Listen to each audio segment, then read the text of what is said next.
Well, good morning, everybody, and welcome to Fulbeck. We're in Lincolnshire for the final round of the 2022 NAVOS NKC. That stands for the National Kart Cup. If you've been with us all season, you'll know, as well as I do, that it's getting towards that very intense time where it's all going to come down to today's racing for championship honours in literally all of our classes. Fulbeck is a track that's been around since 1959, so it's got a lot of history, it's got a lot of heritage, and it's a very fitting venue to end the 22 season for the NKC. I remember I've raced here in, late 80s, early 90s, and the place has changed slightly. It's certainly been modernised. We've got a beautiful racetrack, and it's a very challenging racetrack. We're very soon going to have an on-board where I'll describe what Fulbeck is all about.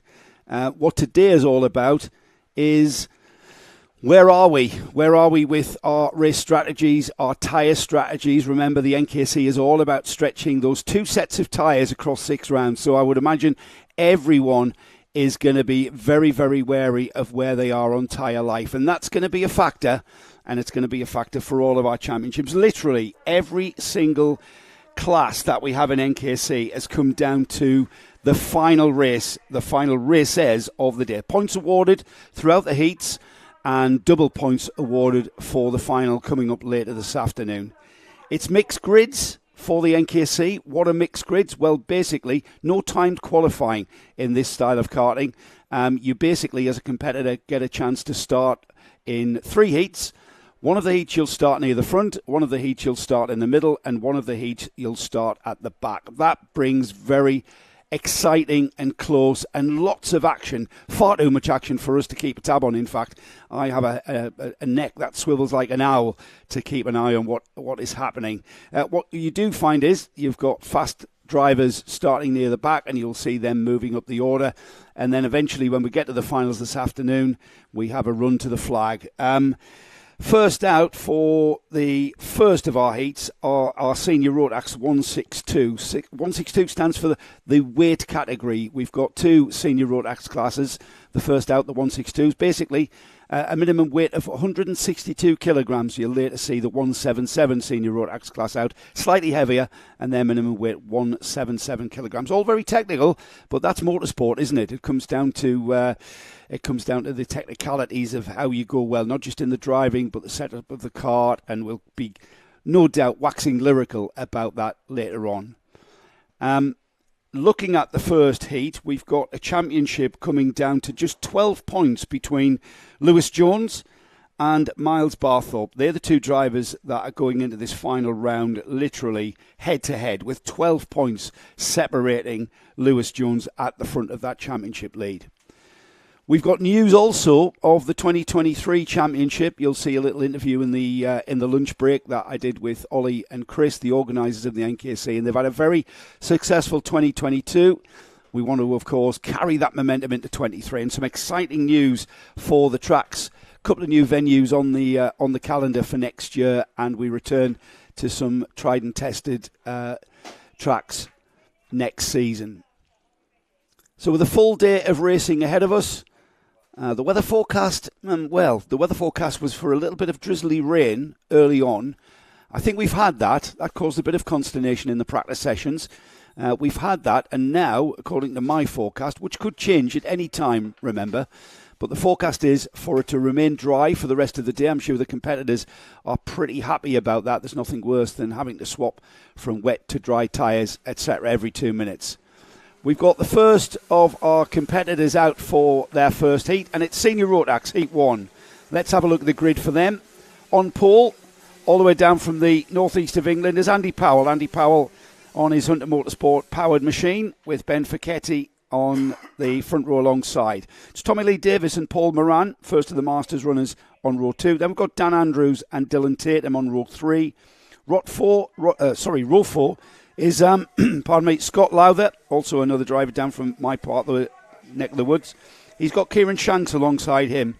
Martin Jackson and Tonino Machichi are on row 5, with James Wood from Cumbria, with Carl Dunford alongside him on row 6. Row 7 is Jake Davis and Elliot Thomas, with Ellis Humphreys and Toby Case on row 8. Row 9 is Tom Radburn and James Costin. And then row 10, George Sanders, Adam Rogers, Then we've got Lewis Jones, Reece Pope, Scott Smith, Gez Owen, Tristan Bernard, Louis Ball, Max Martin, Grace Lee Davies on row 14. Row 15 is Martin Coe and Luke Evans. And then rounding off this massive 32 kart field is Pedro Oliveira and Masters Paul Ozan. Not quite getting underway. And just to let everyone know that at the start we miss out the first chicane. No corner names here at Fulbeck, just numbers, very American in style, isn't it?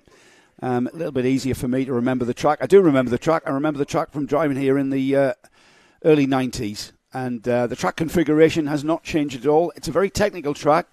It's basically an old airfield circuit, so you've got lots of long straights with chicanes and a very technical arena area. I like to call it the arena. What do you guys call it, Will? The boot, yeah. I used to think it was like driving into an arena because it's got a massive crowd around it. That's where the paddock is. That's where the karts are heading into now. That's the boot section there. So it's a left-right flick into a right-hander that we call turns 8 and 9. It's actually just one sweeping corner that leads to turn 10. And that leads out onto the finishing of the lap. We're still not happy with the way that the grid's lining up and the starter waving them round once again. They are into the hairpin at turn 2, missing the chicane out at turn 1. From the hairpin, down through a kink at turn 3. It's not much of a corner. If you're side by side, you have to really sort yourself out there and give a bit of room. And then into the chicane at turn 4. It's a very, very tight left, followed by almost a hairpin right, and then a fast sweeping exit. Then very short straight into turn 5, the left-hander there, carrying speed through that corner. Just seeing the karts go tails away there. From there, short straight into a hairpin at 6. Then they'll come back into our view, into the arena section, which is probably what I'm going to call it all day, because that's what I used to call it. But it's a sweep into 7. A very fast entry. And the karts... And our poleman, Andy Powell, now needing to gather the pace and just slow things down a bit to give the tail end of the field a chance to gather up behind him. He's got them in nice order here. It looks pretty good. Everybody in the tram lines. And we get the green. Oh, and a kart off already to drivers right there. Bypass the chicane and into what is the first corner, which is the hairpin at turn 2. Out onto the back straight, through the turn 3 kink and into the chicane at 4. It looks like Paul Moran has gotten away the best there. Is that the 77? So into 5. There's the hairpin at 6 now. And the leader pulling out a bit of a gap already into that tight left-right chicane, and then back out to complete the lap. Here comes the field across the line then. And a great start it is for Paul Moran. Started on the second row of the grid, so across the line for the first time and into that turn 1 chicane for the first time now on lap 2. It's Moran, Andy Powell, Kyle Dunford, Dylan Tatum, Ben Ficchetti, George Sanders, Tom Radburn, Tommy Lee Davies, Kieran Shanks is 9th, and then rounding off the top 10 is Tonino Machichi. Moran has gone, though. He's already out of the chicane at turn 4 and already heading down to the technical sequence of bends here at Fulbeck. Out of the hairpin, heading towards the boot. Flicks the kart left and then right, carrying speed through that next right-hander. And then that fast sweep onto the start-finish straight. Just straightens it out there. Comes underneath us now. Moran leads by 1.8 seconds. He's actually increased that lead. Andy Powell drops to 3rd behind Cal Dunford as they head off on to their 3rd lap. George Sanders up to 5th. Kieran Shanks and Tonino Machichi ahead of Tommy Lee Davis now in 8th, 9th. That's Lee Davis down to 10th. And there in 11th, James Wood just hanging on to that top 10. Already into the final sequence of technical bends there after the run along the runway straights here at Fulbeck. Into the boot now for the 3rd time. Look at Moran there. He's got this pace, absolutely on it here. That kart running very cleanly. He had to miss the Landau round, the previous round of this, round 5. I think Helen probably had him cooking the Sunday dinner for a change rather than letting him go karting. Actually, I think he was on holiday. I'm not sure if he said that. I like the Helen story, making him cook the dinner. Sliding the kart there through turn 4. That's a very tight left-right chicane. It really does slow the karts down there here. And we'll have more description of what it's like from the driver's perspective later on in the show. Out of the hairpin, carrying that speed towards the boot here. It's a left-right. Very easy to get sucked in here. And for the kart to go really wide at that right-hander there. Just underneath the paddock there. Always get a lot of spectators gathering there, and you feel that you're being watched very closely. 4 laps completed. Moran leads. Dunford second. George Sanders up to third. Fourth is Ben Ficchetti. Kieran Shanks fifth now. Andrew Powell down to 6th there. So an absolute disaster for Andy there on lap 3. Machichi 7th. Radburn 8th. 9th is Dylan Tatum. Tommy Lee Davis still 10th. Still James Wood hanging on to 11th. But we got a little bit of movement there towards the midfield. Adam Rogers up to 17th. Luke Evans up to 18th. Down in 17th and 18th. And Pedro Oliveira, another quick driver there, starting his first heat down the order. Where is Paul Ozan? He started on the back of the grid in 32nd. And Paul Ozan moving up the order to 24th. He's on a points gathering mission, is Paul. 5 laps completed then. The race duration for our heats is 8 minutes and 1 lap. We're already inside the second half, so half of this heat gone. And the gap now has come down to 6:10. So we've got Kyle Dunford moving on to the tail of Paul Moran there. Paul kind of disappeared there in the early laps, but now we've got Dunford right on his tail as they go into the boot then for the 6th time. Kyle Dunford, a guest driver this weekend. What do we mean by that? Well, it means he's an unregistered driver, and this is possibly this will be his first race of the series, which means he's got brand new tyres, or relatively new tyres, on that kart. And there's that tyre advantage coming into play there through turn 2. They're sweeping hairpin. And Moran, Paul, may well not know that it's a guest driver, which means he's not registered for points. So Paul Moran, first points gatherer there, currently second. Kyle Dunford into the lead of this race then. And we should see Kyle, the way that he closed that gap on Paul Moran, we should see Kyle kind of disappear away from Paul Moran. Out of turn 10 then, through that sweeping left and across the line to complete what will be 7 laps. There's 2.5 minutes remaining in this heat. It's Dunford, Moran, Sanders still in 3rd, Kieran Shanks 4th, Ben Ficchetti 5th, 6th is Tom Radburn, Andy Powell now 7th, Dylan Tatum 8th, up into 9th has gone James Wood, Jake Davies 10th, James Wood and Andy Powell teammates there with FP Motorsport. Jake Davis now in 10th. Things beginning to settle down. Championship leader, Masters Championship leader, Paul Ozan moving up another 2 places. They're up to 22nd since we last checked. So the Masters category, it's a class within this Rotax senior Rotax 162 class, and the Masters is a category within this where they're racing for their separate trophy. Masters stands for older driver. Paul Ozan really is an old master, former Super 1 champion in the UK quite a few years ago, and it's great to see Paul still racing. There's the number 51 of Kieran Shanks moving ahead of George Sanders, and that's a move for 3rd there as he go through the turn 4 chicane. Really does stop. You've got to really stop the kart. It's like stopping it and parking it and turn. That's the feeling you get when you have to drive through there after coming off that back straight. Into the boot then. It'll be 9 laps completed. Getting towards the final minute of this first heat for the Senior Rotax 162s.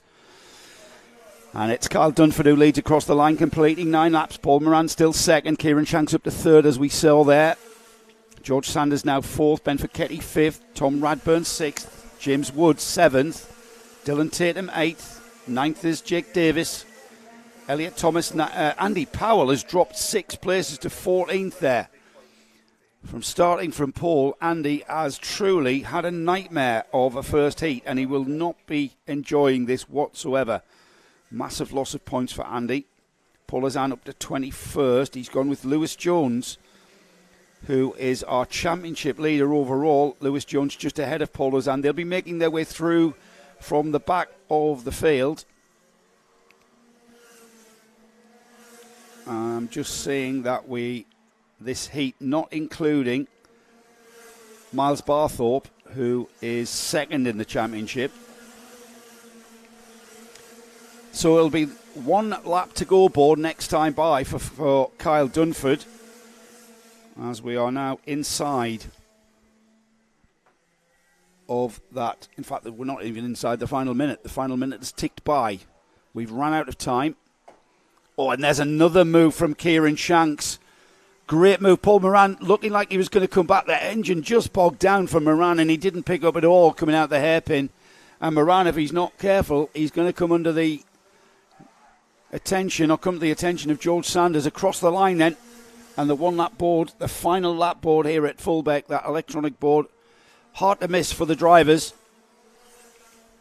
Kyle Dunford, he's got a 1.7 second gap lead, and now we've got Kieran Shanks hanging on to second. Paul Moran, he's going to finish 1 position ahead of where he started. So, Paul, you can't be feeling too bad about that. I know you led the early stages, but a 3rd place finish in the first heat, having started 4th.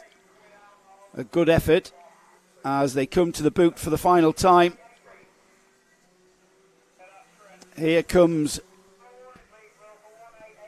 Kyle Dunford to take the first checkered flag of the day, the first checkered flag of the final round of the NAVOS NKC 2022 Championship.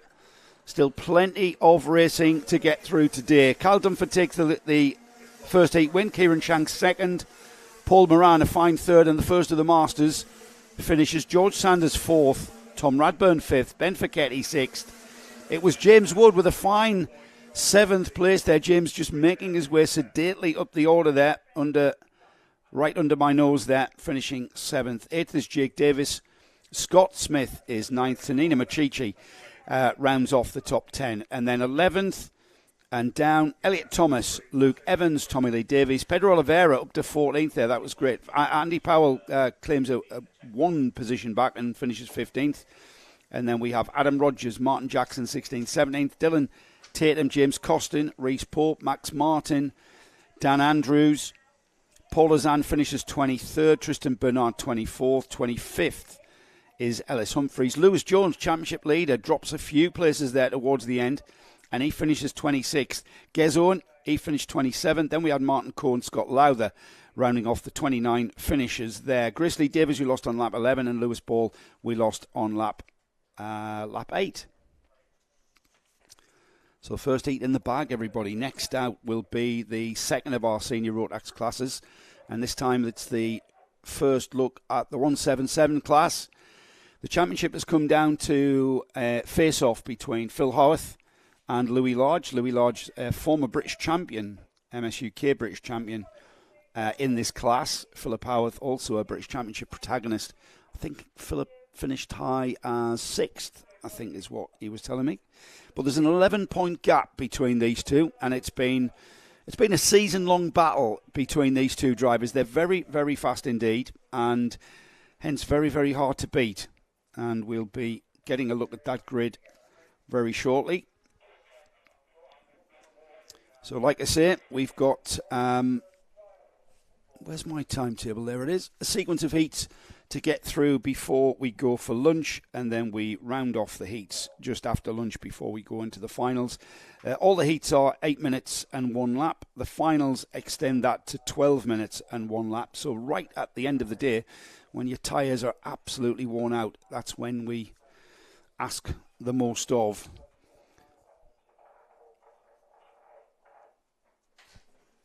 So Senior Rotax 177 out next. And let's have a look at the grid for them. One driver who's not going to be out is Zach Brown, because he's standing there. He's going to wave the flag. He's going to wave the flag, is he?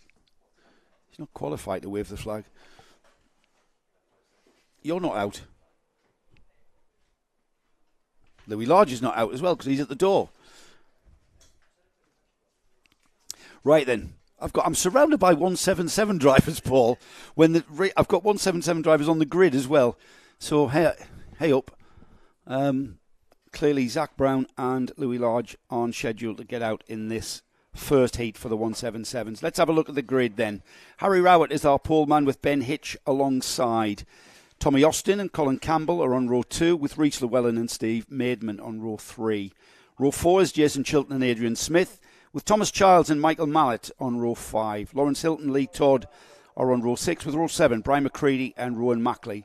I've got James Yap and Alex Jones on row 8 with Jake Lewis and George Merrison on row 9. Thomas Hinton and Martin Heath are on row 10 with Steve Gilly and Alex Joyner on row 11. I've got Adam Sadler and championship leader Philip Howarth on the number 101.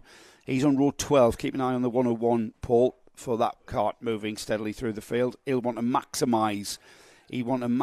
His points haul in all of his heats to keep Louis Large at bay.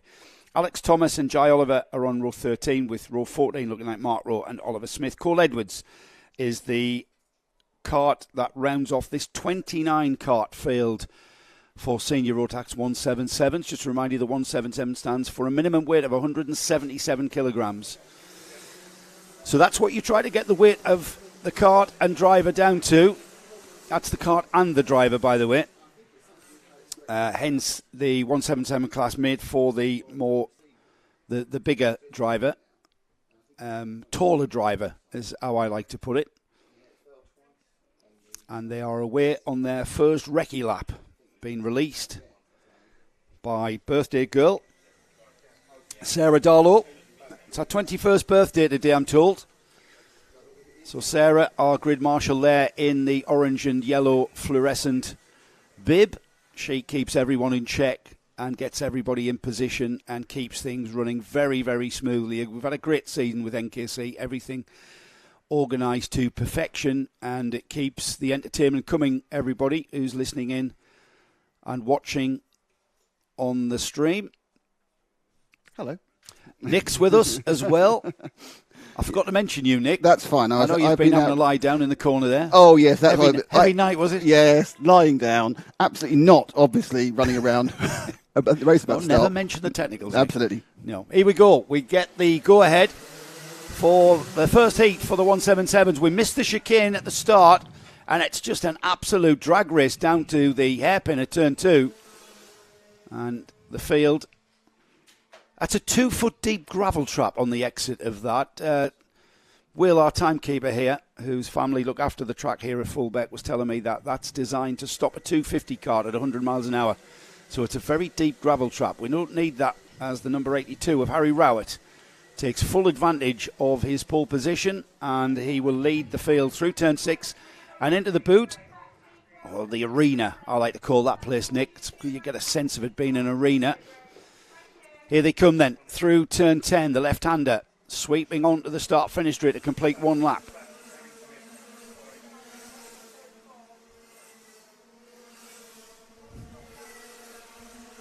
Harry Rowett leads, Ben Hitch second, Tommy Austin third, Rhys Llewellyn up to fourth, Colin Campbell fifth, Jason Chilton up 1 to 6, Steve Maidman down to 7th, got Thomas Childs in 8th, Lawrence Hilton up 2, we've got Brian McCready in 10th, and then up 6 places is Alex Jones in 11th, but look at the kart in 12th place, the 101 up 12 places for Philip Howarth, championship leader, absolutely maximising that back of the grid start and moving up the order by 12 positions on that first lap.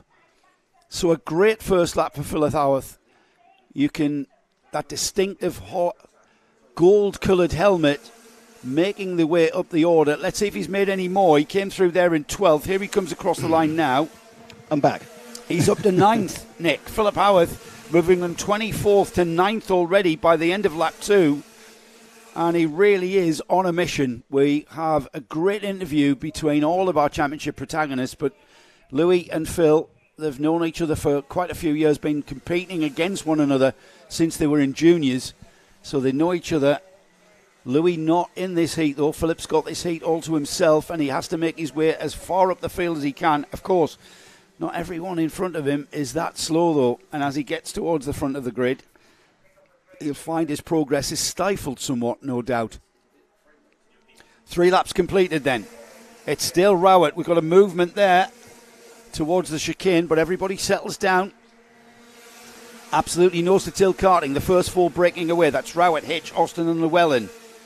Philip Howarth up another place to 8th this time, ahead of Steve Maidment. It's Jason Chilton, Thomas Charles, Loris Hilton, Howarth, Maidment and Alex Jones that then round off the top 10. So Howarth, of course, having a race where he's not got Louis in the same heat. So it's a case of trying to get started through. 24th, and he knows he has to maximise his points haul, but that's phenomenal in 3 laps, and he's bound to catch Lawrence Hilton as well. He's got a little bit stuck. I mean, he's been 8th for over half a lap now. Great battle at the front, though. These 4 karts beginning to close up as they come across the line now. 4 laps completed. It's still Rowett leading. Hitch, Austin, Llewellyn into the chicane. If anything, Nick, that train of 4, and I love Rhys Llewellyn's all black. He's like the bad guy of 177 karting. He's like the all black kart, the all black bumpers, the fairing, and the black suit and the black helmet. That kart in 4th place. Love the way he's done that. Here they come then. Out of the turn 6 hairpin. And into the boot section. They close up as they go into the technical part of this Fulbeck track. And then out towards us and underneath our noses. There goes the leader. It's Harry Rowett still. Ben Hitch 2nd. Tommy Austin still 3rd. Rhys Llewellyn 4th. Jason Chilton 5th. 6th is Lawrence Hilton. And Philip Howarth following Hilton through. He's now up to 7th. Thomas Charles demoted to 8th. It's Alex Jones and Cole Edwards. Look at Cole Edwards. Now, Cole Edwards is a guest driver, and he's gone from 29th to 10th. And we were told to keep our eye on Cole Edwards. He'll not be scoring any championship points on the number 39. So we'll see how he progresses. We're already towards the turn 6 hairpin. And out of the hairpin, here they come then, into the arena. And these 4 circulating together. The 4 behind them, 5th, 6th, 7th and 8th. They're doing exactly the same. A train of 4 karts, 1st to 4th. And then we've got a train of 4 karts, 5th down over. But there seems to be a little bit of movement into the turn 1 chicane. And I think that might be Howarth ahead of Hilton. I may be wrong there. It might be both of them. They've been moving through the order together. It's Howarth. He's already up to the 5th place of Jason Chilton, challenging there into the chicane. He's made it stick, Nick. That's a really, really hard chicane. You think you've got to go into it fast. You've got to absolutely get the kart slowed down. Slow in, fast out is the adage. Yeah, a little attempt up the inside there as well, but that was the one we lost momentum. We came up the inside, got stopped, and he's actually dropped a position as well. So that was the battle in 7th and 8th, which would have been Charles and Hilton, I think, at that point. But got that traditional thing. We've broken into 2 groups. It looks like we're broken into 3 groups now by the looks of it. Yeah, we've got Rhys Llewellyn as well, moving ahead of Tommy Austin for that 3rd place in the number 4. Phil Howarth, of course, we mentioned there, moving up to 5th. That's Lawrence Hilton now down to 6th. 7th is Thomas Charles. 8th, Jason Chilton. Adam Sadler up to 9th there, ahead of Alex Jones, who rounds off the top 10. Still there in 11th, though, Cole Edwards. He's come up the order from 29th. He's a guest driver, though, so he's on new tyres. Now then, the thing about the guest drivers on the new tyres, they were obliged yesterday, they were obligated to do at least 5 practice sessions. Oh, right, on the tyres. To take the edge off the tyres, to not give them such a massive advantage. Because if you came here, everyone's on a season... Three meeting old. 3 meeting old, at least, you're going to have a massive advantage. So the organisers came up with that very, very good idea, to take the edge off people coming in and guesting. Hopefully they'll be with us for the full season next year. Yeah. Got a lot to talk about 2023, Nick. Yep, we've filled no end of gaps between races with our conversation about 2023. It's all looking good. Looking good. Back here, but also to a couple of new tracks. But this race is Howarth is getting there slowly, but he's only got, a minute and 30 in a lap. So they're going to get probably 3 And Howarth is closing down. It was 2.4. He was 1.4 seconds behind fourth place Tommy Austin last time round. It's not 1.4 now, that's for sure. You've got to be happy with that, though. He started in 24th. I don't think he'd be happy with that. I think no, he'd not be. Like, I want to beat them. I want to beat them. I want to beat. Look, he's put his head down to get the airflow across him even more, and he has closed the gap. Half a second, yeah. Yeah, he has closed the gap. It'll be annoying. Tommy by the time they come to the end of this race. It's really, really on the edge whether they get 2 more or 3 more. I know, it really is. I think it's this and 2 more. Well, there was about 49 seconds there. They're doing 47-second lap times. Yeah, this and 2 more. So yeah. Howard's got a chance. I think the fourth place, Tommy Austin is just drifting off the back of the top 3, which might mean, this is a brave thing to say when Phil Howard is involved, it could be fourth's the best he can do. You know what? I'd put money on him even sort of snatching it away from Rhys Llewellyn. Rhys Llewellyn is a really, really quick karter, though, as is Tommy Austin. That's why Phil isn't catching him massively hand over fist. Now he's on his tail, though. Now he's in a position to make a challenge at the turn 2 hairpin. Comes out the chicane. Austin knows he's there and there. Dive down the inside there from Philip Howard. That was textbook. Austin comes back at him, does the, dare I say it, the undercut. Phil still... How much is that worth? How much is that tipping his down for Harbour? I don't know. Maybe it's worth 0.0001. I think it's got a massive psychological advantage. Yeah, maybe. I've maximised my ducking. Maybe. It's 0 time on the clock there, so it'll be 1 lap to go aboard this time by for Harry Rowett, who was hung on to the lead of this first heat for the Rotax 177s through that sweeping right-hander. That is actually turns 8 and 9. Through 10. Here they come then. Last lap board. Final lap board here at... Wide look over the shoulder from the top 3. They know what's coming. They know they're being hunted down. The bright gold helmet. The light-coloured car amongst a couple of dark ones. But, nice bit of move there. Absolutely, Reese was not... I thought Reese had got him there because he was not going to be overtaken. Now is Phil going to throw it? Nope, discretion better power through the second chicane, which is turn 4, I believe, isn't it? Well, I said to Philip in the interview, which you'll see in the lunch break, I said to him, so what, is it a conservative way of going about this points gathering exercise? And he said, oh, no, just got to go for it. Go for everything. And he is there, isn't he? Yeah. In 4th. He's not settled for 4th. He was having a look at Rhys Llewellyn. And Rhys, of course, on that very sinister-looking liveried cart. Here they come, though. It's the checkered flag for Heat 1 for the Rotax 177s. And Philip Howarth will finish in 4th. Behind Rhys Llewellyn finishing 3rd. Ben Hitch was 2nd. But the first heat for 177s taken very well indeed by Harry Rowett, who started the race on that pole position. Behind the top 4, it was Tommy Austin. That was right on the tail of Philip Howarth there in 5th. Loris Hilton finished 6th. Then we've got Adam Sadler 7th. 8th is Thomas Giles. Jason Chilton finishes 9th. 10th is Cole Edwards, who came up from the back of the grid from 29th. From 11th down over, it's Alex Jones with Oliver Smith, Mark Rowe, James Yapp, George Merrison, Alex Joyner. Alex Thomas finishes 17th. Then we've got Michael Mallet, Steve Maidment. 20th is Adrian Smith. 21st, Lee Todd. Then we've got Brian McCready, Jake Lewis, Rowan Mackley, Martin Heath, and 26th, Jai Oliver, last of the finishers. We lost Steve Gilly on lap 8. Thomas Hinton went out on lap 3, and Colin Campbell we lost on lap number 1. First of the juniors out next, Nick. Yep. And the junior Rotax coming down to a very intense battle between Sam Wyatt and Braden Hill. And again, we get a chance to see what sort of mindset these two youngsters are coming into today. You'll see that at lunchtime with our little bit of a, not so much a paddock walk, but a sort of a grid loiter. You didn't go anywhere, did you? You just stood where you were. We no movement. Well, my loiter thinking with was intent.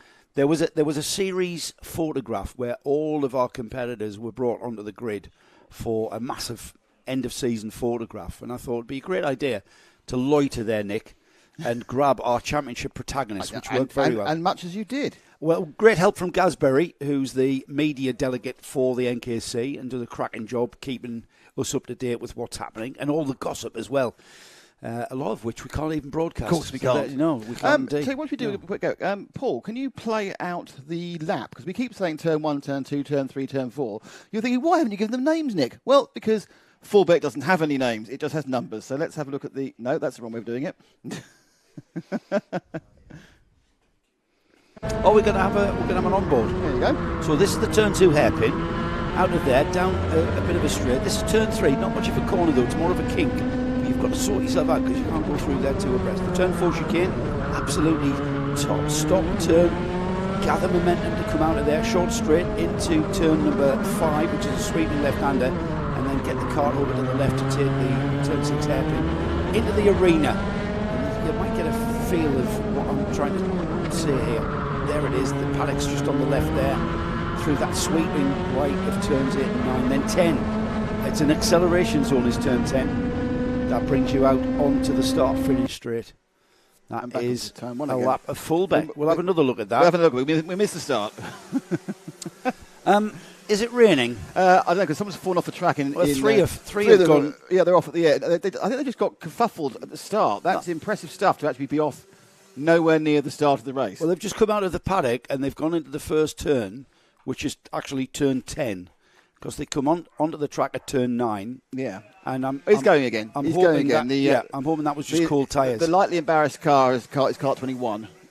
Right, we've got Alfie Bushell on the pole position from Levi Goodyear on row 1 alongside Sophie Hadley and Ethan Wyatt, brother of championship leader Sam Wyatt. Let's see if he plays a role in this championship run. Dylan Mitchell and Sam Wyatt, championship leader, are behind him on row 3. Then we've got Jacob McDonald and James Rigby on row 4. Row 5 is Joel Bowden and Lewis Llewellyn.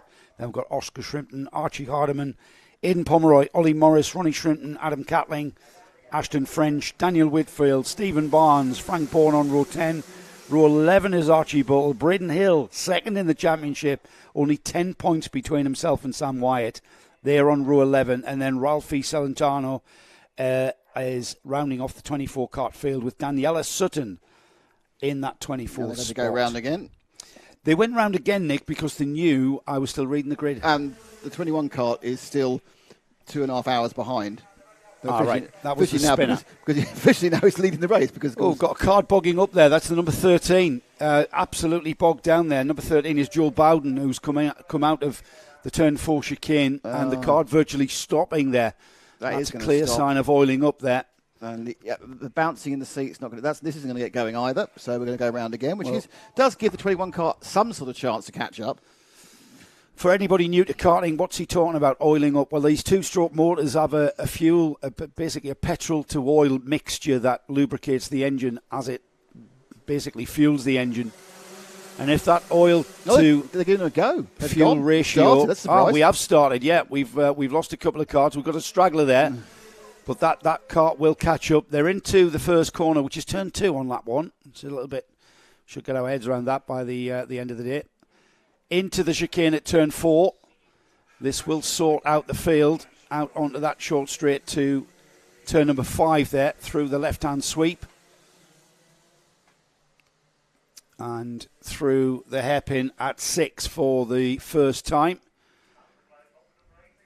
into the boot, and the field of junior Rotax drivers making their way through. A little bit of a challenge there down the order. Here they come then. Let's see what the order is as they cross the line. It's Levi Goodyear who leads across the line ahead of Alfie Bushell. Sam Wyatt, championship leader, up into 3rd ahead of Sophie Hadley and his brother Ethan. Ethan now 5th. James Rigby 6th. 7th is Dylan Mitchell. Aidan Pomeroy is 8th. 9th is Lewis Llewellyn, and Ashton French rounding off the top 10. Up 3 to 11th is Ollie Morris. Keep an eye on him. And Archie Buttle moving up the order, moving up 3 places to 14th. Yeah, Ethan Wyatt took Sophie Hadley going around the turn 2 hairpin. Swept up the inside and kept the position there in the green kart seat, just at the back of frame. So into the boot for the second time. Yellow flag showing for some reason. Yeah, I'm not sure what that is, but we have got a yellow flag there. There's another slow kart right in the middle of the short straight, and he's going to go straight in the pit, so that kart's retired. And the yellow flags go away. 22's got a warning. That's Archie Buttle for robust manoeuvres. How do you know it's for robust manoeuvres? That's what the warnings are always for. All right, okay. That's true. Yeah, I thought you were reading that from just somewhere. On the side, it's obviously all robust. Right, you just made that up then, haven't you? That's not an official tag. You do realise that, what we say, if you've destroyed the magic now. Don't destroy the magic. No. So robust don't driving. Don't discuss technicals, don't destroy the magic. Okay. Yeah, put my foot in it then. So Goodyear from Bushell from Wyatt. Goodyear with a little bit of a lead. Bushell with the yellow and blue. The colours are sweet. I think that's the coincidence kart. And third place is the 20 machine of Samuel Wyatt. They've made a nice little break from Ethan Wyatt. So the brothers are separated by about a second as they go over the line, 1.2 seconds. Sophie Hadley in fifth, and then Mitchell behind. These three going round together. 2.5 minutes down, 5.5 to go. So into the turn 4 hairpin, which we have seen some overtaking action already, but everyone's been very sensible at the moment, this is what I've noticed. Well, Braden Hill, who's currently second in the championship from Sam Wyatt. Braden's up to 12th. Ashton French, who's third in the championship, and not that far behind. If the likes of Sam Wyatt and Braden Hill have a horrible day, then Ashton French could indeed, by a mathematical possibility, sneak under the radar and take the championship. That's how wide open it is. I know we talk about the top two in the table, but most of our classes do have a third place protagonist who could indeed mathematically have a chance. But didn't get an interview. We would have to interview the top 5 in every, because it really is that tight, Nick. It really is. So Wyatt had a go at getting past Bushell through the kind of the 6, 7, 8, 9 complex last lap round. Let's see if he does it another attempt this time. He had a bit more speed coming out of this corner here. Got alongside Bushell this time. A little bit more careful. Bushell not to leave the gap open, and was kind of pushing him all round this corner. But again, a bit more sensible and a bit of a gap brought out. So Wyatt eases back off. His brother was 1.3 seconds behind last time. What's the gap this time? He'll be aware. Sam will be aware. He's just at the back. He's supplying our water, by the way. Is he? The Wyatts are supplying our water. Wyatt water. The Wyatts are our... Why haven't I got any water then? Water sponsorship. I mean for coffee. Oh, right, okay. Yeah, that's more important. It will be by this afternoon, I can tell you. But Sam will be aware that Braden Hill started down the order, so he'll want to maximise where he finishes. And third place is a good place to finish. However, I don't think he's finished yet. We're just inside the second half of this heat. And so Sam will have his attempt. In fact, as I say that, into the arena, into the boot, that time, Sam Wyatt sneaks by and will take that second place spot ahead of Alfie Bushell. Alfie there being disadvantaged through that very technical section of track here at Fulbeck. So Goodyear still leads. Sam Wyatt about a half a second behind. Alfie Bushell third. Ethan Wyatt fourth. Lewis Llewellyn fifth. Ashton French third in the championship is sixth. Sophie Hadley seventh. Up to and the eighth is Braden Hill. So Braden will be happy with that. He's not letting Sam Wyatt stretch too far ahead of him in the championship. Dylan Mitchell ninth. Ollie Morris up to 10th. Aidan Pomeroy losing it massively there on lap 6 and dropping to 11th, just outside the top 10. Leaders already with us, and just look at that. Sam Wyatt now moving on to the back of Levi Goodyear into the chicane at turn 1. Sam Wyatt right on his wheel tracks, and they're diving down the inside into the turn 2 hairpin, and Wyatt takes the lead. Championship leader Sam Wyatt. He's got a 10-point lead to Braden Hill, and he has indeed maximised this first heat by getting ahead of Levi Goodyear into the complex of corners through turn 5 into the hairpin at 6. Out of that one and into the boot there. Turns left and right through that sweeping right-hander of 8 and 9. And then the left-hander turn 10 there. Basically an acceleration zone once you've set the cart up to take the corner. 8 laps completed. There's about 90 seconds or so on the clock. And Sam Wyatt there already easing out a bit of a cushion. There was no sense of urgency from Sam. He played a waiting game in the first half of this heat and just sized up his opponents, Levi Goodyear and Alfie Bushell. Ethan Wyatt, his brother, is in 4th. Lewis Llewellyn still 5th. Things settling down in the top 10 with no movement there. Ashton French now in 6th. Braden Hill in 7th. So the 3 championship protagonists now inside the top 10. So this is what I mean about how exciting the NKC is. We've got the 3 championship protagonists, the 3 championship leaders, first, second and third, inside the top 10 of this first heat. And when you consider that we're in mixed grids, so You have to push without risk, is what Lena Gade, from the engineer who won many Le Mans with Audi. Push without risk is what she used to ask the drivers to do. And that's what we're seeing here, with a very, very calculated drive by Samuel Wyatt. The older brother, Ethan, maybe the younger, but he's actually taller than Sam, which is a little bit confusing. That's why I keep getting them mixed up. Here they come then, 10 laps completed. And they're going to get another lap after this, because there was 6 or 7 seconds there on the board as they flashed underneath us. Sam Wyatt leads, Goodyear second, third is Bushell, Wyatt fourth, fifth Braden Hill, ahead of Lewis, Llewellyn and Ashton French seventh. Ollie Morris eighth, Dylan Mitchell ninth, 10th is Sophie Hadley, Daniela Sutton. Daniela Sutton from 24th.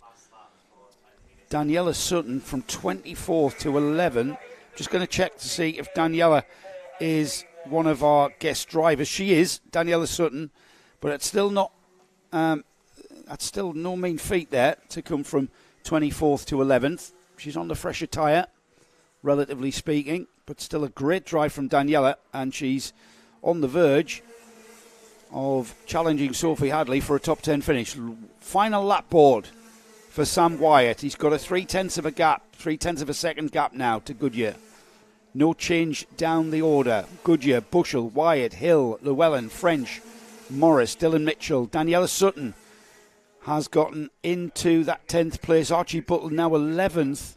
Ronnie Shrimpton 3rd. Where is Sophie Hadley? Sophie Hadley has dropped down the order, and Sophie Hadley has a problem. I think we've lost little Sophie.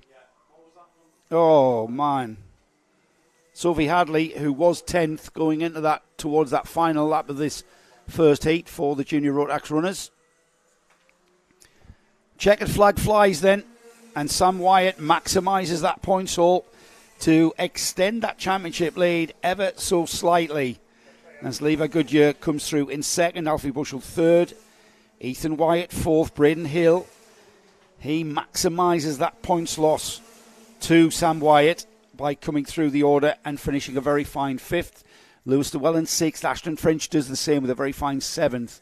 We've got Ollie Morris finishing eighth, Dylan Mitchell ninth, Daniela Sutton, a great 10th spot for her. And then from 11th, we've got Archie Buttle, Ronnie Shrimpton, Adam Catling, Daniel Whitfield, Aidan Pomeroy, Rafi Salentano, Oscar Shrimpton, 17th, 18th is Archie Hardiman, 19th is Jacob McDonald. And then the retirements were Sophie Hadley were lost on lap 10. Frank Bourne went out on lap 8. James Rigby on lap 1. And Stephen Barnes, I'm not sure, took the start for Stephen.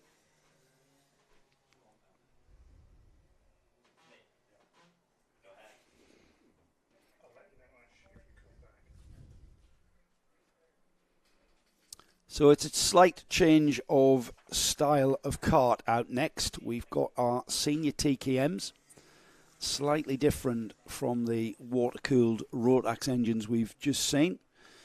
Senior TKMs, another championship that's come down to the final round of the series. Louis Bevan has a 10-point lead from Mitchell Ball, and then Callan Lamont.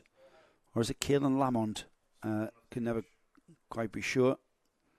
He's not that far off. So Mitchell Ball on 934 points, Lamont on 915. So 3 drivers once again in contention for senior TKMs. These are 115cc air-cooled motors, air-cooled Talco motors, direct drive. However, you have an option of whether you want to put a clutch on them, which eases the starting process for these TKM engine karts. We've had a great season of senior TKM. Landau was all about Louis Bevan. He took 2 heat wins, heats 2 and 3, and the final to absolutely bring himself back into contention. The previous round, round 4, he took a heat win and again in the final. So he had an abysmal round at round 1, which was at Glanigors, where he had a few problems, if my memory serves. But then he's slowly crept up the order as Louis.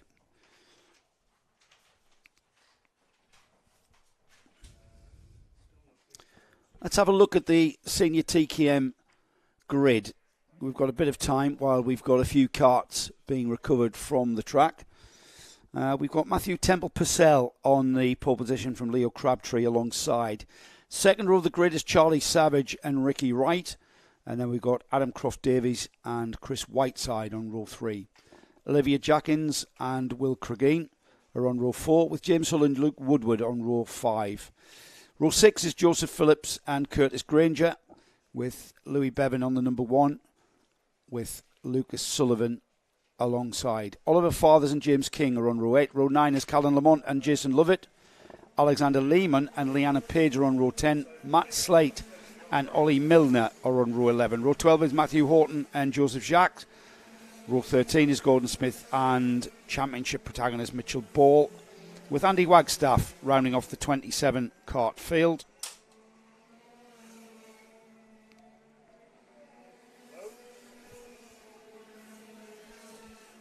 Karts already on track and spread out, as we will see. We usually give these TKM runners an additional warming up lap just to make sure that they don't oil up. A little bit of a different starting process from the TKM grid, as we see a few stragglers there just coming onto the track. I think he's been told to take a shortcut there, which he didn't. Not sure there is a shortcut, to be honest. So they're nicely formed up into the complex of out of turn 6 towards the boot section, the arena section. Turns 7 and 8. They'll then come back into our view onto the start-finish straight. We're getting ready to give them the go-ahead as they come out of the final turn. They look in very much in grid order, and the starter likes that. We get the green light, or indeed the red light's going out, and straight past the turn 1 chicane and into the first turn for the first lap is the turn 2 hairpin. Everybody through there, some 3 and 4 abreast on these TKMs. That's quite something. Into the turn 4 chicane then. It really is a stop and park the cart and turn. And then got to get that engine to pick up out of there towards turn number 5 through that sweeping left-hander. Oh, and we have indeed got carts off on turn 1. We were too busy focusing on the leaders. Not quite sure who that is. We've got the number 72 off, as the leaders are already with us across the line for the first time. It's Crabtree who leads. Leo Crabtree takes the lead of this first of the senior TKM heats. Charlie Savage second, Matthew Temple-Purcell down to third, Ricky Wright fourth. Louis Bevan up 6 places to 5th, with Curtis Granger, Oliver Fathers, Lucas Sullivan and Callan Lamont going with him. Luke Woodward, he was the cart that was demoted down to 10th. Matt Slate up 7 spots to 11th. James King up 4 to 12th. And Gordon Smith, the biggest mover and shaker, up 10 spots to 13th. Joseph Jacks up 8 spots to 14th. Who did we lose there? We've lost Olivia Jenkins and Chris Whiteside. They were the carts that we saw off and into the gravel at the first turn there at the turn 2 hairpin. We've already completed 2 laps then. And as ever, the senior TKM field gathering up behind the leader, Louis Bevan, current championship leader and current reigning champion in the senior TKM category. He's up to 4th place ahead of Ricky Wright, and there's no question. Louis Bevan down the inside and into 3rd. He is on a charge, Louis. We spoke to him and Mitchell, as you'll see in the break, and the intensity of all of our class championships beginning to rise to boiling point. Heaven knows what the ambience of the place is going to be like when we move towards the finals this afternoon.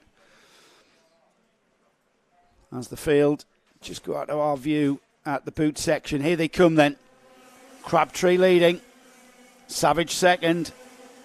Now we've got Louis Bevan in 3rd and moving ever closer to Charlie Savage in that 2nd spot. Through turn 2, there's the yellow suit of the Flex team and the yellow and blue livery of that Flex livery. That's the team that Louis is with. One of the biggest teams running many TKMs, 100 UK class karts, as well as senior TKM runners here and throughout the NKC Championship. Very, very busy awning. Somebody off into the gravel at turn 5 with the dust kicking up. I'm not quite sure who that was, but the leaders are already with us, and Bevan looking very, very challenging on Charlie Savage. Across the line then, 4 laps completed. Bevan right onto the bumper now of Charlie Savage, out onto the very short straight, down the inside at turn 2 hairpin. It's a sweeping hairpin, and Louis Bevan, textbook, more momentum out of the turn 1 chicane. He carried that momentum into the braking area for the hairpin, and now we'll see Louis Bevan with plenty of time there. We're still 20 seconds away from half distance, so there's plenty of time for Bevan to get absolutely maximum points from this first heat.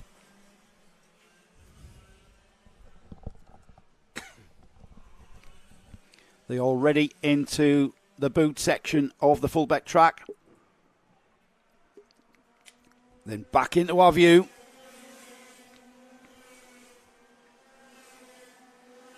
Into and out of the turn 1 chicane. We're inside the final half then, the final 4 minutes of this first heat for the Senior TKM Championship. The championship is being led by Louis Bevan. Coming into this round, Mitchell Ball is in second, and Callan Lamont lies third in the championship. Where is Callan, by the way, in the order? We'll keep an eye on Callan. Yep, he's up to 5th. So that's at least 2 of the championship protagonists up there. We'll wait and get a rundown as they come across the line this time. We want to see if Louis Bevan has challenged for that lead. Here they come. Louis Bevan closes the gap quite visually there. We don't need a stopwatch to see what that is, do we? As they cross the line, Crabtree leads. Bevan, 4/10 of a second. Charlie Savage, he's dropped back another 4/10. Matthew Temple Purcell. And then we've got Callan Lamont. He's in 5th, just over a second behind Temple Purcell. Luke Woodward 6th. 7th is Oliver Fathers. Lucas Sullivan is 8th. Joseph Jacks is 9th. Will Cregeen 10th. Now where did Mitchell Ball? Mitchell Ball started 26th. He's currently second in the championship. And he's gone out. That was Mitchell Ball who went out at turn 5. So, absolute disaster. Mitchell Ball went off at turn 5. He's now rejoined. He's at the back of the field in 24th.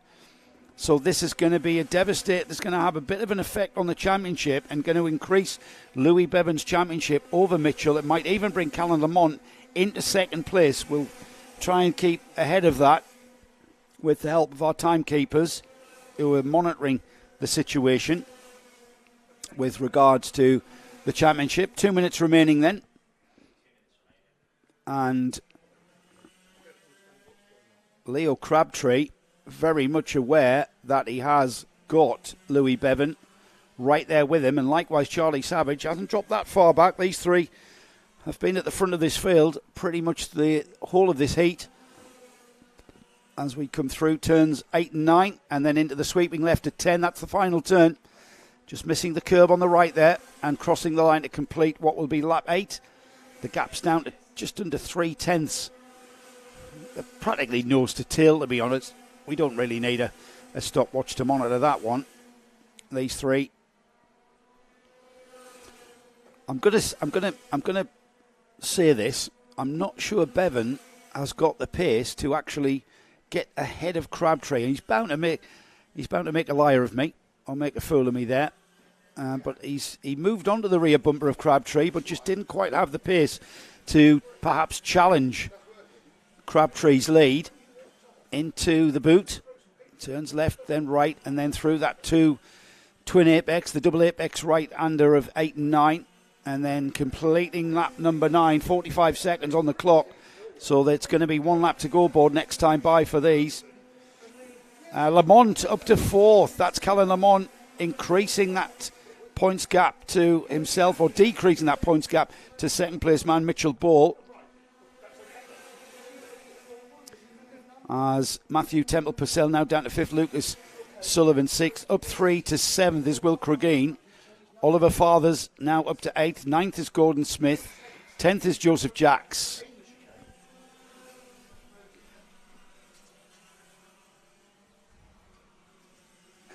There's Bevan right on the tail of leader Crabtree. It'll be 1 lap to go board. Final lap to go board. Next time by. 0 time on the clock. Bevan can see time running out and defensive driving for Crabtree. Crabtree having to defend. He wants to take the Heat 1 win. And Bevan gesticulating there. I'm not quite sure what. He's like, come on, charge. Not quite sure what that means, Louis. Oh, he's just stretching his arm. That's what he was doing. Stretching his arm. As they go into the turn 4 chicane. That's casual. He's kind of stretching his arm. His overall must be getting a little bit snagged under his arm. Into turn 5, the left-hander. Into turn 6, that's a hairpin. So you've got to get that engine picking up out of it. Into the boot for the final time. Heat 1 for Senior TKM. About to complete their first heat. And it's going to be Leo Crabtree who hangs on to this and takes Heat 1 win. Leo Crabtree, kart 44 from Louis Bevan, reigning champion on the number 1. Charlie Savage third. Callan Lamont third in the championship at the moment. He'll be happy with that 4th place finish. Matthew Temple Purcell 5th. 6th is Lucas Sullivan. Then we've got Will Cregeen in 7th. 8th is Oliver Fathers. Joseph Jacks 9th. Gordon Smith finishes and rounds off the top 10. And then we've got down the order Joseph Phillips, Ollie Milner, Alexander Lehman, Ricky Wright, Matt Slate, Leanna Page finishes 16th. James King, Luke Woodward, Curtis Granger 19th. Matthew Horton 20th. Andy Wagstaff 21st. James Hull finishes in 22nd. And then we've got Adam Crofts Davies. And then way back finishing a lap down, I think, is Mitchell Ball. He still finishes 24th. So he does get some points. But he'll be devastated to drop all of those championship points. He's got a big haul now, big ask for the rest of today's racing. Jason Lovett we lost on lap 1, and Olivia Jenkins and Chris Whiteside we lost to the gravel trap of the hairpin at turn 2 on that first lap.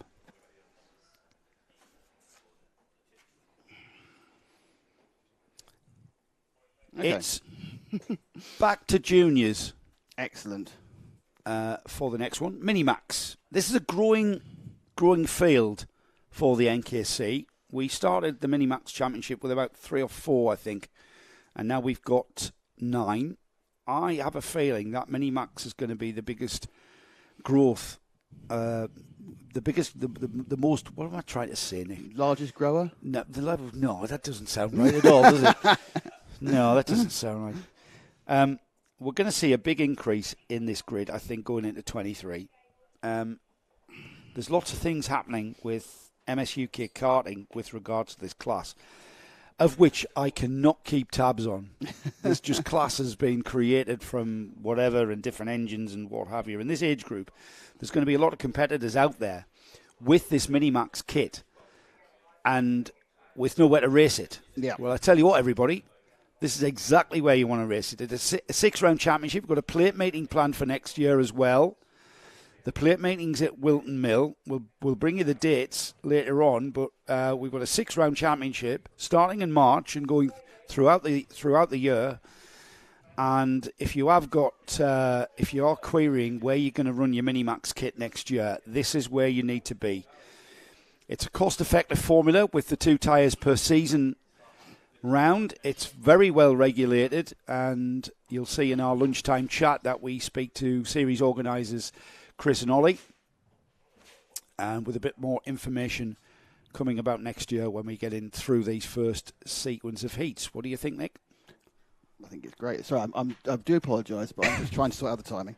I know. Honestly, the perception that I've created that you're lying on a sunbed, taking in this Lincolnshire sunshine, drinking pina coladas in the dust of the paddock. So birthday girl, Sarah Darlow, 21st birthday today for Sarah. She's our grid marshal there in the fluorescent jacket. Always sporting that, keeps everyone in order. We've got a grid of Minimax and 2 Junior 100 UK runners. They're on a different engine. So look for the yellow plates. The yellow number plates denote that they are Minimax. And we've got a championship, which is the tightest championship for the NKC in 2022. We had an incredible interview with Alex Fraser, who leads the championship from Reese Green, and it was a bit like Anthony Joshua's last fight. I thought that should have had a stare out, shouldn't we? Near enough. It was near enough that the intensity in this mini-max field is incredible. 2 points in it, to all to play for. Alex Fraser, the championship leader, starts this first heat on the pole position. Sonny Morgan is alongside. Thomas Hadley and Louis Rees are on row 2. Daniel Haynes and Emily Cotty. Then we've got Reese Green. Reese Green starting in 7th. Not that far behind Alex Fraser, but he's starting in 7th place. Jasmine Taylor is starting in 8th. And Seb Corking, who was fairly new to the championship, but certainly Seb and his dad Graham and his mum Mandy loving the ambience of the NKC paddock. And they are very much on for next year's full season. And it's great to see Seb down from the northeast, from Darlington. The two 100 UK juniors, we've got Hayden Taylor, who currently leads the championship by 20 points from Yelena Osbar-Scott, who I believe isn't here this weekend because she's injured in some way, I think. I think Gaz was telling us exactly what that was. I'll find out. So get well soon, Yelena, and it's a shame not to have you here. Cyril Smith is on a novice plate. They're on the blue number plates. And we get this race underway as these Minimax runners head down to the first turn at the turn 2 hairpin. Alex Fraser just very, very casually looks across, takes the lead. We have let these go, haven't we? Yeah. Very sedate driving from the Minimax runners. I'm not sure they realise we've gotten this thing underway. They don't know we're underway.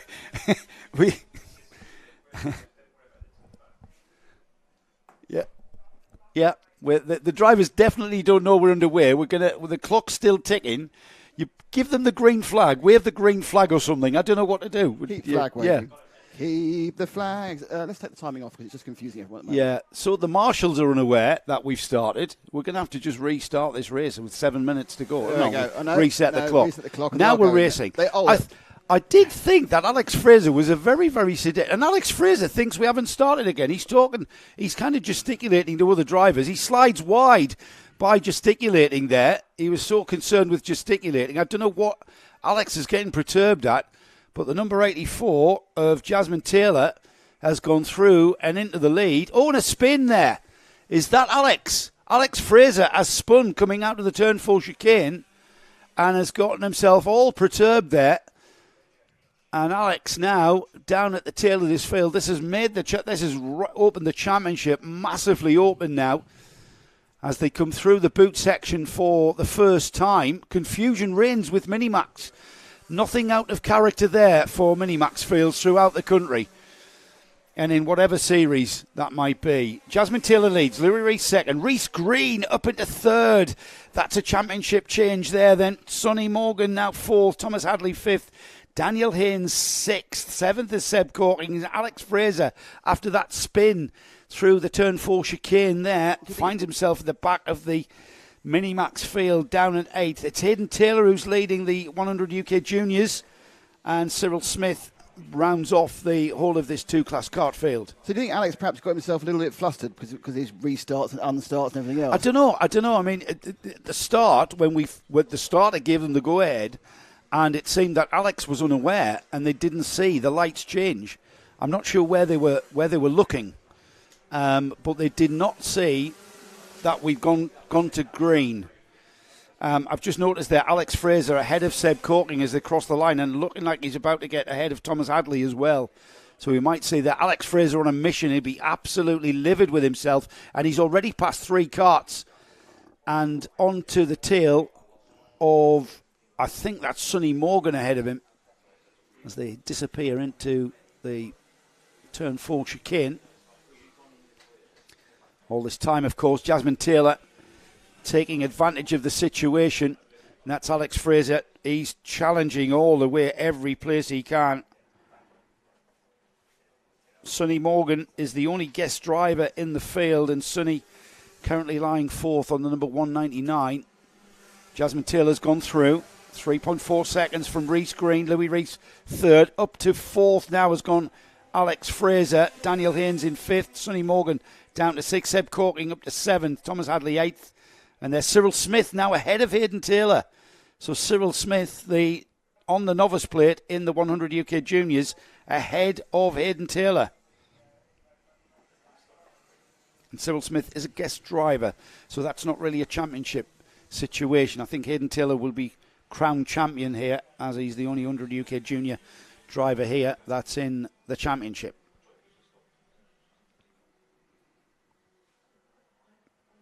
So Fraser has got a bit of a red mist descended upon him after that shambolic start for this field. We've settled in now, though. There's definitely a race developing here. Jasmine Taylor, 3.4 seconds was the gap. 3.4 seconds is where the gap is still. Then we've got 1.5 seconds to Alex Fraser from Reese Green. So second and third, that's the championship battle. Reese Green is going to take the championship lead from Alex Fraser at the end of this heat.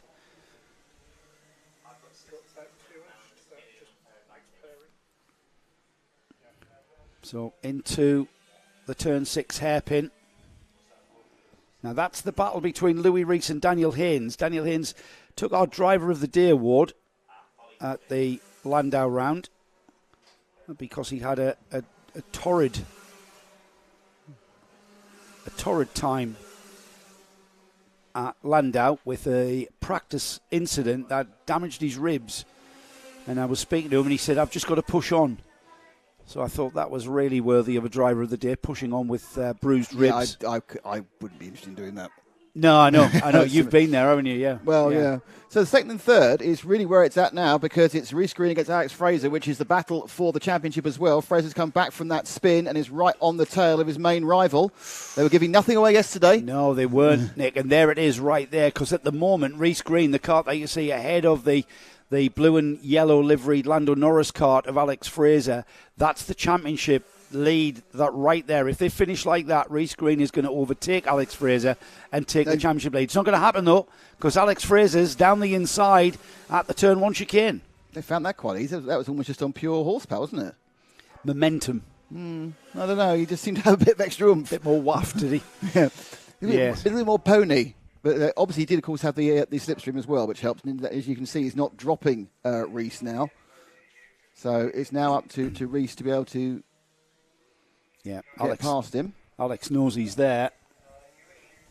We've got a cart off at the turn 1 chicane. That's brought out the yellow here at the start-finish line.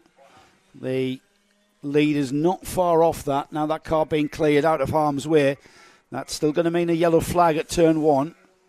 Alex Fraser now, bit of a breathing space developing there, bit of a cushion to Reese Green. Jasmine Taylor, though, she's off and gone, hasn't she? She's got 3.6 seconds now. So Jasmine,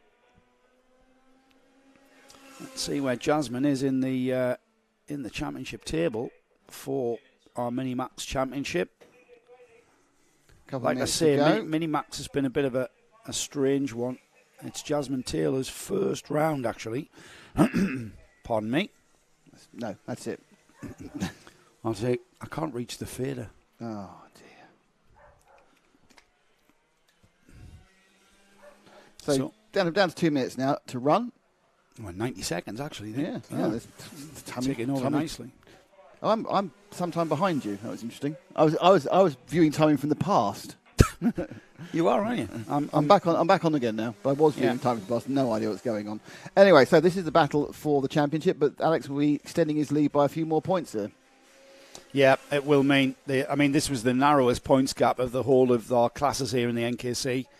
It was only 2 points, so it will extend a little bit from Reese Green. What Reese Green has simply got to do is finish ahead of Alex Fraser to take that championship, and that's why the intensity was clear to see, wasn't it, with these two youngsters who barely wanted to say a word to one another. They weren't very friendly. No, they weren't friendly at all. No. Here we come then, out of the turns 8 and 9, out of the boot complex and across the line. There's Jasmine Taylor. The gap has come down 2.5 seconds. It was 3.6. So Alex has taken a second out of that, and fastest lap of the race for Alex Fraser. So he's tended to by his dad, who preps the kart and prepares the kart for racing, and he's got that kart working really, really well indeed. Yeah, we spoke to his dad, didn't we, at Wilton? Yeah, we did. I speak to his dad pretty much every round saying, can I interview Alex? And Alex says, no, I don't want to be interviewed. I'm too frightened. We had to be interviewed yesterday, though. We didn't have a choice, Couldn't did he? run away. There was kind of a large... If you don't want to be interviewed, don't lead the championship going into the last round. Yes, or be second. Yeah, or be second, stealthy yes. third. Yes, yes. I don't think Louis Rees is in contention. Yeah, still with, there's 250 points. I suppose everyone's in contention, but it means that everybody's got to have a failure. Last lap board then. Final lap, last lap is what the board shows here at Fulbeck. And Jasmine Taylor, 1.9 seconds. Alex Fraser will be kicking himself. I'm not sure what was going on at the start, but he certainly got his head all perturbed. It culminated in a spin, half spin, right to the back of the field. At that section there, what we see him go through now. Flicks the card sideways through turns 5. It bodes well for the rest of the afternoon if he can keep this pace. He's moving on to the rear bumper, towards the rear bumper, 1.9 seconds. It's going to be narrower than that as the checkered flag flies for a very fine first heat win for Jasmine Taylor. That's a great win for Jasmine. She really took advantage of the situation that ensued on lap 1. Alex Fraser finishes in second then. He'll be happy to finish ahead of Reece Green in third. Seb Corking. Seb, great drive up to 4th. I'll be surprised if we don't see Seb in the running for championship in some way next season. Louis Rees, he's 3rd. Louis finishes in 5th place, 3rd in the championship, that is. He finishes in 5th. Daniel Haynes finishes 6th. Sonny Morgan 7th. And then the winner of the 100 UK Juniors, Cyril Smith. Really? In the I thought you'd been overweight. You've got, there's only people of our age will know what on earth you're talking about. Was he a Conservative politician? No, he's a Liberal Democrat. Was he really? Liberal before Liberal Democrats. Was he really a Liberal? Also, we don't talk about him anymore. Why is that? Oh, horrible things came out about him. What, I mean, like most people who were in the public eye in the 1970s? Just below Savile. Oh, really? Yeah. Oh, really? I did not know that. Yeah. Ooh, how ghastly. Anyway, we lost Thomas Hadley. Not sure you can rank unpleasant in that. He's just below Savile. Savile's just below Hitler. There we go. Oh, dear. Anyway, an unpleasant man it turned out. Yeah, we're not even out to the first heats here. And we've already degenerated into... Well, I've been back on for, 7 minutes? And you have, man. You've brought the tone down massively. Hayden Taylor, we lost on lap 6. I'm not sure what happened to Hayden. And I'm not sure what happened to Thomas Hadley as well. He went out on lap 9. We've had some messages whilst we've been running around. Excellent. Literally. Go on. So I'll say hello to Alex Goldschmidt, who came to see us yesterday. Yeah, Alex, good to see you, Alex. Says, morning, Joe. Is he enjoying the show? Can he critique? A fellow commentator. No, thanks. No critique. Cyril Smith says, good luck. Don Payne from Cyril. So Cyril's actually on this and listening. So there we go. He's driving around. Apparently so. Zanan Gauskas, who knows, says south of Brazil is watching. Good news. Tennessee, USA for me and Barber. Some come on people for races we've now missed. So because we weren't doing. Let's Go Williams was one from Southwest Photographer. Yeah, he did. Frank Bourne, hello from the pit. So that's a kind of catch up. We have Mojave Wanderer saying the safety car should be a smart car. Safety car? We've talked about that. Yeah. We've talked about what sort of car you would have for a kart safety car. RC car, probably, wouldn't it? I mean, an RC car? It'd need to be the same size as a car, wouldn't it? A Peel, one of the Peel 45s. Like a half-scale... The Renault Twizy. A half-scale race car or something. Yeah. Or a half-scale Toyota pickup. Yes. Look, there's a confusion with just a man with a flag on the starter. Can you imagine the confusion that would ensue if we had a safety car? For all you watching, we are aware that there's no timing on the screen, and we are talking to our Swedish engineer about sorting it out. So it could be international. So it could be a few minutes. We are on it, but what we'll do is make sure that Joe and I give you a lot more timing updates. I tell you who we've got in the paddock, mate. We've got an NKC celebrity. Oh, go on. Helen Moran is in the paddock. No, really? She's not at home doing the Sunday lunch. Not at home, going down the pub for the Sunday lunch. Oh no, let's not. Create that perception. Smart no roaster. roast dinner from Helen. She's coming to watch Paul instead. Yeah, right. Make sure he's here, not somewhere else. There's somebody in the paddock there can hear They are so far away in the paddock. This is such. I know. This is the success. I know what they're going to say. The success of the NKC is we've got people in our paddock who are actually closer to PF and can hear the PFPA over what's happening at the track they're actually at. Alex says a 2CV maybe as a safety car. Yeah, Who needs a carbon footprint? You'd absolutely. Well, yeah. Also, the 2CV can go far. Couldn't even go close to fast. So even be a safety car. Here we go then. It's the 100 UK, and it's, you know what, this is a championship that is going to be absolutely frantic. Wes Graves leads Ben Klukas. Ben is 31 points behind, and he knows what he has to do. The grid has Liam Hamling and Owen Potter on row 1. We've got Jamie Crease and Andrew Bradley on row 2. Then we've got Alex Kennedy, Marcus Dorey, row 3. Wes Graves, championship leader, with Scott Williams alongside on the O plate, row 4. Row 5 is Brendan Williams and Ed Peed. Ed Peed back to support his mate Ben Klukas, no doubt. Sam Garford and Richard Gladman are on row 6. Row 7 is Dennis Bartley and Matt Rivet. James Cannon and Dominic Pine are on row 8. Then we've got Tom Pattle, Matthew Lawrence, Jordan Kendall, Charlie Leonard. Ben Klukas, championship in second place. Ben starting from the back this time with Luke Padley alongside on row 11. And then rounding off the 23 car field is championship protagonist Leonardo Taggio. There's the number 51. Who's 51? Matt Rivet. Not going well. He's oiled up. He's oiled up. Is there any way you can clear that? Yes, if you get it running. You've got to get running and give it a massive blast out. Ed Peed is third in the championship, actually. And you know what? Mathematically, he's in contention. The fingers being waved in the air are pretty typical of these retro karts. This is kind of a retro class. These are all karts from the 1990s. Hence the blue two-stroke. I love that smell. It's great. Yeah, I love the smell of two-stroke engines. These karts are the spec of which we would seen I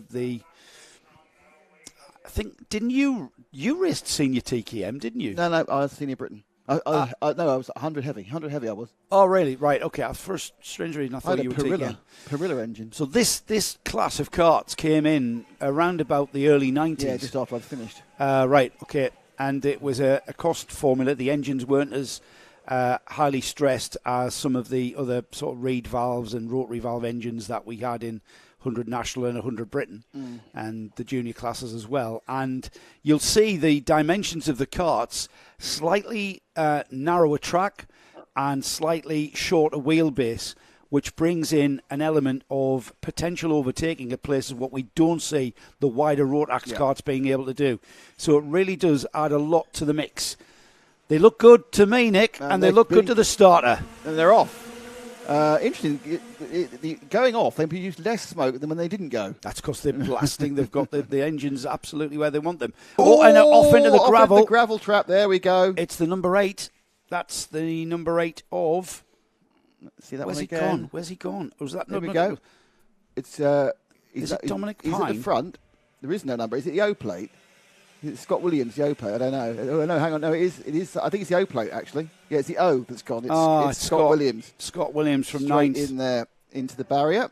Everyone else carries on running. He's away and out of danger because the yellow flags have gone in. And in the lead, it is the 3 from the 11, no, 61. So it's 3 from it's Liam Harding from Jamie Crease.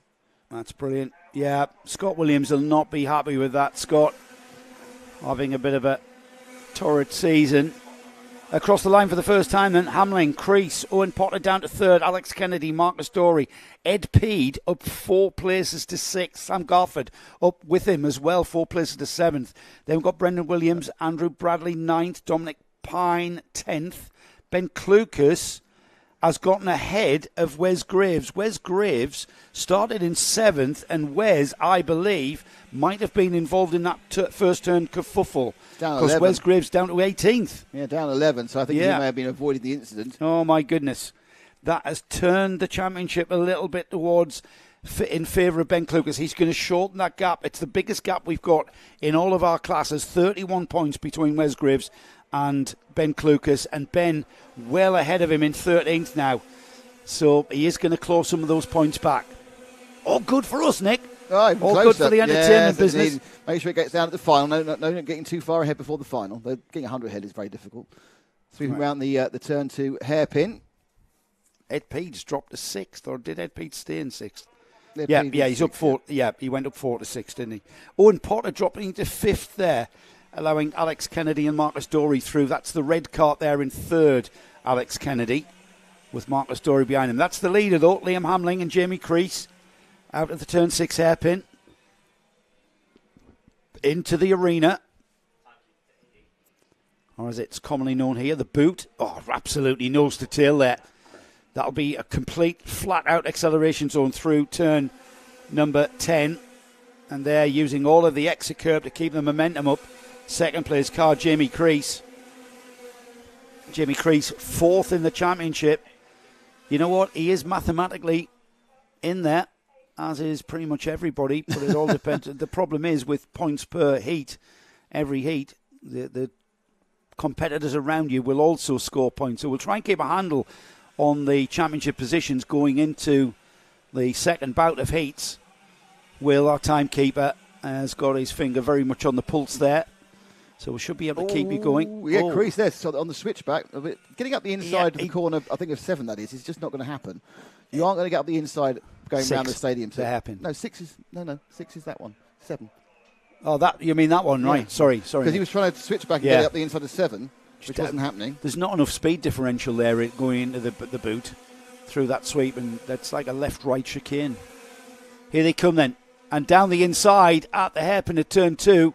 That was all about momentum out of the turn 1 chicane. And look at that. What was that? Little salute there. Little magpie salute. And now you're going to give me a bit of a shove all the way. That was funny. Jamie Crease leaning into the corner there, maximising the handling. Was that a salute, was it? Or was it no idea. Let's go. Oh, I've done that. Problem for the 26. That's having issues in front of us. That's Sam Garford. Got quite a few parked up carts in the middle of the track now. Yeah, we've already lost Luke Padley and Scott Williams. I think that's Luke Padley there, the number 25, is it? Yeah, the 28's there as well. The 28's there. No, that's a previous race, I think. That's a junior. Yeah, it is. That's a Minimax. Yeah. Not been rescued by his dad yet. Yeah, hasn't been rescued. Jamie Crease. If he's still at the end of the day, do we take him home? Take him home with you? Yeah. No, you're getting into Cyril Smith territory there. Jamie Crease leads, Liam Hamling 2nd, Alex Kennedy 3rd.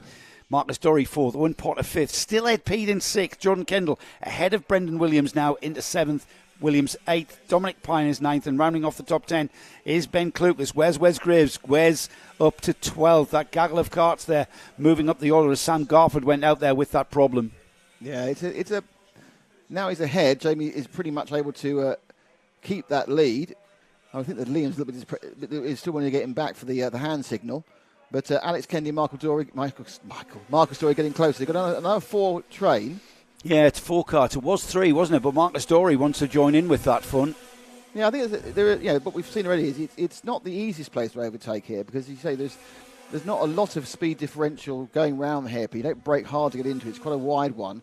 And then it's very narrow through both chicanes. So you really have to get momentum, which we've seen a couple of times, almost coming out of 10 into the first half of the straight, I would say. Yeah, I think so. Yeah, remember the cart really sort of twitching under the brake and going into the chicanes as well. It's very it's medium speed entries, isn't it? Getting the cart slowed for the second part to maximise your exit. Here they come into the boot, into that section there. That's the boot. I call that the arena because that's what it felt like when I raced here. There's the crowd at the paddock there. Just you feel like you're being watched really, really. As they cross the line then, 7 laps completed. Jamie Crease still leads. 2 minutes on the board. So plenty of time for this gaggle of 4 carts who have broken free. And there's a movement for 3rd as Dorey down the inside of Alex Kennedy into the turn 2 hairpin. Oh, and look at that, at the cheek of it. Marcus Dorey. All right, mate, now that I've got 3rd, can you follow me and we'll catch him in front? Yeah, of course we can. Yeah, what do you think I've been trying to do the whole race? Don't overtake me. I'm far more important. I'm ahead now. Yeah, now that I'm ahead, we can chase him in front. Yeah, don't slow me down. Tell you what, those 2 swapping places has allowed Hamling and Crease to extend that gap that the leaders have to perhaps a bit of a cushion, bit of a breather. Quickly round to complete 8 laps. No change down the order apart from Dorey up to 3rd. Here comes 5th across the line now. Jordan Kendall ends We've got Owen Potter, Ed Peed, Brendan Williams, Ben Clucas 9th, Dominic Pine 10th, up to 11th, Wes Graves. So the championship is in reverse order with Ed Peed ahead of Ben Clucas, ahead of Wes Graves. So that's going to close up the championship, isn't it? With the third place championship cart ahead of the other two. Yep, they'll be even closer than they were, but of course when we get the next grid, as we know, the person who's lost out this one is Wes Graves, because he had a front start which he's dropped, or middle start. That's a good point. And whilst he's climbing back, the other protagonist will obviously have a better relative position overall. Yeah. For a moment there, Nick, as we've got 30 seconds, so as they cross the line, it'll be the final lap board next time by. For a moment there, I thought Liam Hamling was about to mount a challenge on Jamie Crease. And I think it's just because they close up at certain parts of this track. Yeah. Because Marcus Dorey, he looks like he could challenge Liam Hamling. So still all to play for, I'd say. Yeah, Alex Kennedy's just been dropped by these three as we go into the halfway around the penultimate lap. And they turn once again for the short shoot before the second hairpin. There's two hairpins. This one's a tighter one at 6th. Again, not really an overtaking position, and this is where you would like to power out, but the sweep now and into the stadium section. Well, you're at the arena, aren't you? Call it the arena. That short straight between 5 and 6. If it was maybe 50 metres longer, that turn 6 hairpin would perhaps be a potential outbreaking. But you haven't got enough momentum out of 5, which is really quick. They're on to the final lap now. Crease looking over his shoulder there. Oh, a little bit of a sort of middle of the track entry into the hairpin there. So he's aware that Hamling's there. Dorey kind of keeping a watching brief. Into the chicane. That's defensive driving, would you say there, Nick? They were in the middle of the track. Oh, yeah, absolutely. And he's compromised himself. Jamie Crease, by defending, has compromised everybody and Marcus Dorey. Yes, Hamling lost the position. Dorey got past, because what happened was, in losing all momentum, he actually stuffed up poor old Liam, and then Liam had nowhere to go, was off the track, and therefore lost the ability to keep second. So Liam's going to be absolutely no chance. Jamie's on Liam's Christmas card list now. Well, Jamie Crease is 4th. Liam Hanley is 5th in the championship. As they finish there, it's Jamie Crease from Marcus Dorey, from Liam Hamling, Alex Kennedy 4th. Jordan Kendall finishes in 5th. Ed Peed 6th.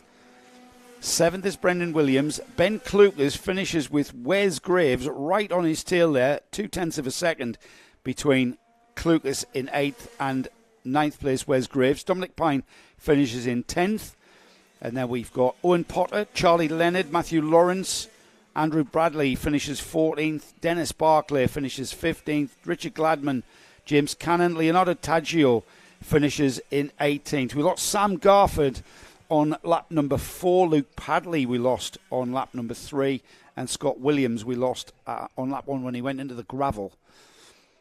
Gravel trap doing its job to perfection and stopping the carts in a way that we intended. Right then, what have we got next? We've got our second round of heats. It's time for senior Rotax. I say that, Nick, but because of the large grids, it means that we've got now, going out in the senior Rotax 162 class, we've got carts, or drivers I should say, that are into their second heat, and some of the drivers are into their first heat. So a little bit of a mix, not just mixed grids in sort of start position, but mixed grids in how we have to run this meeting. Yep. So you get a front, middle, and a back, don't you? So, but interestingly, if you're at the front of the middle, the back of the front, you can be like 10th and 11th in a 30-car heat. So you don't get first, 15th, and 30th. You get everything in between. So you could get second. The idea is that if you add up your 3 grid positions, they're the same for everybody. That's right. Yeah. Though actually, they're quite fair. It is, but actually, in some ways, you actually want to have starts in the middle because it gives you a chance to move forward. It does. Yeah. If you start first. There's only one way to go. One way to go. Yeah. If you start 30th, you've got so many more places you can make up as the man revs his engine again, and the guy behind us who's got his cart. Can't be good for it to rev it like that. Championship protagonist in senior TKM, Mitchell Ball, who is 10 points behind Louis Bevan, finished the race like that, Nick. I've been sent a picture of Mitchell Ball's senior TKM cart in a certain state of repair. Oh, right. He's got a bent steering column. When did that accident happen? Basically frontal. Yeah, what happens is the steering column can break. Oh, right, yeah. And he's on with trying to repair that full steering system, which is a column and 2 track rods that extend out of the hubs are not on there, so he may have bent some hubs. So a big off for Mitchell Ball. Lewis Jones had a piston that went in senior Rotax in Heat 1. He's borrowing an engine for the rest of the day. Have you literally just got the list of all the victims, have you? Yeah, because I've got Gaz Berry out there Gaz is out prowling the pit lane. Getting the gossip, yes, absolutely. Yeah. Motor Racing UK, I think it's your friend, isn't it?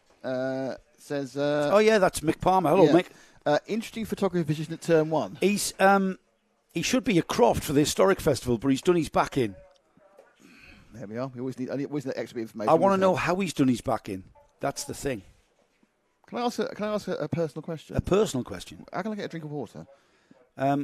Well, you should have brought some, mate, like I have. All right. Is that what you mean? Yeah, I should grow up and be an adult. Yeah. There's a cup there, Nick. Yeah. And there's a water bottle, which is our supply of water for coffee. Anyway, while you stop being dehydrated, I'm going to run down the grid for the senior Rotax Heat number 2. George Boxall and Grace Lee Davis are on row 1. Mackenzie Stevens and Simon Keeble, row 2. Row 3 is Jay Lewis and Reece Pope. Then we've got Gino Cook and Scott Smith. Jimmy Hardy and Tristan Bernard are on row 5. Elliot Thomas and Max Martin are on row 6. Dan Andrews and Gez Owen are on row 7. Row 8 is Dylan Tatum and Scott Lowther.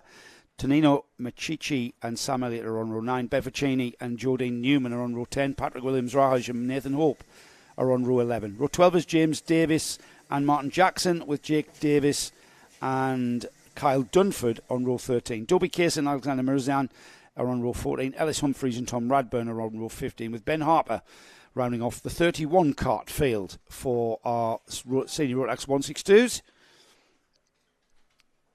Senior Rotax, of course, just to remind everybody, coming into this round, Lewis Jones, who is the championship leader with a ruined piston from the first heat, having to borrow an engine to continue his championship run. He's currently leading the championship from Miles Barthorpe. We get this race underway with a kart off to drivers right there at the start, looking like a mechanical problem rather than an issue. The field already through turn number 1, which is actually the hairpin at number 2 because we missed the chicane. Into the chicane at turn 4. Then it is the number 40 of George Boxall, who started from the pole and has hung on to that first place. Oh, and there down the inside has gone the number 17. Was that the number 17 or the 47 of Simon Keeble? 47, I think. 47, if that's Simon Keeble. Simon Keeble in the mix for the Masters Championship. Simon Keeble was the tall driver that we interviewed with Paul Ozan. And just look at how determined he was. Look at that gap from Keeble. 0.8 of a second, he got the lead, and by the time he got to the line, I think he got the lead into turn 5 or 6. By the time he got the line, he had 0.8. Wave bye-bye to Keeble. George Boxall dropped a second then across the line. Jay Lewis third, Mackenzie Stevens fourth. You can see on the stream the order on the right-hand side. That's pretty much up to date with the live timing and scoring. That's the battle for second now, as Boxall has got Jay Lewis literally all over him. Crossing the line, 2 laps completed. Jay Lewis ahead of Boxall, as we thought might happen. Mackenzie Stevens fourth, Reece Pope fifth. Moving there, looking at the inside was the Mackenzie Stevens, thinking about it in turn 2. Tricky overtaking manoeuvre. I think in some ways you have to be a bit forceful, don't you? I'm going there and have a bit of a helping hand, or perhaps not too fighty person you're trying to get past initially. It's very hard if the cart in front is as quick as you, and there we've just seen there into the turn 6 hairpin. And look how much he was compromised. He's lost a place because of that. This is not, we're 6 heats in, and it's interesting. This is the first track I've seen where you have to measure when you overtake for fear that it won't work and you'll lose a place, because there's so much place. It's a momentum track, as you said quite rightly, Joe, and that's a mistake track. I'm not sure if he was nudged out that mistake, but yeah. But Look how much he's been. Look how much he's lost there. He slid wide in the turn 1 chicane, and he's lost 4, 5, 6, 5, and it's still happening. Yeah, it's still happening. And so it's remarkable. We haven't seen one of these tracks, have we? In the tracks we've been. This is a very old style circuit. We've been racing here since 1959. It's an old airfield, old World War II airfield, and so it's a run up and down a runway basically, and then left and right on a runway, and it's been the track configuration is exactly as it was in the late 80s and 90s when I raced karts. And it really is a very fast but very technical track. Reminds me a bit of Landau. Landau, another airfield track where you've got to be. It's a thinking man's track, is Fulbeck, as you've just described. And there's a lot of left and right. I mean, they're certainly ignoring the one move rule from Formula One, aren't they? I should say thinking driver's track, because we've got plenty of female. And we've got big problems at the hairpin. So there's big problems at the second hairpin. I'm not sure whether fourth chicane. Turn 4 chicane. We've got the 82 off and an accident with the 11. I'm not sure whether this one's going to get stopped. I'm not sure. So you've got the 11 and the 82, who are Nathan Hope, and looking for the 82. Can't see that. My eyes aren't that clever. But there's been an incident. I don't think anyone's actually hurt, but there's been an incident where the chicane is deranged. All drivers okay. Not the same for all karts. So it's a good day for people and an excellent day for people who sell spares for karts. And we're going to bypass the chicane while we sort that out. And now we just go straight on. Yellow flag flying there, acknowledging that yellow flag. But that's a straight run into what will be turn 5, which becomes very quick indeed. But drivers quite rightly lifting off as they went through that zone. Not quite sure. They were yellow, double yellow then. 34 kart of... let's try to find the 34. Can you say 34? Who is it? The other problem is sometimes they aren't actually the 34. Yeah, it's Dan Andrews. Yeah, Dan Andrews. Passed under yellows there, I think. Oh, right. Okay, now, we'll leave that to the officials. I'm not sure whether it was yellow or we're back with the chicane again at 4. Right, so we're back with the normal configuration here at Fulbeck. The leader already through. No, that wasn't the leader. That was the number 22. He's way down.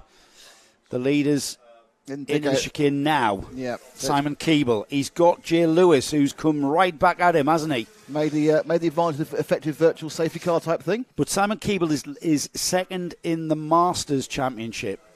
So it doesn't matter that Jay Lewis gets by him. The next Masters is down in 8th. That's Sam Elliott. And then we haven't got Paul Ozan out in this one. So Simon Keeble really is maximising his run here in his first heat in comparison to Paul Ozan, who finished down the order certainly from the front. Yeah. He's not going to give it up easy, though, is he? I mean, it's kind of you sit there and you're waiting for him to pop out to the right, aren't you, as he comes towards you. No, not that time. And in fairness to Simon, I think Simon had just the right line there to make him. No, I don't think so, not this time. But I think it's a difficult situation because there isn't really quite enough run either to the first part of the turn 2 chicane. Oh, look at that! Yeah, got it at the end. Textbook. But is he going to be able to hold it? Will Keeble have enough momentum? Oh, he's a big lad. That's the problem, isn't it? I'm pretty sure Simon would want to take the overall win here in his first heat, I think. And Simon, very, very tall. I'm surprised. I mean, he's very, very tall. He's what, about 6 foot? 6'4". Got to be. Yeah. I was looking up to interview him I can't believe, yesterday. unless he's got a special pedal set, he can't be that comfortable in the car. He can't be that comfortable. But he's obviously in pretty good shape to be in the 162 class because he's 6'4". Yeah, I think he was wearing quite a baggy set of overalls. I think probably underneath the overalls is a lot of space. There's lots of space underneath the overalls. Yeah, it was a great first half of the race. There, we're inside the final 1 minute and 20 seconds, and we've now got Jay Lewis at the front of the field, and there's the championship position. There's only 7 seconds between Keeble and Ozan. Is Reese Pope in third in any sort of play? He's not, is he? Reese Pope, no, he's down the order. No, but Reese Pope certainly third in this race. That's the thing I think it shows you.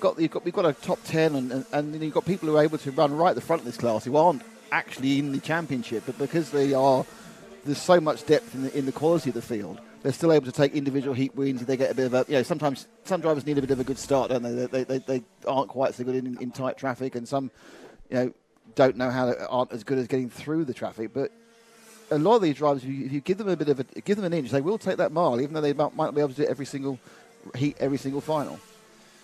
See, I mean, at the moment, Lewis Jones, who currently leads this senior Rotax 162 class, he's dropped his scores from Landau.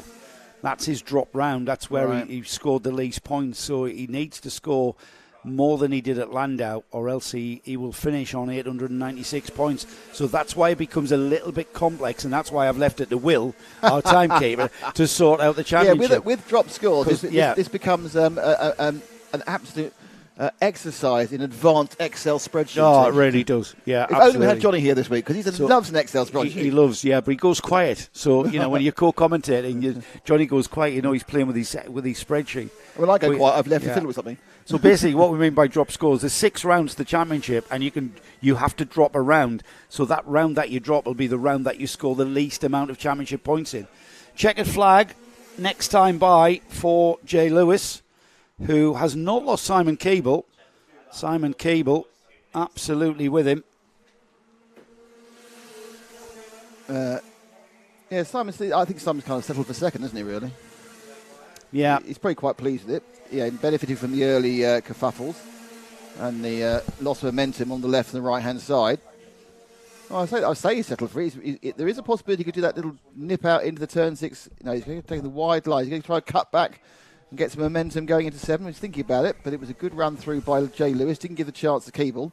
Kept up the momentum, which is really key.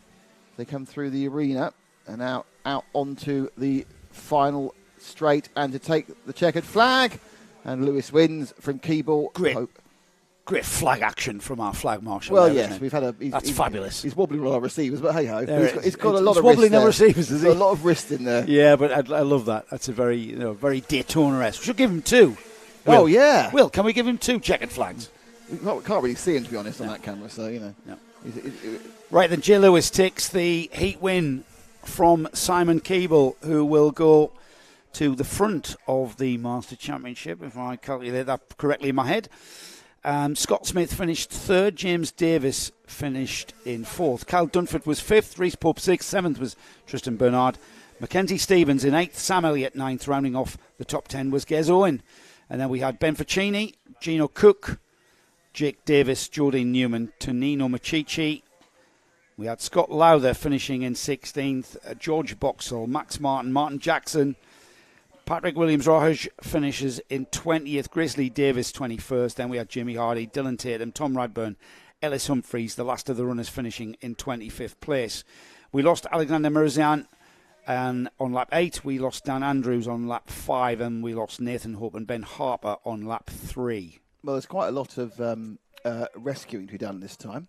Do you think you could play up the track again, and then we can start it from the beginning this time?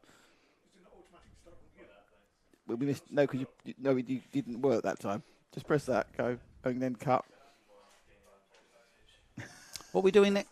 Do that again, because we're going to have a whole lap, right? Yeah. So across the start-finish straight, here's the turn 1 chicane. It's a right, hairpin left, and then a right out on the stretch towards the turn 2 hairpin. This is a sweeping, very, very fast 180-degree hairpin. It's not really a tight hairpin. Down through the kink at turn 3, not really a turn at all. And then into the braking area for turn 4. It's a chicane. It's a left, right, left, and then short straight into turn 5. Very quick corner this. It's not flat out. You've got to check the speed because you've got to be across to the left for the turn 6 hairpin, which is a really tight hairpin. Now the most technical part, technical section of karts in the whole of karting, some would say, into turn 8, which is a right-hander, turn 9, a right-hander. That's all one turn actually. And then the final turn is turn 10. It's an acceleration zone. Don't hit the curb on the right-hand side of the track there, and across the line to complete.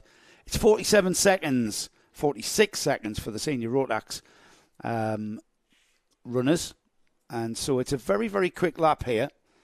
I did have the how long is this track, Will?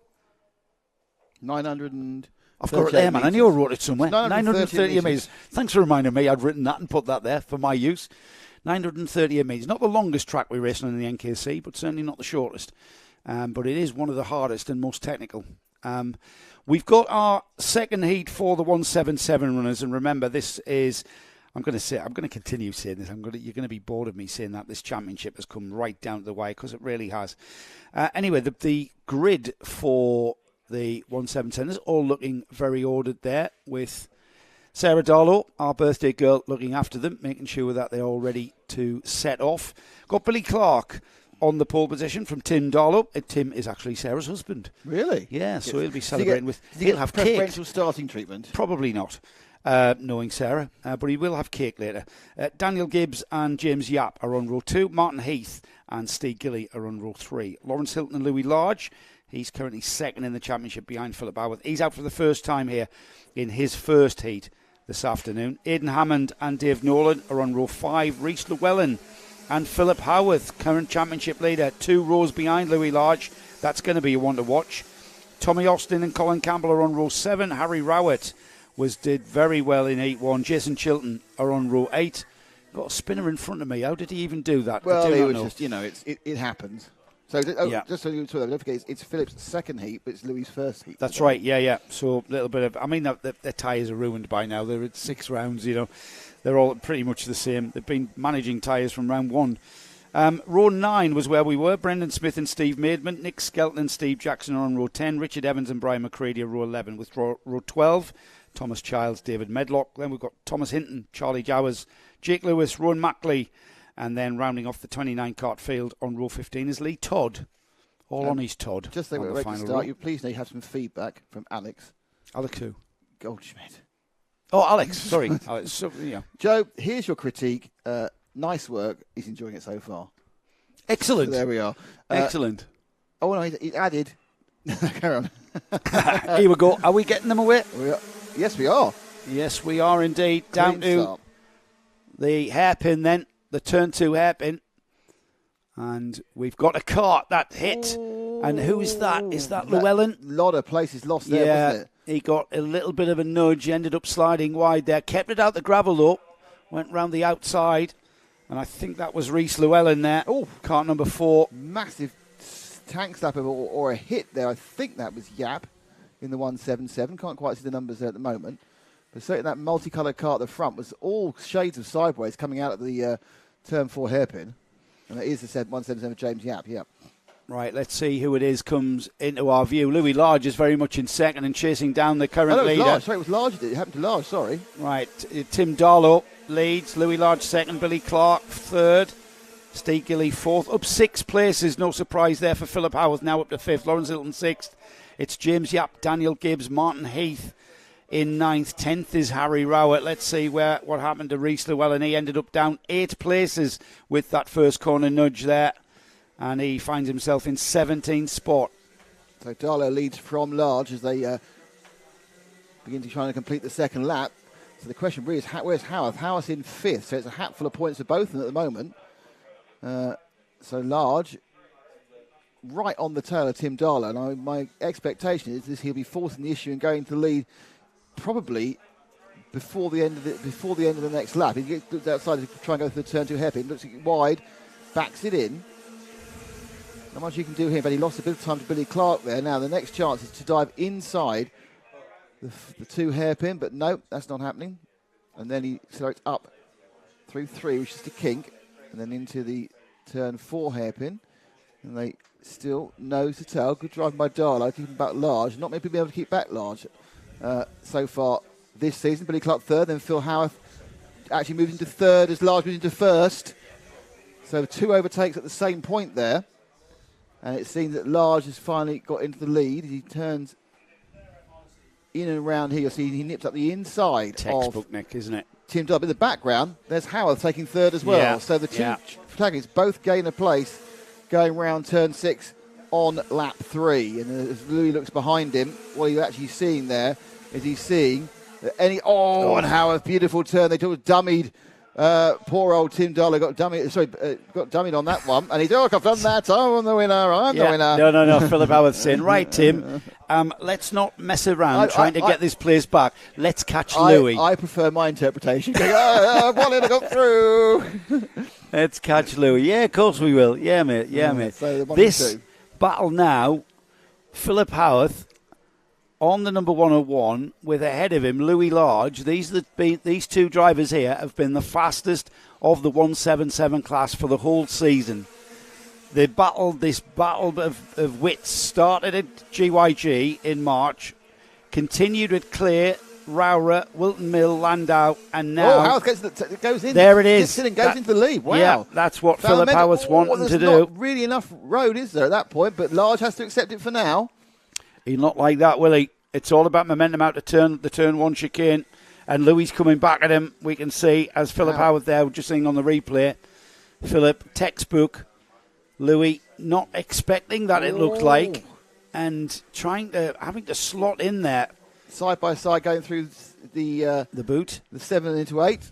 So Large is going to sit there and he's going to think that's not what I wanted to happen. So historically, been a very similar pace. There's no reason why Howarth should get away, but he's looking particularly confident around at Fulbeck, I must say. Yeah, and Louis will know that that's the championship slipping away from him as the more... And Philip Howarth already with 5 minutes remaining in this heat. Philip Howarth having to defend into the turn 2 hairpin. He knows that Louis got pace, and look at this, they're all over each other. Louis has clearly got pace, and look at that, Philip Howarth having to defend. This is where he's going to have to watch it. Look at that, down the inside, down the middle of the track. He left no room whatsoever. And what this is allowing, he's allowing Tim Darlow to get a little go. Then they say, whoa, no one overtakes there, and no one does overtake there. Whoa, side by side. Now they're up inside each other again. This is all happening, and Darlow could be the one to win out of this one. Large has at least two interfaces there with Howarth. So much the fact that actually he was scored as the leader over the line because they were so close together. That is incredible. Incredible driving from these two. We knew it was going to be intense coming to Fulbeck. I'm not sure we expected this intensity, though. With that absolutely glued together, Phil Howarth having to contend with the driving of Louis Large and having to get out the textbook in ways of defensive driving. He opens the door a little bit there, but Louis Large kind of settling down somewhat in comparison to the previous lap. Into the boot then, and Louis will want to start thinking about how he's going to get past Philip Howarth without allowing Phil to get too far ahead. They're still glued together though, Nick, as they cross the line. If ever there was an example, it's easier to follow than to lead. It's this last couple of laps because Howarth doesn't know where to look. He's spending more time looking backwards and forwards at the moment.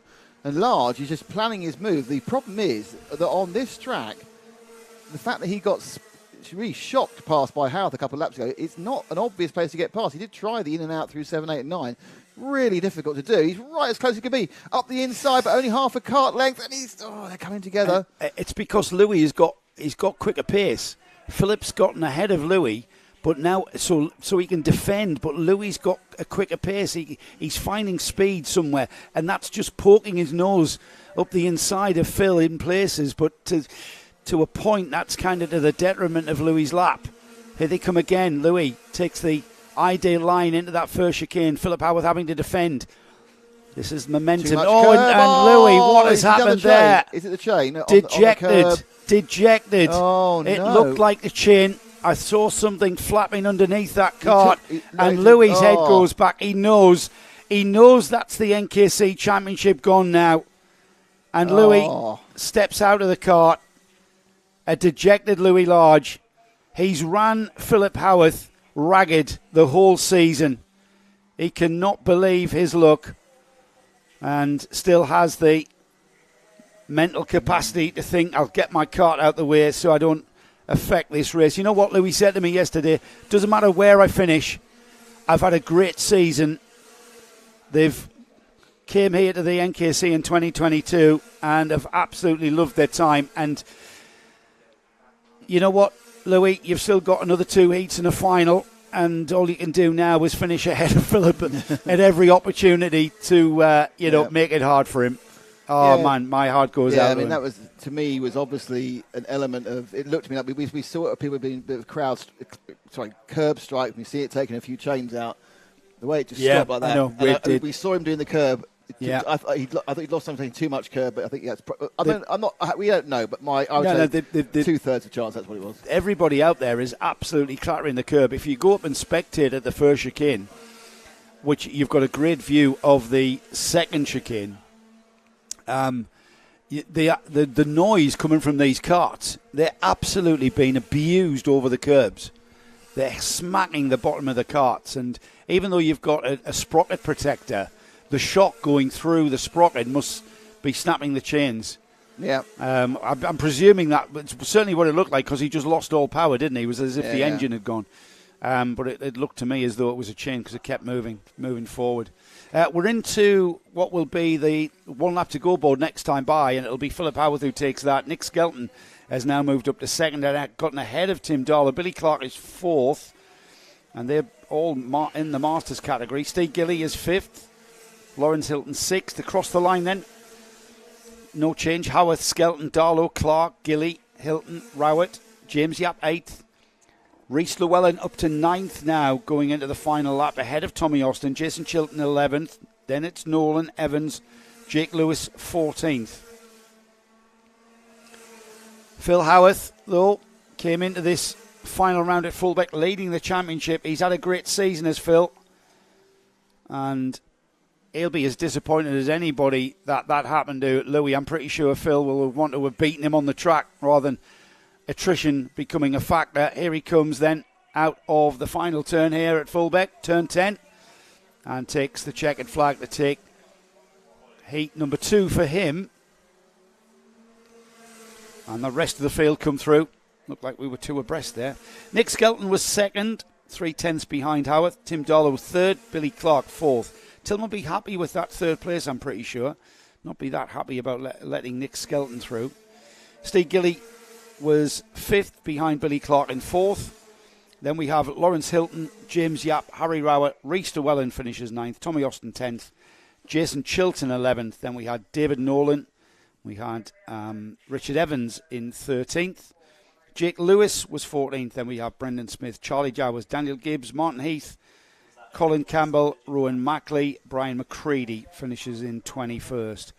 We lost Thomas Childs and Steve Jackson on lap 9. We lost Louis Large on lap 8. We lost Steve Maidman, Thomas Hinton and David Medlock and Lee Todd all went out on that first lap. Well, that was a... Well, was that the... Was that the championship right there? Yeah. Was that the championship right there? Bad luck can strike both ways, of course. I think Louis thinks so. Yeah, I think Louis thinks so. No question. You saw in his body language how dejected. Great camera work there, by the way. We captured that moment. I'm pretty sure Louis will not want to see that Alex tomorrow. Alex I hope Louis checks his underwear after that exchange. I think it was pride for him breaking down when they were That was right. It was a phenomenon. You know what? I expected those two to be like that for this weekend. And I'm hoping Louis will get that cart fixed. And I'm hoping Louis' head doesn't fall too much and we get him back out there. And he'll want to, like I say, all you've got to aim for now, mate, is to beat Phil as many times as you can today. And I'm sure Phil really couldn't care less as long as he's finished right behind him, because Phil has got his eyes on that championship. We have got the second heat for Junior Rotax coming next, and we'll have a look at that grid in a moment. Championship situation had Samuel Wyatt ahead of Braden Hill coming into this final round. Sam Wyatt 10 points ahead of Braden Hill, with Ashton French not too far behind. Archie Buttle is fourth in the championship, Ronnie Shrimpton fifth, Mason Perrin sixth in the championship, Ben Ficini, Ethan Wyatt eighth. And you know what, talking to Ethan and Sam Wyatt's dad this morning, Ethan wants to have a great run. He's eighth in the championship this weekend, but he's got his eyes on fifth. So I know we kind of focus on the top end of the championship and who we're going to crown champion for the NKC, the NAVOS NKC champion of 2022. But all the way down the order, there are people wanting to finish. I want to finish 15th ahead of you, Nick, kind of thing. Well, you know what I mean? I would, if I was finishing 15th, I want to finish ahead of me as well. Yeah. Well, you know what I mean. Yeah, I do. Little interpersonal battles. Alex Goldschmidt again. We were talking about curbs and change yesterday, Joe. Gutted We were. We talked about everything yesterday, Alex. It was good to see you, mate.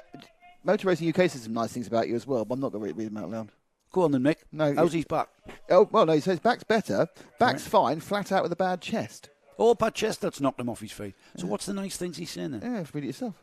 Where is it? Do you not want to tell the world? Where am I? Look there. See?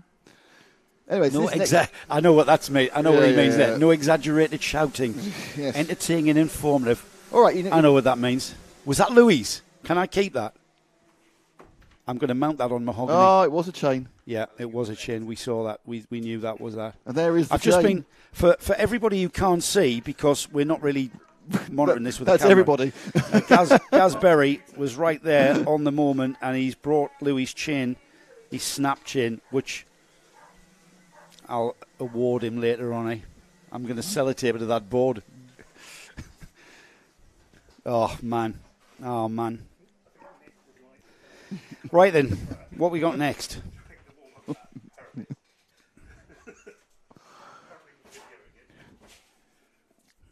Heat 2 for Junior Rotax. Sorry, I was just being unreasonable. Braden Hill and Archie Buttle, Adam Catling, Rafi Salentano, Daniela Sutton, Frank Bourne, Oscar Shrimpton, Joel Bowden, Dylan Mitchell, Sam Wyatt, Ethan Wyatt, Aidan Pomeroy, James Rigby, Jacob McDonald, Stephen Barnes, Daniel Whitfield, Ollie Morris, Archie Hardiman, Ashton French, Ronnie Shrimpton, Lewis Llewellyn, Alfie Bushell and Levi Goodyear and Sophie Hadley. But we get this well and truly underway. 3 wide, is that 2 wide, 3 wide? Into turn number 1. Very sideways braking for the bluer cart there. Might be on the land of Norris ones. We'll get a glimpse as they cross the, I think everybody's through. Yep. Yeah, into the turn 4 chicane. And it is the number 22 of Archie Buttle who leads. That was the cart that you saw sliding up the inside at the first turn, which is the turn 2 hairpin. Out of the turn 6 hairpin, and it's Buttle leading. Behind him, there's all hell breaking loose with carts going 2 and 3 wide. They've settled down before they get to the boot section, which is a one-line part of the track. Here they come then out of the final turn and across the line underneath us. Archie Buttle leads. It's Braden Hill second. Daniela Sutton it is in third. Great first lap from Daniela. Frank Bourne in fourth. Adam Catling drops to fifth. Sam Wyatt up 2 to 6th. He like that. Rafi Salentano 7th. Dylan Mitchell 8th. 9th is Jacob McDonald, and Aidan Pomeroy is the cart that rounds off the top 10. Yeah, Sutton looking quite racy, actually, having a good old look at the back of Braden Hill. Here, of course, one of the guys in the mix for the championship. So it would have been too pleased to see Archie Buttle nip up the inside of him a lap earlier at turn 6. But now they settle down into the meat of the 8 minutes of this heat. Yeah, it's all about running for a championship, and Sam will know that he needs to finish as close as he can get to Braden Hill, who currently comes through in second. Daniela Sutton still third. Yeah, but remember that Braden started in poles. This is a net loss at the moment until this moment now. He goes back into the lead again. Will Daniela get through as well? Can she? She's trying. I think about 22. But there, Braden now gets back into. But again, he started first. He can't improve from first. That's what you did say. He gets points, yeah. But he can't improve from first. Whereas Sam Wyatt can improve from where he is. And it all balances out by the time we get towards the end of the day when we start awarding points for the final, which is why I'm not even going to attempt to try and work it out. I'm just going to have a look over Will's shoulder in the lunch break and see where we're at going into this afternoon. So more heats to come before the lunch break. Crossing the line to complete 3 laps now. Braden Hill back into the lead. Oh, nice move by Daniela though, to take second place going into the turn 2 hairpin. Excellent move, that one. Buttle was very surprised. Daniela Sutton into second. Daniela Sutton is a guest driver, Nick. So she's not.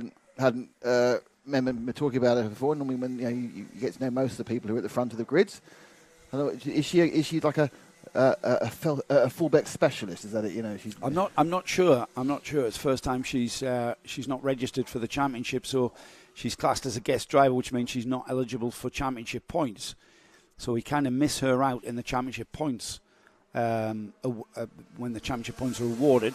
However, it doesn't stop her having a good race with Braden Hill.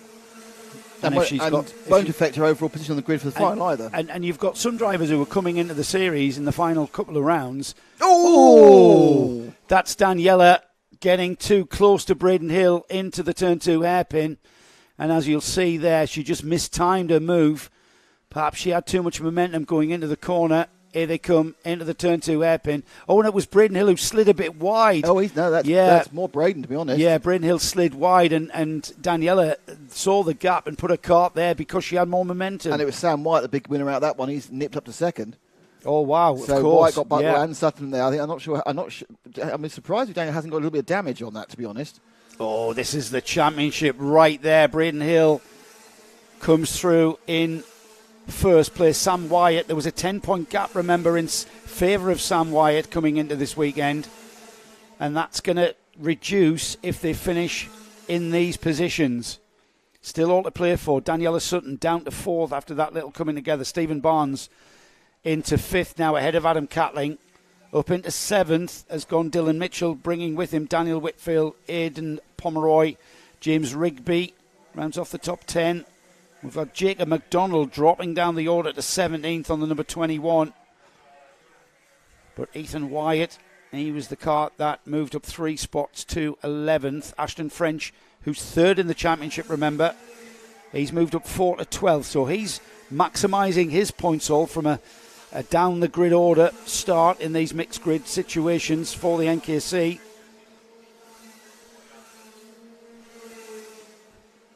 So Wyatt, who's been gifted two overtaking spots by that coming together between Buttle and Sutton, now needs to just try and gain that 3/4 of a second approximately on Braden Hill. Now, whether he might sit there thinking, well, Braden was started first and is first. I started 8th, wasn't it? And now I'm 2nd, so I'm the net winner out of this one. I've already won this one without winning it effectively in the championship concept. Yeah, I mean, you know, I'm pretty sure these youngsters have enough brain capacity to be thinking about championship. And as Sam Wyatt, he can see Braden Hill's rear bumper. We talked to these guys on the grid last night, and you'll see that in the lunch break, and some very sort of mature and adult heads on these youngsters going into today. I know I would just crumble with the pressure of a championship. I mean, you know, I remember I got into the lead of a heat at the Hull Street race once and totally went to pieces, as did me chain, just like Louis. Hull? It was the Hull Street race. Nowhere near Sunderland, Nick. Nowhere near Sunderland. Through the switchback and in the arena section, Wyatt gained a couple of tenths. He's got each lap a tenth, and you'll get there within the end of the race. He's down to another 10th again that time. So, looking to see if he can absolutely ace this one by getting past Braden and taking that'd be a 10-point swing, wouldn't it? 45 and 50. Yeah, it's gonna narrow the gap, but I'm not quite sure. I haven't got the result in front of me of where they finished in Heat 1. So we've now got points awarded for 2 heats, and that was where I was going to get an update from Will going into this afternoon, so we can get an idea of where we are for the finals. We are coming up to the final minute, so it's going to be just under a minute by the time these youngsters get towards us. The gap certainly looking like it's ebbing and flowing, isn't it? It's extending and it's coming back together. You can see exactly 1 minute showing on the board there as they went underneath it. Out of the turn 1 chicane. Actually, pretty they are. Sam has been picking up a tenth of a second, which I'm pretty sure is just because it's easier to follow than to lead. And, he's gaining a little bit from the slipstream. He's gaining a tenth. He's got. They'll do this one and 2 more. So he's got enough time at a tenth of a second because he has to actually get that ultimate couple of yards and get past. Not looking particularly aggressively racy at this point. No, he's not. They're looking like they're very sort of conservative in their approach to this. I'm pretty sure they're driving very hard. There's no doubt about that. And with literally 15, 14, 13 seconds on the board, they'll get 1 more lap after this. Sam White, remember, it's a little bit of tyre management as well to consider as well. There's a lot of factors that these youngsters, all of these drivers here today have to consider. They've still got another heat and a final, still 2 more races to go. So what they don't want to do is absolutely wear their tyres to nothingness. Is somebody trying to break in, by the way? I don't know. I think someone's hitting something really hard, like straightening an axle on the solidness of the structure of the tower. This tower, yeah. So they're now down to about a tenth of a second. But again, no real attempt so far by Sam Wyatt to get past. It's as close as he can be without actually touching at the moment. So, a little bit wide there, a little bit wide for Braden Hill. Here we go. Braden Hill had the inside line though, Nick. That's what saved his day there. 700 of a second between them, and now looking around the outside for Wyatt. I think Hill is just going to try and switch back. Is it going to work? Beautiful. Is it going to work? Beautiful driving from these two. That's that turn 3 kink. You've got to sort yourselves out. You can't go through there too wide. Not unless you make room for each other. And Braden Hill, of course, didn't need to, doesn't have to. So he didn't. Into the turn 6 hairpin. Braden Hill then with Sam Wyatt absolutely glued. It's not really a place to overtake this going into the complex. The boot complex, very, very technical. Into the final turn then, the sweeping left-hander at turn 10. And it'll be Braden Hill. And you know what? He's just had the thumbs up as Sam Wyatt from his dad. They're in the paddock just beneath the tower here. And he'll be happy with that. Absolutely finishing on the rear bumper of Braden Hill. What a great drive from those two youngsters. Braden Hill takes the heat win. Sam Wyatt in second. Stephen Barnes in third. Archie Buttle in fourth. Daniela Sutton fifth. It's Catling, James Rigby, Daniel Whitfield. Then we've got Ashton French, third place in the championship, finishing in ninth. Dylan Mitchell, 10th. Then we have finishing from 10th downwards, Levi Goodyear, Ethan Wyatt, Ronnie Shrimpton, Ollie Morris, Aidan Pomeroy, Archie Hardiman, Joel Bowden, Lewis Llewellyn, Alfie Bushell, Rafi Celentano, and Jacob McDonald, the last of our finish. No, Sophie Hadley was the last of our finishers in 22nd. We lost Frank Bourne on lap 6 and Oscar Shrimpton on lap, in fact, at the start. Great drive from Braden Hill under quite a bit of pressure. He knew Sam Wyatt was there, and Braden, a very canny race there. Lost the lead, didn't he? And then just casually just picked away at it and then snatched it back because he knew he pretty much had to. It's the senior TKM class out next, Nick, and I'm just going to have an update as to where we are in the order. So we've just had junior Rotax, now we've got senior TKM, so we've got another 5 heats before we go into the lunch break. I'm quite excited about the lunch break, not because of the obvious reason. It's because you want to see a video. No, I don't want to see the video. It's because I want... So I'm going to make a fresh pot of coffee. Oh, right? That's top-tastic. Yeah. I'm excited about that. Someone needs to get food, but I'm excited about whether or not we're going to even get food. Yeah, big queue. Yeah. But I'm even more excited about the fact that I'm going to get an update on who's where in the championship. Is that what an sad? excited young man you are. Sad? You're just living for excitement. I am. I'm excited. I'm about to have a stomach pill. Oh, well, I'd take that as a matter of course. Senior TKM, Heat 2 then. It's Oliver Fathers on the pole position. Hang on, before I even do that, I'm going to update one of my screens. Where am I? Senior TKM. Right. It's Louis Bevan, of course, the reigning champion who currently leads the championship. Mitchell Ball's had a nightmare. We'll see if Mitchell Ball is out, and we'll see if he's going to take up his grid position because he had a massive repair job after the first heat. Oliver Fathers is on the pole position. Gordon Smith alongside. James King and Leanna Page are on row 2. Alexander Lehman and Matt Slater on row 3. Row 4 is Matthew Horton and Luke Woodward. It's Joseph Phillips and Joseph Jacks on row 5. James Hull and Mitchell Ball. Let's hope we see Mitchell in the 12th spot. He's on row 6. Charlie Savage, Will Cregeen on row 7. Ollie Milner and Matthew Temple Purcell on row 8. Row 9 is Adam Crofts-Davies and Lucas Sullivan, with Louis Bevan and Olivia Jenkins on row 10. Row 11, Curtis Granger and Callan Lamont. Or was it Caelan Lamont? He doesn't know. We don't know. No one knows. Nobody knows. Row 12, Jason Lovett and Leo Crabtree. Chris Whiteside and Ricky Wright are on row 13. And then rounding off the 27 cart field is Andy Wagstaff on that 14th and final row. All alone on that 14th row. Nick, did you see whether...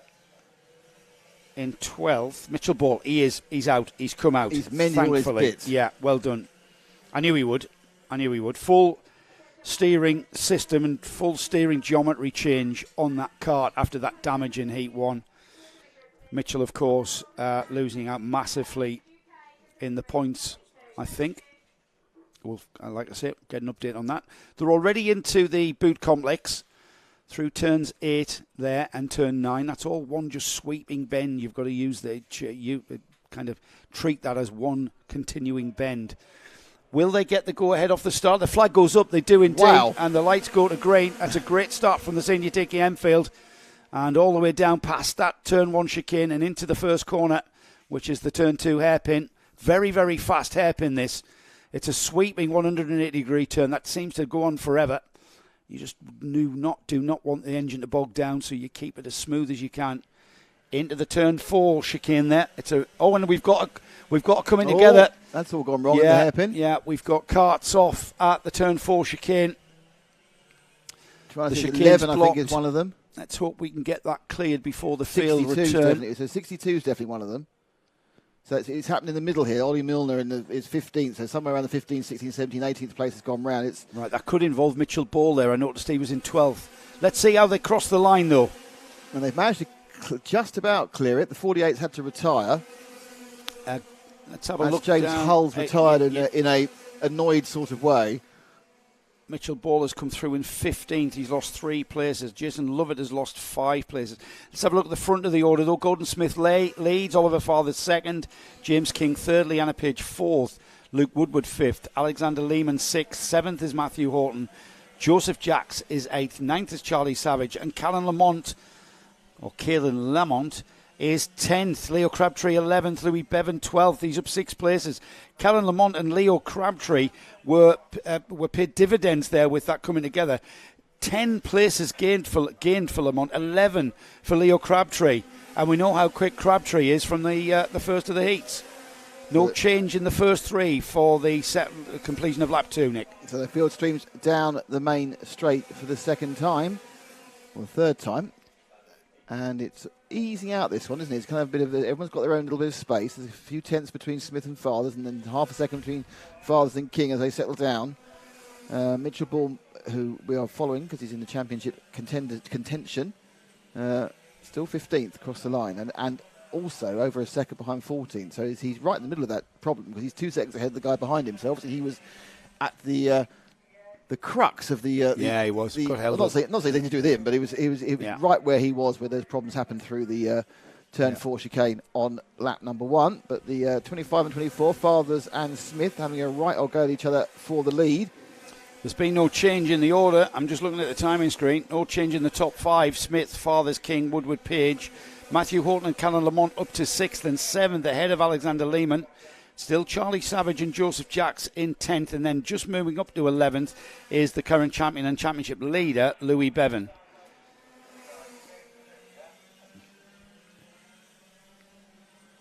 So this one's a bit closer than it has been.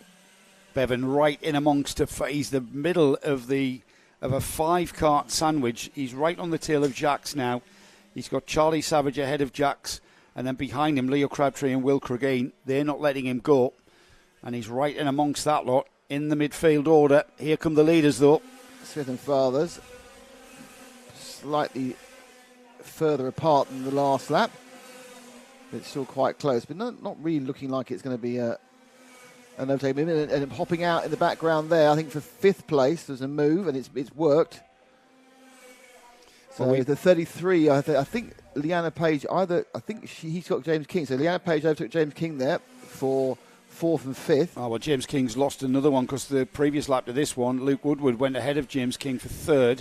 James King now down to 5th. We had Louis Bevan moving inside the top 10 ahead of Joseph Jacks there.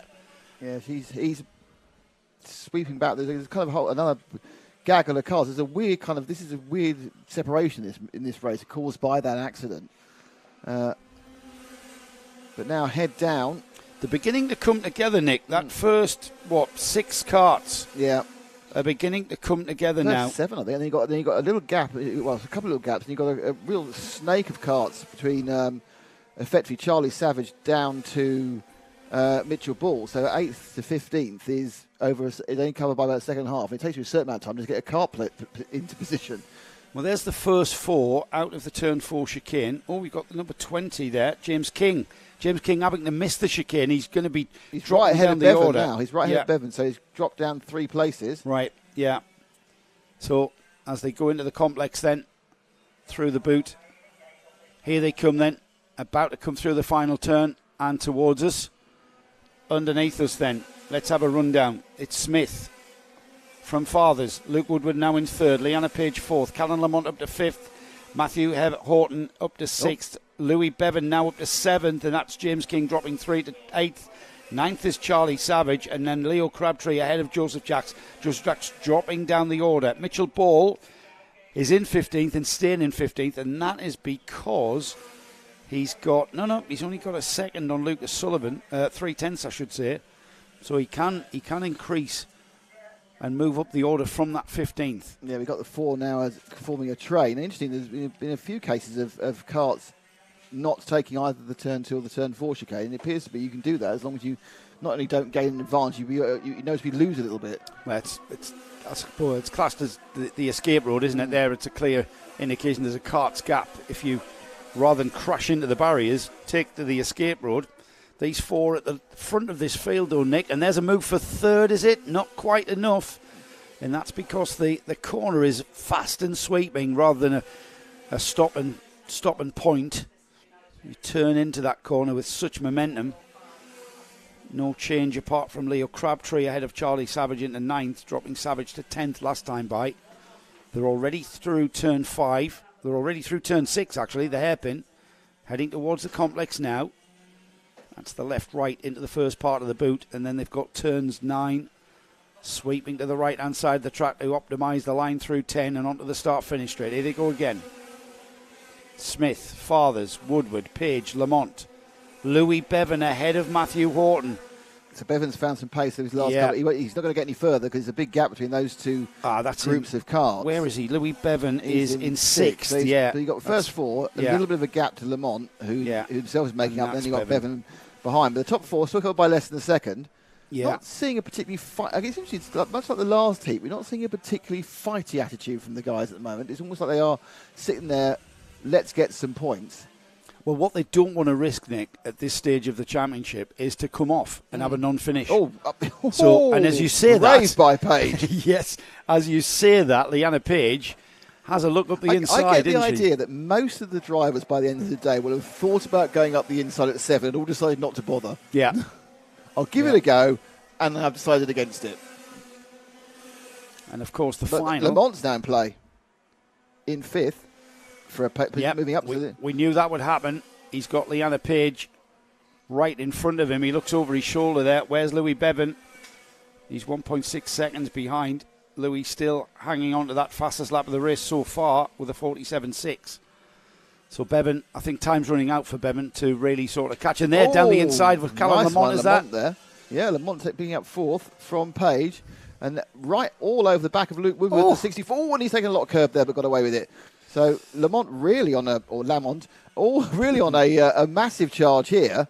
And what's happened is it's meant that the top 2 have broken away, and now it's a scrap for 3rd, 4th, and 5th. Lamont wide out. He's not going to be sweeping back. He's not going to be able to sweep back this main battle here. But 1st and 2nd are also all over it. And is it going to be 1st and 2nd a change? Just be thought 3rd and 4th was focused. 1st and 2nd looking to go around. Side by side. But it stayed the same way. Lamont's been challenged into the turn 4 chicane, but that was side by side through the turn 2 sweeping. Last lap. 180-degree turn. Lamont has hung on to 3rd, it looks like. Here are the leaders through turn 6 now. Is side by side coming out. Who's that squeezing through? There's been some changes there. I think that's Leanna Page. Has Bevan gone on terms? I'm not sure. Here they come, Nick. Bevan's down. That's the 1 car. Bevan's in 5th, so I'm not sure who's been... I think actually Woodward's been squeezed right out.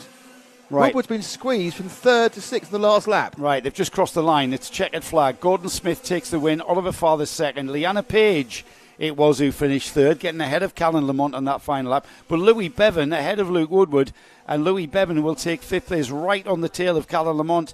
Luke Woodward 6th, Matthew Horton 7th, Leo Crabtree 8th, Charlie Savage 9th, Mitchell Ball finally finishing in 10th. Well, he made some place up towards the end. He's made some ground. I think... And I'm just watching the carts come through now. I think there was a little bit of confusion. Confusion?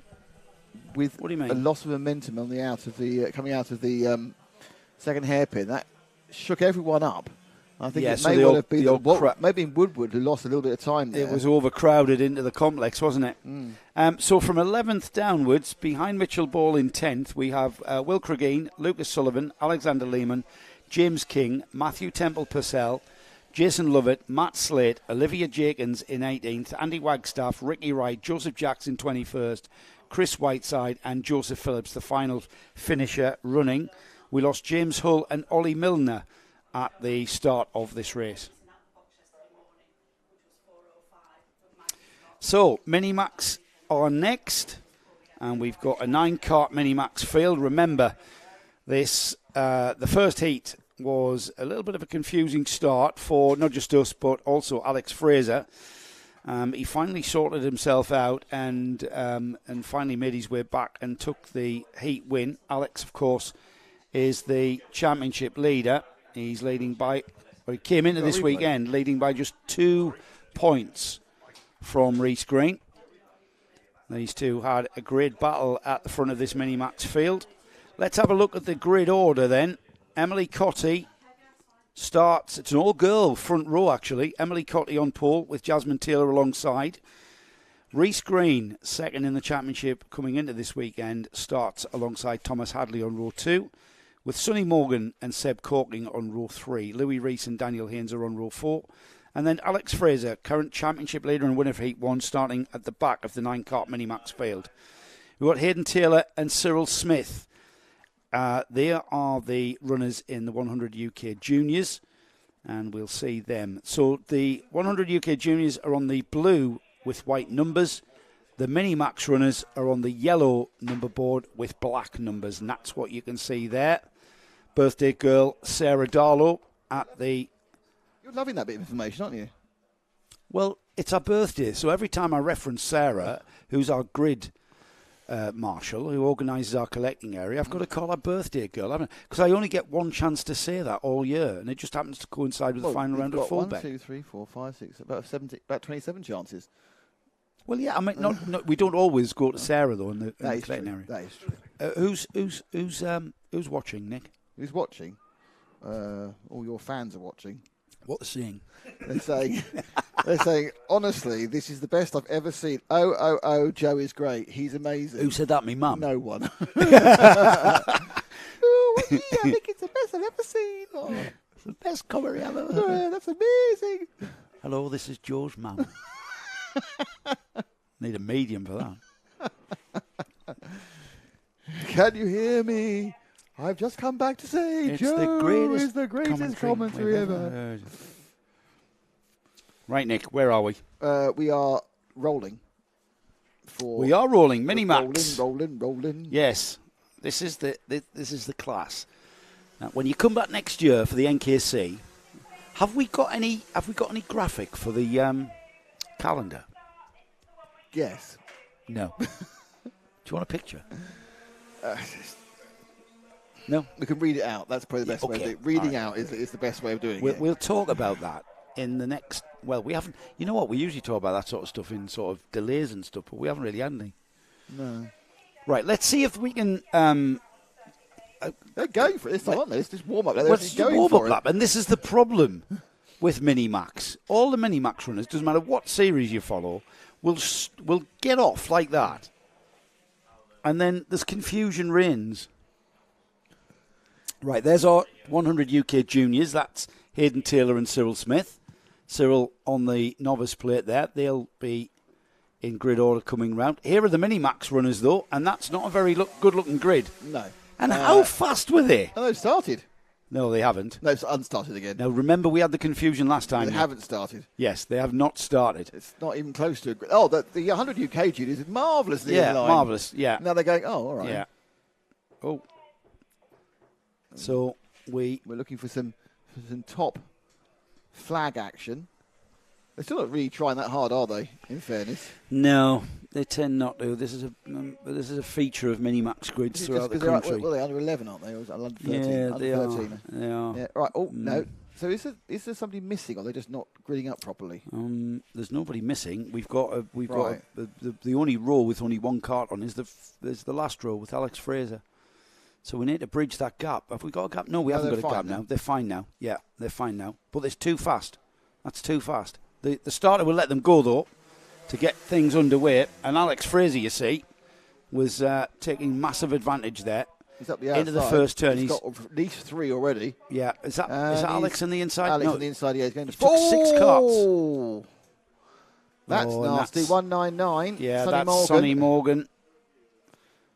Down the inside, it can happen at the first turn, can't it? That's Fraser coming up the inside. Nothing to do with anything here. He's already passed.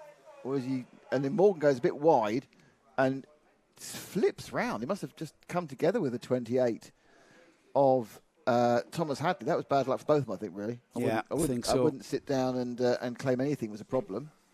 Yeah. They're already into the complex, though. 3 carts breaking away from one another. And let's see who it is. It looks like Jasmine leading. Jasmine Taylor, Reese Green and Alex Fraser, the two chaps. Fraser's just got past Green going into the hairpin. Has he really? So Fraser up to second now on the tail of Jasmine Taylor. It's an exact copy of what we saw in heat number 1. And Alex should pick his moment and get past Jasmine Taylor. Louis Reese was in 4th. Seb Corking 5th. Daniel Haynes in 6th. He's in the lead. Emily Cotty, Sonny Morgan, Thomas Hadley, Cyril Smith. Have we lost? Fraser. Have we lost? Excuse me. Yeah, okay. Were you impressed there, were you, mate? Is that why you can't speak? Totally, fully, in his hand. In his hand, fully. You don't know what we're talking about. Let's get back to the race, because we've got a change of lead as Alex Fraser, championship leader, goes into the front of this Minimax field. Jasmine Taylor second. Reese Green in 3rd. Louis Reese in 4th. 5th is Seb Corking. Daniel Haynes in 6th. And then a short gap for Sonny Morgan. There's the number 28 of Thomas Hadley. And there's the number 82 of Cyril Smith. Oh, dear. Hayden Taylor. Where is Hayden? Let's see if we can, because we've only got Cyril Smith. Have we lost Hayden Taylor as well? Hayden was running over the line, but I see he must have stopped. There's a cart down there. Oh, right. We've also lost Emily Cotty. So Emily started from the pole. Here come the leaders. Great race with these 3 at the front. Alex Fraser, Jasmine Taylor and Reese Green. Remember, Taylor is a guest driver. Seb Corking ahead of Louis Reese this time by. And Seb will want to get on terms with those 3 in front. He's still on his research mission.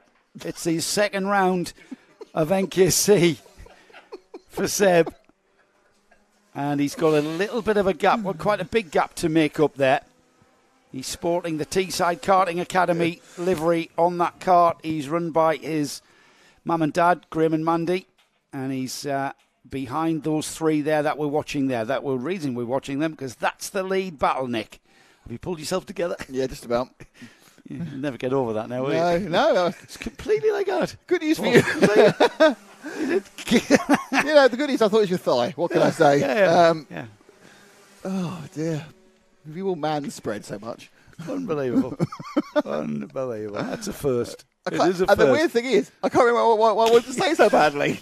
Why did it stay there so long? Because I didn't know what it was.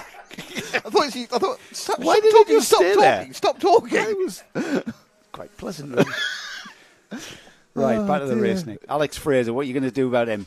Nothing. Because he's got a massive pace here. Jasmine Taylor, I hope Jasmine comes back and does the full season next year. Yeah, she's looking cool. Because she's got a lot of pace there. And she's ahead of Reese Green. And the championship has been, or is between Alex Fraser and Reese Green. She's right there in the middle of the championship leaders. Yeah, sort of dropping Reese in many ways as well. Yeah. They've kind of spread out a bit. We're inside the second half.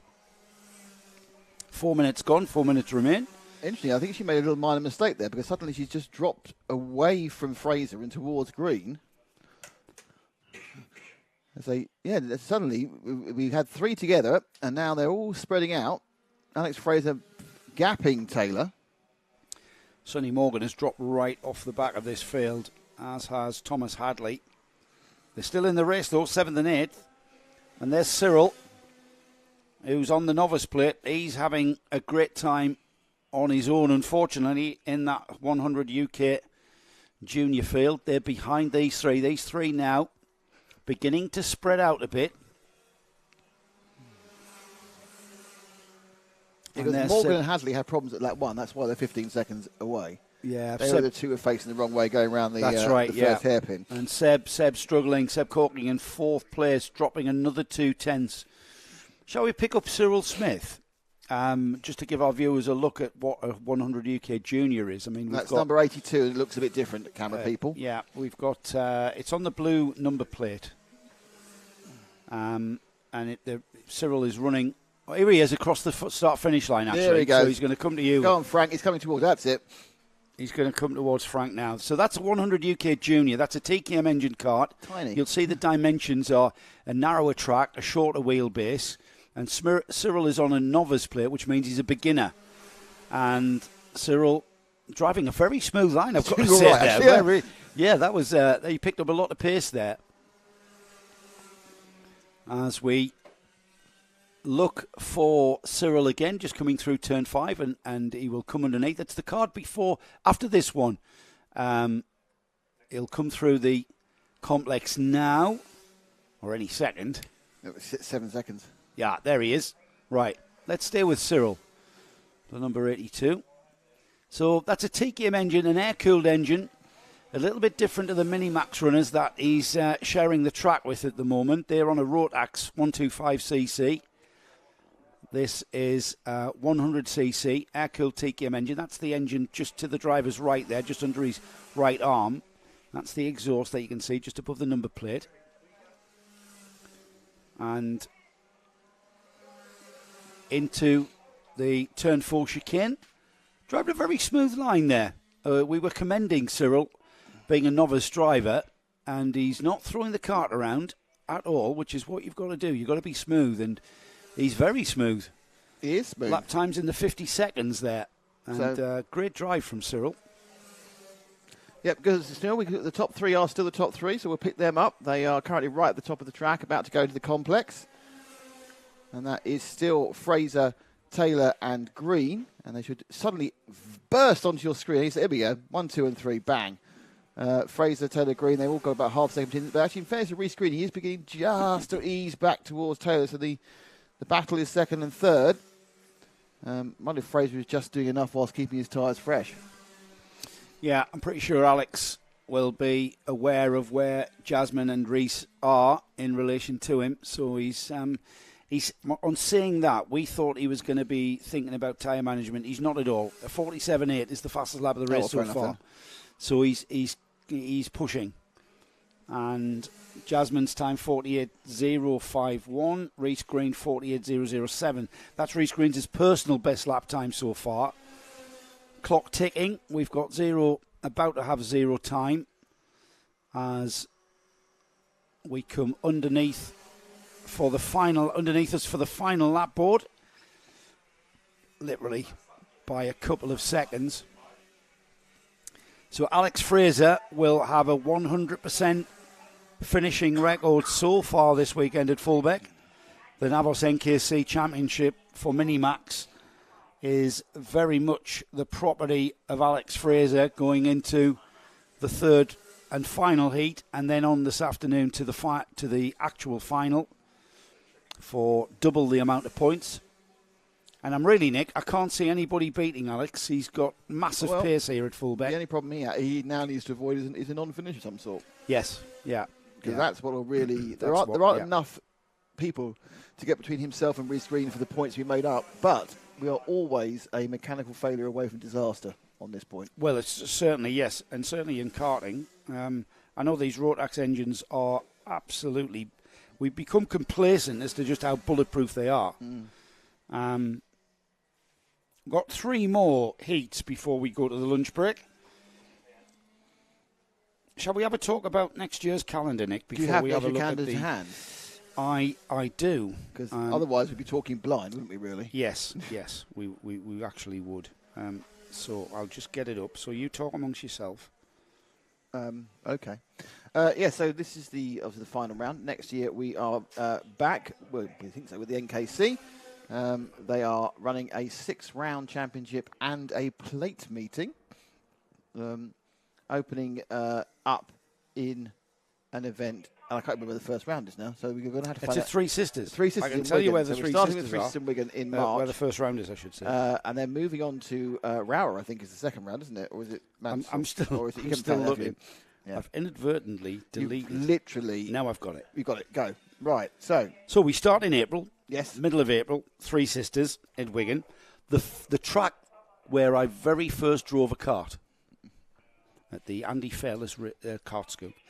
We go to Rower in Cumbria, which is I think where we were this year in May. Yep.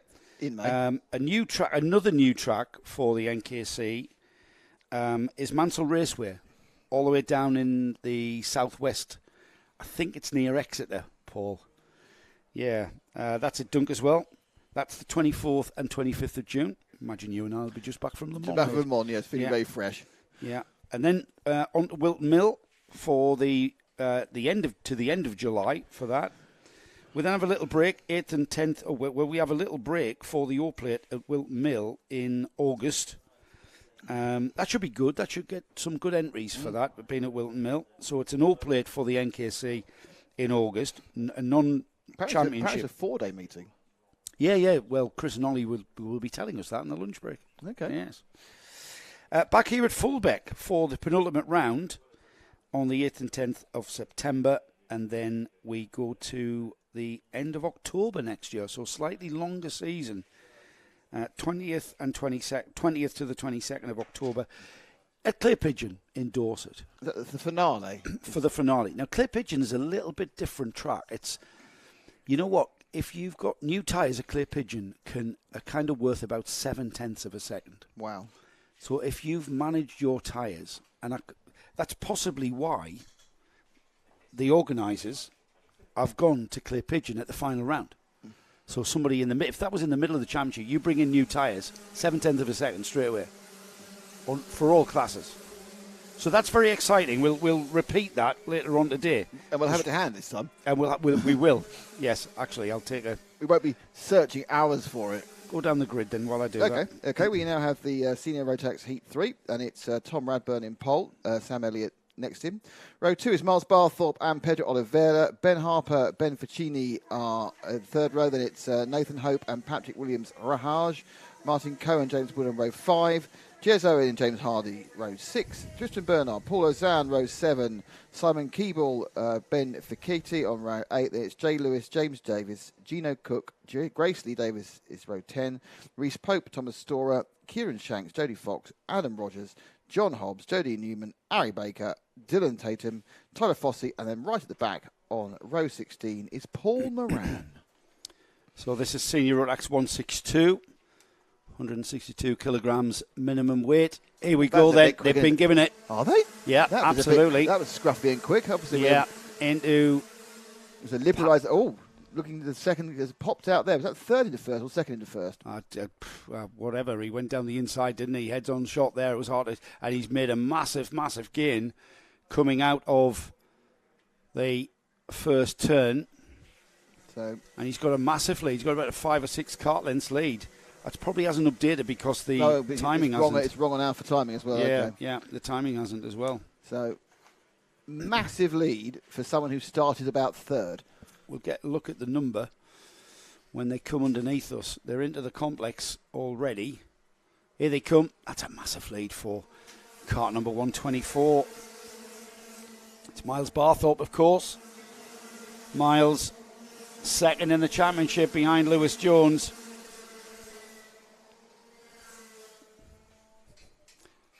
Your timing updating, look, Will.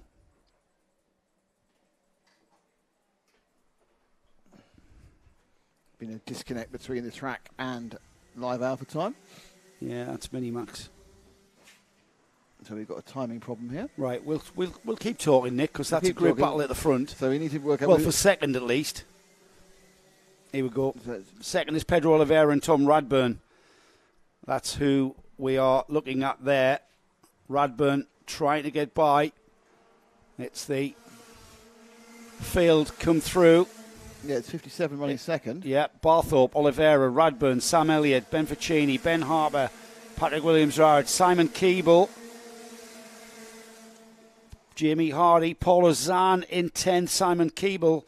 That's quite relevant because Simon Keeble is trailing Paul Ozan in the Masters and he's ahead of him, so he's taking more points back off that Masters Championship lead from Paul Ozan. So still all to play for.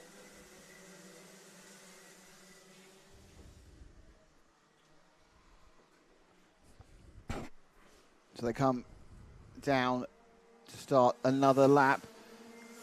Still the same though, Nick, by the looks of things. 57 of Oliveira. Oliveira, absolute star of the first round at Glan. Unlucky in the final with a breakdown, but I kind of thought he was going to be the star of the show. Pedro Oliveira and be the man who would be pushing it, but he's not really managed to show that. Yeah, Paul Ozan moving right on the tail of Simon Keeble. See if we can pick up kart 47 and 72. That's the championship battle for Masters. What position are they in? I think that's Simon Keeble just coming through turn 6 now. Let's see if we can get him as he crosses the line. It's quite relevant to the Masters Championship.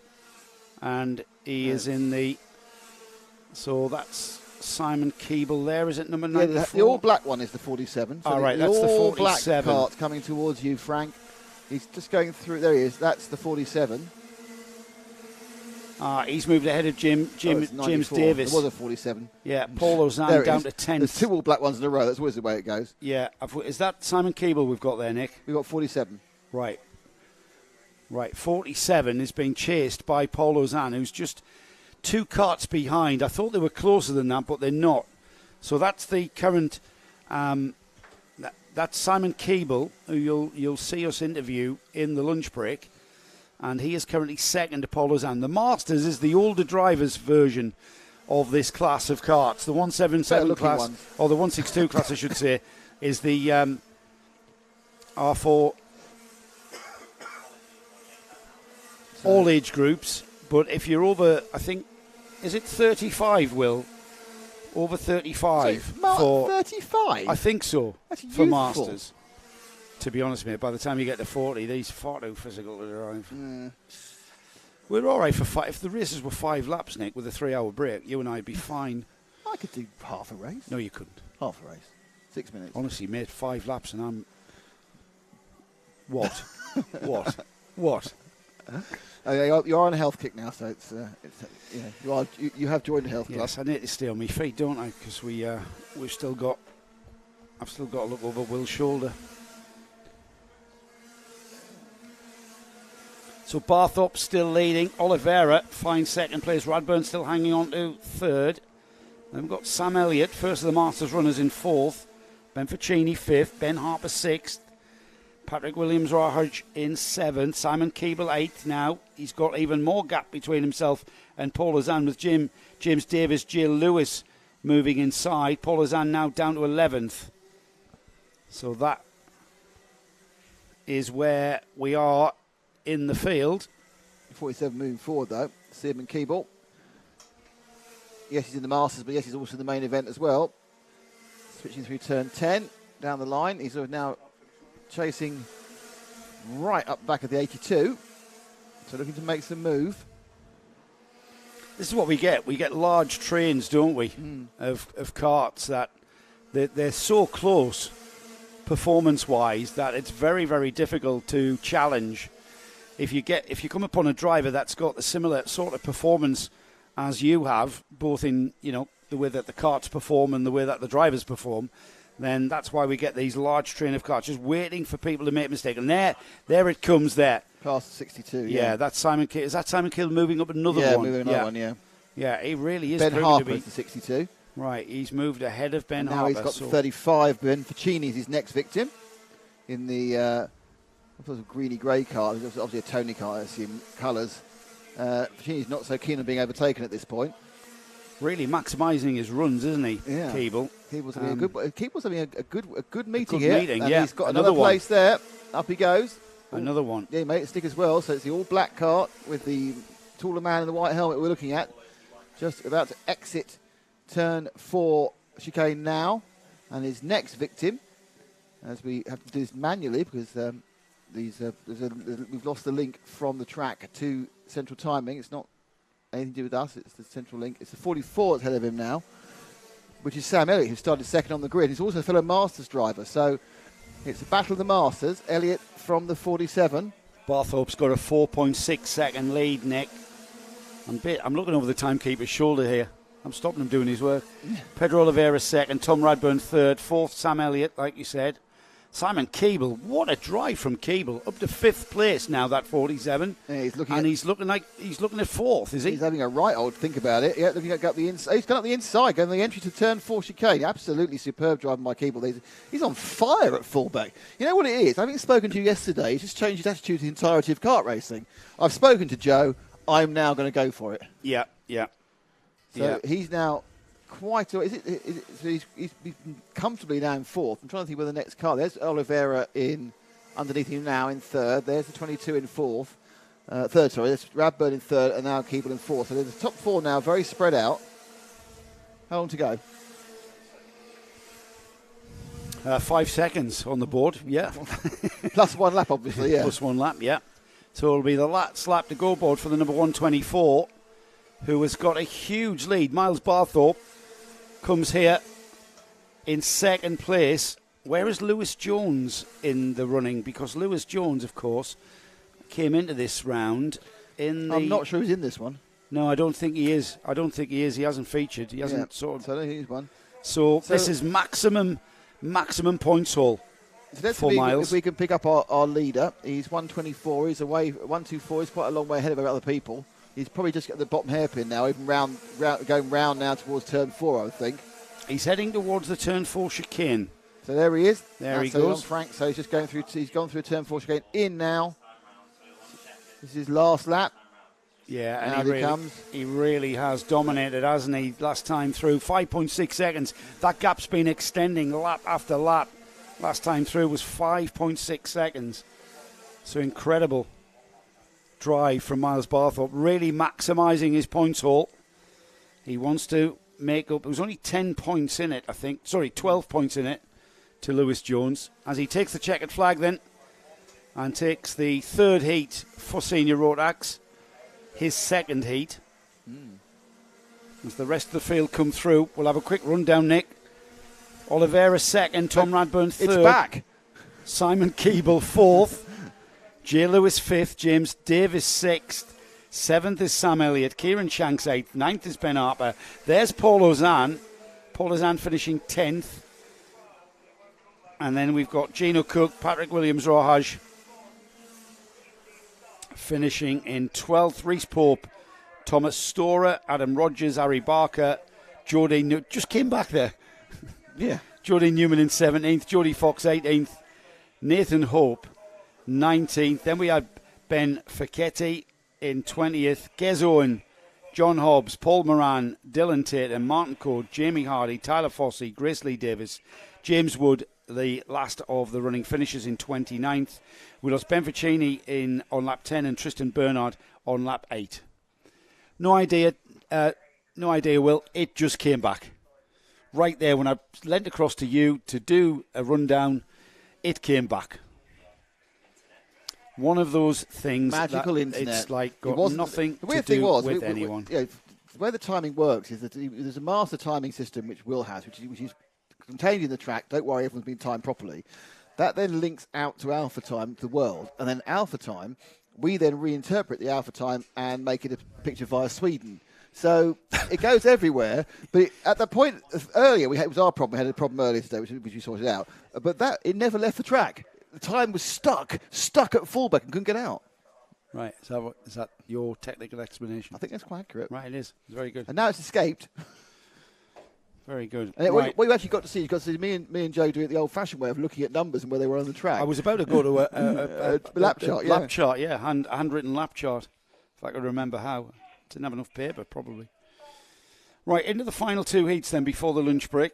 All of our heats, just to remind you, are 8 minutes and 1 lap. The finals, however, they extend to a further 4 minutes, so we've got 12 minutes and 1 lap for our finals. We've got a 30-minute lunch break. And then we finish off another round of heats before we go straight into the finals. Next out is we stay with Senior Rotax, but this is the slightly heavier class, the 177 class. We've got Cole Edwards, who's a guest driver, I believe, but he's on pole, so I'm not sure how that works. Anyways, Cole Edwards on the pole position, Jake Lewis alongside. Oliver Smith is alongside Tom Elridge on row 2. Row 3 is Nick Skelton and Josh Mallett. And then we've got Stephen Horner and Steve Jackson on row 4. Row 5 is Dave Nolan and Brian McCready, with Michael Mallett and Mark Rowe on row 6. Row 7, Thomas Childs and Daniel Gibbs. Jai Oliver and Billy Clark are on row 8. Alex Joyner and Ben Hitch are on row 9. Keith Mason and Sean Smith are on row 10. Louis Large is back out on row 11 with Harry Wainwright alongside. Dan Millwood and Aidan Hammond are on row 12, with Tim Darlow and Brendan Smith on row 13. Lawrence Hilton, Zach Bolton, yay to the Zach Bolton fan club. We never heard from Zach Bolton fan club today, have we, Nick? No. They're on row 14, with Tommy Austin and Harry Rowett rounding off this 30-cart Rotax 177 field.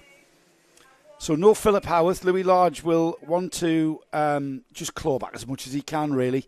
A non-finish is not what you want in any kind of championship, and that's what Louis got last time out with that chain snap. He'll want to just sort of put that behind him and maximise what he can do here. He's starting way down the grid, so he can only gain, I would think, as our pole position drivers, or front row drivers, I should say. Cole Edwards on the pole position, Jake Lewis alongside. They've got them under. Now, that's the speed that you come onto the start-finish straight with. Not like the Mini-Maxes. Mini-Maxes take note. There they go. That was a very, very, very mature start, as we would expect from these 177 senior Rotax drivers. Everybody through turn 1 in very well choreographed style. Into the turn 4 chicane. This is where it can all go wrong. However, everybody making their way through. A little bit of argy-bargy at the back of the field with the number 21 there, it looked like, getting a little bit bogged down, having to absolutely stop. Straggler there in the number 388 as well. That's Daniel Gibbs. But it's very much Cole Edwards who leads onto the start-finish straight for the first time. And across the line, Oliver Smith second, Nick Skelton third. Mark Rowe up to 4th place, moving up 5 places. Jake Lewis 5th, Stephen Horner 6th, Dave Nolan 7th, Brian McCready 8th, 9th is Tom Elridge, Michael Mallet 10th. As the rest of the field come through. Louis Large, it looks like, has called it a day on his 2022 NKC Championship. He's looking after quite a few carts in his awning. Him and his dad, Darren. We're probably going to focus on running their teammates now. No, Louis hasn't started at all. He'll come out for the final, I'm sure. He may do. He may not. May just focus on the other teammates in the awning. 2 laps completed, and then we've got a change of lead across the line for the second time as Nick Skelton has gone up to the front ahead of Cole Edwards. Oliver Smith still third. No change down to 8th with Rowe, Lewis, Horner, Nolan and McCready. Harry Wainwright, what a mover Harry is. Harry Wainwright, remember, Nick, moved from juniors into 162s, seniors, because he was too big. Yes. He's moved to 177 class. So his rate of growing is still growing. So they're going to have to make a 250 class for him. I don't know what they're going to do. He's about 7 foot tall as well. Wow. So as the field go through the complex, that's Nick Skelton in that all-white liveried cart.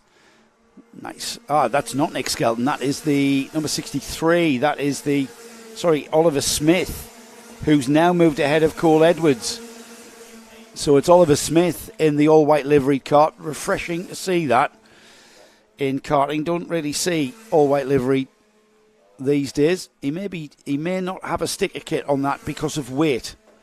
There's quite a bit of weight in a sticker kit. Just that plastic vinyl. It's about we've seen that in Formula 1, haven't we? Yeah, nearly a kilogram. Even Williams have taken off a lot of their wrap to save themselves a couple of kilos. Yeah. They wanted to take it all off, but the sponsor wouldn't let them.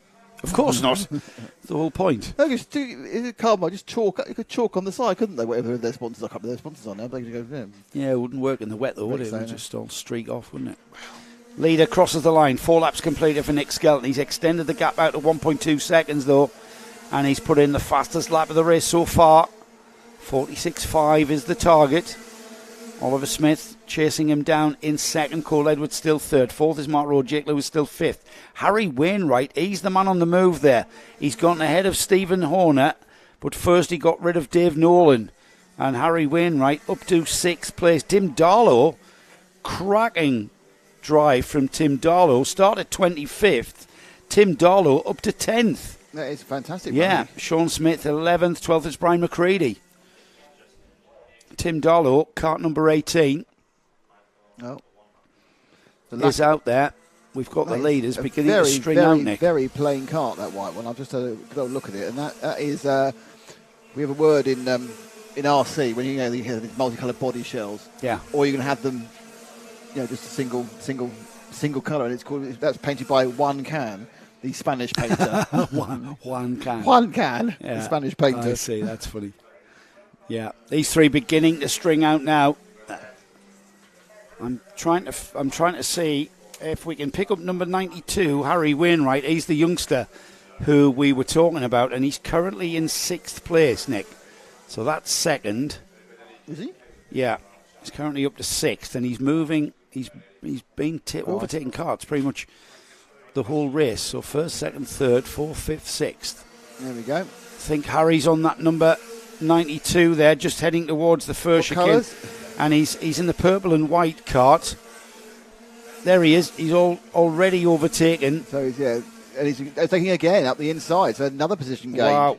So I'm pretty sure that was Mark Rowe he's just taken now. So he's onto the tail, or he's behind, I should say, on the road of Cole Edwards in 3rd. And considering he's just put in the race's fastest lap with a 46.455, he is a man on a charge now, as Harry Wainwright. So this is the youngster I was telling you about. He moved from from juniors into seniors at the age of 14. He's about 6'4", and he's only about 15. So now he moved into senior Rotax 162 with a minimum weight of 162 kilograms. He's now had to move. That's not just him. That's him in the cart. That's him and the cart. Yeah. So now he's moved up into the 177 class because he's getting too heavy for the 162 class. He's given an extra 2.5 stone. But I mean, look how fast he is as well. He's not phased. Been in this. Look how much he's gained on Cole Edwards. Wow, the gap was a second across the line last time by. It's not a second now, though, is it? No, in fact, he's about to challenge Cole Edwards. There he is, through turn 6 hairpin. Now down towards the complex. I think he's already tried and failed on turn 7, so he's not bothering. Try and get the momentum out of 8, 9, and then power through 10, then run down the main straight. Yeah. So Skelton through. There's Oliver Smith. There's Cole Edwards. And there, down the inside. Got it stopped. It was textbook, wasn't it? Great move from the youngster, Harry Wainwright.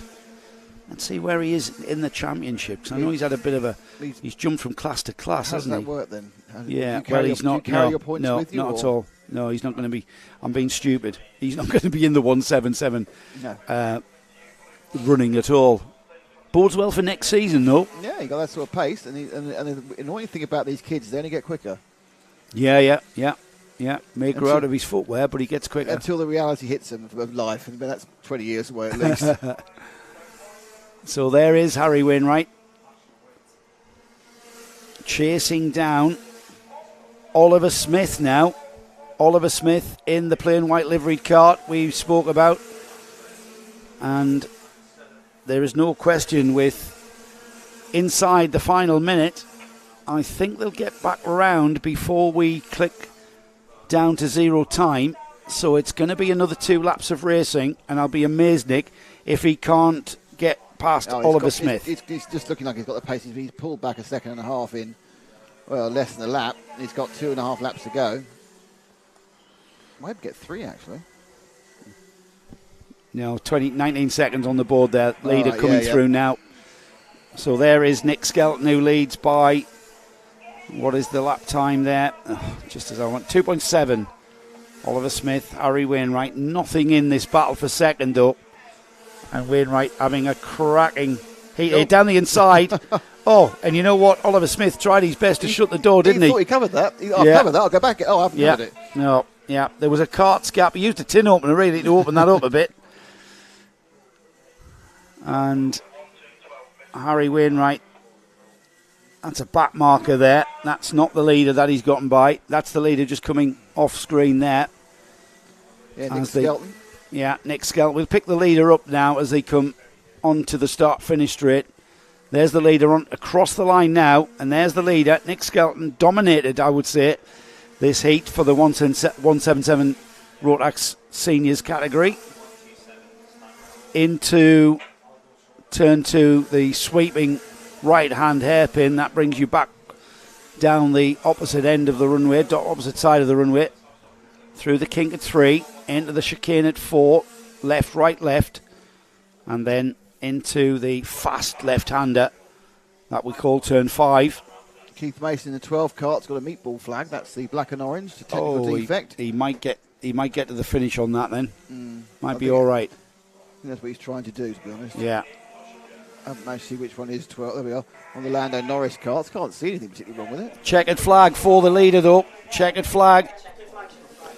Nick Skelton takes the checkered flag. Harry Wainwright takes a fine second. Oliver Smith third. Cole Edwards fourth. Jake Lewis fifth. As the rest of the field come through. Now, the 12's technical defect was his bumper had fallen off. His bumper had fallen off. Yes. So Jake Lewis takes fifth, Mark Rowe sixth, Sean Smith seventh, Stephen Horner eighth, Tim Darlow ninth, 10th was Dave Nolan, and then we had Lawrence Hilton, Michael Mallet, Ben Hitch, Harry Rowett, Dan Millward, Brian McCready, Tommy Austin, Tom Elridge, Brendan Smith, Billy Clark finishes in 20th. Keith Mason actually pulled off there. Oh. So he finished on 11 laps. Josh Mallet finished on 11 laps. Daniel Gibbs finishes a lap down, but he was the... he had that problem on the first lap. We lost Alex Joyner on lap 3. We lost Zach Bolton on, I thought Zach had disappeared, on lap 3, and Jai Oliver on lap 1. So a bit of a mixed fortune there. We are going to finish the morning's running with the 100 UK Heat 2. Now this is a championship battle that has come down to a head-to-head between Wes Graves and Ben Clucas, with Ben Clucas' best mate Ed Peed in the running in third. So it's all about team tactics, Nick. Really? Absolutely. I don't think Ed would do that. He didn't. No, he would do it fairly. A team tactician. He would do it fairly if he gets a chance to. Yeah, I mean, Ed's a very experienced driver. I mean, he's a professional driver coach in car racing. So, these guys. Ben Clucas reminded me that he did the... I've gone and forgot now. He did the Pirelli World Challenge in the US. Yeah, he did a full season. Wow, what in? Yeah. He did say. Something GT3, I take it. Well, Pirelli World Challenge, was that GT3 or was that GT4? I think it was both. Yeah, I think you're right. It's now the Michelin Pilot Cup, isn't it? No, it's not. It's still the Pirelli World Challenge. It is, yeah, because that, yeah, is the Rettel thing. Yes, that's the that's the SRO Championship, isn't it? Of course. Yeah, let's have a look at the grid then for the 100 UKs. Dennis Barclay starts on the pole position with Richard Gladman alongside. Ed Peed, who we've just been talking about, starts third with James Cannon alongside. Then we've got Matt Rivet and the O-plate holder Scott Williams on row 3. Tom Pattle and Matthew Lawrence are on row 4 with John Kendall and Sam Garford on row 5. Ben Clucas, we talked about Ben there, is on row 6 with Charlie Leonard. Then we've got Dominic Pine, Owen Potter. Marcus Dorey and Andrew Bradley are on row 8. Row 9 is Alex Kennedy and championship leader Wes Graves. Row 10, Liam Hamling and Brendan Williams with Jamie Crease and Luke Padley on row 11. 23 cart field rounded off by Leonardo Taggio. Liam Hamling and Jamie Crease, Nick, they had a very good first heat and they're starting in 19th and 21st. Excellent. So they'll be carts that we see come through the field. Different starting process for these 100 UKs. These are it's a retro form of karting. And some have to be bump started, some are electric starters, some carts have got clutches fitted. They certainly didn't have clutches fitted they're a centrifugal clutch, by the way. And is that Ben Clucas there who was stopped with an oiled up cart? The orange stripe down his overall. Something. I'm not sure he can get any outside assistance because he's on the track. Oh, this is absolute tragedy. What number's Ben? Ben Clucas is... 84? He's 84, yes. That's him. And who's that been wheeled off there? Is that the O-plate? The O-plate again, yeah. He's having a torrid time, is Scott Williams. Has Ben got away? He's got. Rolling, look at that. He's willing that. He's absolutely willing that engine to burst into life. Oh, my goodness. Ben Clucas will start this race on the back of the grid. He wants to take points off Wes Graves. He needs to take points because the gap is 30. 31. He's going to be swamped by the field in a moment. They're doing he's not. He's still oiled up. He can't. It's a run through. Careful. Yeah, but he can't. He can't get the cart to go. The field think that the field. Now they're going by him. He's got the thing moving. Oh, it's picking. It's picking up. Yep, he's got the thing moving. What was his grid position? He should be starting in 11th. Okay, well, he might be able to join in at 11th if he can count. If he's lost a whole lap, yeah. Is it running? Is he? Yeah. Surely he doesn't want to. Is he dropped back to accelerate through? I think so. Where is he? I'm trying to find him. Has he joined in where he should be? There, the 84. He has. He has. He must be thinking what he really wants to do. He doesn't want to trundle. He wants to give it an absolute. He does. He absolutely does. But he's fiddling. They're trying to get the O plate back running again. Yeah. Again, these TKM engines are very temperamental when you start them. That thing's not going to start. And it's in the way of everyone else. Scott Williams has to pull off. That thing is not going to start. Let's get him out the way before we can get this race underway. Good try. Worth a try, Scott. Unfortunately, that TKM engine is not going to fire. Got to start. We get them underway. Klukas and down is running as well. And yeah, Klukas is running in the grid position where he should be. So all good, all fair. Down the inside, the number 87. Or was that the 47? Was that Ed Peed getting off, sneaking down the inside? It was indeed Ed Peed. That old hand, very experienced driver in all forms of motorsport. Off into the lead through the turn 4 chicane and down towards turn 5 through the right-hander. Barkley in second, so he just dropped back one place at the start. Out of the turn 6 hairpin, down towards the complex for the first time then. Yes, Barkley's being a bit swallowed by the field at the moment. So they're stacking up behind him, and Ed Peed making hay while the sun shines. No, actually, it wasn't Don. It was the white cart behind him who was having the issues. Dennis is fine. It was the white cart behind him who was not getting the drive. I think that was Jordan Kendall, or it wasn't Jordan Kendall. I tell you what, Ben Klukas is such a lucky guy that cart did indeed fire, but then he was able to slot in yes, exactly. right where he needed to be and start from his correct grip position. He's up to 6th spot. Yeah. So Ed Peed leads, Dennis Bartley second, Jordan Kendall third, up 5 places, Marcus Dorey to 4th, Richard Gladman in 5th, Ben Klukas 6th, Matthew Lawrence 7th, and then Dominic Pine. Who's that? Charlie Leonard, the 33, got it all wrong at the exit of turn 4, the exit of the hairpin, so he's dropped it down from 9th to dead last, and now he has to go through the procedure of trying to start the kart again. Pete comes underneath us to complete a lap. It is in fact now that I predicted the fact that Barkley would have some issues. He's having some issues now, and he's dropped down about 4 places. Ed Peed, he would have heat at round 1 at GYG, and he came second. 22 popping out there to take the 6th. First chicane. He's gone round. And I think the 22 there, my guess, that's going to be Marcus Dorey having a little bit of a conversation with the stewards about that one, because that was a little bit aggressive, I thought, going in there. And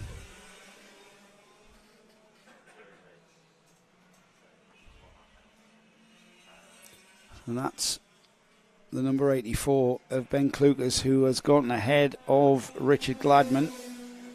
Marcus Dorey does indeed get a warning for that, Nick. Yeah, I thought he would. There's Ben Klukas leading that field of karts in 2nd place now. He's got his good mate Ed Peed, Ben Klukas, up to 2nd there across the line. A huge gap, though, to Ed Peed of 2.9 seconds. He's got Marcus Dorey not dropping that far back off him. And where is Wes Graves? Wes Graves up to 9th. So that's the championship battle. Ben Klukas is clawing at points. And clawing back that 31-point deficit to Wes Graves as we go towards the 3rd and final heat, which we'll see after lunch. But Ben is doing all he can, and he was such a lucky boy that engine that didn't start off the collecting area, he finally got away, and then just by pure luck, the grid had caught him up. Yeah. And he just slotted in where he had to be. It's great to be good, but it's even better to be lucky. Oh, man, that was that was all the luck there. That was his luck gone. Great battle behind these two for 2nd and 3rd with Matthew Lawrence, Jamie Crease, Dominic Pine. Look at Jamie Crease from 21st Jamie Crease is now up to 5th place. Liam Hamling has gone with him, and he's up to 6th. The 14s decided not to take the turn 4, so who's 14? That's Matthew Lawrence. He was 4th. Yeah, he basically went through, but there wasn't a cart gap, and he skittled one of the cones into the centre of the track. So all right, that's his attempt to just not do that one has not worked too well. So the 14 of Lawrence will drop back quite a way. Half distance then, and it's all about the leaders, isn't it? Yeah, Ed P 2.6 seconds. Sorry, about second and third. Well, that lead has come down by 0.3 now. There's Ben Clucas and Marcus Dorey chasing Ed P down. And each other. And, of course, racing each other. Ben Clucas, having got past Marcus Dorey, Marcus Dorey's not letting him go, though, has he? Not at all. But in many ways, you'd say it was look at this. The racy one trying to get back past again. Yeah, right on his tail. These two drivers absolutely optimised on their lap here. Absolutely wringing the neck of their carts. Look how smooth they are, Nick. Look how much they're using the track. Across the curb there, into the complex, through 9, and then he'll use that wide line accelerating out of the final turn and across the line. It's 6 laps completed then. 2.4 seconds the gap to Ed Pete, so it's come down another couple of tenths of a second. Marcus Dorey moves to the inside though. Oh, and Ben Clucas just indicating there's your corner, mate. He's not going to fight it. He will try and get back past. He knew he made a mistake at the chicane. Yeah. Clearly made a mistake at the chicane. That allowed Dorey alongside. And rather than being silly about it, that's the experience showing there, boys and girls. If you're watching this, that's how you go racing. It's pointless fighting about something you've already lost. It's better to live to fight another day. Though actually, weirdly, Dorey's now gapping him. So from being caught and passed relatively easy in the early part of the race, I don't know whether he's got a tyre pressure offset and the car's coming in now. I don't know. Yeah, not sure. Yeah, maybe. But that's definitely Dorey giving himself a bit of a cushion. You did talk about earlier, Nick, that this track is a momentum track, and it's amazing how, you mess up your momentum at one part of the track and it kind of lasts the whole lap, doesn't it? You seem to lose momentum everywhere. I'm not sure if that's the case, though. I think that's just Dorey who's got a bit more pace than perhaps Ben Clucas has. 2.3 seconds the gap now to Dorey and the leader Ed Pete, so that is coming steadily down. But Ed Pete, having seen where his opposition are, more than likely, is maybe managing the tyres. 90 seconds remaining as the lead is already through the complex. Dominic Pine in 6th, just behind Liam Hamling, and Liam Hamling just getting by Dominic Pine. So Pede crosses the line. You know what? I said Ed Pede was taking his time. He's not. He's just been a personal best lap time. However, unfortunately for him, so has Marcus Dorey, and he's gone the fastest of the whole field. Quicker, yeah. It's now under 2 seconds, the gap. But I think time's run out for Marcus Dorey to actually catch Ed Pete. Ben Clucas, a personal best for him. In fact, personal best lap times all the way down to 7th. And guess who's in 7th? Wes Graves. Yeah. Who, given that Clucas is in 3rd, it's not a big loss, is it? Yeah, it's damage limitation, isn't it, for Wes?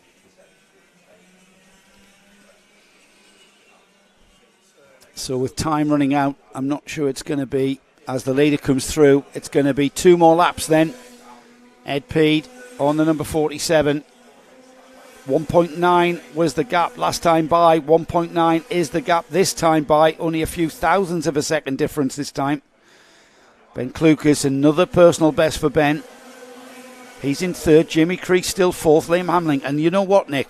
Jamie Crease from 21st. Liam Hamling from 19th. Now up to 4th and 5th with Wes Graves right on their tail. Now in 6th and gotten ahead of Dominic Pine. Yeah, there is a little bit of a spread here. Between 11th and 12th there's a 5-second gap, so I think that may have been caused by a couple of the kerfuffles at the chicane.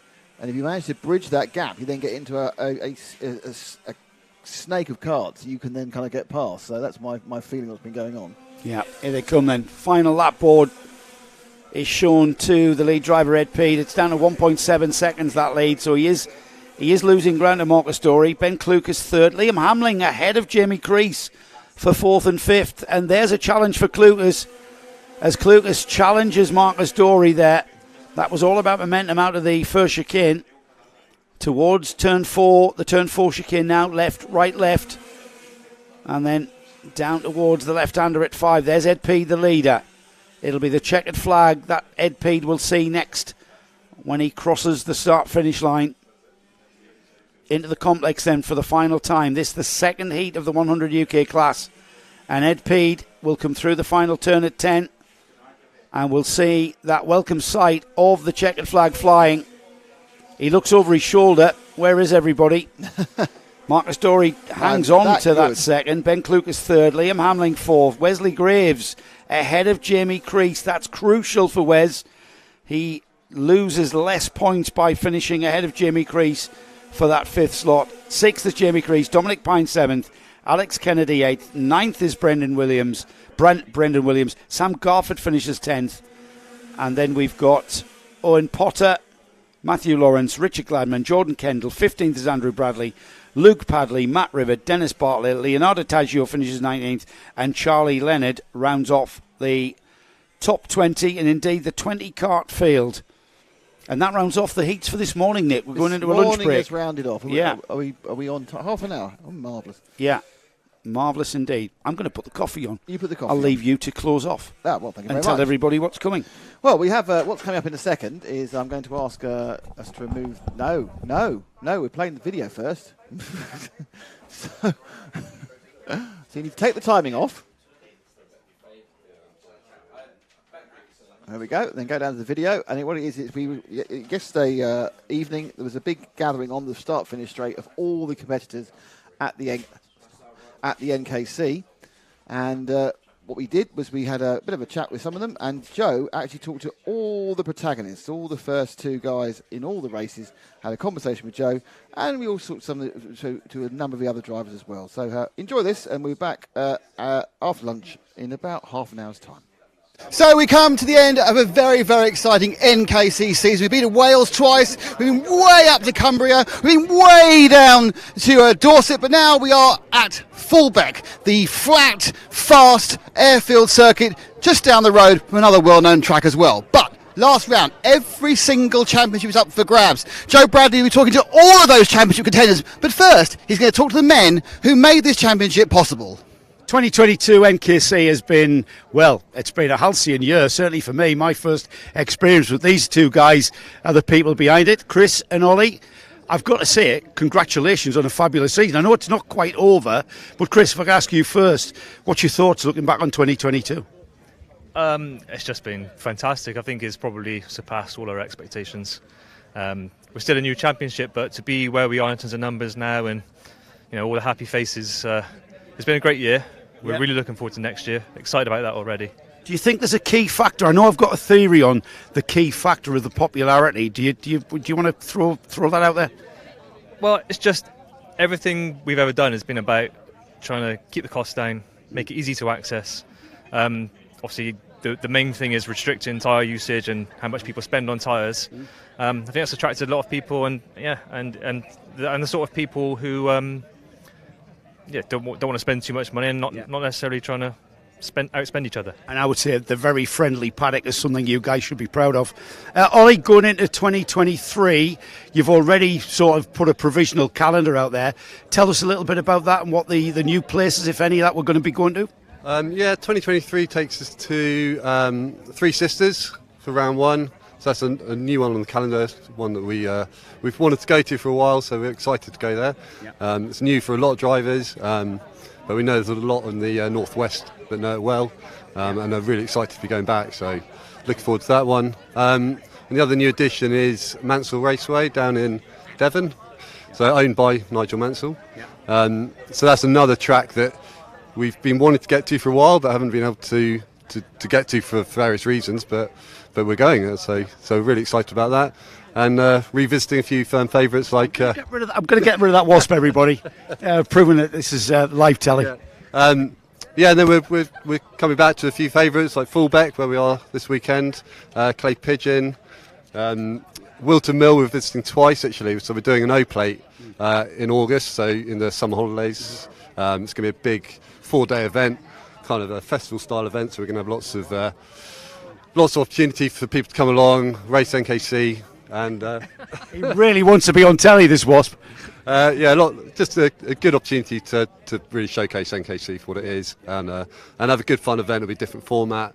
Everyone will have their own set of tyres just for that event, and it'll should be a good event. I'm already excited for it, lads.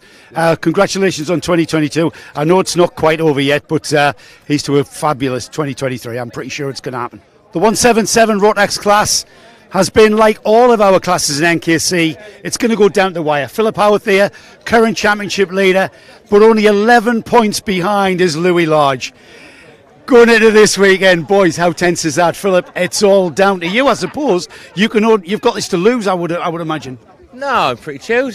Yeah, we're just going to drive it hard and keep it behind me, which is being difficult as we found out in the past. But yeah, I feel confident. I'm happy. Yeah, I'm really happy. Louis, what's the tactic? It's to win every race. That's the only chance we've got. Yeah. If, like you say, it's Phil's got the lead. It's difficult for us to even beat them by one's not enough. We need to win every race. So go out tomorrow, put it all on the line, and you either win or you don't. So 11 points, but that is going to change constantly throughout the day, isn't it? Yeah. With mixed grids, it's going to be about how well you get through the grid, isn't it? Really, as far as front. Safe, isn't it? Really, you just got to keep clean. Well, I have certainly. So does that mean a conservative approach from you boys? Definitely not. No way. It's not. So it's not really open to question then. No, like I say, we need to win every race. So if there's a move there to be done, it's been done. And if it doesn't work, then at least you had to go. Right. I suppose at this point, boys, it's shake hands and may the best man win. We're all looking for the 177s, I can tell you. I bet you are. Thanks, guys. Thank you. These two guys, the championship leaders in 100 UK. Wes Graves here, 31 points. Ben Klukas. Can it be done, Ben? Well, I need a bit of a miracle, but hopefully, my sort of main aim is just to try and, if I can get to the final where it's still possible, and then who knows, anything can happen. I think I've got to get 236 points or more, something like that. So as long as I can get to the final without dropping 14 points, and then just hope for a bit of luck, but who knows. Wes, do you think the pressure's more on you than it is on Ben? Definitely. Yeah? Yeah, definitely more on me, yeah, 100%. Why is that? It's for me to lose. Right. So last year when Adam was winning it, the pressure was more on him. You could just go out and do your race. Definitely it's more on me, 100%. So I'm gonna ask you guys. 2022 isn't over yet, but what so far has been your highlight for the NKC this year, Ben? Well, it's got to be the last round, which I won. To be honest, the last two rounds have been pretty good. I was on pole at Wilton and obviously won the last one. I definitely felt like I had a bit of a step up in terms of pace. I struggled maybe a little bit towards the start of the year, so I've just enjoyed it really. It's my first year back in karting since 2000, so it's just been really good fun, and I certainly plan to do it again next year. Wes, you're with the Flex team. It's got quite a vibrant ambience when I walk in your awning. What's been the highlight of the year so far? What, for me or for the team? Well, for both, yeah, for you. I think we're the team leading the NKC TKM, and obviously I'm leading the 100 UK as well. So yeah, that's probably what the main highlight is. Pretty good year so far. Boys, it's down to you. Best man win. Shake hands and off you go. Cheers. I'm looking so forward to it. I keep repeating myself here, guys. All of our classes, literally down to the wire. Louis Bevan has... Is it Louis Bevan that has the 10-point lead? Yes, it has. Mitchell Ball has got it all to do. 10 points. That's nothing, is it? No, well, it's 250 points for the round. So, yeah, 10 points is nothing. Anything can happen. So how are you going to go about tomorrow, then, Mitchell? Stay out of trouble. Try and get through the heats as best I possibly can. And, hope that Louis does have some issues because obviously he's very consistent and just go from there. The two-stroke TKM, the air-cooled motor, can be a little bit of attrition comes into that. Are you relying upon your team to be as meticulous as ever? Yeah, my dad, he's always on top of it. We've had a couple of issues this year during the races. It's just a bit of bad luck. You get it sometimes. First two mechanical problems I've had in a race for 6 years. So it's just happened to happen this season. But you actually had to claw things back, and here you are going into the final round with the championship lead. Yeah. Earlier in the season, you wouldn't have dreamt of that, would you? Well, yeah, it was a long way behind at the start. Only just got into the lead after Landau. Yeah. Mitchell, is his kart the kart that you're going to be looking for as you come through the mixed grid fields through the heats? I don't think I'll be looking for it particularly. I think it's important to just focus on the race itself, not get too caught in that because, you know, that can cause issues in itself. And yeah, like you say, try and keep the kart going and yeah, get through it. Great stuff. Every class I've got, I'm excited about. Guys, shake hands. Best man win, eh? Yeah, brilliant. Thank you. Yet again, another one. Senior Rotax, 12 points in it. Guys, were you aware that there was 12 points in it? Miles Barthorpe, Lewis? Oh yeah, definitely, 100%. So very You've close been looking gap. at Alfred Simon all week. Oh yeah. I've been staring at it. It's a close gap. Miles, have you been thinking, if I look again, it might extend to like 50 points, but hey, it's still at 12? Refreshing the page and everything, still 12 points.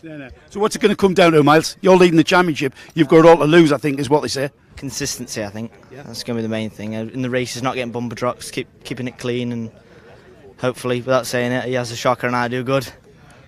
Yeah, I mean, you know what? It's a good point, isn't it? Bumper shocks in mixed grids. It's sometimes not even down to you, is it? No, there's a lot of things that can go wrong, so you've just got to hope for the best, really. Yeah. That's basically all you can do, just keep out of trouble. So what's the mindset then? Do you kind of hang back a bit, be conservative, or what? Do you just throw caution to the wind? I'll ask you first, Miles. I think it's with the practice as well. The track nature is quite rough, so I think, without saying horrible, I think there's going to be a couple crashes, and it's just avoiding collisions and things you don't want to be stuck in. Yeah. Lewis, highlight of the year for you so far? Got to be GYG, winning by about 8 seconds. So that's definitely the highlight of my year so far. You believe that, by the way? I mean, 8 seconds, that's a lifetime in karting, isn't it? Oh no, it's a decent gap, so I'll definitely take that. It's definitely one to remember. Yeah, repeat that tomorrow. Miles, your highlight so far? Just taking part, I think. I think I've met a lot of good friends and quite surprised how the championship's run. It's really well running. It's just been all round, it's been really good, to be fair. Yeah, I mean, the racing's intense, isn't it? But the paddock, the ambience of the paddock, takes me back to when I was karting, when it was friendly. It's kind of all the, what I'm going to say, the BS isn't there in this paddock, is it? No, it's not like British champs, the top ones. There's a lot of arrogance as well. No one talks to each other. There's like a friendly nature here, so it's quite nice. Yeah. So if he needs a chain tomorrow, you're going to be there for him? Oh yeah, 100%. Guys, best of luck. May the best man win. And our senior Rotax championship's going to come down to these two boys. Well done. We've got races within races, though, in the NKC. And part of the senior Rotax 162 race tomorrow is the Masters category. Now, the Masters category is for the older driver. And you guys aren't that old. You're certainly not as old as me. I don't know about you, Paul. Simon Keeble is second in the championship. Paul Azan, 7 points ahead. Paul, you've got a lot of experience, mate. You were racing back in the day when I was racing. You've won Super 1 championships. Is this NKC as intense as those championships from the past? Yeah, definitely. It's probably the best championship I've ever done, I'll be honest with you. I've really enjoyed it. Camaraderie between drivers has been brilliant. Like Simon, he's been a good mate this year. I only met him this year. And I've just thoroughly enjoyed my racing this year. It's been brilliant. Yeah. Simon, it's exactly what you want out of going karting, don't you? We're not here to make a career out of things. We're here to enjoy the racing. And you're running this guy right at the end. You've got to should be very proud of yourself. Yeah, I know he's been fast all year, so just been trying to be fast for decades. Yes. Yeah, so it's been trying to keep up with him just about. So that's been good. So how are you going to go about tomorrow? That's 7 points. That can disappear in the blink of an eye, can't it? So what's the mindset for tomorrow? Survive. Yeah. Stay out of the carnage and just pick the points up. So. Paul, you've got an experienced head on you. What's your thoughts? How are you going to go about tomorrow? Yeah, well, the problem I had, I didn't do the last round at Landau, so I've really got to rely on a good meeting, where Simon did do Landau, and he had an exceptional Landau, and he's got them points in the bag, do you know what I mean? So I've really got to kind of be hopeful, stay out of trouble. I think there'll be a lot of carnage in the chicanes, certainly off the start, on the way back down. It's just going to be being in the right place at the right time, and just hopefully stay out of trouble, yeah. I know you know this place like the back of your hand, Fulbeck. Simon, what's your experience from karting? How many years have you been doing it? 3 years I've been in NKC, and I've been here 3 years, so pace is okay. Not exceptional, but up there, so we'll see what we can do. Well, it's all about tomorrow, boys. May the best man win. Cool. Congratulations to be there at the very, very end. These are a great race tomorrow. There's a 10-point gap in the junior Rotax field. Sam Wyatt and Braden Hill are the championship protagonists going into tomorrow. 10 points is nothing, lads. It's going to be all about who has a great day at Fulbeck, isn't it? Yeah, score's going to be down to, going to be close, but it's going to be fair. It's going to be hard. It's going to be fair, says Braden. Sam, what's your thoughts? Yeah, as long as everything's fair and just generally not too aggressive or anything that's going to put us in the office, and anything can happen, and it'll be down to the final. 2022 has been a great year for NKC, and Braden, you've always been at the forefront of junior Rotax. What's the highlight of your 2022 season so far? Highlight of this year so far for me was probably going 5th or 1st at Rowra in the final. That was good. Yeah. Definitely showed we have the pace this year. Yeah. So, yeah. You just have to do that tomorrow. Sam, what's your highlight so far? I enjoyed Wilton a lot because it was mixed conditions, so we were good in the wet and dry. I mean, from everyone that was in the championship, we did finish first, so it was great to come away with that result. Yeah. The forecast coming into this weekend was going to rain. Now that's changed. Is that going to make a massive difference to either of you guys? And the reason why I ask is because the NKC is all about making those 2 sets of tyres last through 6 rounds, and we've had very little wet weather, haven't we? So you're going to have to give a little bit of weight to me here. What's your tyres like? Are they going to last the whole day tomorrow?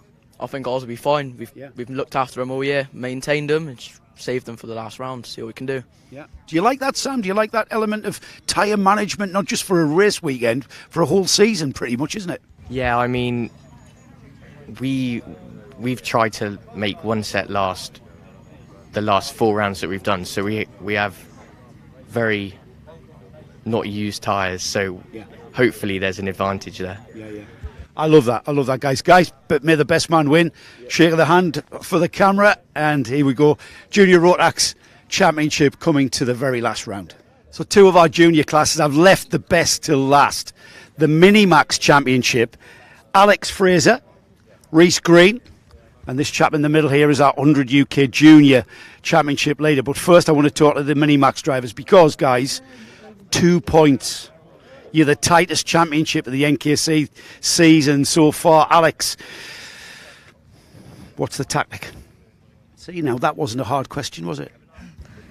Try my best, try and get as much speed as I can around the track, see what lap times I can do, try and beat Reese. Yeah, I mean, that's all you've got to do. See, it's easy. Reese, practice, you've been practicing yesterday and all today. Are you happy with where you are so far? Yeah, confident. You don't want to give him anything away, do you? No. Your tyres all right? Are they in good shape? Right. You don't want to tell him, do you? No. So this is probably the most intense interview we've done, and they're only kids.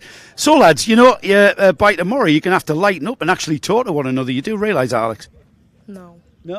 Reese? No. So it's all like this is Hamilton and Verstappen all over again, isn't it? Kind of. Right. No. Okay. No. Hayden, you're leading the 100 UK Juniors, and I think you've got Yelena Osbar-Scott. You've got a 20-point lead. That's a bit better of a cushion, but it's still you can't really slacken off and relax at all, can you? No. Just got to keep the gap and try and just finish every race. Yeah, and keep that 20 points. Yeah. Everything good on your car today? No. Oh, what happened? A lot of issues. I think we only finished 1 session, but yeah, I can't help it. So. Right, fingers crossed you've gotten rid of all the bad luck and tomorrow will be fine. Guys, I can't believe how intense this is. They're actually scaring me, the look in their eyes. Guys, wish you all the very best of luck. You're going to have to shake hands. May the best driver win. Go on. There you go. We've got it on camera. There you go, Alex. Wasn't too bad, was it? No. So that's a chat with all the championship leaders. Joe, it's amazing how a 6-round championship comes down in every single class to this one stretch of tarmac.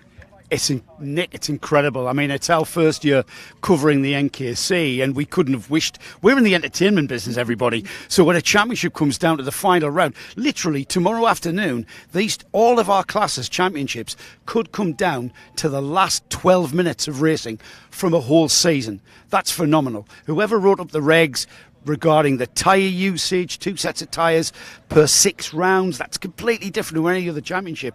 And to think that here we are, and we've just interviewed all of our championship protagonists, and it's going to be very, very intense going into tomorrow. And I'm not sure I can cope. I think I've peaked too early. I really have. Well, mostly the key thing we need to do is actually keep a note of the points as we go along, but it's all going to be very close.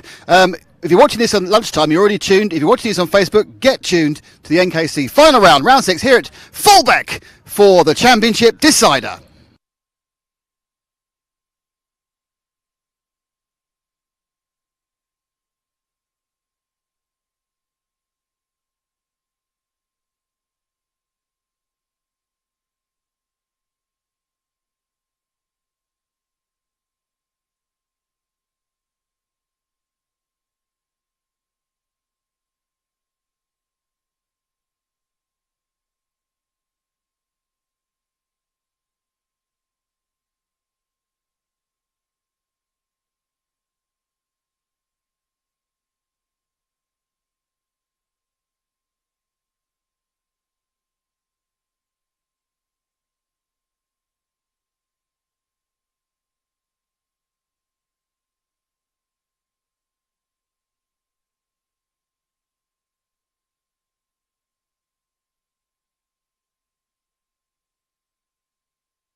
Hello again.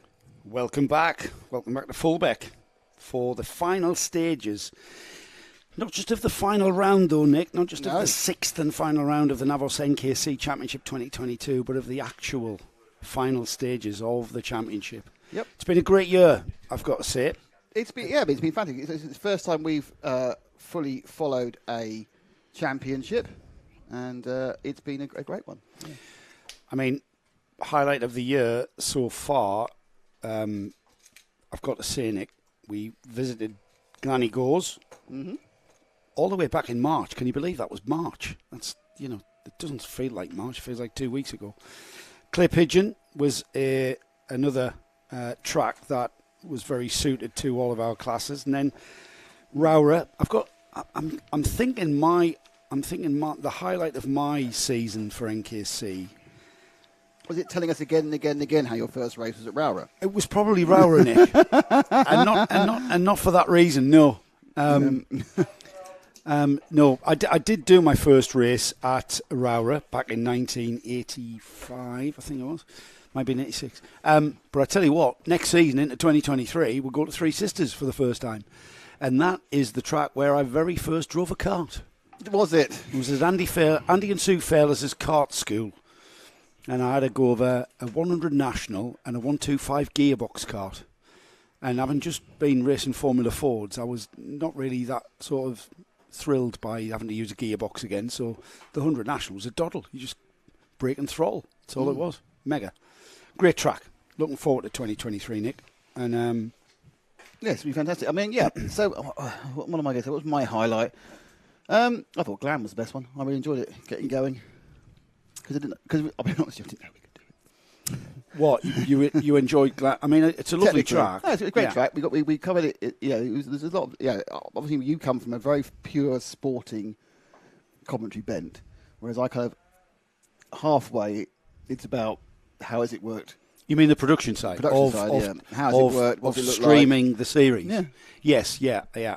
You're right. We are looking at it with different views. I'm looking at it from the sporting sense. You're looking at it from the TV sense. So if I'm really honest, the best commentary was also the worst programme. You mean the one that you weren't in? Yeah. So you gained by having a fantastic co-commentator in Johnny Palmer. Yes. You lost because a true pro. You lost. And I'm going to say this on air because a lot of the technicals fell over. Yeah, we did. We did have a few challenges. Hang on a second. And this is not because I wasn't there. There were some technical issues which we couldn't get around. And anyway, but so it was weird. The event I couldn't make because I was doing an RC event, an international RC event. Sounded brilliant. Looked poor. So are you looking at missing a few next year, Nick? Nope. Just sort of, these are all now. The new dates are now nailed as my first choices. Oh, right. There you go. I'm not letting that happen again. Yeah, we go to Mansell Raceway. It's a track that I've never been to. That is in June. We go back to Rowra for the second round next year, and then we go to Mansell in June. I've never been to Mansell. I remember it used to be called Dunkerswell. It's actually down as Dunkerswell. Yeah, I think. Did Nigel actually buy it or just sell his name? I'm not sure. I'm actually not sure. Wilton Mill. Well, Wilton Mill's Wilton Mill. Fulbeck. Here we go. There's carts. And then Clay Pigeon. Carts. Disappointed we're not going to Warden Law. I know Matt Hunter's listening. Hello, Matt. Hello, Matt. And I know you're crying because the NKC. Hang on, we are going to Warden Law in just 2 weeks' time. Yes, we are.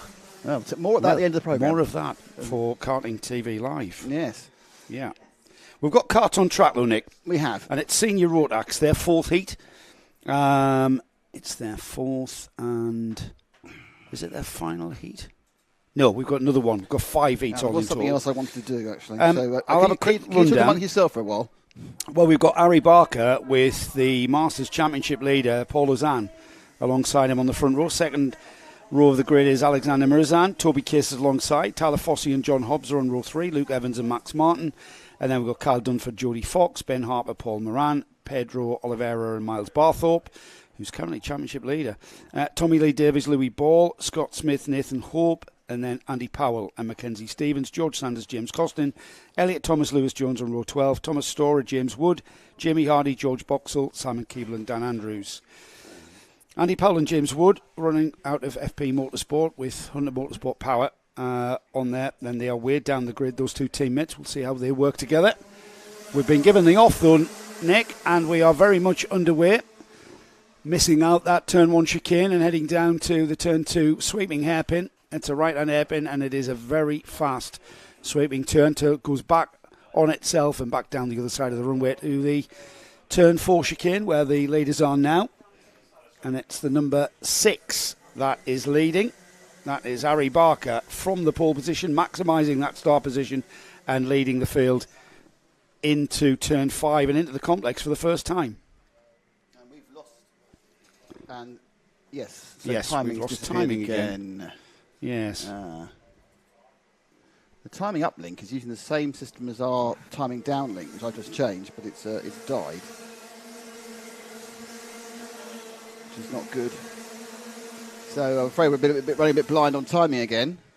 So this is because the time is not actually leaving the set, isn't it? Beautifully turning it towards you. Yeah, I'll just have to breathe down back of Will's neck again. Let's wait for the field to come back through. They're into the turn 4 chicane now. I do see number 72, Paul Lazan, having dropped to third. He's challenging to get back up to that second place overall. That's where the battle is.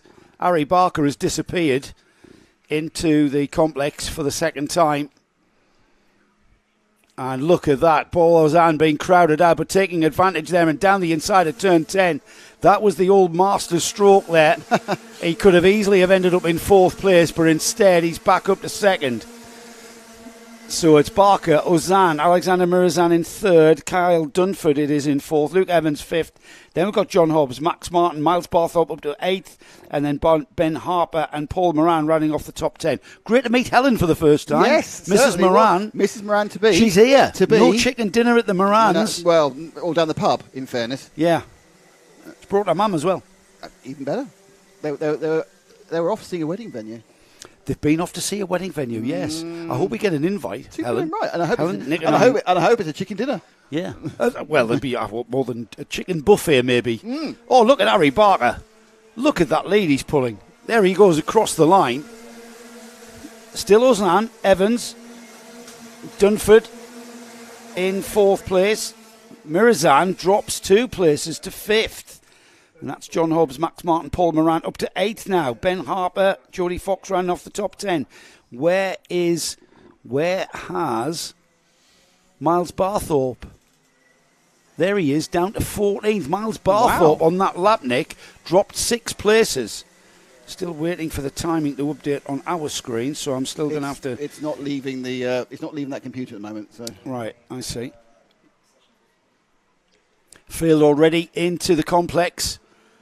Harry Barker already crossing the line just there as the number 72, Paul Ozan. He's clawing back championship points now into the first chicane. There he is, Paul Ozan, former Super 1 champion here in the UK, and showing the young boys how it's done. Yeah, some great. Yeah, Paul's been putting in some great performances. I mean, if you were stay tuned over lunchtime, you've seen the chat with him. Yeah. As you can see, not in the first flush of youth, but he's making up perhaps from the lack of muscles with memory. Paul Ozan was racing karts when I was racing karts in the early 90s. Wow. Yeah, he's really that old. He's Victorian age then.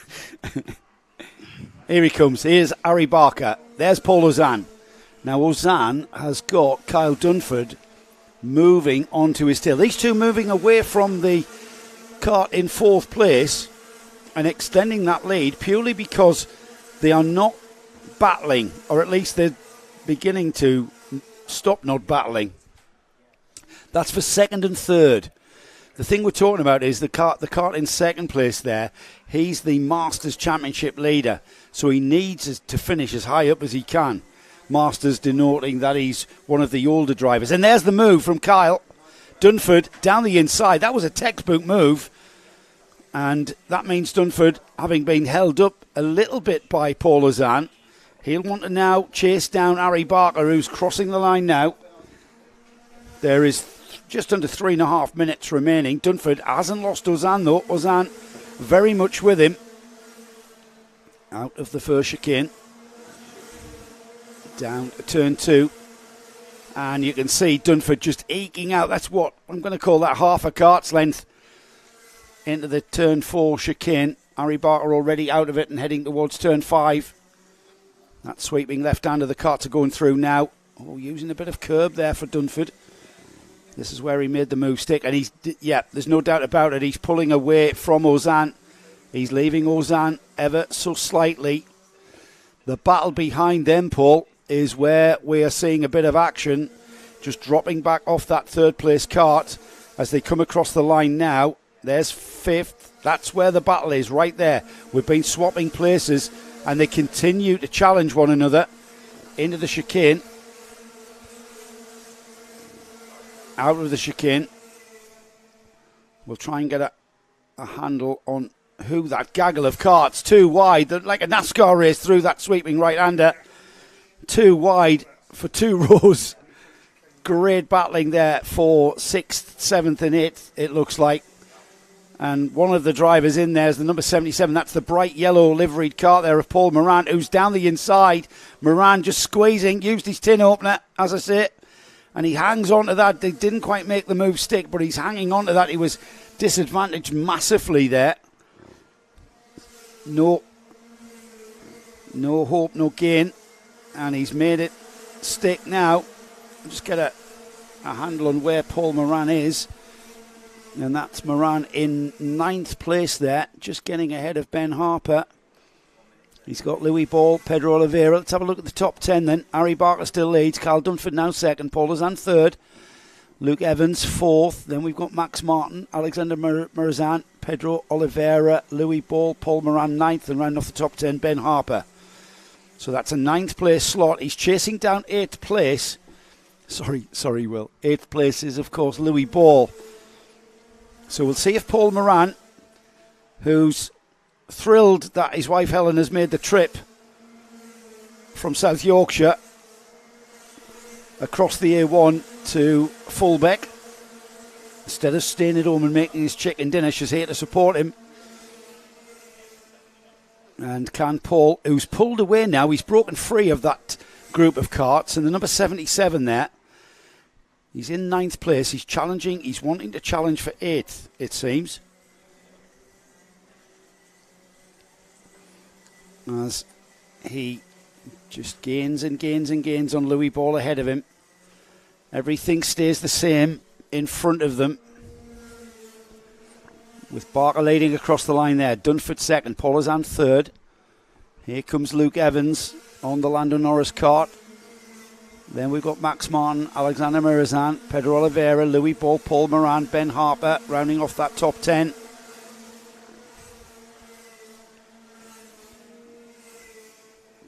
And having broke free from the carts behind, Moran hasn't quite been able to reduce the gap to that 8th place cart of Louis Ball. Into turn 5. That's the sweeping left hander that leads to the turn 6 hairpin. It's a very, very tight and slow hairpin. You've got to get the cart slowed down. Don't slide too far wide or else you'll totally spoil your lap. Into the complex. Having to rattle the curbs here at Fulbeck. Just keeping off that huge one on the entrance to the start-finish straight.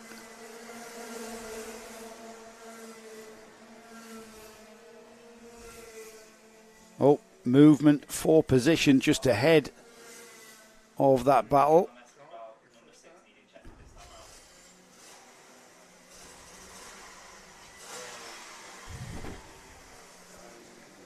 So let's have a look at how the field looks this time across the line.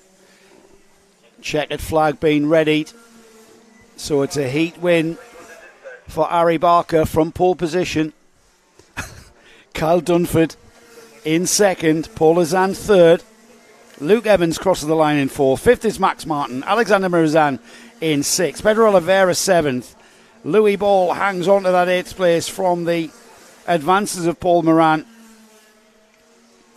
10th is George Sanders, Ben Harper finishes 11th, and then we have the cart finishing in 12th, Lewis Jones, John Hobbs, Thomas Storer on the number 1, current champion, finishes 14th. Then we've got Simon Keeble, who finishes 15th.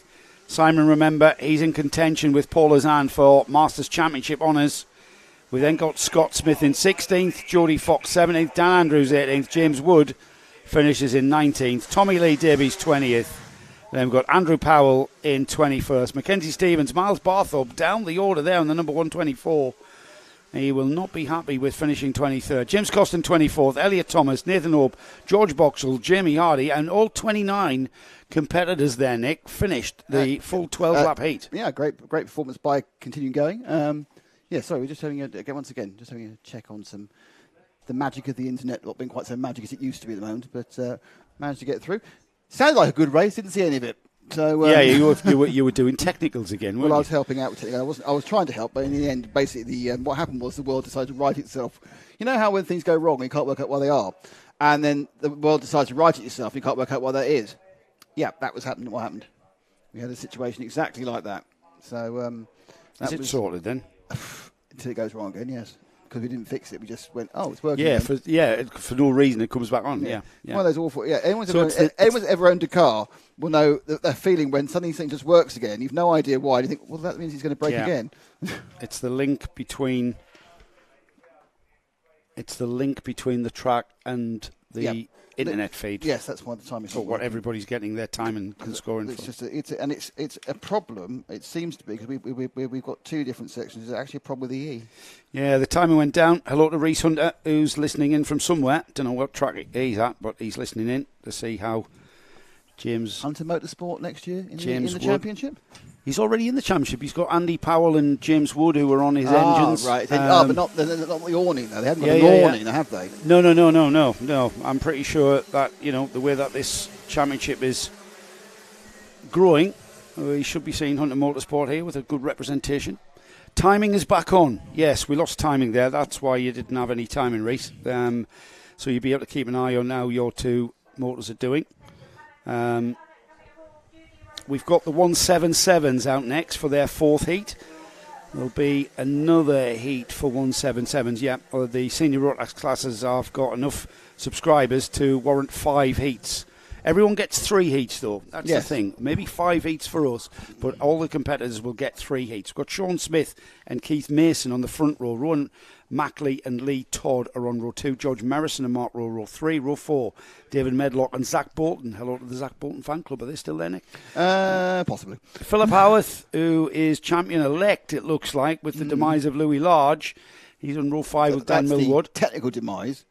The technical demise. He's not lying in state somewhere anymore. I don't know, the way he was looking. Fair enough. There's a chance that may have happened.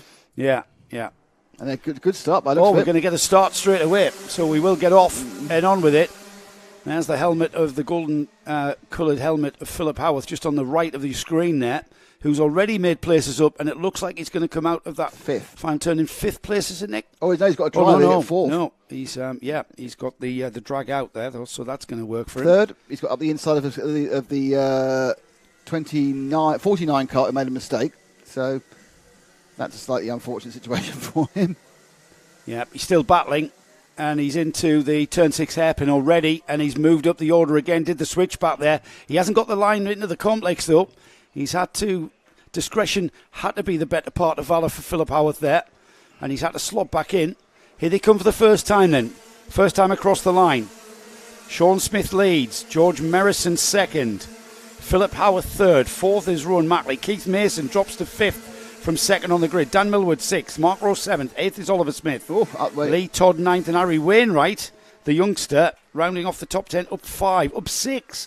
Going with him is Alex Thomas and Tim Darlow, famous for being the husband of Sarah Darlow's birthday it is. Okay.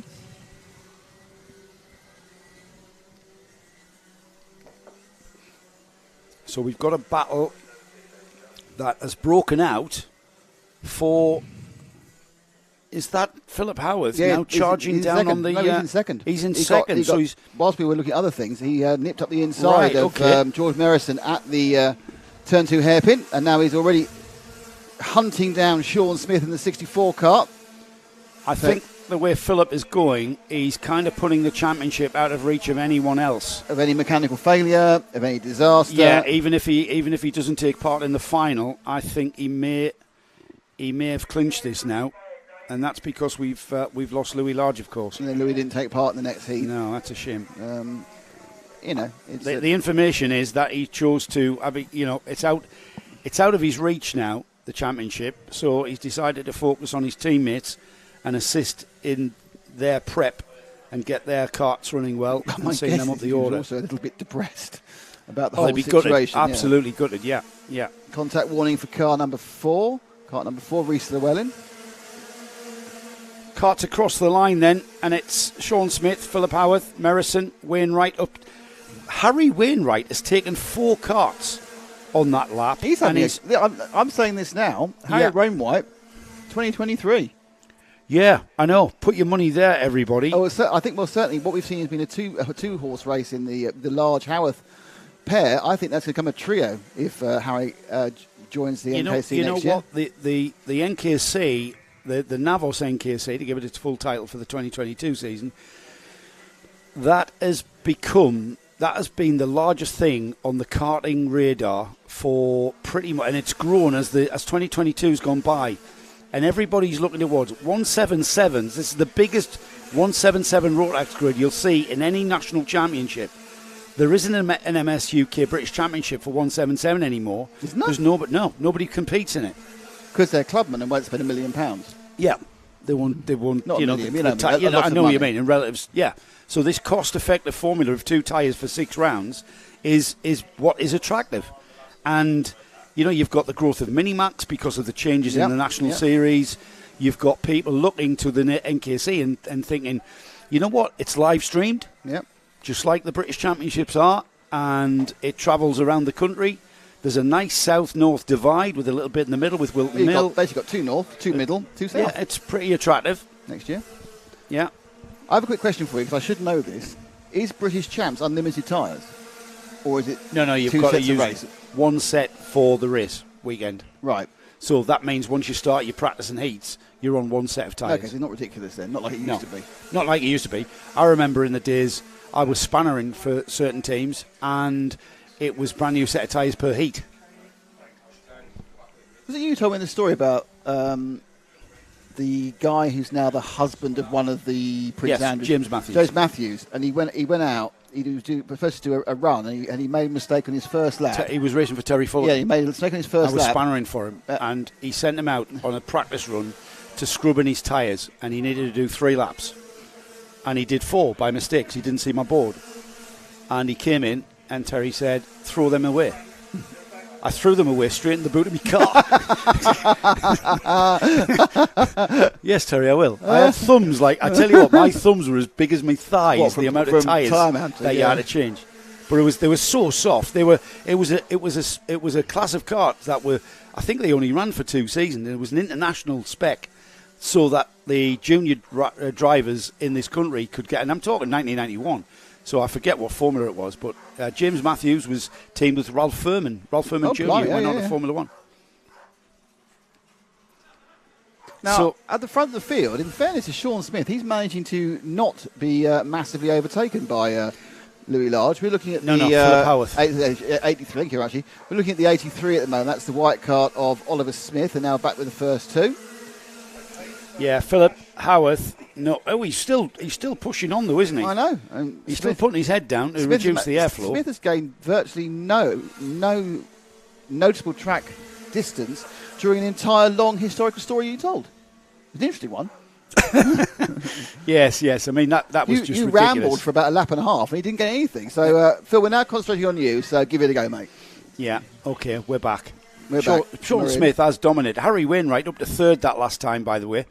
Ahead of George Merrison. Adam Sadler, Oliver Smith, Mark Rote 7th now. Keith Mason is still in 8th. Tim Darlow 9th. 10th is Richard Evans. Stephen Horner, another driver that I've been keeping an eye on. He's into 16th. Minute and a half to go, by the way. Zach Bolton wasn't in this one, was he? Doesn't look like it. I haven't had a stream of messages about good luck, Zach, so perhaps not. So Howarth taking his time in his final heat of the day, because whilst this is heat 4, this is the third heat that Howarth's been in, so he won't be in the final heat. So he may have another heat with no Louis Large and no Phil Howarth at the end of the day to see who the new people by Harry Wainwright, our tip for the future, in third. Our tip for the future. 1 minute to go. Zach Bolton started, or should have started, in 8th. However, he didn't take the start, Nick. Mm-hmm. So I thought we were a bit quiet on the Zach Bolton from the Zach Bolton fan club.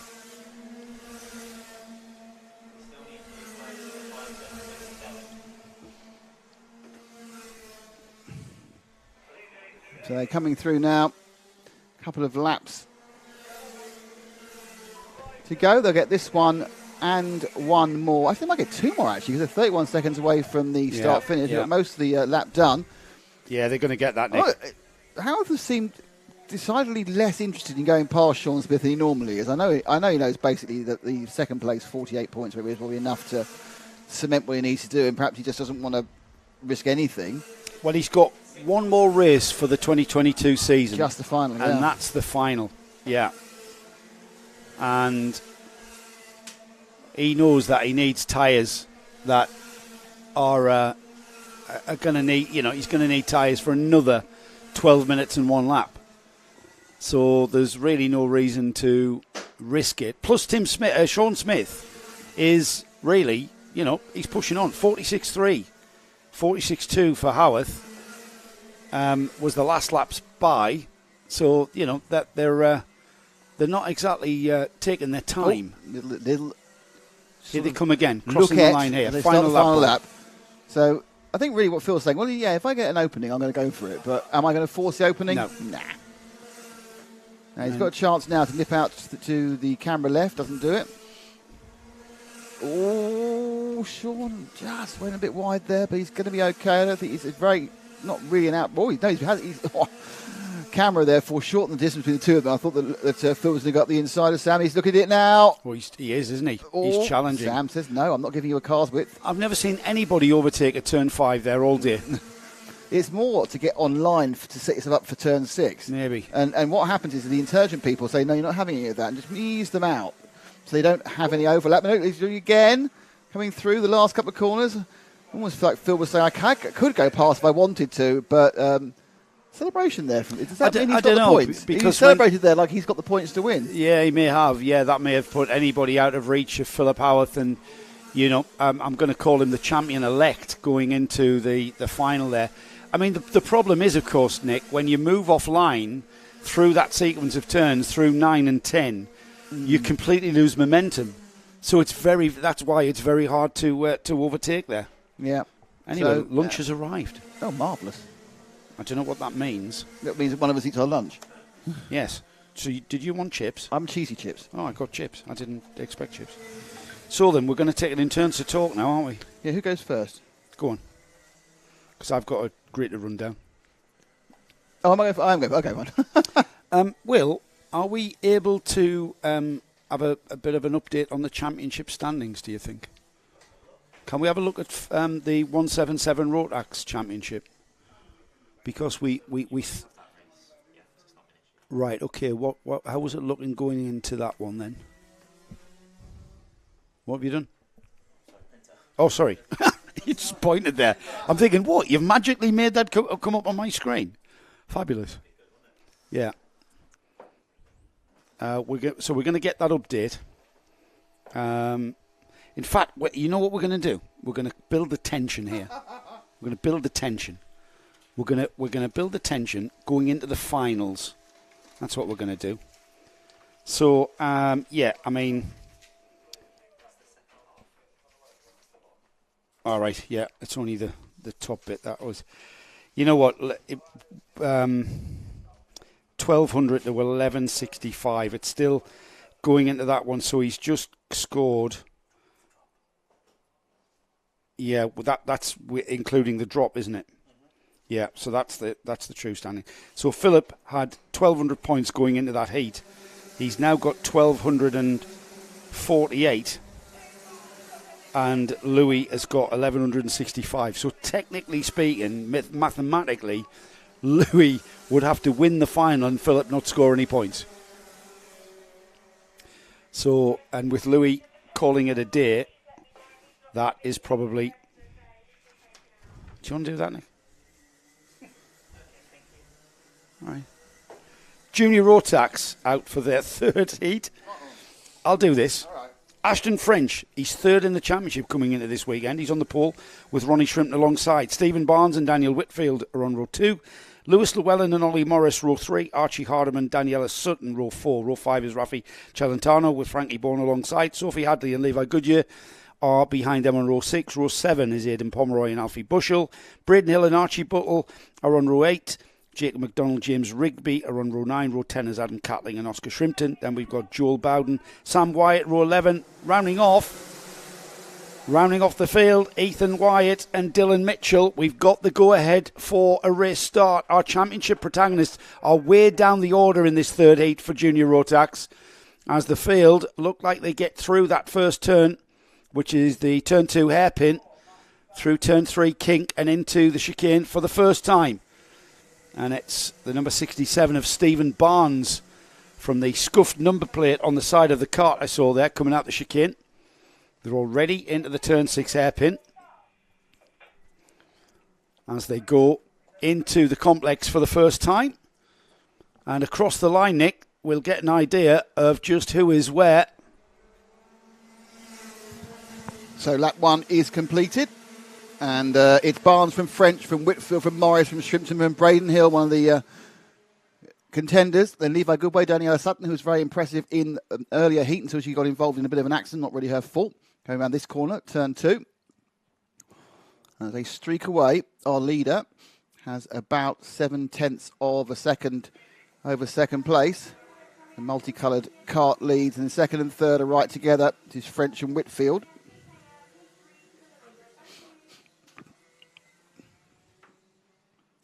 The red cart of Whitfield going through the arena section now, all taking a little bit of curb left and right. And now pass through turn 10. It is disappointing that a track as old as Fulbeck has not got around to naming any of its corners. We've named one in the arena, and apparently there's a bit that has another name locally. But whenever you look on any sort of map, it just says 1, 2, 3, 4, 5, 6, 8, 9, 10. He's the man. He's the man, Will. We're suggesting we name the corners here. Whoa, there we go. You could have the Nick Damon hairpin. Yes. The Joe Bradley chicane. Yes. The Paul Bateman. Oh, the problem with the 72. Because of his personality, we could have Ronnie Shrimpton had a big issue coming on the turn into turn 5, and has been dropped massively down. So he won't be 6th when he scored next lap, as all my eyesight's right, and it is 72. So they cross the line now, and it's Barnes from French from Whitfield. We're looking at second and third still, which is the French-Whitfield battle. So, sort of being caught up very slightly by the two behind, which is Morris and Hill. And I said Shrimpton now has dropped down to absolutely plumb last of the runners now. The 72 cars scored 21st. Danielle Sutton is in 6th. We've got a leader in Barnes, then 2 pairs. This is the first pair, and you can see in the background the second pair. Multicoloured cart of Ashton French, 53. Going through the turn 6 hairpin. Not seeing a lot of action really on this next section. We'd have tried to get past on this sweeping number 7. They go through 8, 9 and 10. So those of you watching, I think we told you what the numbers are of the corners. If you want to give us a name for the numbers, so we'll give you the number. If you give us the number, so say number 2 is this, number 4 is this. So I'm going to talk you around the track now, and I'm going to tell you what the numbers are. Can I make a suggestion based on his personality? Go on. The Gasbury complex. You're trying to make Gaz a star, aren't you? Yeah. Okay, so when next up, I'll tell you the numbers of the corners in the exciting happens in the race. And actually, what's happened now, rather than having a 1 and 2 twos, we've got a 1, a 3 and a 1, as the major, which Braden Hill is making the major forward motion. But yeah, let's spend this afternoon naming Fulbeck. They haven't bothered to name the track since the Second World War, but we're here once and we're going to do it. So I don't mind their silly ideas or really good ideas, but I am going to present the track with a list of names for all the corners. So anyway, so this is going now into turn 1, which is the hairpin. What do you want to call that? Harry's hairpin? Oh, it's getting close now, isn't it? It's a chicane. All right, so chicane's not a hairpin. Good point. Then come to turn 2, which is a hairpin. Thank you very much. And then turn 3, so you've got to say it doesn't really exist. Look, I literally self-censored myself 4 times there before saying anything. Then you got the 4 chicane, and then you come round to the turn 5 where no one can overtake. So that's the important point about the personality. But someone overtakes on the 6. This is 6, and you saw there the 30. It looked like Braden Hill got up past Whitfield there. He did, the 35. This is now 7, 8, 9. The exit is 9, and the left-hander here into the main straight is 10. So those are your corners.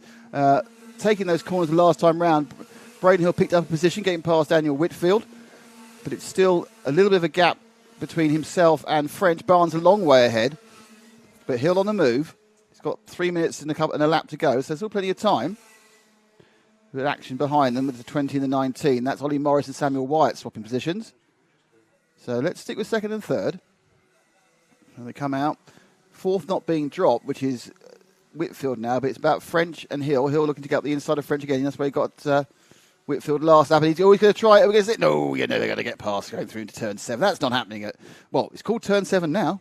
What are we going to call it from now on when we rename it in the next couple of hours? In the clubhouse, yes, there's a picture of Dan Weldon. Is there? Who raced here a lot as a junior and into seniors.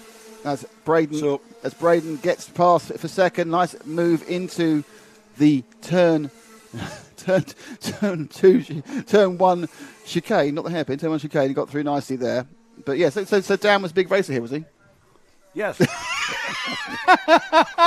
Yes. Oh, you see, timing was impeccable. What you need to do, you either eat or you don't eat. You can't cross comment whilst eating. Put me further down. You want to be involved? I know, but there's plenty of time. But anyway, so this race has got 2 minutes to go. I don't think that Braden Hill's going to be able to catch up the distance to Steve Barnes, which was 2.5 seconds when they went across the line last time. Come across the line now, and it's changed to 3.5, 3.1.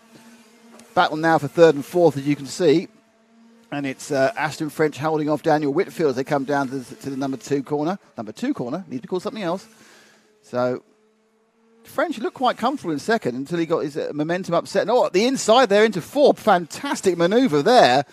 That absolutely great drive from Daniel Whitfield getting up the inside of Aston French. I think French may actually have been so spooked by that one, he might have lost another bit. There's 2 identically coloured carts next to each other, or very similar carts. This kind of, we all love this kind of white, purple and sort of mauve motif you see in a lot of the carts. Now, what's happened now is that you've got the cart behind, is behind French, is I think now Samuel Wyatt. It is. So Wyatt has moved past. So French did lose 2 positions. This colour now very similar colour cart, but with the orange race suit. This is Wyatt, Sam Wyatt, and worrying and harrying the 41 of Daniel Whitfield to go down the bottom of the hairpin at the far end of the circuit. Now accelerating up through the no corners, number 3, and then into the hairpin again. The hairpin, I keep saying the chicane. Well, it's stuck ahead now. It's Joe's fault, that is. Oh, he wants to comment again. Have you swallowed? Get your microphone back where it was and go. It's a chicane. That's a hairpin. Somebody who's been doing this as long as you have, you can't tell the chicane. It's called a verbal tick. And Sam Wyatt is being very, very, pardon me, very clever. Now having to scoff my lunch down, it's now going to regurgitate all day. But Sam Wyatt is being very, very clever here. Sorry, you got the burger as well? Sorry? Have you eaten the burger as well? Burger and chips. Lovely. That was in 2 minutes. Yeah, no. That's fantastic. I inhaled it. Fantastic. Yeah, and now I'm going to suffer from indigestion all the way home up the A1. Sam Wyatt, I was just talking to his dad in the lunch break, and he's going to be, I'm not going to say conservative, but he's going to be racing this afternoon, and this is what we're seeing here. Sam is in the orange helmet and the orange suit. Ahead of him is Daniel Whitfield, and Dan on the red cart. I'm not saying that Dan is slower than Sam, but it's as Sam moves ahead there, or tries to move ahead, moves alongside. Dan holding him off, but Sam's not going to push too aggressively, I think is what I'm trying to say. Daniela Sutton, by the way, on that purple and mauve. I love how you use the term mauve as well. It's a very 70s term, that, isn't it? We'll be using the word taupe soon, won't we? It's clear that Daniel Whitfield is slightly holding up Sam Wyatt. Anymore. That's allowing Whitfield to. That's allowing Daniel Sutton to move alongside. Oh, was that a switchback? Yeah, switchback. I think actually Sam carried too much speed and went too wide on the exit, but they've swapped positions twice. But the net effect is that Daniel Whitfield stays in third. There's a train now, 3 carts with Wyatt and Daniela Sutton behind them. Sutton's taking a bit too long to catch up. I think she's probably has the pace to do these guys. Oh, up the inside, this is going to be the first overtake at 7, and it is our first overtake at 7 there. Well done to Sam Wyatt. Took it through there. Almost, though, actually, I must admit, I think it was a little bit left over by Daniel Whitfield. I think he was worried about coming across at that point. And if he'd been a little bit more aggressive, I think it might have been a different result. But a great race there. Let's watch this again. It's the first we've seen. He's looking at the whole time going, oh, there's the first overtake at 7 we've seen. I'm sure there's been some down the field, but he got through. First clean overtake we've seen at 7. There's been that's some, for sure. Yeah, there's been some, what's the word for it? Robust driving. driving. Yes. So, the result for Junior Rotax Heat 3. Stephen Barnes has won it by 3.5 seconds from Braden Hill. Good points for Braden. Samuel White is third. That keeps up the battle. And then we have Dan Whitfield in fourth. Daniela Sutton in fifth. Ollie Morris is sixth. Aston French seventh. Archie Buttle is eighth. James Rigby ninth.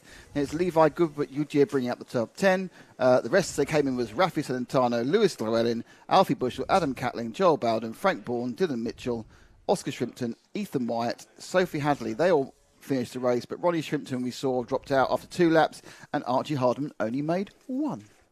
Great stuff moving into the final for those junior Rotax runners, and we'll get an update on their championship when that result is processed. You know how we've been all year long been sort of trying to create a celebrity out of Gaz Berry. Is it working? It absolutely is working, but I've got to say, in all seriousness, to Gaz, he's been a massive help for us 100%. The whole season. Yeah. And a big shout out to Alf and Glynis, who's responsible for Gaz. They're his parents. Yes, and they've been listening all year, and they love our broadcast. But an even bigger thanks to Rachel, who has to put up with Gaz. His missus. That's his missus, yeah. It's That's his partner. It's a great name for a missus, by the way. What, Rachel? Oh, yeah, your missus is called Rachel. It's not the same woman. Funny you never see them together. Yes. You know those business trips she's always away on? Well, if he's paying half the price, that's fine. Anyway, back to the racing, because we've already got the senior TKMs on track. Back to Joe. Right, okay, yes, off you go, Nick. Yeah, Jason Lovett has got Callan Lamont alongside him on the front row. Yep, you heard it first here. Mitchell Ball, who is the championship leader in this senior TKM class. He is on the second row with Ollie Milner alongside Joseph Jackson, Curtis Granger are on row 3. Then we've got Lucas Sullivan and current reigning champion and also champion protagonist Louis Bevan on row 4. Chris Whiteside and Ricky Wright are on row 5 with Matthew Horton and Olivia Jenkins on row 6. Row 7 has Gordon Smith and Leo Crabtree. Matt Slate and Alexander Lehman are on row 8. Leanna Page and Adam Crofts-Davies are on row 9. Row 10 is Will Cregan and Joseph Phillips. James Hull and James King are on row 11. Row 12 is Luke Woodward and Matthew Temple Purcell. Oliver Fathers and Charlie Savage are on row 13, and the 27-cart field rounded off by Andy Wagstaff. As the field is flagged off, we get an absolute blast down to the first turn, which is the turn 2 hairpin. The Dan Weldon hairpin is what I'd like to call it. Oh, and a cart off to the left there, sliding wide. Or did he have a problem coming through the hairpin? They're already into the turn 4 chicane. And out of the turn 4 chicane, it's the number 23 of Callan Lamont, who leads. He's out of the flex awning, of course, and it's 2 flex teammates out in front of this field of 100 senior TKMs, 115cc air-cooled TKM motors on these carts. It's number 82 of Mitchell Ball, actually, who is slotted onto the back of teammate Callan Lamont. Mitchell Ball, 10, came into this weekend 10 points behind Louis Bevan, of which Louis Bevan comes through in 7th there. It's Ollie Milner in 3rd, Joseph Jacks in 4th, 5th is Lucas Sullivan. Jason Lovett drops 4 places to 6th. Then we've got Louis Bevan 7th, 8th is Leo Crabtree, Olivia Jenkins 9th, in the top 10 rounded off by Gordon Smith. Out of the turn 4 chicane, already through turn 5. Into the hairpin at turn 6, and the 2 flex carts have swapped positions as Mitchell Ball goes through.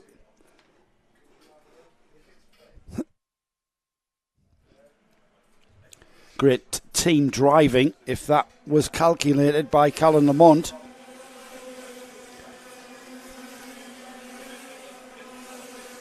So Mitchell Ball maximising his championship position at the moment, leading this 3rd heat.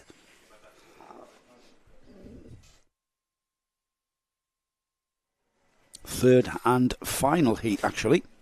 Meanwhile, just behind them, there's quite a battle going on behind these two.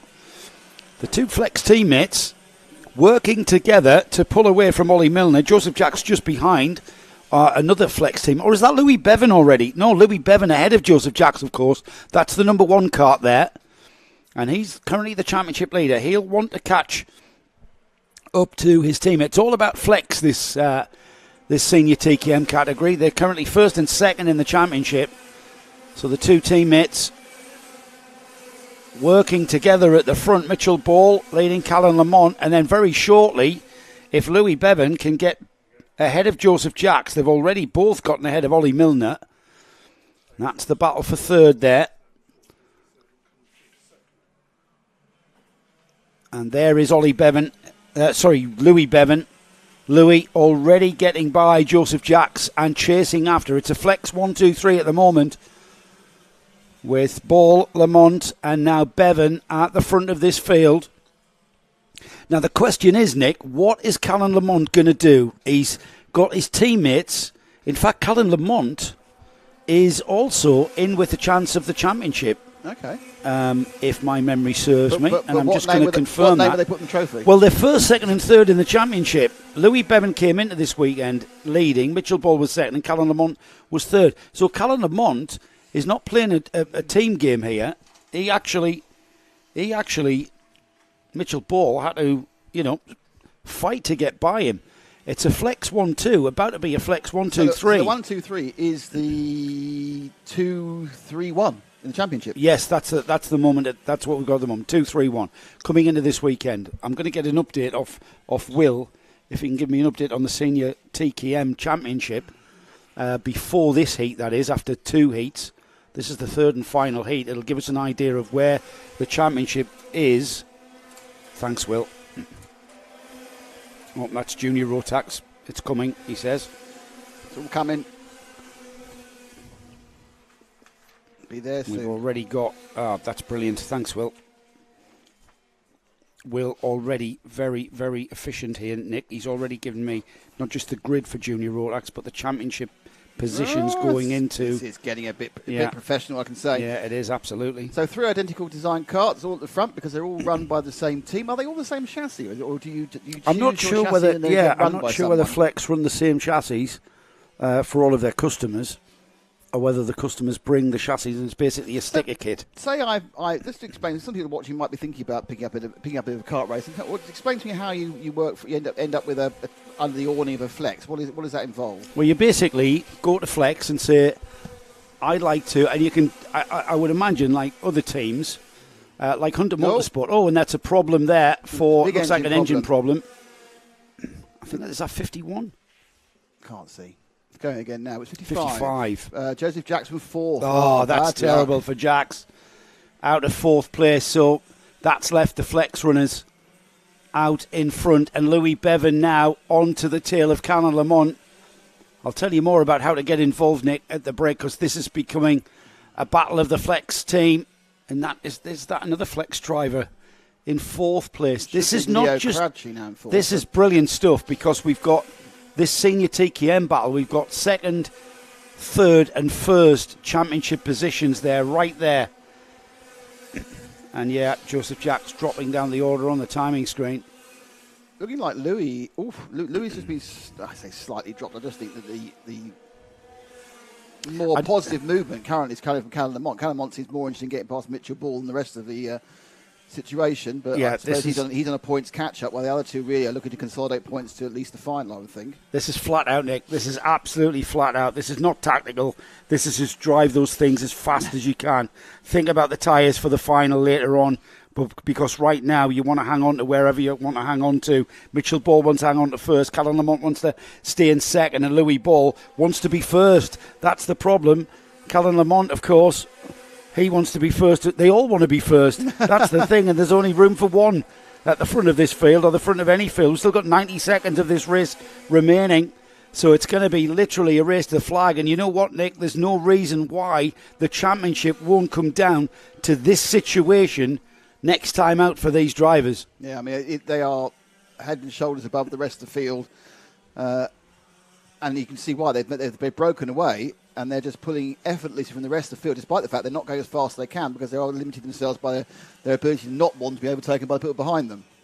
Yeah, I think the problem is the reason why we're not seeing Louis passing Callan and Callan not passing Mitchell is because they're absolutely flat chat. And look at that, Mitchell Ball just pulling out. And remember, Mitchell had a bit of a torrid time in the first heat. Ended up with a smashed up cart and had to renew the whole of the steering geometry on the cart, the steering column and the track rods and the steering arms, and that will cost them points, of course, in that first heat. Yeah, it will have. So I'm not quite sure.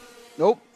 There's a move from Louis Bevan. That was up the inside at 4, and that's a hard one. You get the kind of reproachful look from Callan. What are you trying that for?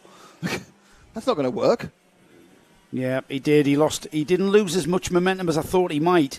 But look at that. Because these two have started scrapping now, that's allowing Mitchell Ball to just break away ever so slightly. Right on the cusp, but whether they get another lap or not. Yeah, 5, 4, 3, 2, 1. Final lap. Yeah, final lap board. That was right on the cusp, as you said, Nick. So here we go. One more lap of this senior TKM Heat 3. Good couple of corners for Mitchell. He's pulled a nice, convenient gap for the last lap from Lamont and Bevan. Now, will Bevan try it again up the inside of 4? Well, these two out in front are gaining ground, championship-wise, on Louis Bevan, who's third. He carries the number 1. He's the reigning NKC senior TKM champion.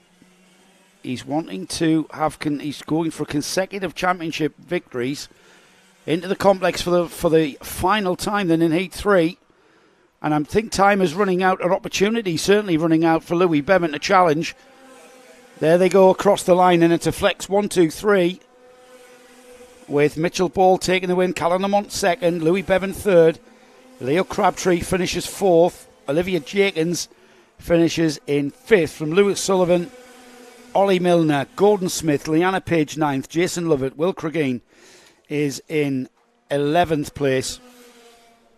And then looking down the order, Max Slate 12th, Curtis Granger, Alexander Lehman, Oliver Fathers, Ricky Wright 16th, Charlie Savage, Luke Woodward, Joseph Phillips, Matthew Temple Purcell, James King, James Hull, Chris Whiteside, and Chris Whiteside finishing 23rd, the final runner. Joseph Jacks, we lost on lap 7, and Matthew Horton on lap 3, unfortunately for them.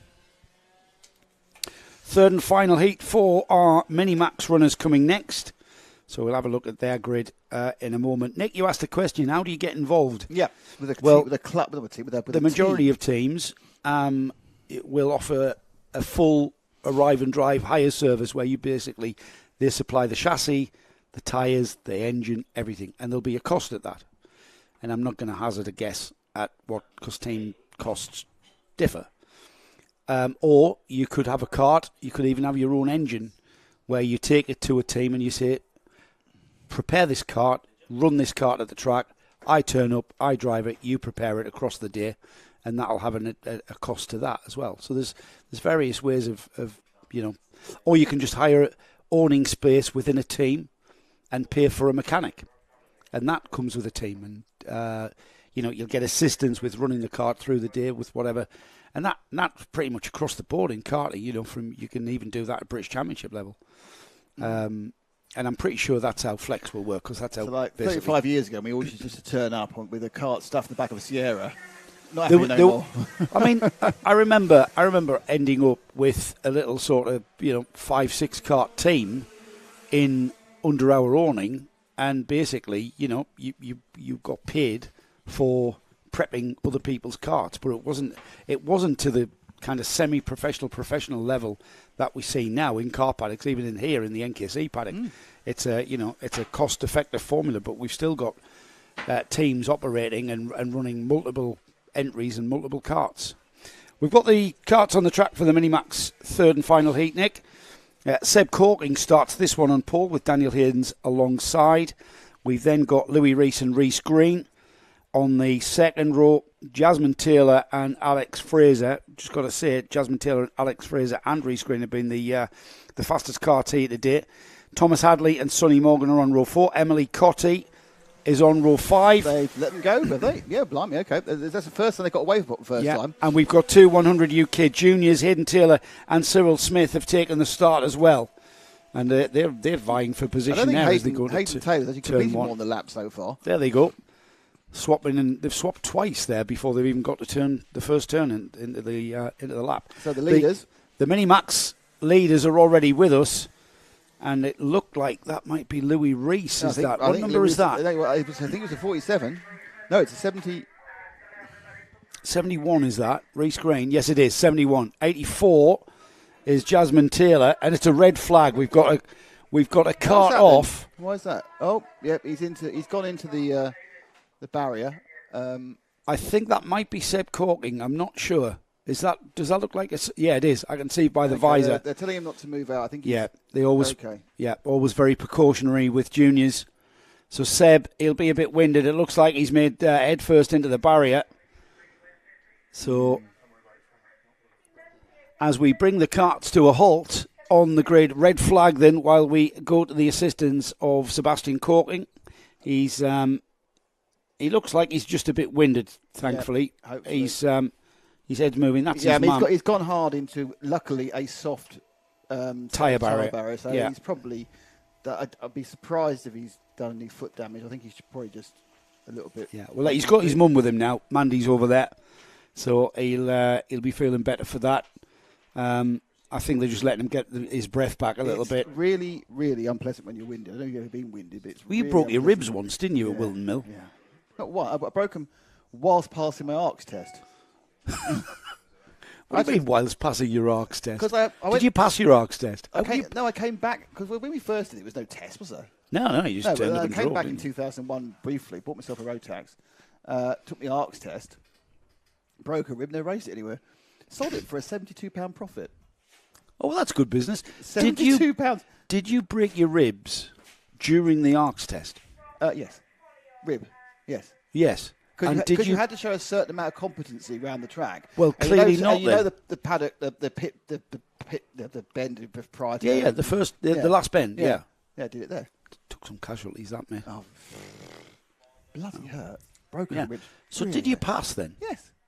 How could you pass and you went off? No. That's the point. Didn't have a rib protector. I broke it by going. Oh, I see. So you didn't actually go off. No, you just broke it just off using it. Yeah, going off the curb. Oh, right. So you sold the Rotax then? Well, I didn't. It's a long story about that. And it involves a very unpleasant first marriage as well, so don't worry about that too much. We've got time to talk about your unpleasant first marriage. Well, let's not. But yes, that was my attempts to regain kart racing. Are we getting any reaction to naming the corners here at Fulbeck? So I've decided to give you some more hints by going about the history of RAF Fulbeck. We have some time to talk about the history of Fulbeck. Do you know anything about the history of Fulbeck? I know that karting started here in 1959. The history of Fulbeck. It's an ex-RAF and USAF base. Oh, I knew that. Well, tell me what else you knew. Oh, that's all I knew. I mean, there was probably, it was training and stuff. There was troop dispersal, troop carriers and gliders and stuff. So they flew from here? Flew from here for D-Day and everything else, yeah? Yeah. Yeah, so so if you wanted to name it after, they threw Dakotas and C-47s out of here. There was So really, a great idea then. Get a list of aeroplanes that flew out of here. That's it. And we should have... Well, didn't we have that? We had that at Landau, though, didn't we? Lancaster Strait, Spitfire Corner. The history of the Fulbeck is on the website, but Will, who's going to read that? They want to listen to me telling them about the history of Fulbeck. Will, this is called filling. Don't spoil it. We need to fill for a few minutes now. So the other thing is, you could name it after Lancaster, but not in a very positive way, because it was a very serious Avro-Lancaster crash in 1945. Oh, well, maybe not. Where the car took off from Cyruston, which is over there, and then obviously was trying to do an emergency landing and crashed into the buildings. Oh, dear. The plane took off. All right, thank you, Paul. Heckle McHeckle behind me. So you can throw some gliding, some D-Day, some everything else into it. We can have a whole. I mean, Will's. You're not going to call a corner after D-Day. Will is that? Well, sometimes you see something else like manoeuvres. Forgive and forget, Faulty. The Omaha Beach one here. So Will, who's worked here for how many years? A lot. He's thinking. His dad and mum, who basically run the track, haven't got round to (brackets bothered) to name any of the corners. And we've been here 24 hours. It's now become our entire point of life. Yeah. Just because it sort of, I don't know. Fills a gap. Yeah, well, yeah, as well as that sort of turn. It's very American, isn't it? Yeah, I think we should name turn this one, the... turn two. I can't say what his name is. I'll go the commentary box. We name it the cock-fondler commentary box, I think, possibly. I'm not sure you can say that. I just did. No, I know you did. But luckily, I don't think we'll get... Oh, we're off YouTube. To Betsy. But to Betsy. Yeah, anyway. So if you are listening and you do have any ideas of track naming, tell you what. Will has actually told us we can name the whole track. He's looking at me like, yeah, he's nodding right now. That's fine. Was it... You're gonna get the plaques printed for next time round. Yeah, then they'll all be in the ground. Well, we're creating history, aren't we? Absolutely, we're making our own history. Yeah. We make history. We talk about it a lot, but we actually make it.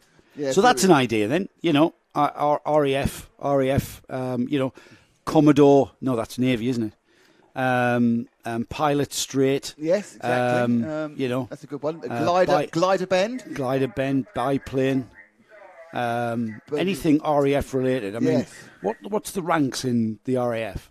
Actually, Gasberry was in the RAF. The Gasberry complex. So the Gasberry complex is RAF related. Exactly, and that's what we're calling it, the Gasberry complex. The Gasberry complex.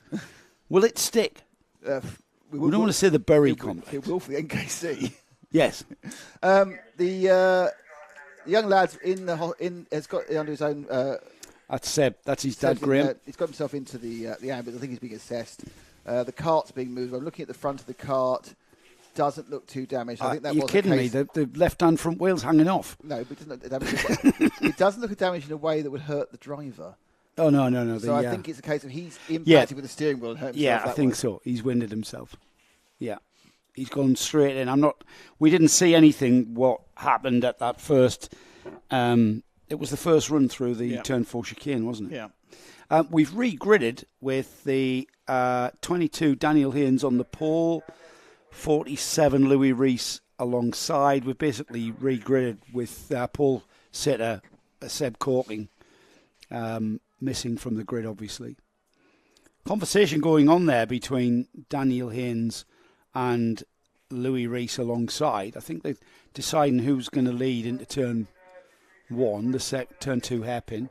See, turn 1 could be the Dan Weldon hairpin, and then you would go off Weldon hairpin, and the Dan Weldon hairpin through Weldon kind of thing is the turn 4 chicane could be the Lancaster chicane, B52 chicane. I always feel that we need something that's more alliterative, so that I can get the chicane like that. Well, Jensen Button raced here. All the big cars raced here. The from Kitty's raced here. Sure, Lewis Hamilton raced here. Yeah, I raced here. Yeah. Well, we should just call it the Joe Bradley Bend. Joe Bradley round the bend. Right, we've got the karts restarting, and it's the Minimax third and final heat that gets going. We've got the 2 of our junior 100 UKs going as well. So that's Hayden Taylor and Cyril Smith. So we let them carts get around the track. Daniel Haynes. Remember, Daniel was our driver of the day at Landau for showing grit and determination from a broken rib or a very bruised rib from the practice day. That's absolutely beyond the call of duty, that is. Thoughts on driver of the day so far? We'll talk about that. I have a very big thought. You have a yeah. All I'll say is if you've been in 3 classes in one season... yeah. Stop eating your Yorkshire puds. Right, we're into the complex, the Gasberry complex. See, it's sticking already. Here we go. Right. We should get them underway. Yes, we do. It's a very fast start once again from Minimax. They do indeed come off that final turn. Absolutely flat chat. Daniel Haynes looks across. Rescreen to the lead. Oh, and that's Alex Fraser. Yep, but... Alex Fraser, side by side with the number 71 of Reese Green. Not letting him get that one. Reese says, no, thank you, I'm going to lead this time. Yeah, well, these two are at the front of the championship, remember. You may have seen the... Jasmine Taylor third. The lunchtime interviews with these two title protagonists. I thought Jasmine was going to throw out the inside of Reese then, but she did. No, that's Alex in the seconds of Alex, but she didn't. Into the complex then. And it's Reese Green, Alex Fraser, Jasmine Taylor. These three have been the fastest carts in Minimax this afternoon. Cart's jumping over the curb there. Alex Fraser moving down the inside. I didn't like that, did he? Yeah, a little bit of a nudge there from Reece Green. I'm loving the way they've got the hand signals sorted out already. Oh, and Alex Fraser. Yeah, but Green's up the inside again. Yeah, I think Is Alex... it the old switcheroo? No. Not quite. Oh, but Jasmine gets a little nudge from Daniel Haynes, the third and fourth cart. Manages to keep it online, but they've dropped off the front two because she was right on the tail of Fraser as they came across the top of the track last time round. There's no love lost between these two at the front here as Alex Fraser moves down the inside of turn 6. Too wide. Oh, and he goes wide. Now, is he going to back out or not? Is he going to hold it on? It's going to be... Oh. Yes. No love lost there. Last minute decision not to push it. He went down the inside of turn 6, slid wide. That allowed Reece Green back through. It's all back on. And they've still got a chunk of racing to go. They're coming up to 4 minutes. So half distance in this 8-minute and 1 lap race. And it's Reece Green leading out of the turn 1 chicane. Alex Fraser just taking a bit of a breather. This is allowing Jasmine Taylor to come back. Look, she's moved out away from Dan Haynes in that red-coloured suit with the black helmet behind her in 4th. Oh, great move from Fraser. Oh, it's gone. Oh, he's left Reece literally in the barriers. What happened there, Nick? Alex, as he just wasn't enough room for two. Well, you can see it yourself here. As they come into it, in he goes. So Fraser's got the inside, but it's not really the racing line. They come across, and he's taken the nose. And I don't know about that. I don't know. Another red flag, and I really don't know about that. I don't have enough experience of karting adjudication, but that to me looked a little bit. We've got another iffy. red flag, same spot as well. I think he basically ran out of room, didn't he? He didn't give him the room, but it's hard to say that's one or other. Yeah, I know. Alex went down the inside. Alex is trying to find out what happened to Reece, actually, because he didn't see it. So he's actually having a chat. They are once again leaving Reece in the cart. It was a kind of a sideways hit. I'm pretty sure... Oh, they're bringing the ambulance out again. I think it's a lad. Is he okay? Yeah, he's okay. I think he's winded again, unfortunately. I'm hoping, because he went in sideways, once again, when you see this cart, what you really hope is they're not hurt an ankle or anything. Yes, when they go in front end, yeah. But it was quite oblique. We'll just leave it until we won't show the accident again until we know that Reece is okay. But I'd like to see that one again just to work out what happened. And possibly, we'll play it after he's all right. And when we play it again, we'll play it a lot slower. Well, he's got his helmet off, and he's... Yeah, I'm just waiting. I think he's literally... I think there appears to be a sort of a protocol here, doesn't there, with the kids, that they don't take them out the cart until the ambulance, the paramedics see it, which is absolutely the best way to go, because the kids are going to say, I'm all right, without possibly realising they're not. So action-packed Minimax race. Certainly not taking 8 minutes to get this one out of the way. Honestly, it doesn't matter what series it is, Minimaxes are always full of incident. Always. Mm. You be the judge, answers on a postcard as to why. I have my theories. Is it because they are kids and they don't have any fear in them yet? The carts are very fast. Do you think it should be slower? How much is the uplift in speed from cadets, which is the thing before they do this? Oh, considerable. Do you think it's too much? Personally, yes. There was never Minimax back in the day. You went from cadets to junior Rotax. They've kind of bridged the gap. I mean, the problem, of course, I think the class was created because kids grow. Yeah, and if you've got a kid that's now than they were 20 and if you've years got ago. kids growing at a greater rate than other kids in the cadet class, then they can be massively disadvantaged. So Minimax was brought in to kind of fill that gap for the age group. However, there's massive concern about Micromax coming in, which is basically another kind of cadet class age formula. Is that? That's for cadet, yeah. 8-year-olds? 8-year-olds, yeah. With the Rotax? Rotax engine, but heavily restricted, yeah. Same engine. Wow. You can basically take that engine from Micromax, conceptually, take that engine from Micromax all the way through to senior Rotax. Just by changing the air restriction? Just by changing the air and exhaust restriction. So they down the power, they bring the power down. And there's massive concern as to just getting that right so that the Micromax class can lap at around about the same lap time as Honda cadets, Miami cadets, And there are other cadet categories coming out. There's Water Swift, which is a water-cooled army. There's another class, which is kind of where Mini-Max is. And that's why Mini-Max is kind of being eroded out of the national karting scene. So you can have all of this kit, all of this Mini-Max kit with nowhere to race, because you've got to... I think they're changing the size of the chassis, and I think they're doing something about the actual speed. I think they're bringing the size of the chassis down. I may be wrong on that one. They're doing something with the formula, if you like. Okay, I think, is he out the cart now? Yeah, he's out the cart. Yeah, I think you're right, Nick. I think it is a process, isn't it? Sitting in the back of the ambulance. The ambulance is going to drive back to its place. It's been assessed. The cart is being wheeled away. Let's see what the ambulance go before the cart, and whether the cart's got any particular damage. So there's 3 minutes and 39 seconds of this third and final heat for Mini-Max remaining. Okay, it's got a front right problem. Okay, can you let's look at that again a bit slower about the incident itself. Let's see if we can see the actual thing itself as it comes in. So you can slow it down live, Paul, once we get to the corner itself. Once the camera change, let's go really slow.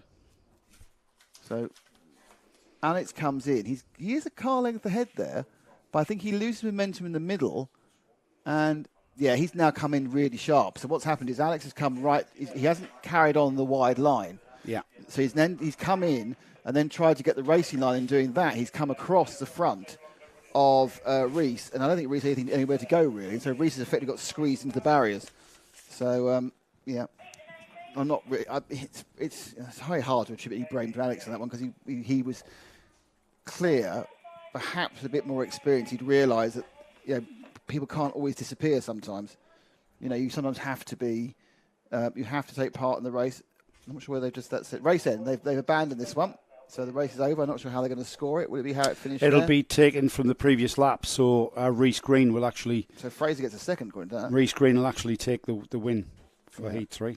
So that one's gone back. Okay, that was a. Well, there's still more clear up to come, but that was certainly very, very active.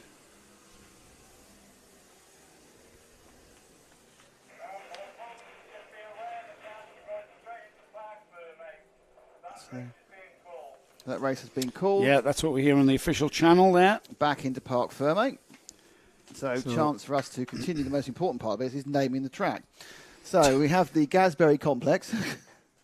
we have to call it something else because... Well, when we come here with NKC, we can call it. We need a more sort of... I mean, Will honestly say we're okay with this? Yes. He's literally going to read... Will, would you like one of the corners called Timekeeper's Bend? Well, you better be careful. There's a lot of people who accuse timekeepers of that anyway. I think turn 5 should be Timekeeper's Bend. Well, there's no timekeeping there, is there? Through Timekeepers. Well, that's quite good. What about through 10? 10 oh, timekeepers, because then they hurtle towards the timekeepers. No, just call it timekeepers. Yeah. No bend. No bend, just timekeepers. All right, we need to... right. You like that, Will? Which of these pieces of paper do you not need anymore? All of them. Right, because I'm going to now draw the track and start naming bits of it. Well, do you not want to just write on that? No, because that's the only version you've got. Well, that's all right. You'll forget. Also, you've orientated it really weirdly. Have I? Mm-hmm. I have, haven't I? Yeah. Should have been upside down. Anyway, just moving forward while Nick draws for some scribbling. Nick draws. Well, Nick draws. Senior Rotax out for their final heat. Drawn it wrong. Yes, you have. Absolutely horrendous that. Do you just want to use that? Yeah, go on then. Because I'm the best track drawer. You are. In fact, you haven't got many skills. That's where we are geographically. Right. So we're calling this timekeeper. We've decided. Right. Okay. Right. So turn 10 is the final turn. This is the Weldon hairpin. The Weldon hairpin. Danny Weldon. There's a picture of Jensen Button there. No. Okay. Okay. Right. So now what we're going to call the first chicane. Chances chicane. No. Okay. Silly. All right. Blimey. Turn 4 chicane. We've got to get some more. We've got some military ones in, haven't we, really? Yeah. What's the rank Why don't we structure? call turn 3, which isn't really a corner, gliders? Through gliders, because it's very just silky and glidey. Yeah. While you work on that, right? I'm going to give because it's a large grid of 32 carts. Get going. Thomas Storer, current senior Rotax champion, carrying the number 1, is on the pole position for this, the final heat for senior Rotax. Jodine Newman's alongside, row 2. Lewis Jones and Adam Rogers. Ellis Humphreys and Lewis Ball are on row 3. Row 4 is James Davis and James Costin.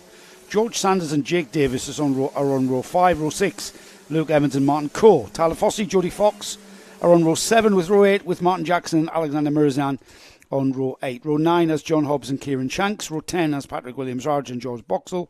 Ari Barker and Tonino Machichi are on row 11. Gino Cook and Ben Ficini are on row 12. Mackenzie Stevens and Scott Lowther are on row 13. Jay Lewis, Sam Elliott are on row 14.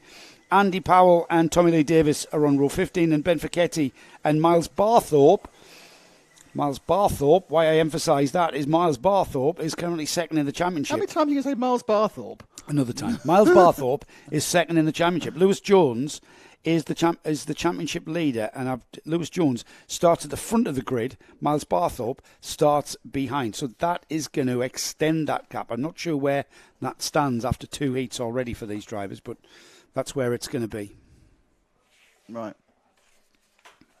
So all to play for still. They look very, very orderly as they come through timekeepers. And towards the timekeepers to get go from the starter.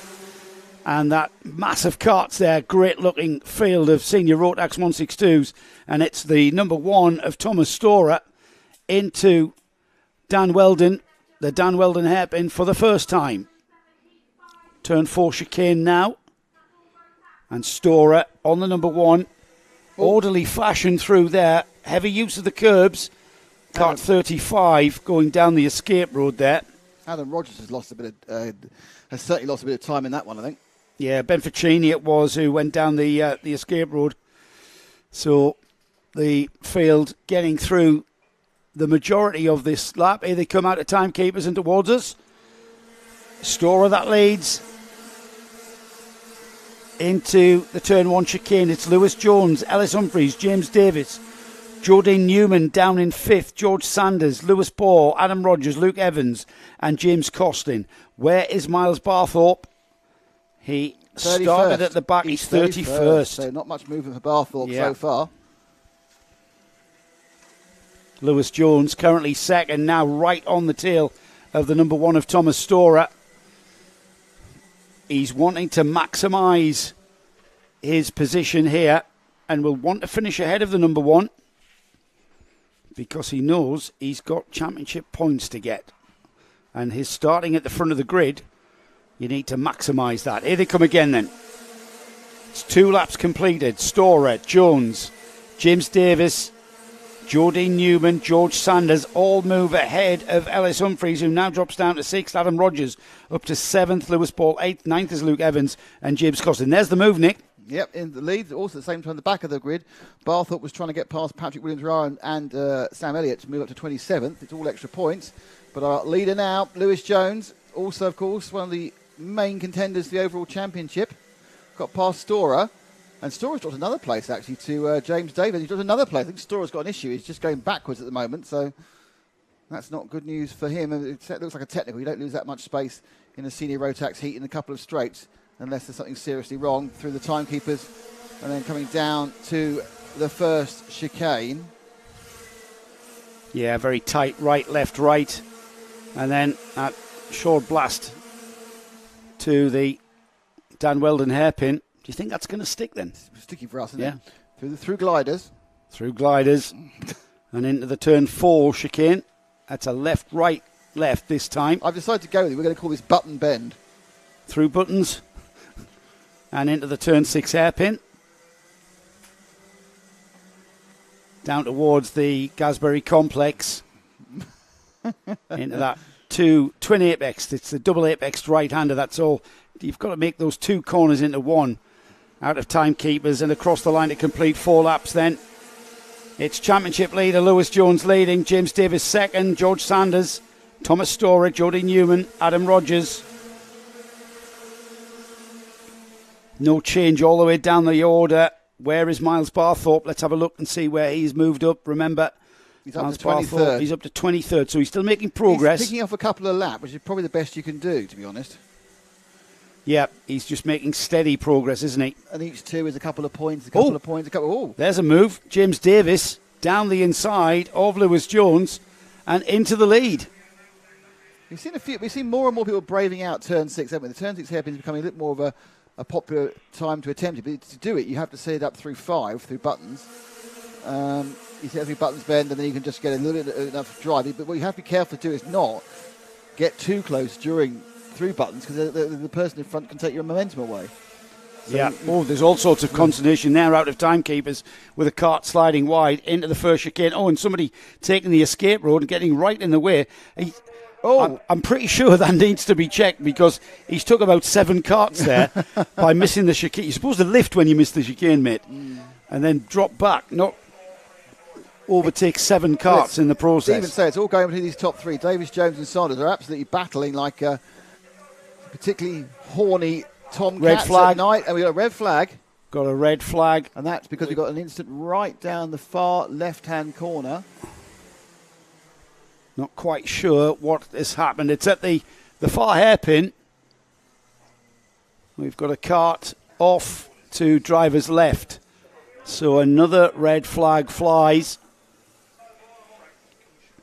This time the senior Rotax field comes to a halt at the site. We'll get that sorted up. So there's I think is it the 87 or the 67? I'm not sure. I'll be able to check by the timing screen, Nick, who's missing. I think they red flagged it before it's carried on. Yeah, it did. Yeah, it did. It didn't register. I think it might be the 87. I'm not sure. Is that maximum zoom? Is that before you can go in, Frank? So we look like we've got a cart off. Yeah, I think just coming out of the hairpin. 87 is the 87. So it's Martin Jackson. We're obviously not going to show this, but we do have a camera on it, so we can see. So let's have a rundown of how the field was looking when that red flag came out. James Davis was leading. Lewis Jones was second, having just lost the lead to James Davis. George Sanders was third. Thomas Storer was fourth. Jody Newman fifth. Adam Rogers was in sixth. Alice Humphrey seventh. Luke Evans eighth. Ninth was James Costin. And rounding off the top 10 was Kieran Shanks, having just overtaken Lewis Ball. Championship leader, or championship protagonist, I should say, second in the championship coming into this weekend, Miles Barthorpe, had gained another place and was up to 22nd. So the paramedics are with Martin. He is conscious.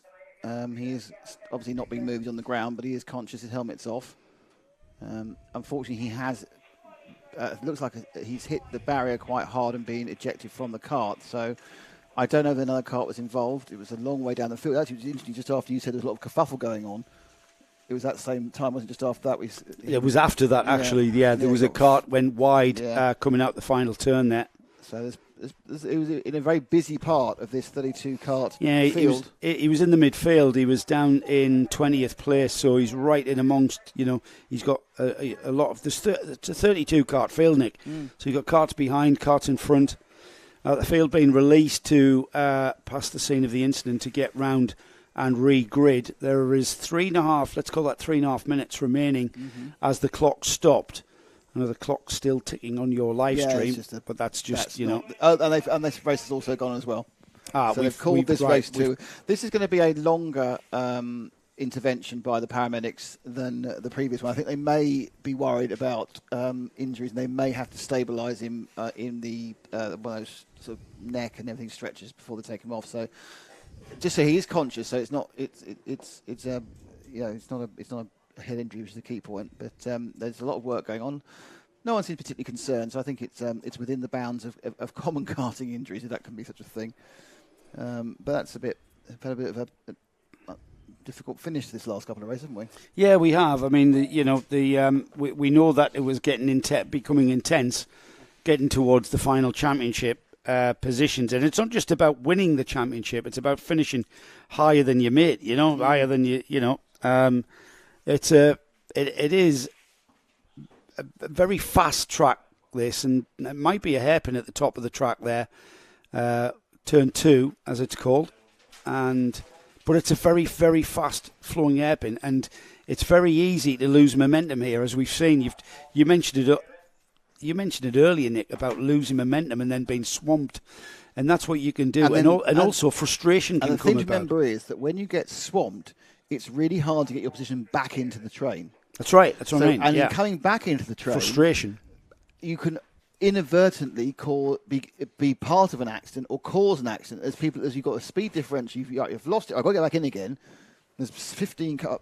Just so you know, we had 32 cars covered by 31 cars were covered by 12.9 seconds.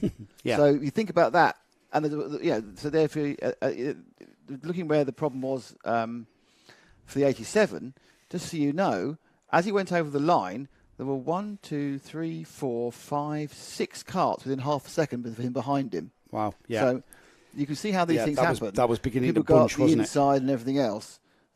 It's difficult. So I think there's it's one of those things where it's really unfortunate. No one's to blame, but these things happen, unfortunately, in motorsport. Well, you know what? If it was easy, we'd all be doing it, Nick. And we talk about that a lot. Let's look forward, though. We're almost at the conclusion of the 2022 season. And we've got a bit of an update on championships going into the finals, I can tell you. So we will be talking about that. I have to stop you there. Go ahead, We've Cole. had our first suggestion from the floor. Oh. And it's from Alfano with RG Racing, saying that one of the corners should be called Arnhem, as Fulbeck was involved in Operation Market Garden and a bridge too far with their gliders. So where are we going to call Arnhem? Going round Arnhem, the Arnhem chicane? Arnhem hairpin. Either they've got the Arnhem hairpin there, or you can have the Arnhem chicane. I think a hairpin. Okay, so turn 6 is now called Arnhem. Thank you, Alfano with RG Racing. So that's the Arnhem hairpin. We've now got, we've only really got two chicanes to name. 2 chicanes to name, yeah. So what's 7, 8, and 9 are the complex. The complex, the Gasberry complex. Well, the Gasberry when it comes to NKC. And you've got Timekeepers is 10.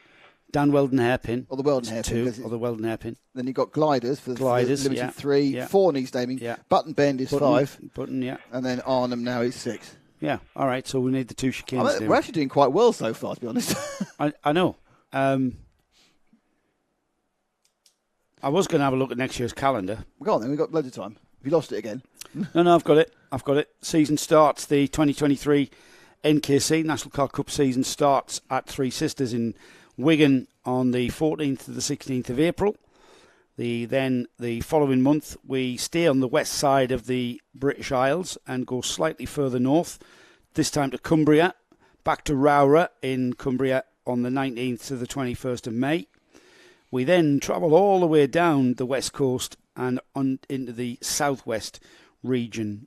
Mansell Raceway, is that near Exeter? Can you check that out? I'm going to find What's the nearest town to Dunk as well? Hang on, let me just find the Mansell Raceway. It's a track that has been used for pretty high-level karting, national karting, over the years. And we get the first visit of the NKC there in 2023. That's the 24th and 25th of June for Mansell Raceway.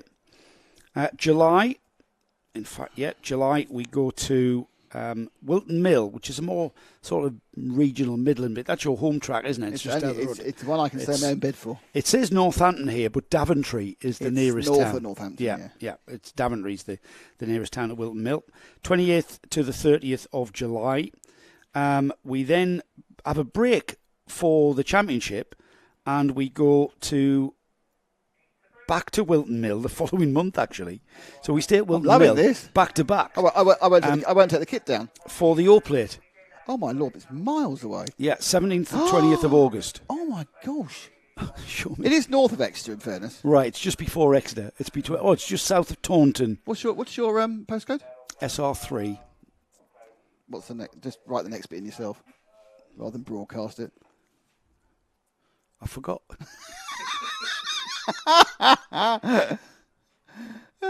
Brilliant. Doesn't know where he lives. I didn't there.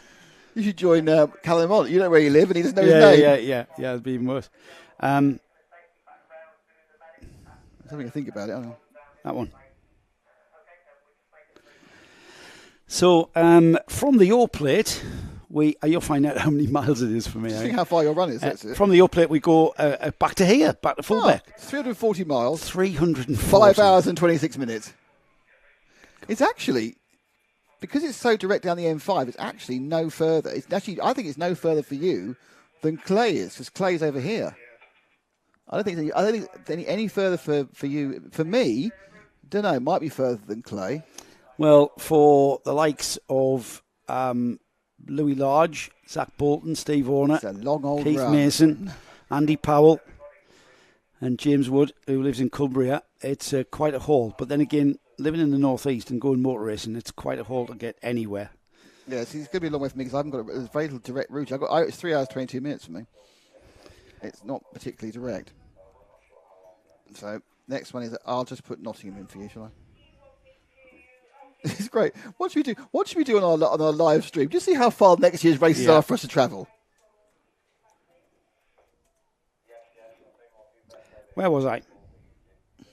We got as far as Dunk as well, and we just didn't have. Okay, all right. No. We mentioned the O plate. That's amazing. Paul is 3 minutes faster to Mansell, even though he's 60 miles north of me. It's so direct.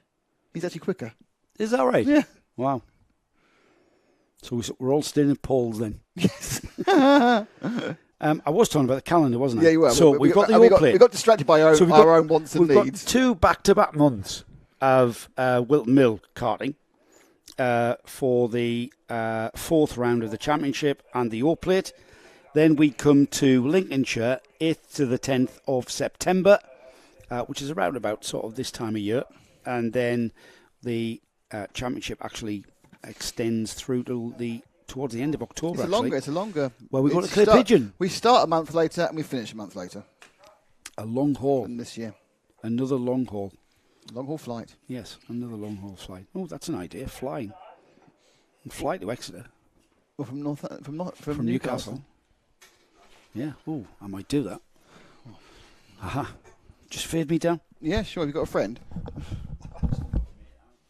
Some friend of Joe's turned up. Honestly, where's his professionalism? I've got to fill him. I've got to fill in my own now. For my own filling, honestly. So yes, we're doing quite well. We're doing quite well now with the name, the track, and this will be the official names of Fulbeck. We've heard. We are just looking now for names of the 2 chicanes. So don't call it the centre chicane because you used to hate the fact that chicanes were named after him. So you've got the turn 1 and the turn 4 chicanes. The rest of the track is basically named, which is exciting, isn't it? So we're just waiting for the ambulance has gone. Now, obviously the ambulance has to leave. I'm not sure what will happen about whether they had to put a hold on the race. For some reason that Frank sent me a full stop saying overlord. Do you mean overload or overlord? I don't know. Frank just sent me a message saying overlord with then a full stop next to it. I don't understand anything of that. I don't understand what he's saying.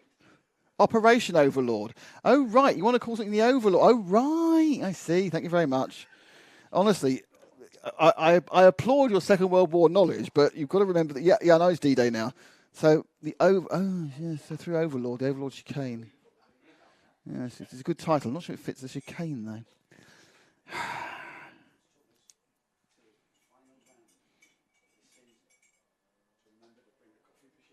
Overlord, right.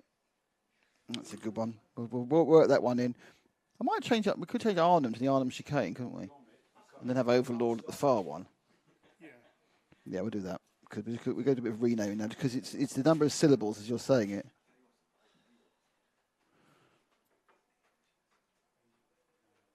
So I've now decided to call turn 4 the Arnhem chicane. Turn 6 is now the Overlord. Through Overlord, the Overlord hairpin. Just feel that's better. Something pithy for turn 1 is what we need.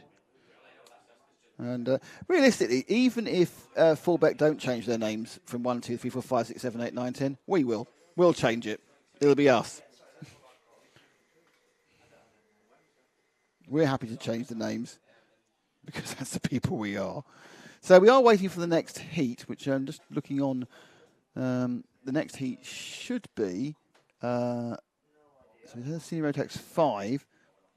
We've got Rotax 1775 and then 100 UK for 3, and that's the end of the heat. Obviously, we're running about 20 minutes behind schedule now due to the 3 incidents we've had in the last 2 races. But still enjoying. Luckily, the weather's staying dry. Now, there was one worry that at 6 o'clock, which we're kind of creeping towards finishing about. Oh, what's it Ash now said? Just got a message from Ash, which he sent very late, saying, I assume you didn't get my message about not being able to get any food because of the long queue. No, we didn't. Does Ash not know that we've already eaten? This is the problem. And we didn't know. I thought you had. When I saw you sitting down, I thought you were like eating a bag of something. All right, I can sort that out for him. Just get him a portion of chips sent over. Chips all right? Yeah, get him some cheesy chips. Cheesy chips? Yeah? Yeah, get him some cheesy chips sent over. All right, I'm going to type, Nick. And so Who is so your you're friend, gonna by the talk? way? Who is your friend, by the way? That's Louis Lodge's half-brother. Oh, okay. Who I've just showed the chain sculpture. We've had a move around, by the way. This is now the Arnhem chicane in 4. Right. It's now the Overlord hairpin. Is 6. What's Will thinking of this? Have you seen this, Will? What's your dad going to think of this? Because it would be his decision, Will, wouldn't it? What's your surname? Ren. Oh, it's the Ren hairpin, number 1. Oh, perfect. Right, got the track Actually, done. that's quite Ren. Oh, that's navy, isn't it? Yeah, that's good enough. I'm sure enough Rens around here, I can tell you. So yeah, we got the whole thing done for you, mate. And I genuinely, all serious. We haven't taken the mickey out of any of this. No, it's very. Once the carts are going, I'll talk you round, and you'll understand where we've come from with all these. And basically, even the explain now, Nick. While we're waiting for the carts to come out. Play the video. Great idea. So if everybody's listening at home, if you're still with us after this turgid conversation... it's on 13. That's it. Here we go. Right. Okay, so ignore the numbers. I'll give you the new names. Okay, so we go into the Wren hairpin. Okay? Chicane, sorry, I got it. The Wren chicane, thank you again. Playing my brain, honestly. This is the Weldon hairpin. Okay? And this one, when they sweep by, we call this gliders. There were gliders here. Gliders, there we go. And this is the Arnhem chicane, because it took part in Arnhem. And this is Buttons Bend. Sorry, this is Buttons Bend after Jensen Button, turn 5. This is the Overlord hairpin after Operation Overlord. And then this next section is the complex, which is the complex on most events, the Gasbury complex from NKC here. So 7, 8, 9 is the complex. And 10 called timekeepers. She head towards timekeepers. Do you like that? I bet you thought we were going to muck it up. We have had some help, in fairness, from the audience.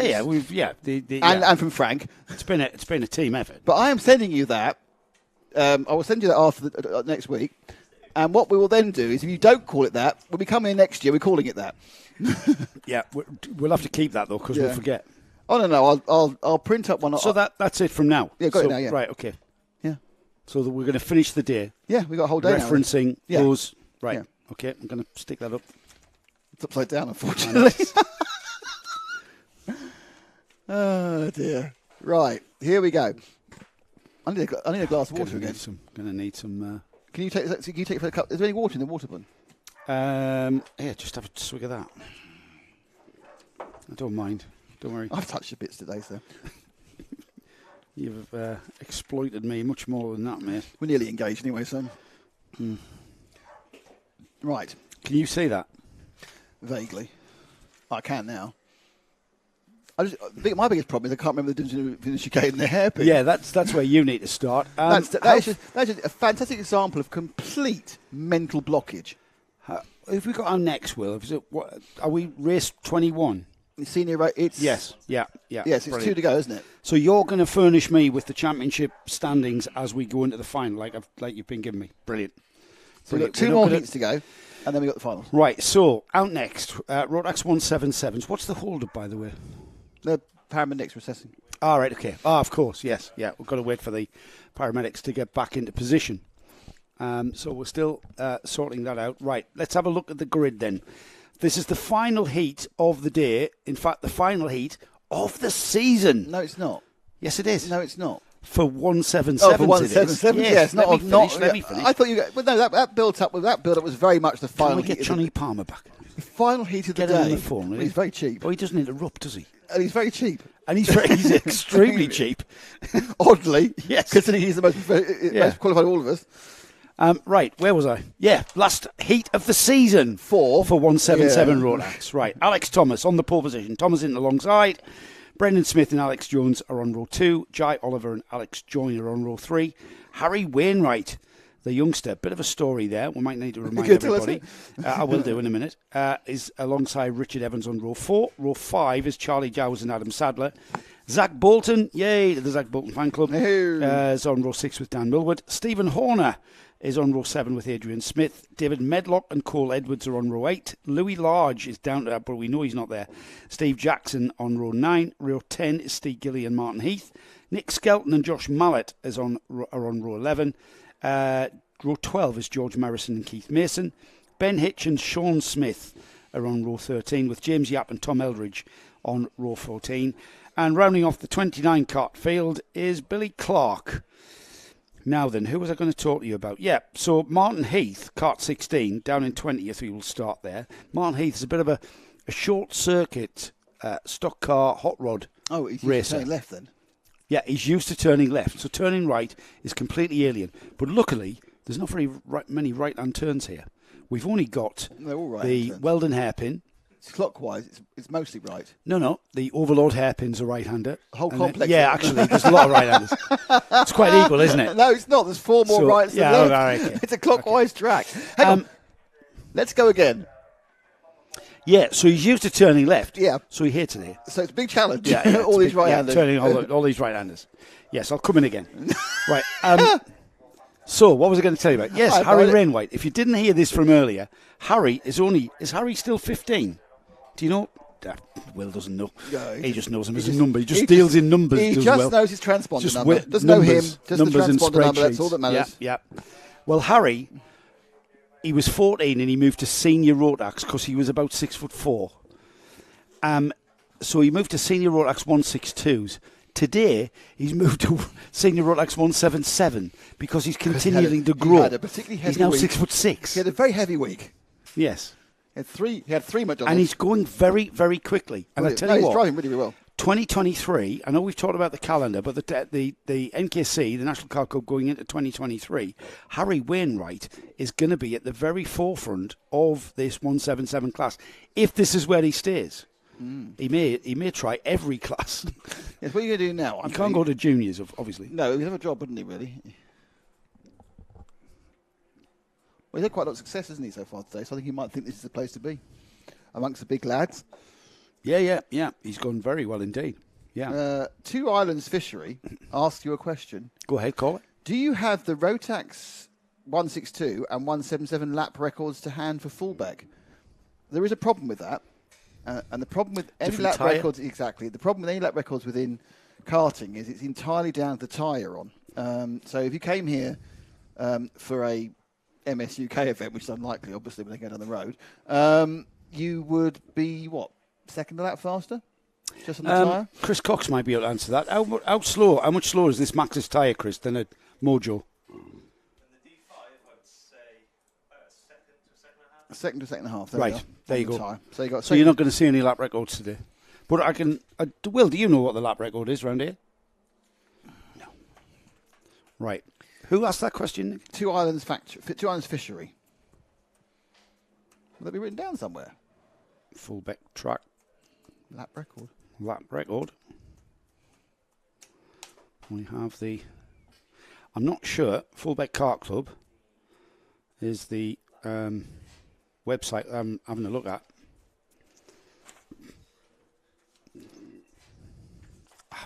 Can you talk, Nick, rather than just? Well, I thought you were going to fill. You know. Well, no, I'm not going to fill and just talk about what I'm typing into the computer. Oh, he wants the Mojo D5 lap record. He wants to know what the lap record with these tyres is. Says It's not these tyres. The Mojo D5 is what they would use in the British Champs. Oh, I'm sorry. These are the Maxxis tyre. Okay, all right. See, I talk and you You've snap been at following me. this all season, haven't you?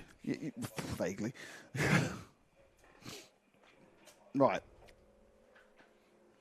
You know what I think? I think there aren't any records with regards to that. Like if you in car racing, the lap record for every a Formula Ford or a Formula 3 car or a GB4 or a Formula 4 would be logged. But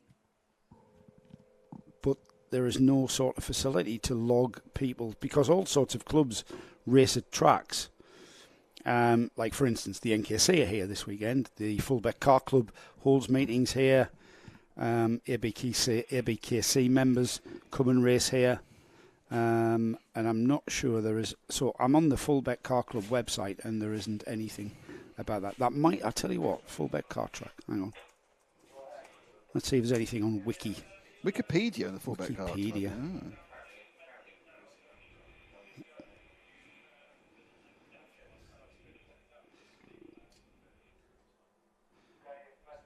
Oh, still not there. No. Is that you talking, Nick, while I'm doing this? Or is I'm now doing something else as well because you went halfway and then you stopped, and no one likes that, do they? You need to go all the way with your conversation. Well, Gaz is here to talk to you now anyway. So Gaz, do you know the lap record for a Mojo D5 here? All right, what you got, mate? Information on the drivers. All right, do you want to tell Nick? Do you want to?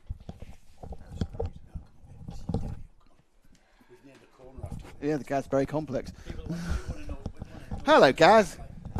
This is Gaz, our erstwhile media genius. Well, thank you, Nick. Appreciate that. Hello, world.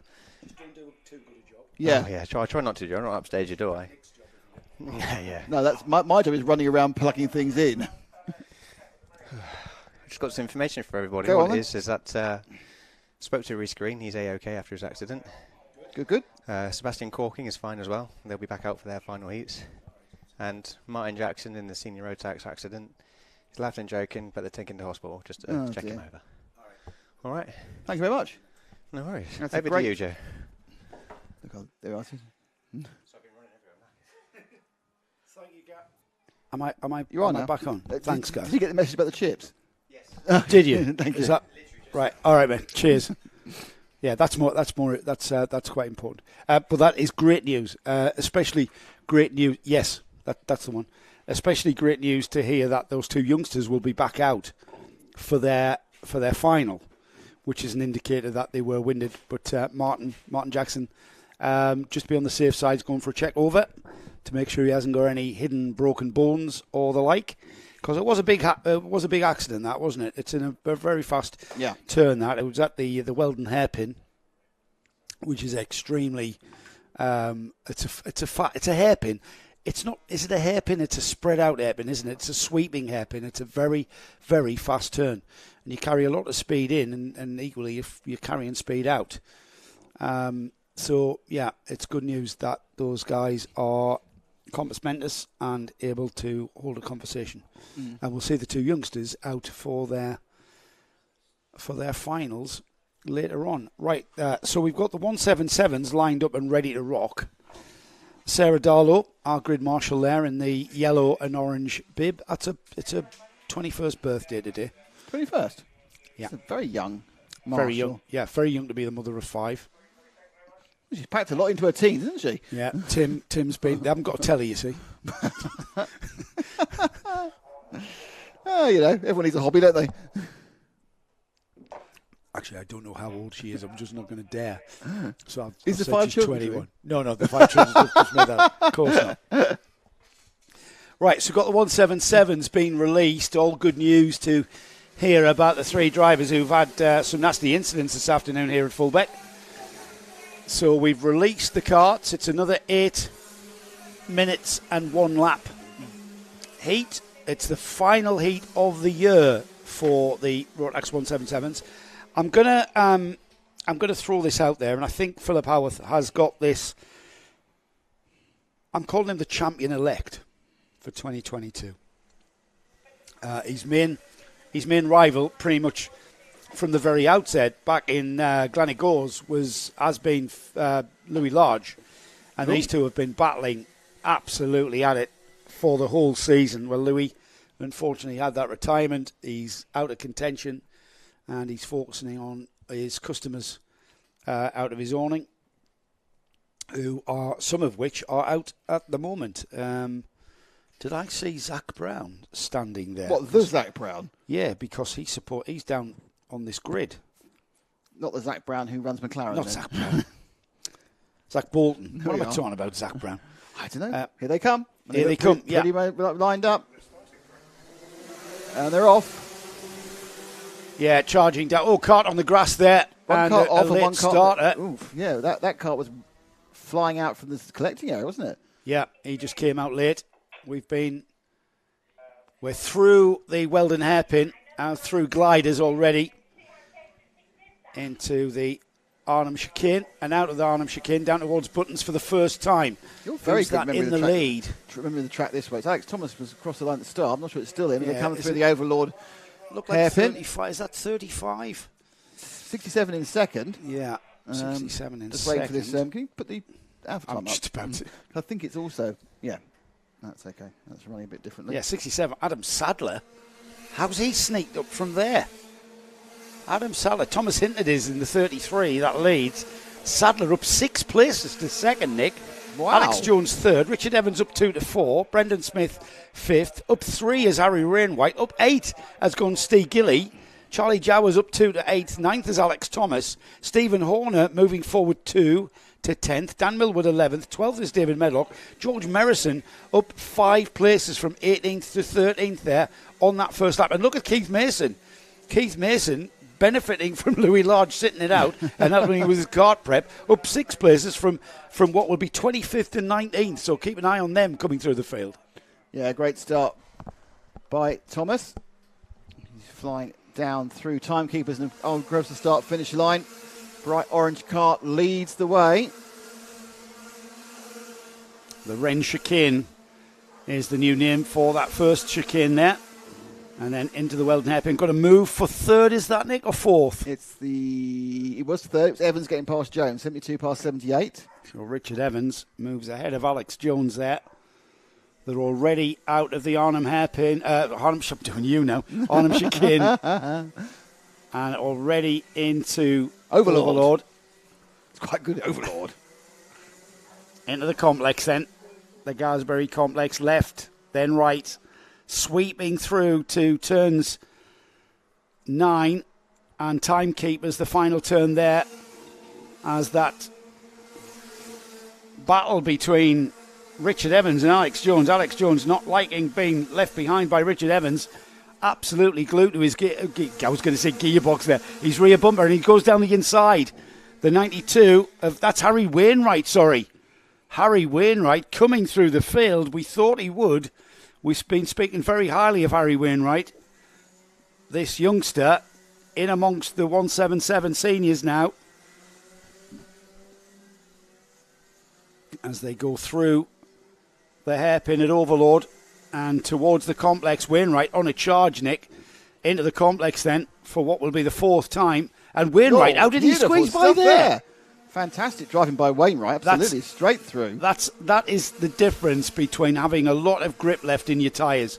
He was able to get the power down and was able to take the inside line. Is this because he's been lighter during the rest of the season and not wearing them as much? Well, I'm not sure how he would have gone about this.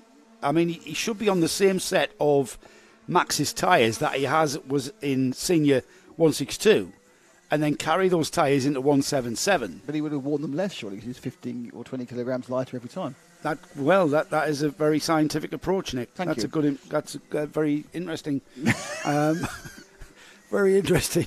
If you're struggling with your sleep, you need to watch his back, folks. There's Wainwright. Look at that. Look how much grip he's got, man. Look at the way he's changing direction. Oh, and who's that slowing down? Who is that slowing down?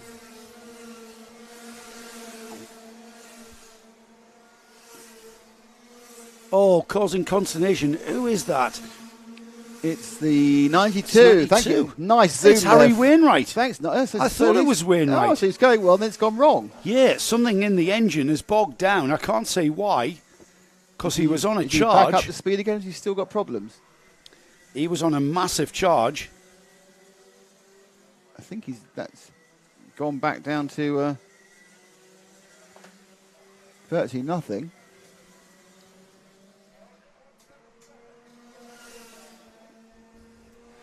So it's the 70, we're looking at the 78 and the 72. So we're looking at third and fourth, or 78 leading and 72. So this is third and fourth coming through. First and second away, third and fourth battling at the moment. Wainwright Dropping down the order, mate. He's dropping like a stone. No, he's 15th. He's got, right, he's got a problem. He's got a problem. That might be a retirement for Wainwright. That's unlucky. A great day. Scarred by a poor result. He's still going to come out in the final, remember. That's a problem that they should be able to overcome and get him back out for the final. So Sadler leads, Hinton second, Richard Evans third. Moving up the order by dint of Harry Wainwright's demise.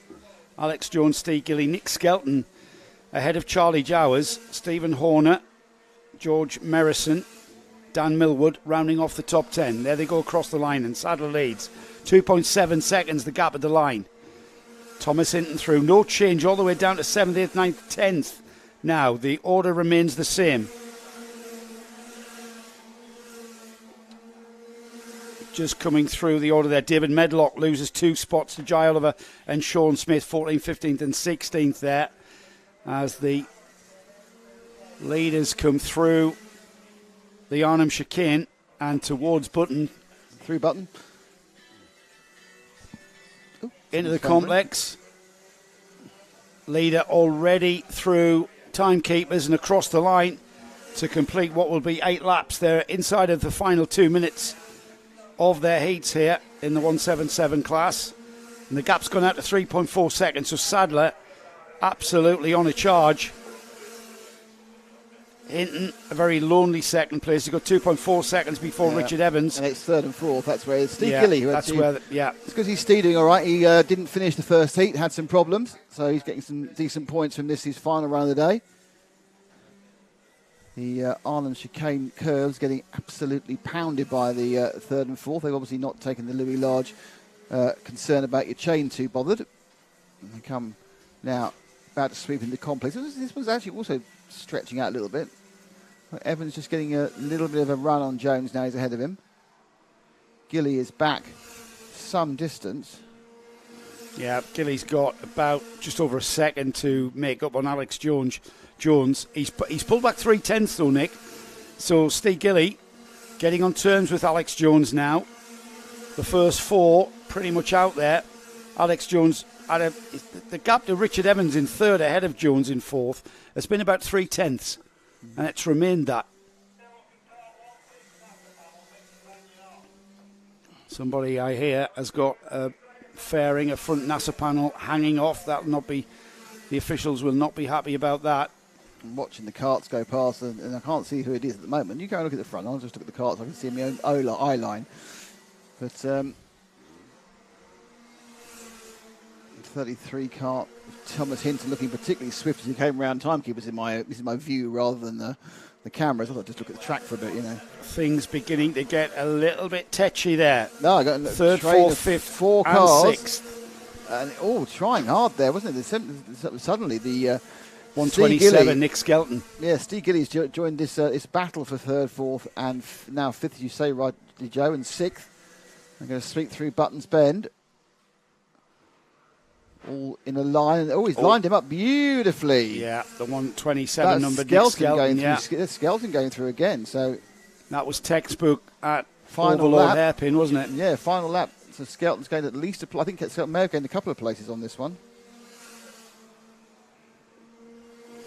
They cross the line to complete 11 laps then. Richard Evans. On the last lap. There's Nick Skelton moving up to 4th. Alex Jones now 5th. Steve Gilly right on the tail of Jones. Stephen Horner. He's got about 5 seconds behind. There's been a problem in the Wren hairpin as well. Someone stopped in the Wren hairpin. Can you see? There's a yellow flag. They're skipping it on that last lap. Ah, right. So a cart off. So somebody off. I can't see who that might be. No, Wainwright and Jackson stopped some time ago. That could be Martin Heath. Martin Heath and Josh Mallet have gone missing from the previous lap. Okay.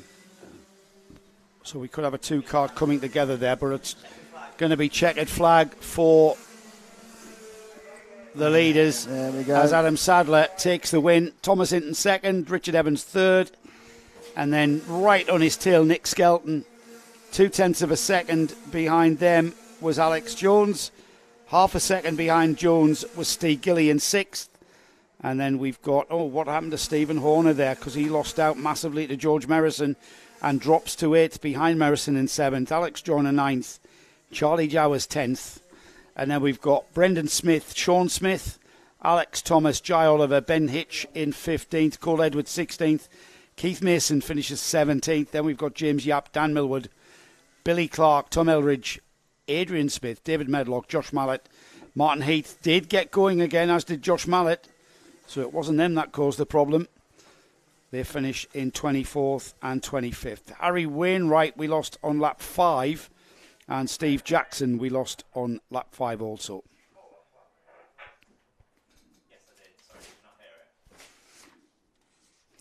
This is the final heat of the day. Indeed, the final heat of the season.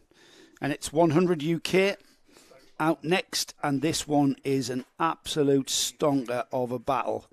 We've got Wes Graves, who is leading the championship coming into this final round.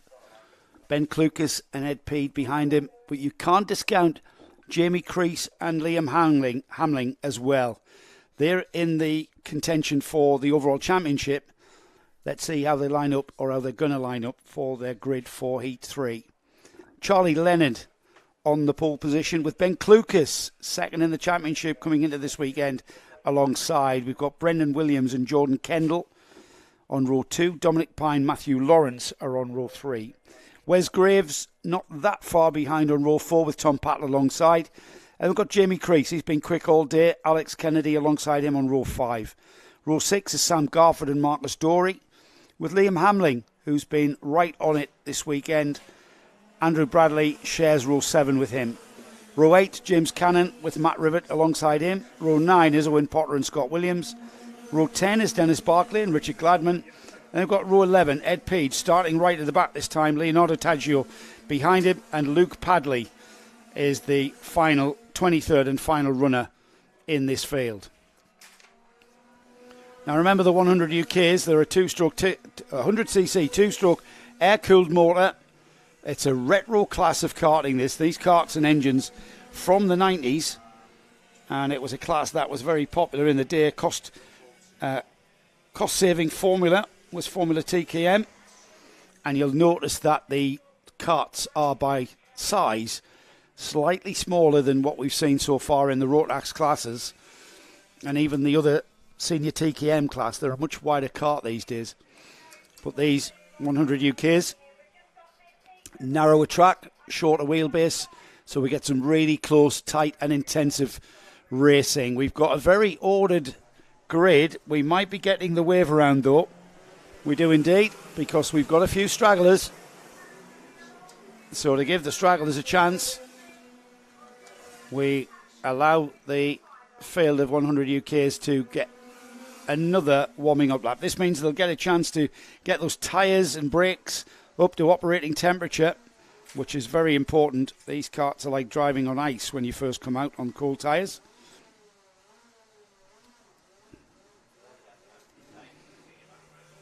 So field being led round by Charlie Leonard on the number 33, Ben Clucas on the 84, following him through. Poles of oily two-stroke smoke coming from these motors, getting their lubrication from their fuel, of course, the oil and petrol mix.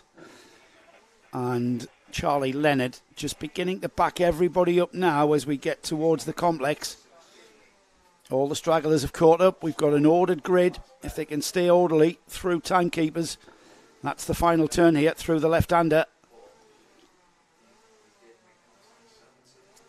Here they come then.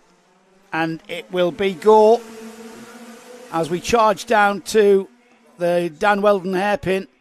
Who's that moving down the inside? It's Brendan Williams on the inside, takes advantage. And Ben Clucas sliding very wide indeed out of Weldon. down towards and through the kinked gliders. And Ben Klukas is absolutely dropped like a stone down the order. It's the number 13, though, of Brendan Williams, who came from nowhere, got the drop at the start. And it's a flex. Is that a flex in the lead? And a flex number 2. And then number 9 of Dominic Pine follows him through. And it's the number 60.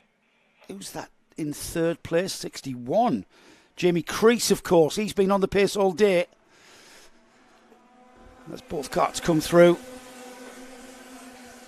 For the first time then, Brendan Williams leads. Dominic Pine second. Jamie Crease. They've come up 4 places and demoted Charlie Leonard to 4th. Jordan Kendall to 5th. Sam Garford 6th. Marcus Dorey 7th. Look what's happened to Ben Klukas. He's down in 8th. Matthew Lawrence is 9th. And Wes Graves down 2 to 10th. They've got absolutely strung out at the Dan Weldon hairpin. Liam Hamling 11th. 12th is Scott Williams. Owen Potter 13th. Ed Peed up from the back of the grid to 15th there. Great first lap from Ed Peed. Into the Overlord and out of the Overlord hairpin. Now towards the complex. It's left, right, and then sweeping right towards the final turn of the lap. Through the left-hand sweep of timekeepers and out to complete lap number 2. No change at the front. Jamie Crease hanging on to Dominic Pine in second, Brendan Williams in first. Jordan Kendall up to 4th, ahead of Charlie Leonard now. And there's Wes Graves now up to 9th, right on the back of Ben Klukas and the number 84. That's a championship battle going on for 7th and 8th. We can't take our eyes off the front of the field, though. Battle's going on. Look how tight this is. Brendan Williams has got Dominic Pine literally in his wheel tracks through the Overlord hairpin and out towards the complex. It's a short blast of a straight, getting up enough speed, though, to carry it into the complex. Coming out the complex now and through timekeepers. It'll be 3 laps completed. No change in the order. Into the Wren hairpin. And out of there, down towards the Dan Weldon hairpin. A little bit of relative defending going on as the number 9 slips down the inside.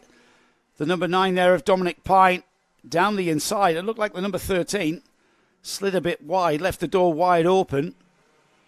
And that's left the number 9. The flex driver gets into the lead of this race. Through Button and into Overlord. That's the right-hand hairpin. That leads towards the final stages of this lap. Into the complex.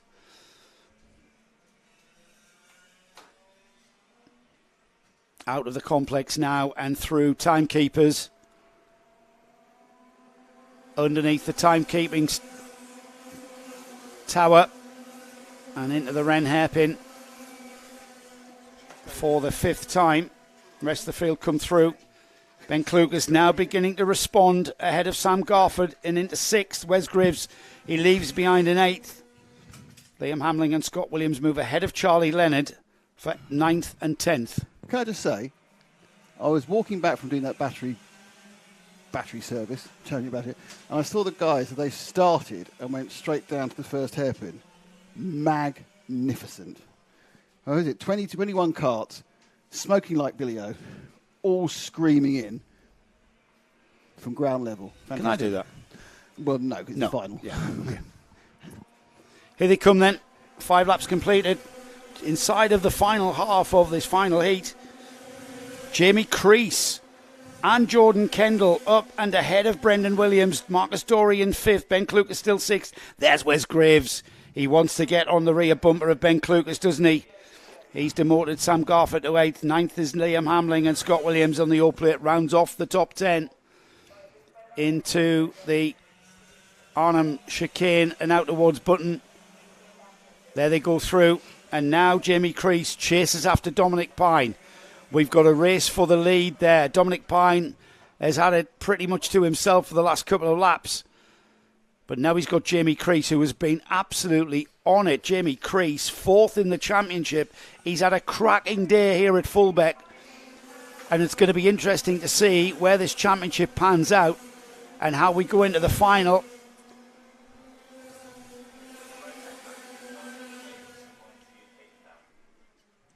Into the Dan Weldon hairpin, and a very textbook line from all of these 100 UK runners. We're inside the final 3 minutes then. Now the question is, Jamie Crease on that number 61, that's the black cart against the leading flex entry of the number 9 of Dominic Pine. Can the blue and yellow cart stay ahead of the plain black cart? Out towards the Where are we last part of the now? Points wise. Yeah. I don't know. We're going to find out. Right. Will's going to work it out as we head into the final. Because Clucas and Graves are together again, and they've been together on at least one. But But where's he got her bad first Jamie one? Crease has been scoring points every single heat. And he's second at the moment. Yeah, and he's gaining points all the time, and has been doing all day. And he's about to make a challenge. He's inside of 2 minutes, Nick. So the last 2 minutes of this heat, he knows exactly how much time's left because he can see it when he passes underneath the timekeeper's tower. Here they go, out of the Overlord hairpin, down towards the complex. Into the complex then. It'll be 8 laps complete and next time by. Through the left-hander at timekeepers. They can see there's 1 minute and 25 seconds left. Plenty of time. Jamie Crease just tweaks his mixture a little bit. Is that for the run down to the Dan Weldon hairpin? Out towards the Dan Weldon out of Ren chicane. Textbook line, really quick through there. You can see the G's, the driver's body's been pressed towards the outside of the curve. Through gliders and into Arnhem. Out of Arnhem now. It's the left-hander at Button now. Through that and into the Overlord hairpin. Jamie Crease had momentum and quickly got onto the back end of Dominic Pine, but then he's just not seemingly had the pace to challenge. Maybe he's waiting for the last lap. Maybe that's what he's doing. He's playing a waiting game. Here they come then. It'll be 9 laps completed. With 34 seconds on the clock, it'll be 2 laps remaining for these drivers. Yeah, 2 more. Chance for Crease to get another win. Stalking him with the black cart with the grey race suit. The more colourful number 9. Looking over his shoulder. Knows he's there. Can hear him, of course. Little duck down. Let's get him 1,000 of a second easy. Yeah, Nick, honestly, it does work. No, I'm it sure does work. I'm sure it You does. do gain time. Through the Arnhem chicane. And Button Bend. Overlord. Absolutely. Through the hairpin. I'm not sure, whether Crease can actually make a challenge here. He doesn't seem to quite have the ultimate pace, is he? No. I mean, he hasn't had those sort of nagging runs or harrying, really. He's got the pace to stay at the front. He just hasn't got extra pace to get by. As the great Murray Walker would say, it's one thing catching someone, it's another thing altogether getting past. Unless you've got DRS. Unless you've got DRS, which it's I too hate. easy. Yeah. Defensive driving then into the Dan Weldon hairpin for the final time. Over and under. Clip the curb. That's going to lose it. Time.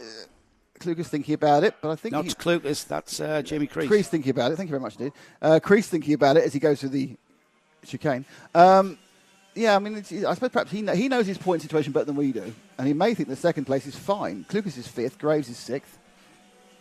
He just hasn't had the pace to get by.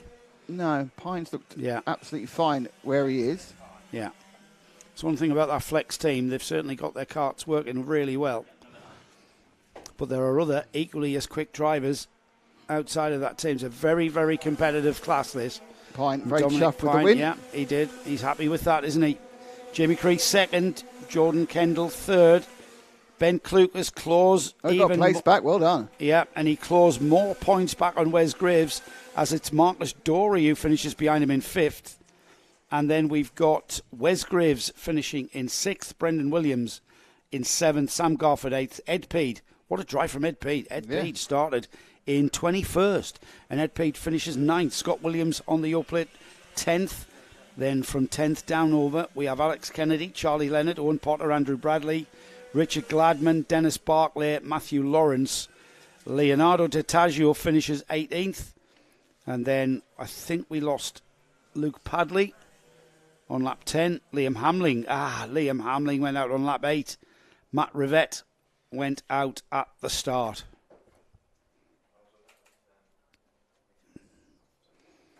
Well, Nick, it's that time. We are Have we reached finals time? Have we got the... Is this the... Is it B finals first, isn't it?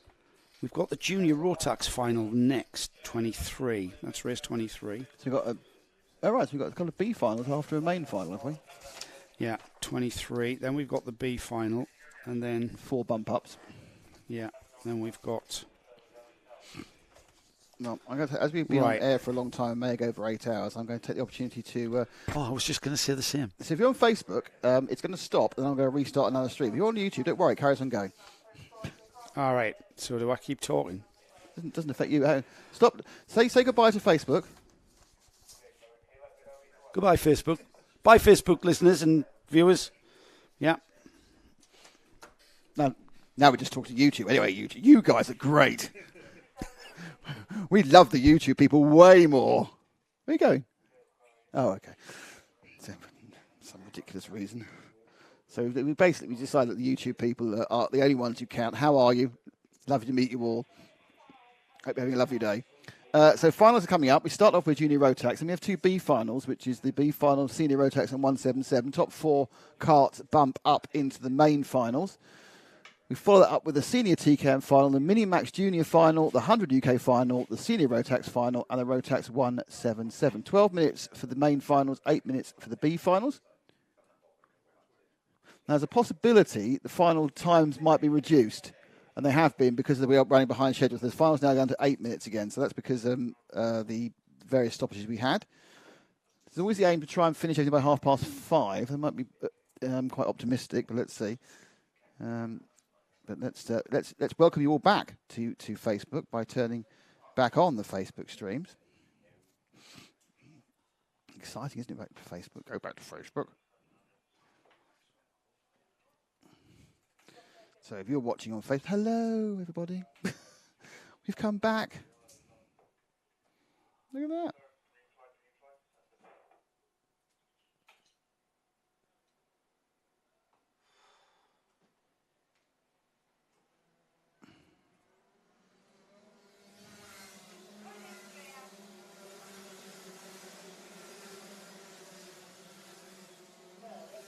So up and running are the Junior Rotax in their formation.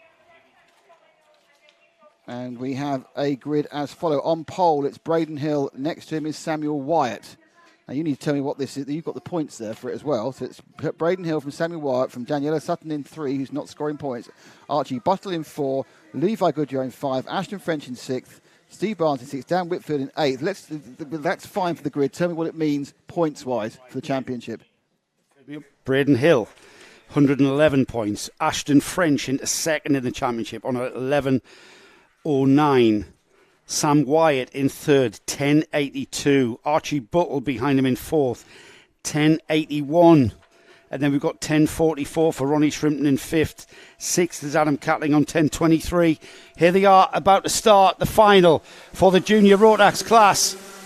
And charging towards the championship, Sam Wyatt, all he can do is win this final, Nick, and see what that brings. It's 100 points for a final win, of course. And we will see just what prevails now. It's all down to this final 12 minutes and 1 lap. So accelerating away. It's 8 minutes and 1 lap. Oh, they've changed it, have they? Right, because you were out of had a few delays, yeah. It's down to 8 minutes for the finals. I spoiled that speech. So Wyatt, so Sutton not scoring points. So effectively, points-wise, it's Wyatt from Hill. And Hill... No. It's Braden Hill, Ashton French, Sam White, track, Archie Bull. All right, sorry. You mean race position? Race position, yes. Right. So how many points are between them? There's just 2 points. 2 points. So it's whoever finishes ahead. And at the moment, it's Wyatt who's leading, but looking up the inside goes Steve Barnes now, who's making a barnstorming run through into the Arnhem chicane. Sorry about that. Well, there's a 4-point difference between first and second, that's all. You're only going to gain 4 points. It's 100 points for a win. It's 96 points for a second. So it's Hill and at French. the moment... Where's French? He's down in 6th. So Hill is ahead of French, so he's fine. Wyatt is 20-something back. So how many positions is that? Right, Wyatt is 30 to 28, 27 points behind. Wyatt That's quite is a chunk. leading. Hill's in 4th. But Hill is ahead of Ashton French. We're looking at the first and second, which is Samuel Wyatt and Steve Barnes, who've broken away. Yeah, Braden Hill up to third as well, Nick. So it's looking like Braden Hill. He's in the position of provisional champion for 2022. Let's drop back to that next bunch, because that's where the championship protagonists are. Because winning the final is great, and you'll get a trophy, but it's more about and that's someone right out on the side. Wasn't quite sure it was. There was a huge number of places, and that's actually the advantage of that is it's given a place to French, because that wasn't French who fell off. Let's see that one again. So they come up. You see the nice gap that Braden Hill's already got over Daniela Sutton. Popping out, I think that's Archie Buttle who falls off the track in the end, isn't it? It's the 43. It's the 43. It was Daniela Sutton. That's why she's dropped down the order. Right. Daniela hanging on to the top positions, really. There's a change for the lead, I think. Yep, it's now Steve Barnes ahead of Sam Wyatt. Braden Hill in third, fourth, fifth and sixth. Now, where is Ashton French? That's the real, because he's in fifth still, not moving. And they sweep past 1 and 2. At the moment, Nick, gapping slightly. if Braden Hill stays ahead of Ashton French, then he's pretty much got it. He's the champion, absolutely. Yeah. French himself is only a second back, but he's got a cart in between them as well. That of Archie Buttle. Only 2/10 between. Let's drop back. Oh no, but let's stay on this one because they're having a right old ding dong at the moment. As they switch left and right, the 67 and the 20, Barnes and Wyatt. But entertaining as it is as they go through the Arnhem chicane, it's not actually going to affect the championship at all. It's going to make Steve Barnes and Tony Wyatt feel happy. And I think Steve Wyatt may, if it's a bad result for French, might be able to steal second. But Hill is in third. It's a great race battle at the front with Stephen Barnes and Sam Wyatt. However, championship-wise, Braden Hill, if he stays in that third place, he will be crowned Junior Rotax champion for the NKC 2022, the NAVOS NKC 2022. Is what I should say. Buttle and French right together. Let's try and pick up the battle for fourth and fifth, because this is where French needs to get past Battle or it's all over. And in many ways, the way he's dropping off Hill, I think there's not much he can do about it. Just doesn't seem to have the pace at the moment. Could be not quite set up right for Fulbeck. Could be he's just had a little bit further down this particular set of tyres. But the pace that obviously he has shown all season to be leading going into the final race. Yeah, of course. To be second, just 2 points off going to the final race. It might be just a bridge too far. A bridge too far, you see. Might be a bridge too far for those tyres. Good God. That wasn't deliberate. Archie Buttle 1 point behind Sam Wyatt as well. That's not going to affect that change in championship position, though, as Sam Wyatt is currently second behind Stephen Barnes. They're inside, or they will very shortly be inside the final 3 minutes of the season. It's getting worse for French. He's more likely to drop a position and go up one. Yeah, is that French dropping back towards James Rigby? Rigby had a right old think. Oh, no, he got the tap on the head. Don't go past. Oh, he got very sideways there, but he got away with it. Yeah, that was on the brakes, wasn't it? The brakes affecting that, braking at the very last minute and causing the rear axle to step out into overload hairpin then. And it looks like that's settled down somewhat, doesn't it? Yeah, it's not. We thought there was going to be movement there. Not looking good at all for French fans. He's just not got the pace on this particular day, at this particular time, on this particular race.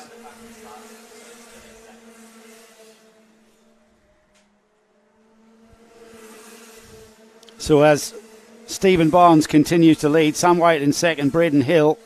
Braden Hill looking like he's going to clinch this championship if he stays in that third place. He's in splendid isolation. He was over a second behind second, but more than 2 seconds ahead of third. So he just drives round. He came into I'm doing this for Chris. He came into this final 2 points ahead of Ashton French, who's behind him in the race. So that means Braden Hill's going to extend his points gap by a little bit more. So as long as Braden Hill can stay ahead of Ashton French, he's going to take the championship. That's what it's all about. Last 2 minutes of the season for these Junior Rotax field. And that man there in third is your champion-elect. The light blue with red flashings or red lines. The 35 machine. Remember, I think he started quite well at Glan and then had a bit of an off race the following one, but he's put together a championship season. Well, he dropped his Glan goes. That's the one you're thinking. He had the off. Yeah. And then he took a second at round 2, a third at round. I'm talking finals here. A third at round 3, a second at round 4, and he took the heat win at the last round at Landau. Yep. So after a difficult first round, he's put 4 good rounds in. He's got a 5th good round. Sorry, I was talking about Sam Wyatt there. Braden Hill. Had a good You're right, round, mate. yeah, It's the second round. Yeah, had a good round. He's dropped his round 4. I thought he had a good round at Yeah, Glen. sorry, mate. I was. Yeah. I do forget things. Too much information on I do forget spreadsheets. things sometimes. Yeah. In fairness, let's stick with the 35 when we cut to Ash, because this is the championship. So that's Button. He's gone through. That's the back chicane, which we've now renamed Arnhem chicane. Arnhem chicane, and then that's the Buttons Bend, and then they're just going through Overlord there. And as we just catch up with Braden, there he is. So he's got 2 laps to go, this lap and one more, to claim a hard-fought 6-round championship and become our first. Even though we do think a couple of the events may well be decided, this is the first official champion. Yeah, I mean, we're going to say provisional because we've got to get through scrutineering yet. So our first at this stage, our first provisional official champion. Yes, yeah, our first championship, first champion-elect for Junior Rotax. This is for the NAVOS NKC 2022 Championship. Braden Hill, he took a win at Glannygores. In fact, he took 2 heat wins and a third. He had a rotten round 2 at, I'm just going to remind myself where round 2 was. Clay, of course. He took a heat win at Rowra, a final win at Rowra. He dropped round 4 at Wilton for a low point score. He took 2 heat wins and a second place at Landau last time out. So he's had a pretty good 2022 NKC, has Braden Hill. And he's finishing up with a podium finish in the round 6 final. But that key point is that his key rival is 3 places further back. That extends his lead by a few points, and he will become the champion-elect in about 4 corners' time, most of which are the complex, and one of which is timekeepers. And the driver that's finishing just ahead of Braden there crossed the line to finish second in the heat as Stephen Barnes takes the final win of the season. Sam Wyatt in second, Braden Hill champion-elect in third, Archie Buttle fourth, Levi Goodyear in fifth, Ashton French sixth, seventh is Daniela Sutton. Then we got James Rigby, Daniel Whitfield, Ethan Wyatt in 10th, Alfie Bushell 11th. Then we've got Ollie Morris, Ronnie Shrimpton, Adam Catling, Lewis Llewellyn, Dylan Mitchell, Rafi Talentano, Aidan Pomeroy, Joel Bowden, Frank Bourne finishes in 20th. And then we've got Archie Hardiman, Sophie Hadley and Oscar Shrimpton rounding off the 23 kart field. He looks pretty chuffed, to be honest. He's taken the congratulations of his fellow drivers. And I think that's a very, very happy young man in the Junior Rotax Pro Car. It's been hard fought, it's been pressurised, he's had some great competition. And as he comes into the holding area, great result for Braden Hill, your champion-elect for the NAVOS NKC Junior Rotax Championship. Now, we have a bit of a wind down now after that excitement because we have 2 B finals. Yeah, we've got a couple of B finals coming up. It's the Senior Rotax 162 B final coming up first, and then we follow that up with the B final for the 177s. The first 4, as it will, that qualify to the back of the grid bump up for the A is final. the term. Right, they bump up to the A final. Is that an RC racing term? It is, They're all RC racing terms, which a lot of them were stolen from Rallycross, but it is an RC racing term, What am I looking at? Senior Rotax, yeah. Let's have a quick look at the grid because I think we're going to get very much rolling with this next start. Louis Ball is on the pole from Gino Cook alongside. Andy Powell and Tommy Lee Davis are on row 2. Patrick Williams-Rojas and Ellis Humphreys are on row 3. Tristan Bernard and Martin Jackson row 4. James Wood are on row 5 and Dylan Thomas. Mackenzie Stevens and Dan Andrews are on row 6. Martin Coe and Elliot Thomas are on row 7. George Boxall and Ben Ficini are on row 8. Tyler Fossey and Jamie Hardy are on row 9. Nathan Hope and Scott Lowther are on row 10, with Grace Lee Davis rounding off the 21 Kart B finalists. So, some breakdown. This is only 6 minutes. They've taken 2 minutes off this B final as well. Ah, so right. It's a short sprint. So yeah, it's all about the fourth place. Remember, Paul. Fourth place. 1, 2, 3, 4. Oh, Paul knows all about this. This is back to his bread and butter. This is looking at the bottom bump up position. This is what we do for a living most of the year. I do this for a living. I do this for a living. So, 18 karts in this B final. Was it 19? Someone just literally thrown their cart out of the. It's Scott Lowther. Where's he start? He looks like Scott Lowther's at the back, 20th. Oh, right. Yeah, because he literally kind of it's like he was late for school. Throw himself. Whoa, Mr. Bus! He ran out of the thing. Well, he's running out the same morning as James Wood and Andy Powell. So they've had a fraud day for the three of them to be qualifying in the B final. Andy Powell's in the B final. Yeah, exactly. Oh, yeah, exactly. He had a fraud time. Did you want coffee or water? No, just water. Just wet me whistle, love. Yeah. Don't them cupped while you do it. I meant the water. Right, we're all in grid order, looking very good indeed. It's. I'm just going to mention something to Gasbury. Race 28 doesn't go ahead of race 25, mate. You're spoiling me, your OCD. Okay, don't forget it's about the top 4. It's not about winning. This is about qualifying for your main final later. And they come straight down towards the Weldon hairpin camera, and very sedate, comfortable start there. Well, the thing is, Nick, you don't want to blow it in the B final. The whole point. I mean, some of these drivers. This is going to be the end of their 2022 season. I mean, I know they've got a few IKRs dotted around the country that you can still, race in all the way up to Christmas. The karting season used to stop around about now, September, October, but these days goes all the way through, and then the 2023 season will start somewhere in January probably. So who have we got then as they come across the line, out of timekeepers and across the line then? Who are the 4 qualifiers so far? Lewis Ball, Andrew Powell, Patrick Williams-Rajas, Gino Cook and Tommy Lee Davies. It's Tommy Lee Davies who's going to be challenging Gino Cook to be the final qualifier. However, Nick, that looks like those 3 have broken free from everyone. Break. Louis Ball trying to point out this has just been a bad day and he shouldn't be in the B final. And then you got the Andy Powell, Patrick Williams-Rajas and Gino Cook triumvirate, and then there's 4 more carts. Actually, I don't know whether those 4 carts can bridge the gap to 3. It looks like they can, actually. They were split, and now they're not. Very aggressive, Gino Cook. He definitely wants to get past Patrick Williams around the 94 cart with a blue helmet. So because he knows he's vulnerable. He knows he's vulnerable as the final qualifier. I think that there's a situation here with the way Louis Ball's getting across. I'm surprised at Andy Powell, but I think Andy might be holding everyone up at the moment. I mean, tactically, that's fine. You only have to go fast enough to qualify. You don't have to go as fast as you can go. Yeah, and he's a bit of a cork in the bottle so far. He leaves himself wide open there. I know, lovely move. Gino Cook down the inside. I think it was the Patrick Williams-Rajas got a little bit bulked there, didn't he? Yep. And that he by doing that he slid wide. Andrew Powell still in second.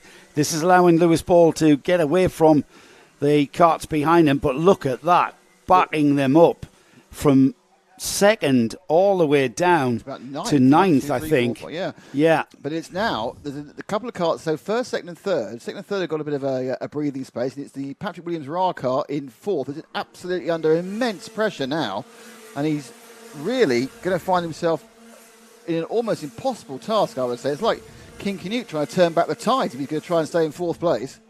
Yeah. It's Andy Powell. His tyres have come on by the looks of things, and he's been able. His tyres have come on now, and he's not been so much of a cork in the bottle. No, Dan Andrews looking to get up the inside and managed it through Patrick Williams-Rajas. So now he has to make hay while the sun shines before the 64 of Ellis Humphreys gets past Patrick Williams, because it wasn't very long because a beautiful lunge up the inside of Overlord and straight through has gone Ellis Humphreys. So now it's Humphreys is in 5th, so that's still useless. But at least he has a relatively clear path to 4th, which is Dan Andrews. So both of those drivers now bumping Patrick Williams-Rajas, who's had a terrible lap there, ending up from 4th to 6th. In the blink of an eye, the gap to Dan Andrews to Andy Powell, who's dropped behind Gino Cook, by the way. Gino Cook, 1.3 seconds off the leader, Lewis Ball. 0.3 to Andy Powell. Another half a second to Dan Andrews, who's got a half a second on Ellis Humphreys. Okay, so Humphreys now is right on the tail of Andrews, and this is the battle for the final bump-up place. This is go up or go home. And the 64, and another huge gap now as in just one lap as Patrick Williams managed to avoid being overtaken by Tommy Lee Davis, and that meant that these carts have got away. Looks like, as you say, Andrew Powell enjoying slightly better performance than he was earlier. But it's all about those back two carts. It's whether the 64 of Humphreys with the green and blue helmet can get up and past the 34 of Dan Andrews. He's the one with the red race suit and the red and white helmet. But at the same time, every now and again, they seem to get very close to Andy Powell. Powell seems not very quick through the chicanes, but okay on the actual... Once that engine gets... Beautiful move there. Beautiful move. Beautiful move. At Overlord. But is the cutback going to work for him? No, because that's a one line through the complex, and once you've made that move at Overlord, you can hang on to that. Let's have a look at that again. Pretty much textbook, kids. Watch this. Out of button, the left-hander, and just kept that momentum and then sized down the inside. A textbook move for Ellis Humphreys on Dan Andrews, who will at the moment be the final qualifier. Yeah, Humphreys is the final qualifier. Andrews is staying with him. They're both probably thinking out, wondering what's wrong with Andy Powell, to be honest. Well, Andy seems to have plenty of oomph when his cart's not good with the change of direction, but there's nothing lacking in power on the straight, is there? You know, that might be a gearing thing. It might be just tyres, you know, just not being able to stop at this stage. Remember, not Andy's first visit to the B final. So that's extra wear on your tyres, extra life gone. Yeah. So at this point, if you've done the whole series, theoretically, these tyres should be 3 meetings old. So these should be absolutely gone. You need to think about tyre management pretty much from the very off, because there's nothing in the regulations that say when you can use all your new tyres. Well, yeah, I mean, you can use them at any time. I think a really good point you made, actually, Joe, was that we've had 5 3/4 dry rounds. Yeah. We had 2 hours of wet weather at Wilton, which for the UK. No, it's unheard of. You'd expect 2 of them to be wet, wouldn't you? Yeah, absolutely. It's unheard of, isn't it? And that's probably the thinking behind the series. Is 2 sets of tyres. That's not a hard ask. Yeah. Here we go. Andy Powell being challenged now. Now we've got a change of lead. Gino Cook has gone ahead, by the way. We're talking about tyres. Doesn't matter though. No, it doesn't matter at all. They've qualified. This is the final qualifiers here.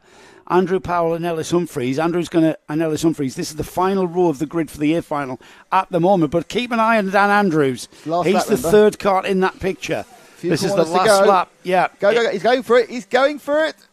And has he got it? He's pushing out. He's got it. Well done. So he's done exactly to Humphreys what Humphreys did for him. But Humphreys was lost momentum behind Powell. And Powell has effectively corked the bottle, which has meant that Ellis Humphreys is going home, or at least watching from the sidelines. And Dan Andrews is taking part in the final. And the disappointment is writ large across Ellis Humphreys, as much as the elation is over Dan Andrews. You get a chance for one more run at the 2022, NKC. So it's a nice little B-file. Don't forget, we didn't see the lead change, but lead doesn't matter because you're both qualifying. That's right. All about who comes fourth. It was all about that fourth place, wasn't it? Yeah. So the first 4 finishes: Gino Cook, Lewis Ball, Andrew Powell, and Dan Andrews will start the A final on the final row of that grid. We say bon voyage to Ellis Humphreys, Tommy Lee Davis, James Wood, Tristan Bernard, Mackenzie Stevens, Patrick William Rahaj, Martin Coe, Scott Lowther, Nathan Hope, Jamie Hardy, Grace Lee Davis, Dylan Tatum, Elliot Thomas, Tyler Fossey, George Boxall and Ben Ficini. We bid them farewell for 2022 and look forward to seeing them back here in the NKC in 2023. We've enjoyed watching you guys and girls race across the year. And it's just unfortunate that, some you win, some you lose, and you've ended up in the B final, which I've been there many times. It's nothing. Have you? Yeah, of course. Everybody has. Just down to, I remember I karted in the days of seized engines. Oh, yes. Yeah. I ran Pirelli TT27s. I pinged it twice at the end of the straight at the old Buckmore Park. Both times I was doing okay for me. Yeah. I was like, yeah. Oh, yeah. That sound. That familiar sound. It's Rotax 177B final, so very much the same deal here, where the first 4 will qualify through to the A final. So we await for a few carts to be, it's Tyler Fossey, George Boxall and Ben Ficini actually, who need recovering. There's a few people he picked up.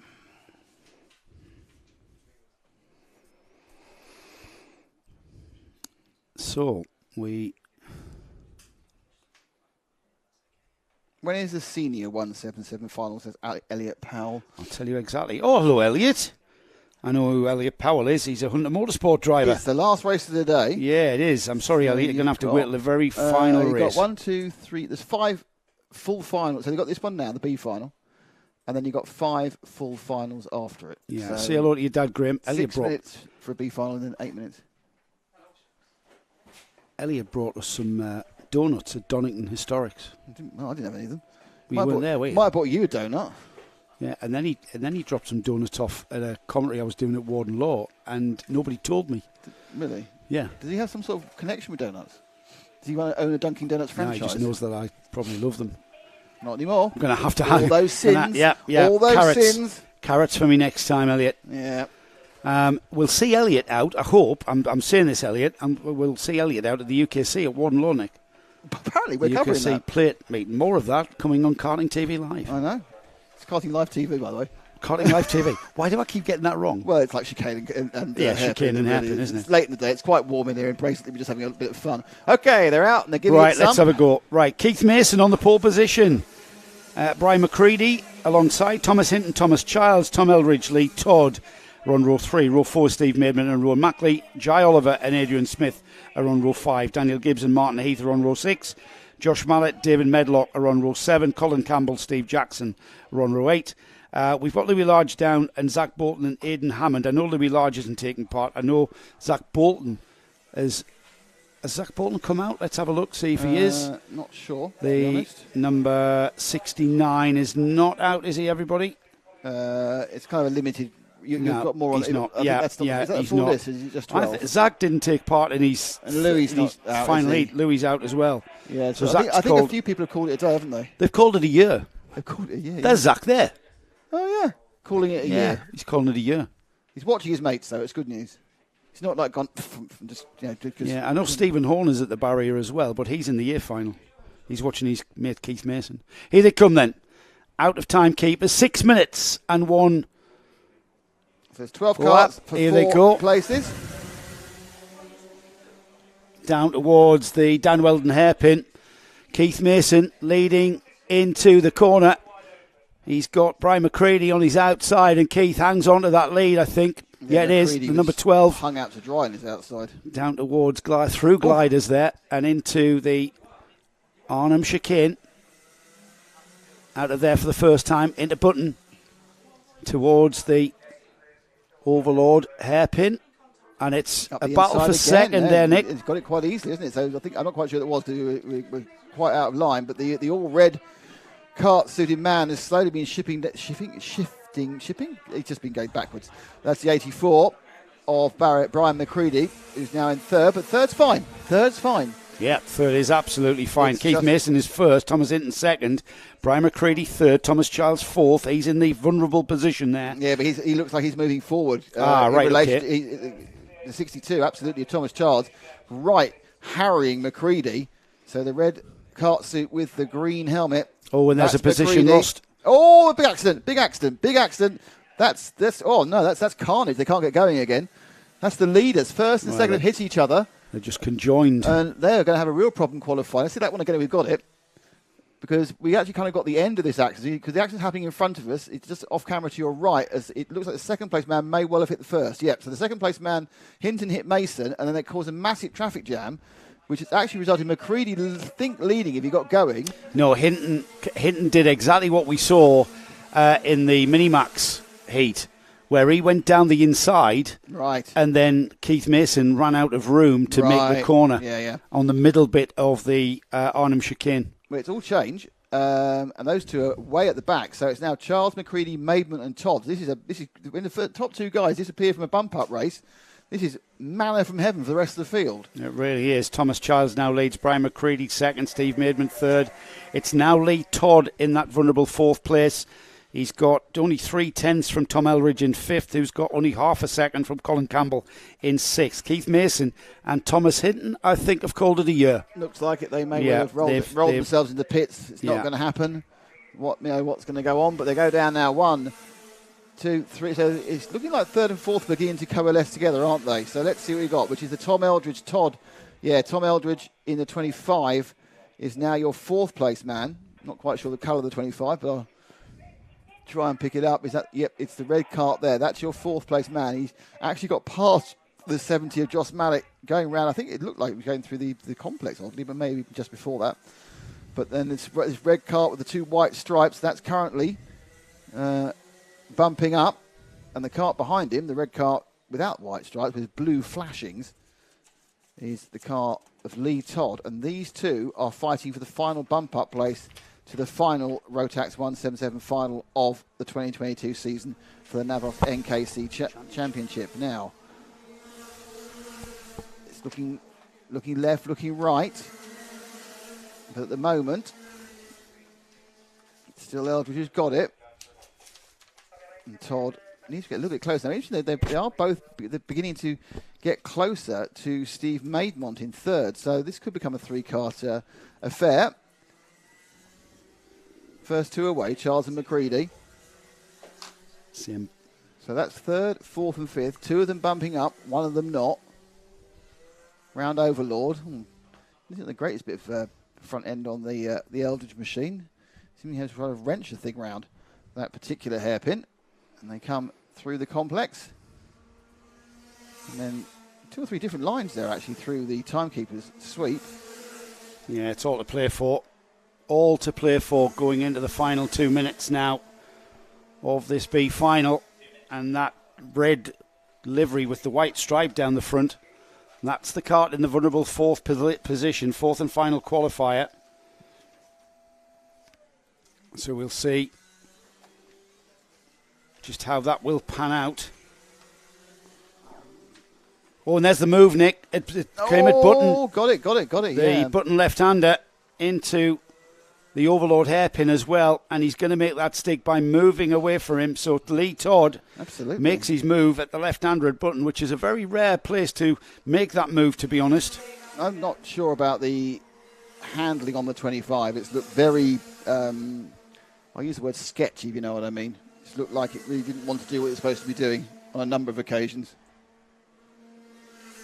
Yeah, the point is you get the end. Is that technical? Yeah, term? you get the end of the season, and not everything is necessarily renewed as much as it should be. Not everything is necessarily pointing in the right direction. Well, yeah, you're probably right, but you know what? You've got to factor in the tyres as well. They're all unused tyres. Very heavily used. Yeah, all on very worn tyres. So looking for third place now is Todd, and he gets it quite easily. So Todd takes Mabel. Is the over and under going to work? It's not going to make. Looking behind him, he's still going to start on the back of the grid, Nick. Yeah, but it gives you that cushion, doesn't it, against a little minor mistake that might see you lose a place. It's also, you finish third in the B final rather than fourth. 20 seconds on the board. It'll be 1 lap to go aboard next time by. We've got a black flag for 68 because he was given a technical and he didn't come in, so he's given a black and orange. Right, okay. And David Medlock. Yeah. Now, it's all action again round here.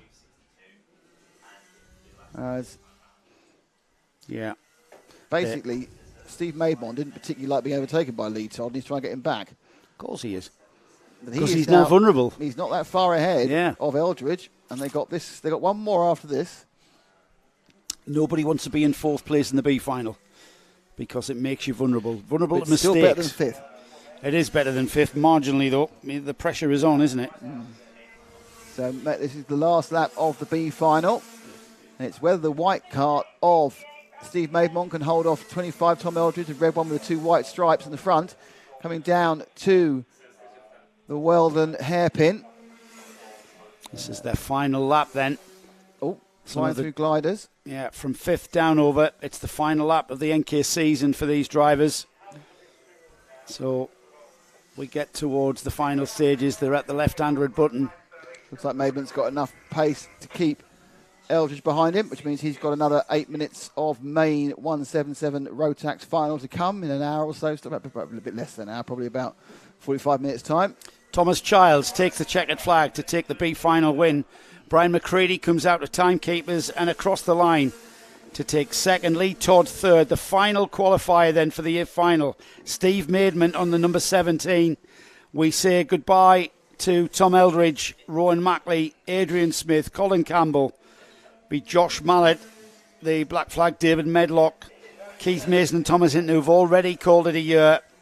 We look forward to seeing you in 2023, guys and girls. And I'm sure you'll be back. Forthwith. Senior TKM, Nick, is next. Thank you very much. So we've got 7 points between the championship lead of Mitchell Ball. Yep. Who's starting in 9th. They came into this weekend with Louis Bevan ahead by 10 points. Mitchell Ball has reversed that, and Mitchell Ball now has a 7-point lead. How does that work? Because Ball's only scored 117 this time, Bevan scored 141. It depends on dropped scores, I think, from whatever round. That's the total. So Bevan has actually scored more points in total, but with dropped rounds, it actually puts him behind. Right, okay. That's the information I've got. So Mitchell Ball has a 7-point lead on Louis Bevan, 30 points behind Bevan is Callan Lamont, and then 22 points behind Lamont is Crabtree. Let's have a look at the grid. Stop working it out. Let me work it out. Let me do this. Louis Bevan on the pole position then. Leo Crabtree alongside. Callan Lamont is on row 2 with Gordon Smith. Lucas Sullivan and Oliver Fathers are on row 3. Will Cregeen and Charlie Savage are on row 4. Leanna Page and Mitchell Ball are on row 5. Row 6, Matthew Temple Purcell with Alexander Lehman, Luke Woodward and Ollie Milner are on row 7. Row 8 is Matt Slate and Olivia Jenkins. Ricky Wright and Jason Lovett are on row 9. Row 10 is Matthew Horton and James King. Row 11, Joseph Phillips, Joseph Jacks. Curtis Granger and Andy Wagstaff are on row 12. And James Hull, Chris Whiteside, row 13. And then the 27 cart field, rounded off by Adam Crofts Davies at the back. They're already into the complex. Okay, so Louis is doing way better this round than he did in the first round, so he'll drop the first round. Just go off that. No, because he gets another 100. Because basically with that, he'll be dropping this round rather than this round. And he dropped 40 points in the round 1. At the moment, he's only 2, 4, 7 off. Now, we'll talk about it later. But Bevan is looking pretty strong. Yeah. But it's not what's happening. Right. Gives us a rough idea. But Mitchell Ball may well be dropping this round. Chris, we already announced provisional champions. And the smoke will clear. And if it sees Louis Bevan leading, it's looking quite good for his championship. His second is Callan Lamont. Where is Mitchell Ball? The conclusion quickly on the championship is that this is probably these front runners' worst round. No, it's not. It's not. No. No? Okay. No. Right. It's Mitchell Ball's worst round, but it's a way better round for Louis Bevan than round 1. Right, okay. So Louis Bevan is in the pound seats because if he wins this, in fact, I think even if he comes in the top 3, that should be enough to win the championship. In fact, it will be enough. I'm telling you now, I'm calling it. It will be enough to provisionally win the championship. Well, the two flex drivers of Bevan and Lamont are out in front of this field, and the way the flex team operates, it's going to be very, very hard to beat Louis Bevan at the front there. He's carrying the number 1, so if he does indeed carry off this year's championship, it'll be back-to-back NKC championships for Louis Bevan. The man to beat in senior TKM for sure at the NKC. Callan Lamont will not want to let him get too far away, as will Cregeen. Likewise, they're into the complex then for the second time, and it's 8 minutes and 1 lap for the finals. reduced the time of the finals because of the delays. Here they come then through timekeepers. I do love and have loved the kart livery of Lucas Sullivan on the number 16. It's that homage to classic Lotus. Lamont takes the lead. Lamont taking the lead from Louis Bevan. Yeah, so no Bevan. team orders there then, is there? So where'd you go? 50, 46? Is second? Is it 40? What is it? 48. It's 196, isn't it? Yeah. So that's 4 points off where he was. Mitchell Ball now in 6 in the 82. So 1, 2, and 3. 3 is Will Cregeen. Sorry, mate. I just thought there was a bit of nosebleed from the PA. Couldn't tell where it was coming from. Not us. So Bevan from Lamont from Bevan, sorry, and that is a little gap they are now to Cregeen. Mitchell Ball in the 82, sweeping. I think he's trying to sweep back. Oh, that's a coming together, Neely. Was that? Yeah, it was at the Wren chicane. 84's off, I think, or 82. That might even be Mitchell Ball who's off. It might have been the 44 of Leo Crabtree. Or the 84 of Cregeen. There's lots of numbers. There's not 84 of Cregeen because he's still going. Yeah. So it's quite hard to work out from that. Unfortunately, even though it's really close, there's a massive gantry in the way. We can't see who it is. Yeah, the 82 of Mitchell Ball was the man who forced his way by, and he's gotten ahead of Lucas Sullivan. That was what we saw at the Wren chicane. A little bit of coming together, Nick. Well, we'll find out when they all cross the line in about 10 seconds' time. We do know that Callan Lamont, or Calon, or Calin, or Lamont, or May is leading, and Louis Bevan is second, which is enough for the championship. Cregeen is third still. Mitchell Ball fourth. So Mitchell making a bit of a run of it. He's in fourth. It was Leo Crabtree in the 44 who had the problem, you're right. It's hard. Some of these numbers are a long way away, and they're not always... Often they've been damaged during the course of the season. And scuffed. And repeating numbers doesn't appear to be... Replacing numbers doesn't be top of the list. Yeah, not top of the list, is it? No. Let's get the tracking sorted. So we're coming towards half distance in the senior TKM final. Caelan Lamont... Remember that Rowra? That was my that is the highlight of the season, actually, for me. Didn't know his own name. Yeah, at Rowra, Caelan Lamont. Yes, how do you say it, Caelan? Well, we're not sure. Brilliant. Comedy gold. How do you say he leads the final through timekeepers and across the line, then 5 laps completed. Let's have a rundown of the top 10. It's Lamont, Bevan should say. I just saw it and I was already ahead. Bevan, Cregeen, Mitchell Ball in 4th, Lucas Sullivan 5th, Alexander Lehman in 6th, Charlie Savage 7th, 8th is Matthew Temple Purcell, Ollie Miller in 9th, and rounding off the top 10 is Luke Woodward. Yep. But that second place will be more than enough to give Louis Bevan the 2022 Senior TKM Championship. His first round was particularly average for him. So glad not working. He's had to work 5 rounds to get back ahead of Mitchell Ball. Mitchell, in fact, this round has been his worst one so far after that problem in was it the first heat or the second heat? The first heat had a problem. He retired in the first heat with that accident he showed us. And that accident will be another one of those deciding factors on the season, to be honest, because it's meant that why he's so far down on the starting group for this final, and it's why, even though he's driven well to get to 4th, and you can see in the background there with the red and white striped helmet, it doesn't really help him because this is going to be his drop round. Louis Bevan will be dropping the first round and picking up a hatful of points overall. Caelan Lamont actually took a win at round 2 at Clare in the final. He's had Lamont's he's had 2 wins, hasn't he? Yeah, he won Lamont's like 30 points off. He won at Clare and he won at round 3 at Rowra. So he's had a pretty strong season as the young man. So he'll be in 3rd. There's a possibility, actually, with a really weird combination of points, he might even be able to get a bit higher. But it's hard to. It's with dropped scores, Nick. It's hard to work it out until all the scores are in. Absolutely, yeah. And then you can drop the round because at the moment this round is on a par with one of another round. So you don't know which one you're gonna drop until all the scores are in. So that's why, ladies and gentlemen, we mention provisional champion, champion elect, because we're working out using our brains, which is a limiting factor straight away. Which is not. Yeah. On this particular one, I'm pretty certain that if it stays as it is, Bevan will win. I don't know, and I'll be honest with you, how bad the round that Lamont's dropping. Because this is a good round. Because he's got 100. If he wins, he's got 100. He's certainly won one of the heats as well. So it could be this round takes over. It might give him a huge leap up to there or thereabouts with Mitchell Ball. Well, we're going off him dropping the previous round at Landau. So, again, let's not try and work that out as we go. All we can say... I think that's not enough points to drop. I think it's going to stay with... It will be Bevan.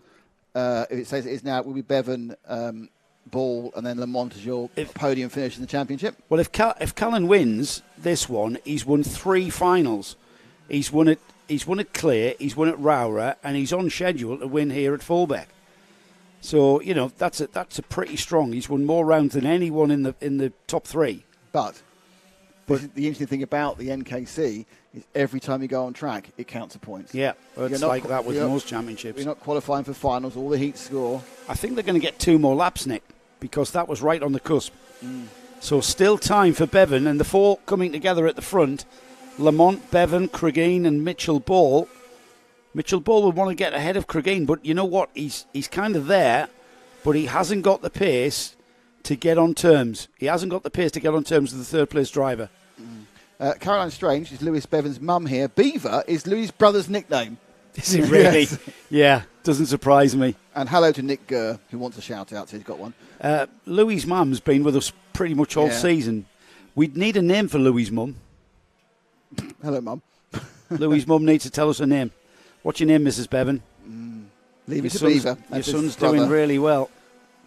So 1, 2, 3 and 4. You got the top 3 in the championship, and Will Cregeen, where's he down? He's down in... final lap of the season, Nick. They made it. They didn't make it back in time. They were right on the cusp. So this is the final lap. The last time they will circulate for the NKC this year. Mitchell Ball having a think about getting that third-place spot from Will Cregeen. Having another think about it, actually. Having a serious contemplation. But Callan Lamont looks like the winner. Oh, I wouldn't say that, Nick. There's still about 6 corners to go into the complex. I don't think Bevan's going to push this one. No, neither do I. I seconds saw enough for him. I saw the gesticulation. He just gesticulated to Callan. And let's stick with second as he comes over the line. Let's not worry about everyone else coming over the line, because this is a man winning the championship and he knows he's won it. He points himself at the car, number 1 cart.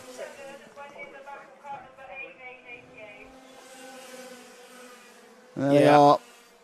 Great win for Callan Lamont. That's his 3rd final. That's his 3rd final of the season. Win for Lamont. Championship for Bevan. There's Mitchell Ball giving a bit of a nudge at the back, saying, well, what can we do? Well, they're all teammates, remember. They're all in the same awning. I would hate to have a team game of Monopoly with that lot. Oh, yeah, it'd be no good. Yeah. Let's have a look then. Callan Lamont takes the final here at Fulbeck. Louis Bevan 2nd, Will Cregeen 3rd, 4th is Mitchell Ball, Lucas Sullivan 5th, 6th is Alexander Lehman, Ollie Milner was 7th, 8th is Charlie Savage, and then we've got Matthew Temple Purcell finishing in 9th, 10th rounding off the top 10, Oliver Fathers. We've then got Matthew Horton, Curtis Granger, Olivia Jenkins 13th, Luke Woodworth, Joseph Phillips, Gordon Smith.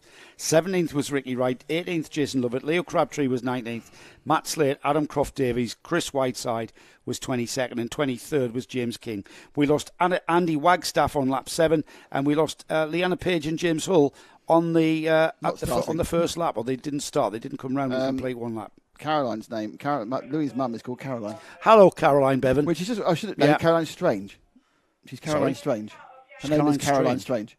She's not Strange. No, she's not Bevan. She's not Bevan. She's Strange. Yes. Her name is Strange, or she is Strange. No, I don't know. Her name is Strange. All right. So, which I should have guessed, because her actual handle on YouTube is Caroline Strange. Oh, I would be Strange Caroline if I was you, Caroline. Not Sweet Caroline. It's not the first time anybody's ever said that to her. This is not original. This is not original content. It's not. No. Well done to Louis Bevan, who is, we think, going to be crowned the provisional champion. Give me the Nick's pretty confident. Give me the next set of points for you to analyse. Yeah, there you go, mate. It's 100 UK next. This is pretty tight. What we got? Wes Graves still leading? Yep. Wes Graves has a 23-point lead over Ben Klukas. And there isn't enough of a change so far today. Right, okay. So, if Wes Graves has a nightmare here and Ben Klukas has a good one, then it can change. Well, Ben's got they both got 1 bad round. Klukas has got a bad final where he dropped 36 points. And it wasn't a great first round for Wesley Grave, and he dropped a lot of points as well. So we've got 100 UK now, yeah? Is that next one? We have, yeah, that's what you've got in your hand. So I think that they may both run with this round, and they both have a big drop. Right. 24, 32, 38 for Wes Graves is the dropping points he has. Ben Klukas has a drop of 40. So it's 2 point difference in the drop. And currently today,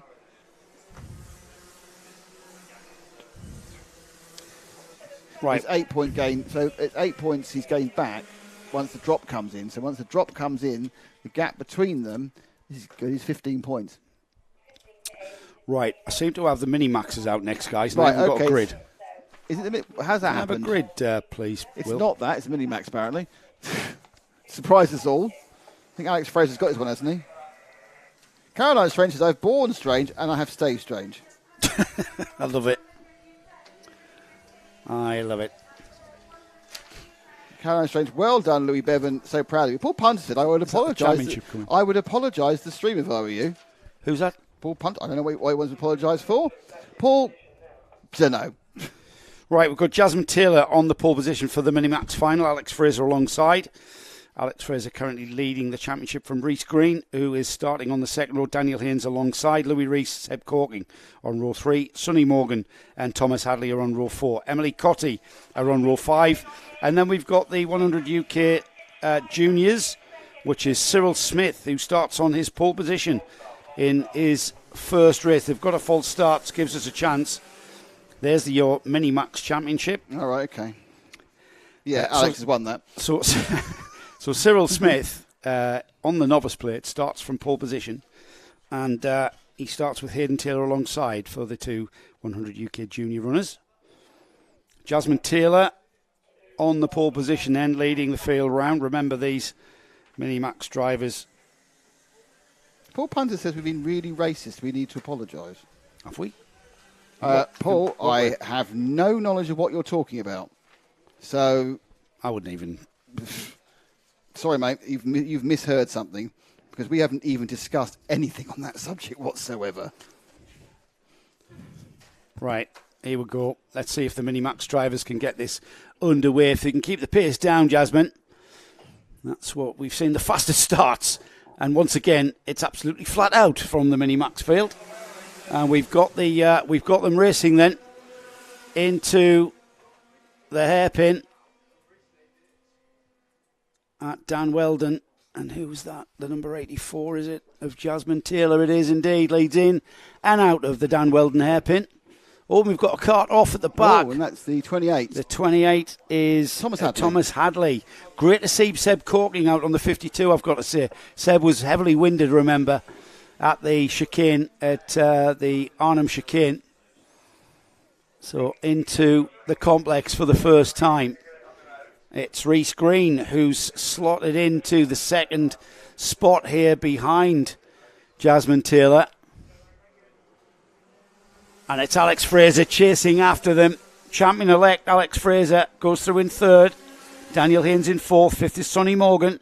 Sebastian Corkin sixth. Louis Reese seventh. Emily Cotty eighth. Thomas Hadley has come through after that little bit of an off, but it's Hayden Taylor who leads 100 UK juniors from Cyril Smith. They're 9th and 10th overall. First three. They've been like this all day, haven't they? Yep. Reese Green, Alex Fraser, this time being led around by Jasmine Taylor. And I really do hope Jasmine decides to do the full NKC series next year for 2023. I hope when we get to Three Sisters in March, she'll be on the Mini-Max grid. Well, you're predicting a big growth in the Mini-Max grid, aren't you? I am, yeah. Yeah, I pretty much am. So tell me now, how many starts are we going to have for We're going to have 20. 20 for Three 20, Sisters. 25. Okay. 1 lap completed. This is quite a battle for the overall lead. 3 carts that have been pretty much battling all day long are continuing in that vein. Yasmin looks over her shoulder there, just going through glider and into the Arnhem chicane for what will be the third time. Reese Green, Alex Fraser, you can see he's just playing a waiting game, isn't he? He's had pace all day. These three continuing to continue to lap at quite a pace, but you can see none of those drivers, Reece Green, Alex Fraser, deciding to mount a challenge. Very quick through that final turn there at timekeepers. Oh, yeah. So Alex is still looking to get past Reece, isn't he? Using all of the curb. Yeah, now Alex looks a bit racy.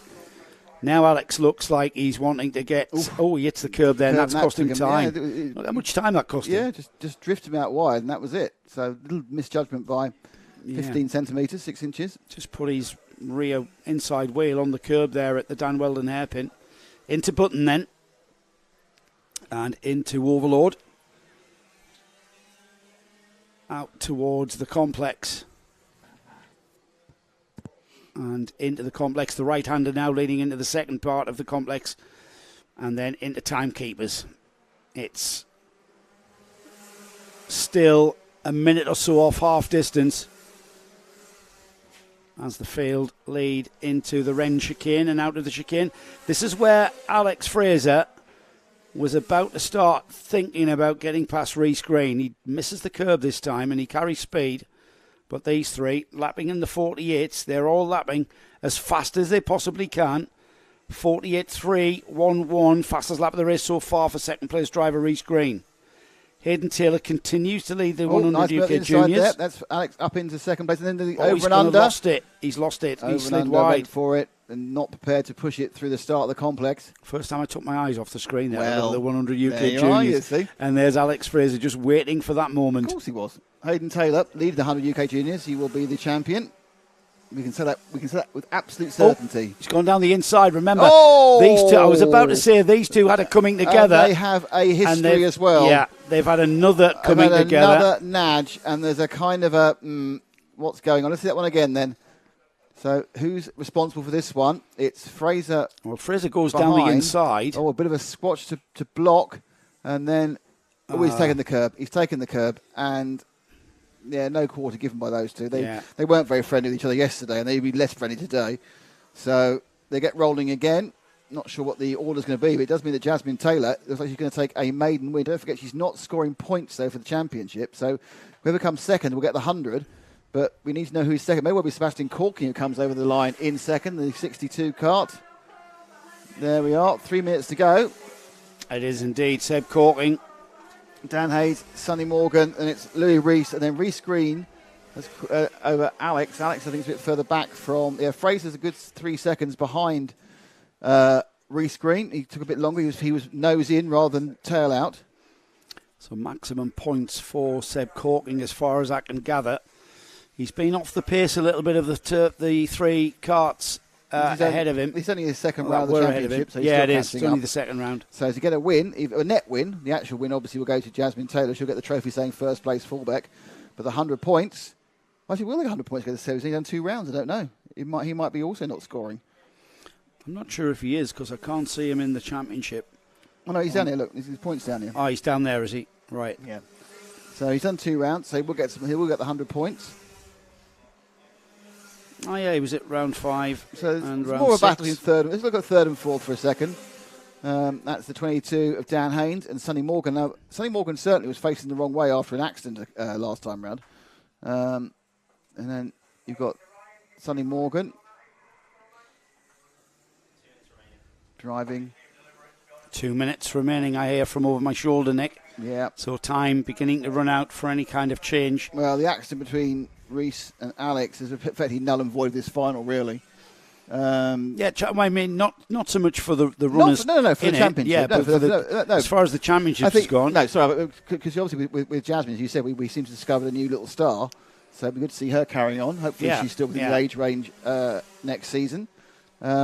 Sebastian Corking, he may well get 100 points in the second round. A huge learning curve, and he's obviously getting up to pace quickly with the championship. So absolutely, for these guys, it's fantastic. So this is 5th and 6th, 71 and 47. Louis Reece, actually what's happened is that Reece Green now has got past Louis Reece. He's back up to 5th, but it's not really that important, to be honest. Alex is down in 8th. I wonder if Alex has got a little bit of damage, actually, because he's not really moving forward as you'd expect. Well, he's just put in a personal best lap time last time by. Well, he has no damage then at all. 48.114. But obviously he was a little bit further off that previous car. He didn't get going as quickly. No, and he was behind, but I thought he was going to be getting past Emily Coty a bit quicker. But anyway, none of it really matters because they aren't at the really sharp end of points, and even if they were, it wouldn't matter too much. Yeah, he's gotten ahead of Emily there and moves into 7th place. It'll be the 1 lap to go board next time by for our leader, Jasmine Taylor. Yeah, so you're looking at Reese gaining about 4 points, Alex, and that's not enough. But we're back at the front now.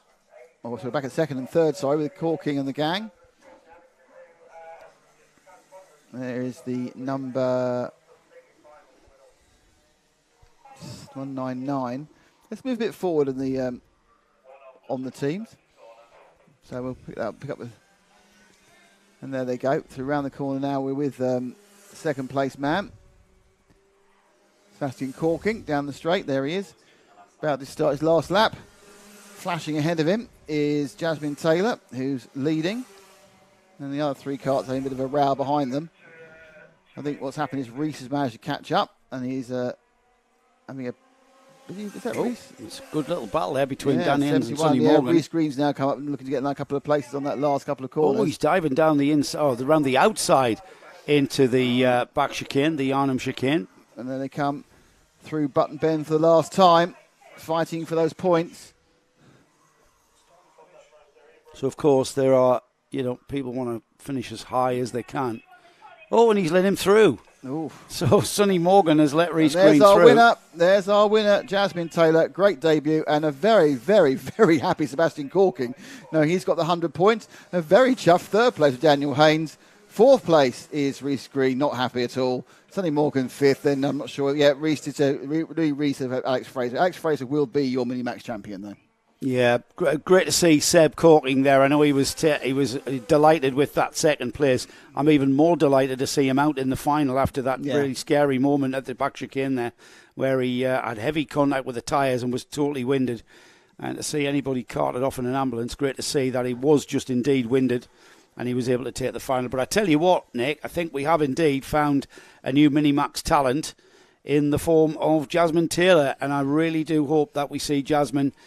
Jasmine out in 2023 because she's certainly on the pace, certainly a Mini-Max. I know nothing about her. I don't know how old she is or whether she's going to move up to juniors or whatever. Age out as they do. Yeah, absolutely. But congratulations to Alex Fraser, our provisional Mini-Max champion for 2022. Yes, as declared by Karting Live TV, but not by the official. That's got to become official before you can say anything. One person we can say who is the champion, and that is Hayden Taylor. Yes, we the can. Champion of 100 UK Junior. So congratulations to Hayden. He's had a bit of a dodgy morning with a couple of non-finishes, but his afternoon heat and the final, he's finished in style. So well done to Hayden Taylor in the old smoky 100s. Where are we going next? Right, now we've got the 100 UK. Now I've got to do now I've got the 100 UK. Now I have to do my maths. Right, so where's the Graves? While you work it out, right, I'm going to read the grid out. Right, Jamie Crease, been on the pace all day. He's on the pole. Marcus Dory alongside. He's been quick as well. Teammates and good mates, Ed Peed and Ben Clucas are on row 2. Dominic Pine and current championship leader Wes Graves are on row 3. John Kendall and Alex Kennedy are on row 4. Row 5 is Brendan Williams and Liam Hamling. Owen Potter and Sam Garford are on row 6. Row 7 is Matthew Lawrence and Andrew Bradley. Charlie Leonard and Richard Gladman are on row 8. Row 9 is Dennis Bartley and Scott Williams. Luke Padley and Leonardo Taggio are on row 10. Matt Rivet and James Cannon are on row 11. And the 23 cart field rounded off by Tom Pattle. Yeah, there's 23 points between them. Ben's having a better round here. The only problem is that this will be one of Wes's best rounds if he doesn't absolutely larrup the final. And he has a bigger drop score than Ben. So Wesley has all the pound seats. Right, what does that mean then? Well, it means basically if he doesn't throw it off the track and come like 16th. Right, if he finishes on Ben Clucas's tail... No, he can be within about 6 positions of him. I don't want to take away the drama, but this is honesty. Yeah, well, we look forward. You know what, these guys and girls on the 100 UKs... they always deliver a great race. And I'm pretty sure this is going to be frantic. This is going to be absolutely frantic. Jamie Crease, Marcus Dorey, Ed Peed, Ben Clucas, Dominic Pine, Wes Graves. Just looking down the order as they come towards the starter. He's given them the go-ahead. And this is a full field of two-stroke TKM engines, 100cc Formula TKMs in the 100 UK class. Go into the Nanwell and hairpin and out towards the Arnhem chicane. After gliders, though, that's the kink of gliders. Through the Arnhem chicane. It's the number 61 I should say, of Jamie Crease. He started on the pole. 47 is Ed Peed, up into second already. Out of the Overlord hairpin and down towards the complex for the first time. Ed Peed making his kart very wide. They're a very narrow track, these 100 UKs, so they have got room to manoeuvre in places that perhaps the Rotax cars haven't. They've proved us liars many, many times. The whole field streams through. It's Crease, Peed, Dorey, Pine, Clucas, Kendall, Graves, Gardford, Kennedy and Brendan Williams rounding off the top 10. Great start, as always. But, so it's Wesley Graves in 7th. He doesn't have to do an awful lot, but Lucas can start moving forward. But we did see that Dominic Pine was faster than both of them, and he's only qualified in 4th. But Crease had a good weekend. Where's he overall? He's down in 5th overall and 200 points off. So it's a this is the so far the championship where most people have been there or thereabouts but dropped points. I think it's the example of why it's a little bit harder to have those super consistent weekends with a 25-year-old car, because you are going to find times when you're parked at the side of the track and you drop 20 points, no fault of your own. They come towards us. Crease from Peed, the Ed Peed, of course, the ex-Renault Clio racer. Did he ever do touring cars? I don't think so.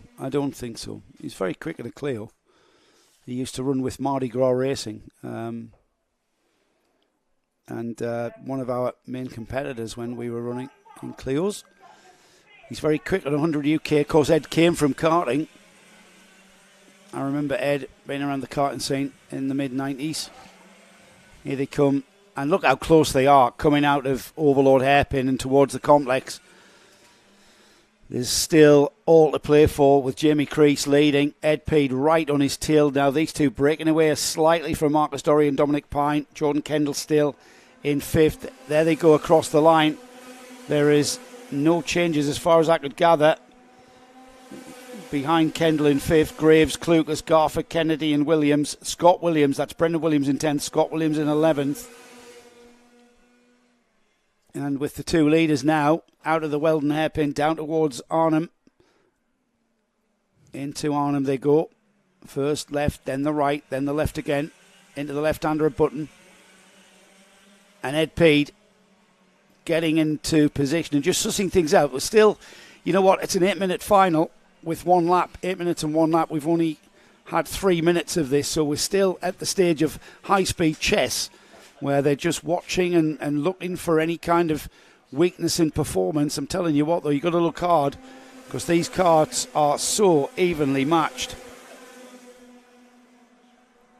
Into the Wren chicane, and then down towards the Danwell and hairpin. Jamie Crease looking over his shoulder to see where Pete is. Yep, he's still there. He's quite behind you, really, isn't he? Yeah. Yep, he's right there. He's behind you. See him.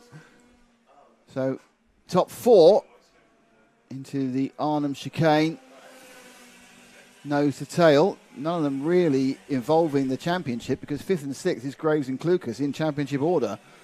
And that all up the inside. Oh, important for the championship, this. Wes Graves into 5th, ahead of Ben Clucas and Jordan Kendall. So that was a move on the previous lap, Nick, that we didn't notice. But that just consolidates and solidifies that championship lead for him. And a change for lead across the line there, as Ed Peed goes ahead of Jamie Crease. It happened in the complex. So Marcus Dorey 3rd, Dominic Pine 4th. So the race is on. Ed Peed doing all he can. He'd like to match his mate Ben Clucas' final win. Ben took the final at Llandau, and Ed Peed wants to emulate that and take the final here at Fulbeck.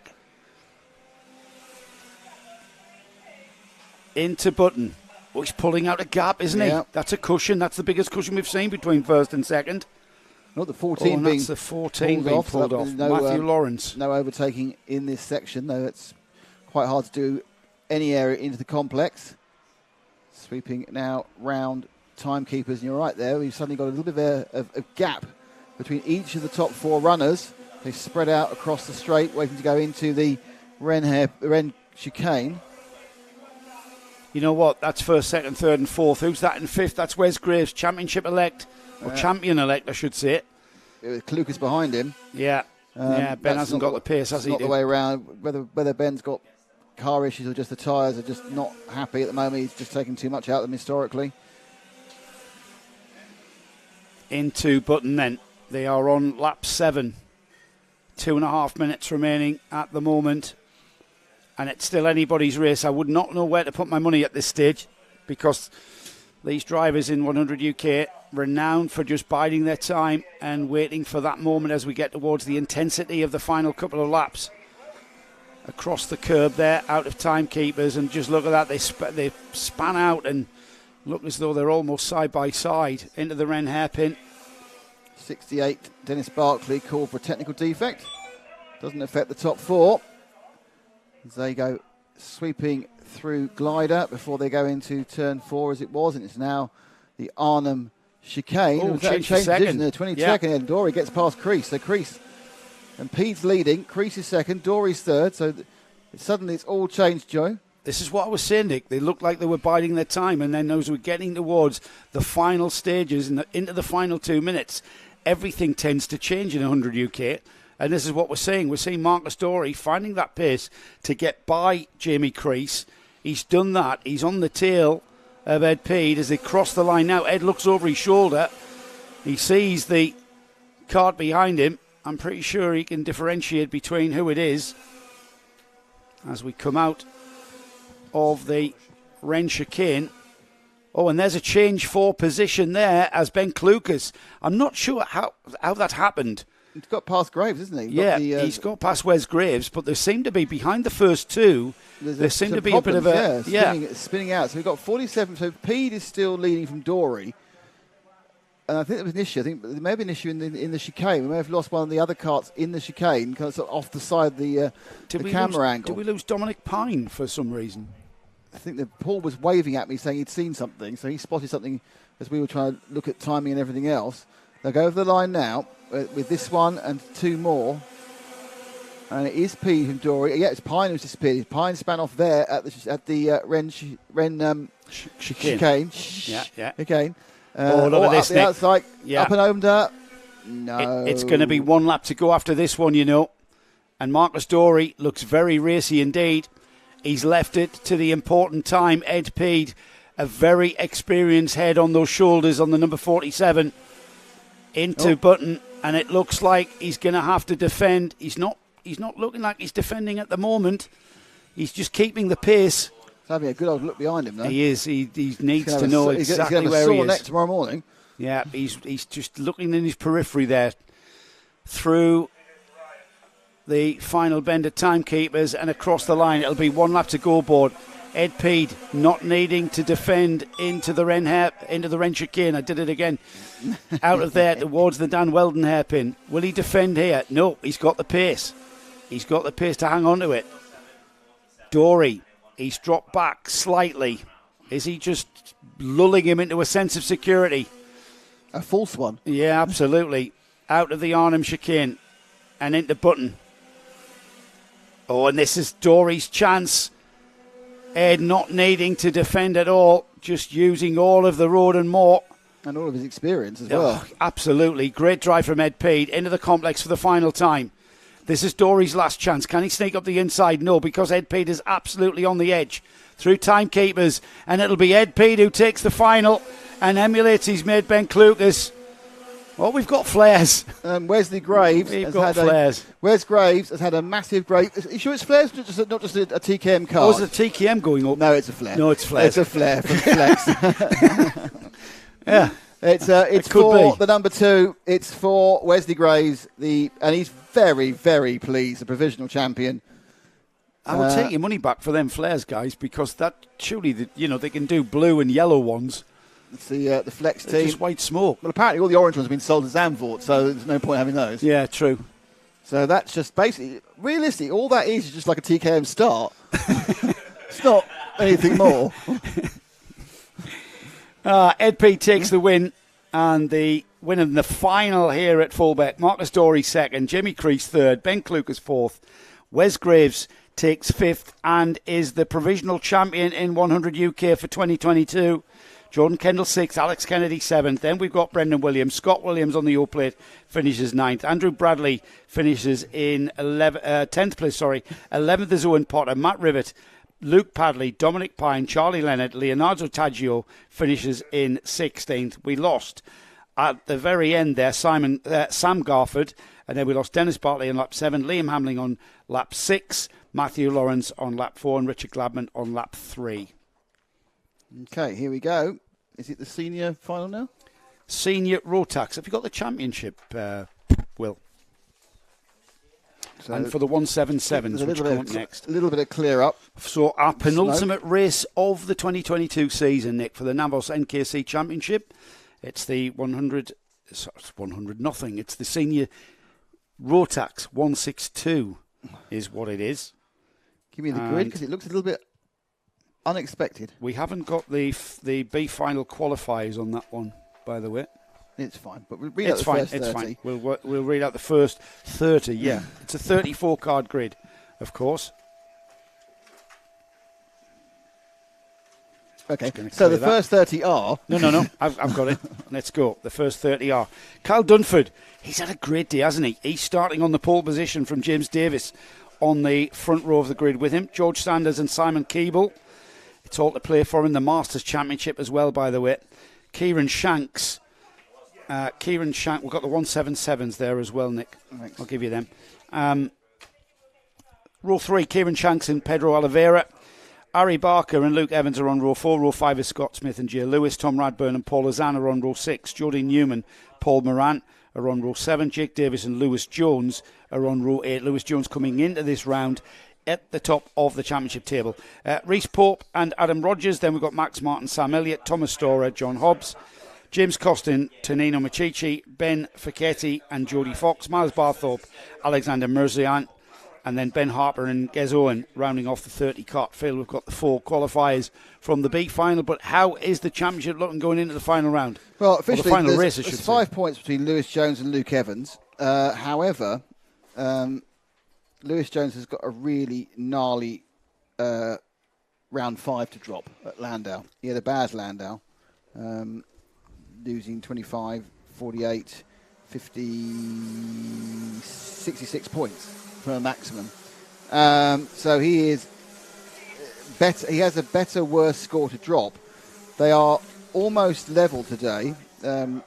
Luke's about 6 points ahead. So my feeling is that it's going to take Lewis having a problem from his starting position of where is he? Right, don't forget. He's down in 17th. Don't forget, you've got... He's in 17th. I know. Don't make me do the heavyweights. We'll do that some other time. Yeah, I know.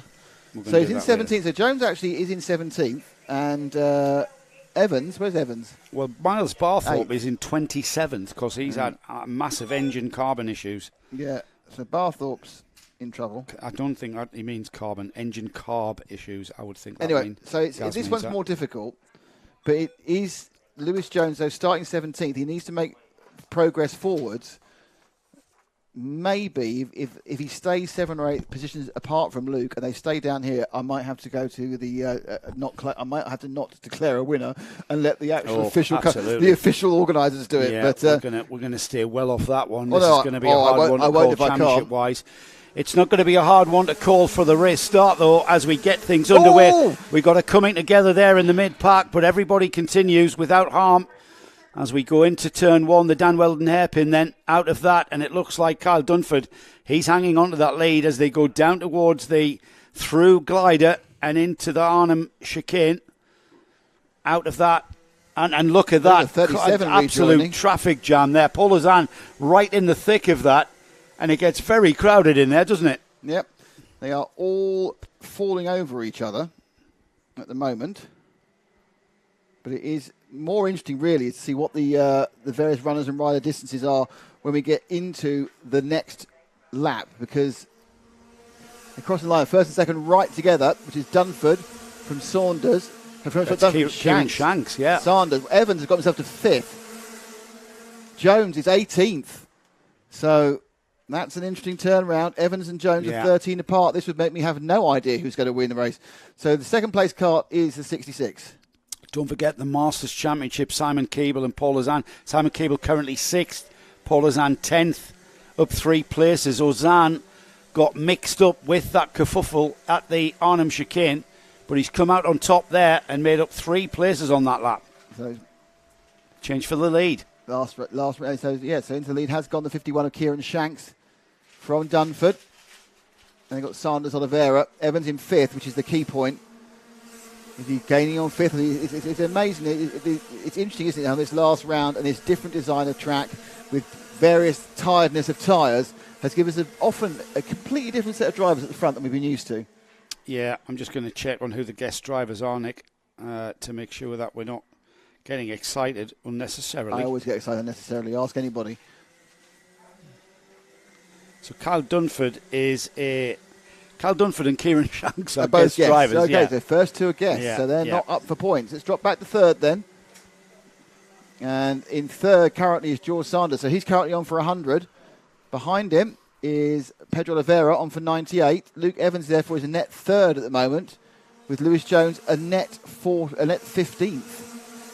Jones making no progress currently in the middle of the pack. No, he's getting bogged down. What does that mean for his championship? I don't know. I wouldn't be able to call it this. If it stays like this, I can't call it. It's too tight, isn't it? Yeah. I can't call it. If he starts moving 5, 6, 7 places forward, then I'd probably go it's him. But it's really hard because of the drops. It's down to the situation of you can't really see what score to drop until all of the results are in. And this is a much more patchy scoring.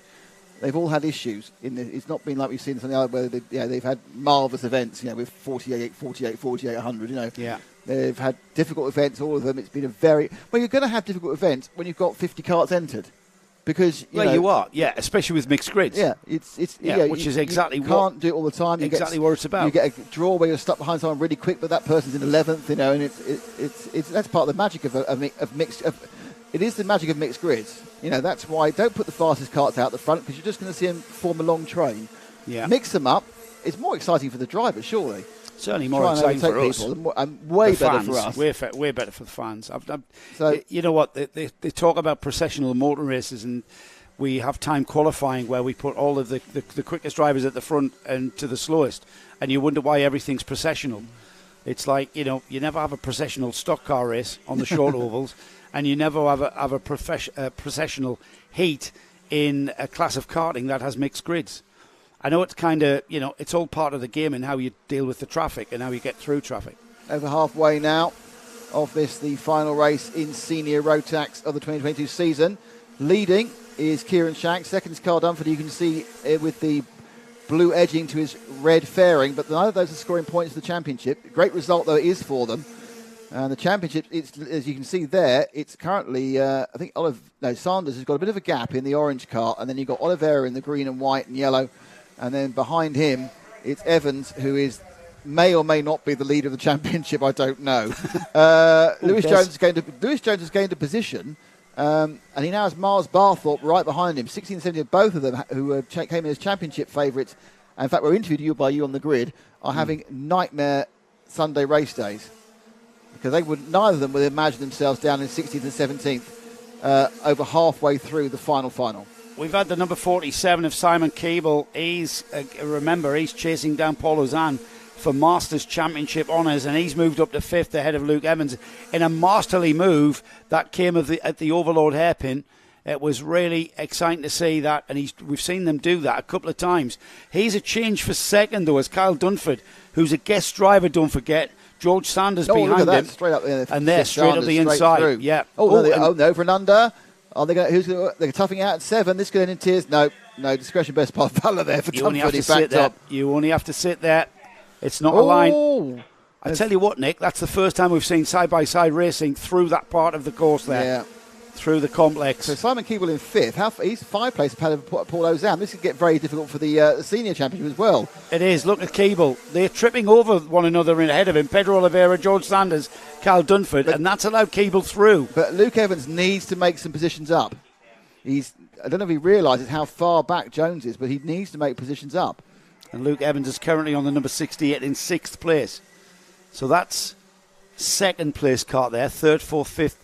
There's the 6th place there in the red shoulders, blue overalls and orange helmet, I think. And Keeble in the black cars have become alive this weekend. Unbelievable. He goes another place. He's now ahead of the 66, as he was, 68, and they're now fighting back. Oh, the 66 they go relative Diamond he's battling with. Non-point scorer, but even going through timekeepers is all happening. He has to sit there. Remember, Dunford on Lewis slightly better tyres. Slightly better tyres. Evans in 6th. Jay Lewis in 7th. Lewis Jones, there's 2 Lewises as always. Lewis Jones in 16th still, behind Jody Newman. It's a net 14th. There's 2 guest drivers.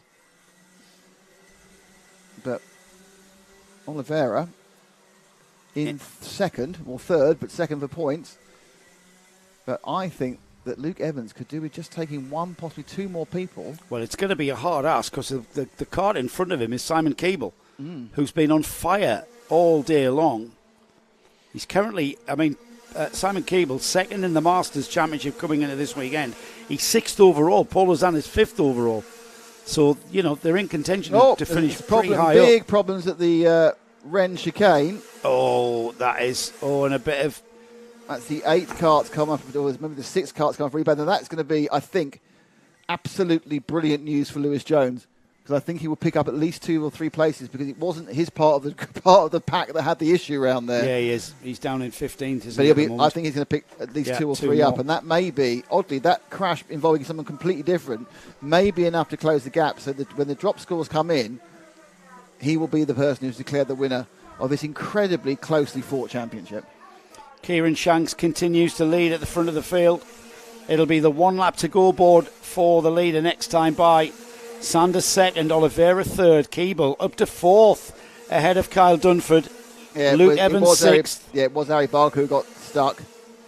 Yeah, Adam Rogers, Jay Lewis in 8th, Paul Ozan 9th. But in bigger news, Lewis Jones was involved in that incident. Oh, so he was. Wow. And he's dropped down he's he's out. Jones is out. Yeah, he's out. He's out with Harry Barker. Now, Luke Evans is in 4th, points-wise. Yeah. I don't know why, but I'm pretty sure now with Jones that this is going to give it to Luke Evans. Because this will be a drop. This is going to give it to Evans. Evans will get the points he needs. If he stays in this net 4th, which is what he has, because there's 2 carts ahead of him who don't score. They're on the last lap. He doesn't know it. I'm sure he won't know it when he gets over. So the cart you want to be looking at is the 68 cart. That should be may well be our championship winner. So the 68 cart is the one who is Luke Evans. It's the one who's got the championship possibly there. Lewis Jones went out with a bent front right steering. So change for position, Nick. Yeah, but we want to be on 68, not these guys. Yeah, well, we're getting towards the flag, to be honest. So here comes the leader. And there we are, so they're going to cross the lane. Does he know he's won? Behind the 47. He probably has no idea. There's the 68 now, going across the line. There's the stripy green and black one. No.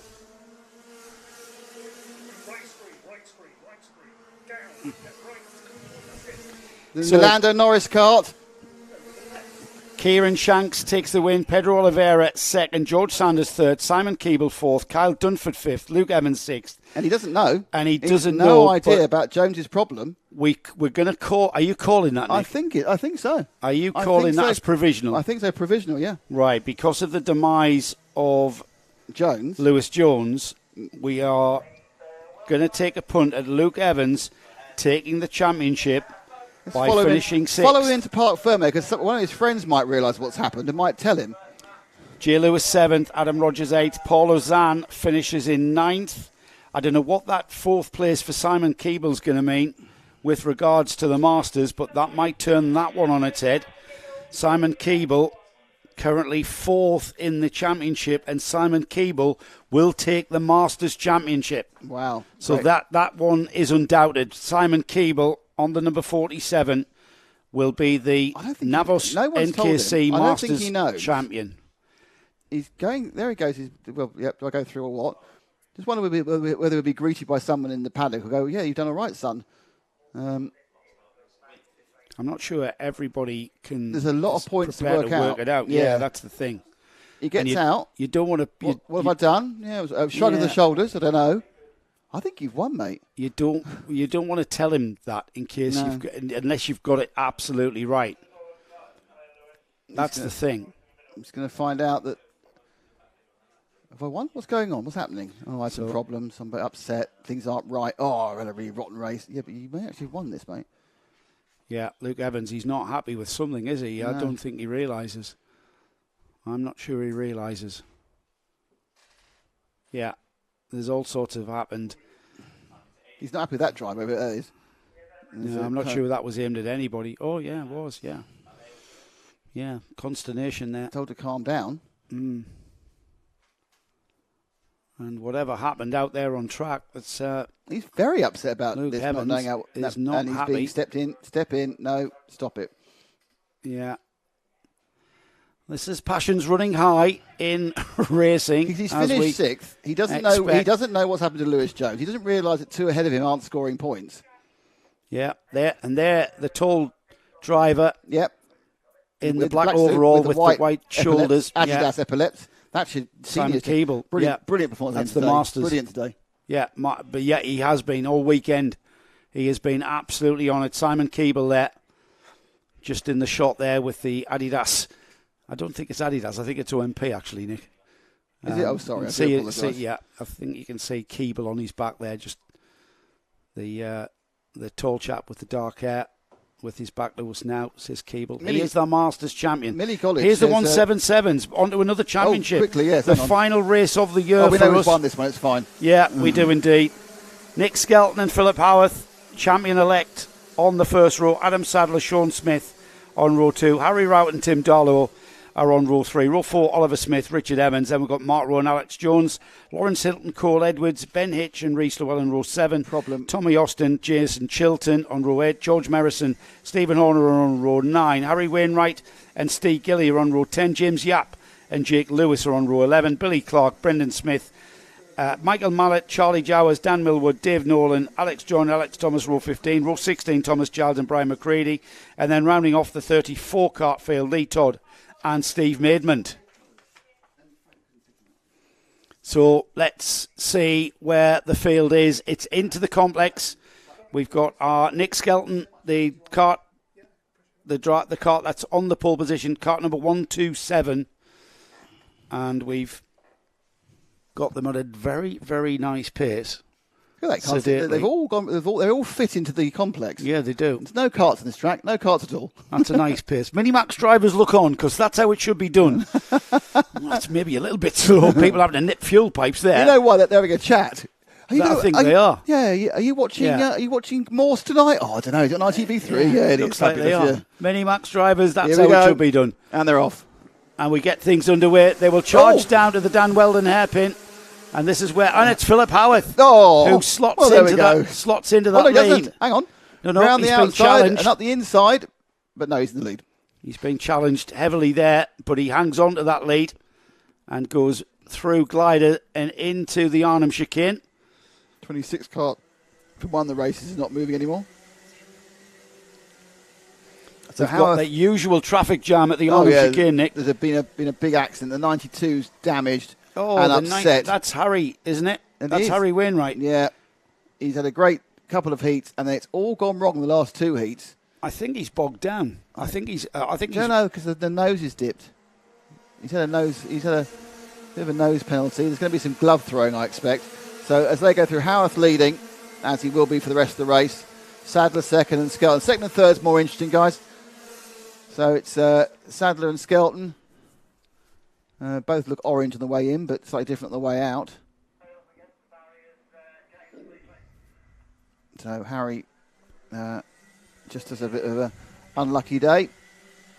looked great the first couple of heats, but halfway through the third heat looked great, and now he's had to park it up due to an issue at the Arnhem chicane. Right, so out and away is Philip Howarth, and realistically, we shouldn't probably say this, Joe, but I can't see anyone catching him up, so let's look at second and third.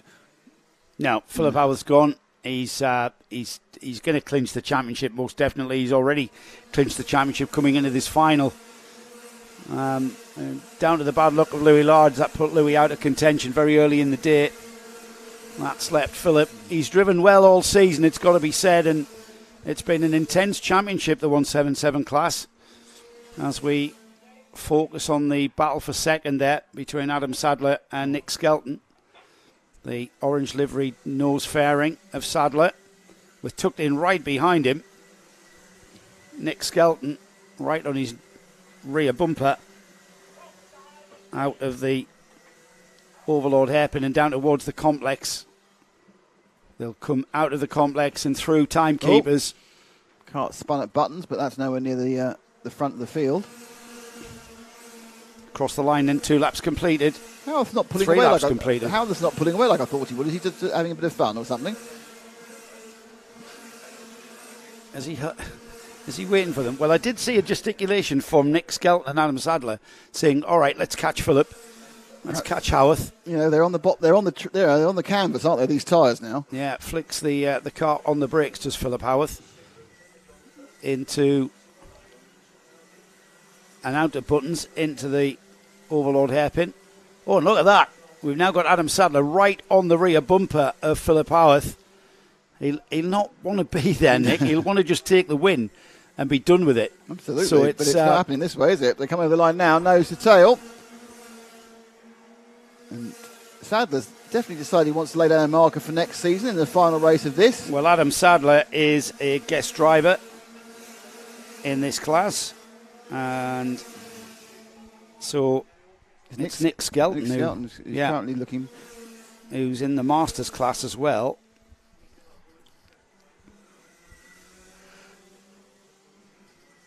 I wonder if Howarth knows that Sadler isn't going to score any points. You need to have a lot of knowledge. Oh, no, but there's a man, because Sadler's now been overtaken by Skelton and got the inside of him. Sadler made that move going into Overlord, but unfortunately he lost momentum, and up the inside came Skelton to pick up second with 127 kart. Now he can have a go at our champion, and he is the champion, Philip Howarth, for 2022. Yeah, Skelton's. Look at that, he's driving defensive, isn't he? Yeah. Into the chicane. And that's where he won the championship. Howarth, nothing to do with him. It's where Louis Large lost his chain in the first heat today. Yeah, that is true. So 4 together now. They've been joined by Sean Smith. I tell you in what, the 64. He's having to drive with all the defensive knowledge. Look at that in the middle of the track there. That's telling me he wants to take this win. And you know what? With we're just inside the past half distance. There's a lot of defensive driving is going to have to occur. And he's becoming a cork in the bottle, isn't he? Skelton literally all over the back end of Philip Howarth. Into the complex then. Out of the complex and through timekeepers. The sweeping left onto the start-finish straight. And underneath the timekeepers tower. There they go. Into the Wren chicane for what will be the 7th time. Out of there towards Dan Weldon hairpin. Sweeping curve. That puts you on the return run back down the runway. So can Howarth looks into the tyres. We could hear the tyres squealing on the brakes there into the Arnhem hairpin. Sorry, Arnhem chicane. Did a Nick? Oh, and there's the move. Look at that. There's now, the move. Oh, he's nudged off. Yeah, he. No, that wasn't happening. Howarth's having none of it, isn't he? He's not playing nicey, but now up the inside. He's got the gap there, Look though. At that. It's Nick Skelton. Taking no prisoners on a day where Howarth is strangely out of form in the final. I can only say that it must be tyres. Yeah, it's got to be. I'm not saying Skelton's not quick, but the domination we've seen from Howarth and Large. I mean, Large isn't taking part. He's not finished, is he? Howarth's not finished. He's driving that kart well over the limit through glider and into the Arnhem chicane. If he starts being challenged by Adam Sadler, he's going to let Nick Skelton get away, which is happening now, Nick. Through Button, you can clearly see. And there's the move. There's the move down the inside. And they're both going to get him. He's going, not quite. No, I thought he was going to go fourth then. Better drive for Howarth, and he now tails Sadler as well. So Skelton leads, Sadler second, Howarth third. So we've not seen this all season Howarth going backwards in the race. He claimed first quite quickly, but looking at the gap that Skelton's got, there is obviously Howarth's not at peak performance, or the Howarth machine is not. Yeah, you can see he's struggling to keep the cart, and you can see the other carts have got a little bit more grip than him. He's having to use all of the defensive driving textbook to keep them, or did to keep them back. Now that they've released from Howarth, Howarth has got Sean Smith wanting to do the same. He's not finished though, is he? He's coming back. Look at that, looking down the inside. Optimum line out of the Overlord hairpin.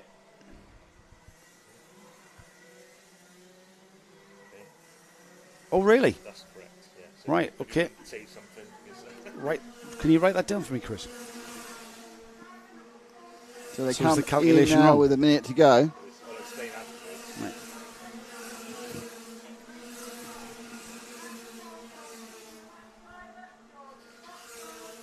Inside the final minute then. Right, inside the final 50 seconds out of the Arnhem chicane and through button. It's Philip Howarth still managing to keep them back, but no. Over and undering him. He's not going to take that, that's for sure. Yeah. He's taking none of that rubbish from Sean Smith, that's for sure. Absolutely. Oh, okay. FTR Delta, what happened to Harry? He had a kerfuffle on the first lap at the Arnhem chicane, or the old turn 4, and they couldn't continue. Which is disappointing because he had a good day. Anyway, Nick Skelton leading this one by 1.5 seconds from Sadler. Third place is Philip Howarth, who's managed to gap Sean Smith massively after telling him, no, you're not passing me. Yeah, it Looks was like, just a matter of time, wasn't it? even though the clock's out, it looks like there's one more lap after this one. Yeah. Fans of Harry Wainwright could see him standing there just on the right-hand side of shot with his car at the exit of the Arnhem chicane. Warning for car 4, Reese Llewellyn. So, I think that was... no, it wasn't. We're waiting for Nick Skelton to come into view. Here he is. Here is Nick Skelton, the leader. He crossed the line just ahead of Philip Howarth there. There they are. The orange and black liveried cart there into the final lap then of the season for the 2022 NAVOS NKC Championship. It's the final lap of the season, and it's the final lap here for the 177 final. Nick Skelton has led quite convincingly. Adam Sadler, it is in second from Philip Howarth, champion-elect. He will clinch the championship when he crosses the line. There is no question about this one. Into the Overlord hairpin for the final time of the day. And into the complex. The leader should be coming into our view through timekeepers. Indeed, there he goes. And across the line to take the final checkered flag of the year. Nick Skelton takes the win. Adam Sadler second. Philip Howarth takes the gold third helmet. place. Yeah. It's the gold helmet that counts because he's the man who's won the championship. That's the champion there. That's the Rotax 177 NAVOS NKC 2022 champion right there. Sean As Smith he fourth, Evans 5th, Smith 6th, Edwards 7th, Darlow 8th, Llewellyn 9th, and Lawrence Hilton was 10th in the final. And there, congratulations from... There's Gasberry. There's the Gasberry. They're giving the first man to congratulate Philip Howarth the championship. It was a hard-fought championship. Louis Large will be a bit despondent as we saw there footage of him breaking a chain and taking a non-finish. That put him out of contention. That put him well out of contention there. And that left the championship to Philip. And you know what, Nick? If it's as half as good next year for 2023, it will be brilliant. Absolutely. So a nice set of finals there to round it off. And apparently my maths let me down, or there's something weird about my maths. No, it wasn't. It was something. We've had an amendment to what we announced for the Junior Rotax Championship. The information we had was been calculated wrong. So we've it's been recalculated by the organisers. We've got Sam Wyatt crowned the 2022 Junior Rotax champion. Sam Wyatt will take that. Braden Hill finishes second, and Ashton French finishes in third. So all of the champions to be officially announced. Keep an eye out on the NKC website for that. There's our 177 champion with the bright yellow shoulders and the blue and white overall. Philip Howarth being congratulated by Louis Lodge's teammate, actually, Stephen Horner there. Stephen Horner congratulating Philip. And Philip being run by his dad and himself. They've been racing since Phil was a small child. And he's won some pretty big races as Phil. Nick, that rounds off the day and indeed the 2022 season. Yeah, well, thank you for joining us for the NKC in 2022. We've very much enjoyed covering this for the first full year. I'd like to thank Joe for being my erstwhile and doing most of the talking while I run up and down touching things. Sometimes the wrong things, but mainly technical things. Thanks to everyone who's worked on the programme with us. Obviously, Paul's been at all the events, and then we've had an ever rotating role of cameraman. I thank Johnny Palmer for being better at talking than me, but not as good at troubleshooting. So thank you to Ash, thank you to Frank, who on the cameras today, thank you to all those who've cameraed before, Scott, Matt, don't forget Harry. anybody. Anyone else? No, Matt Guppy, Matt Guppy, and that was it, really. So that's it. So thanks much, and we are pretty much certain we'll be back with you next year. Can I say a big thank you to Chris and Ollie yes, for absolutely, giving us this opportunity to 100%. to get involved with this championship, which I've grown to absolutely love. And you know what, I can't speak highly, and I do promote the championship to everybody that I know in karting, and it is an absolutely cracking series. It's going to go from strength to strength. This has been the strongest year so far, I'm told, with regards to not just the size of the entries, Nick, but the quality of the entries as well. And I can't see any reason why that won't continue. And it should very much indeed continue into 2023. And I can't wait. I'm excited already. I know we've got to get through Christmas and a lot more before we get to 2023, but you know what I'm like. And if you like what we do karting-wise, we have another karting event for you in a fortnight. That's going to be the UKC plate meeting from Wardenlaw, Joe's home track. We're going to be able to fall out the bed and be on there. The Sunday. We'll be there with that one. If you'd like to try something different, we do live, or next week we're live from the World Championships of Radio Control Car Racing in Spain. So it has heats and finals. It's quite similar. It is. It is. Cars are a bit smaller. They are, and even noisier, oddly. But thank you all for listening to us for the last few months for the NKC 2022. From myself and from Joe Bradley and from the rest of the team, it's goodbye for now, and see you next season.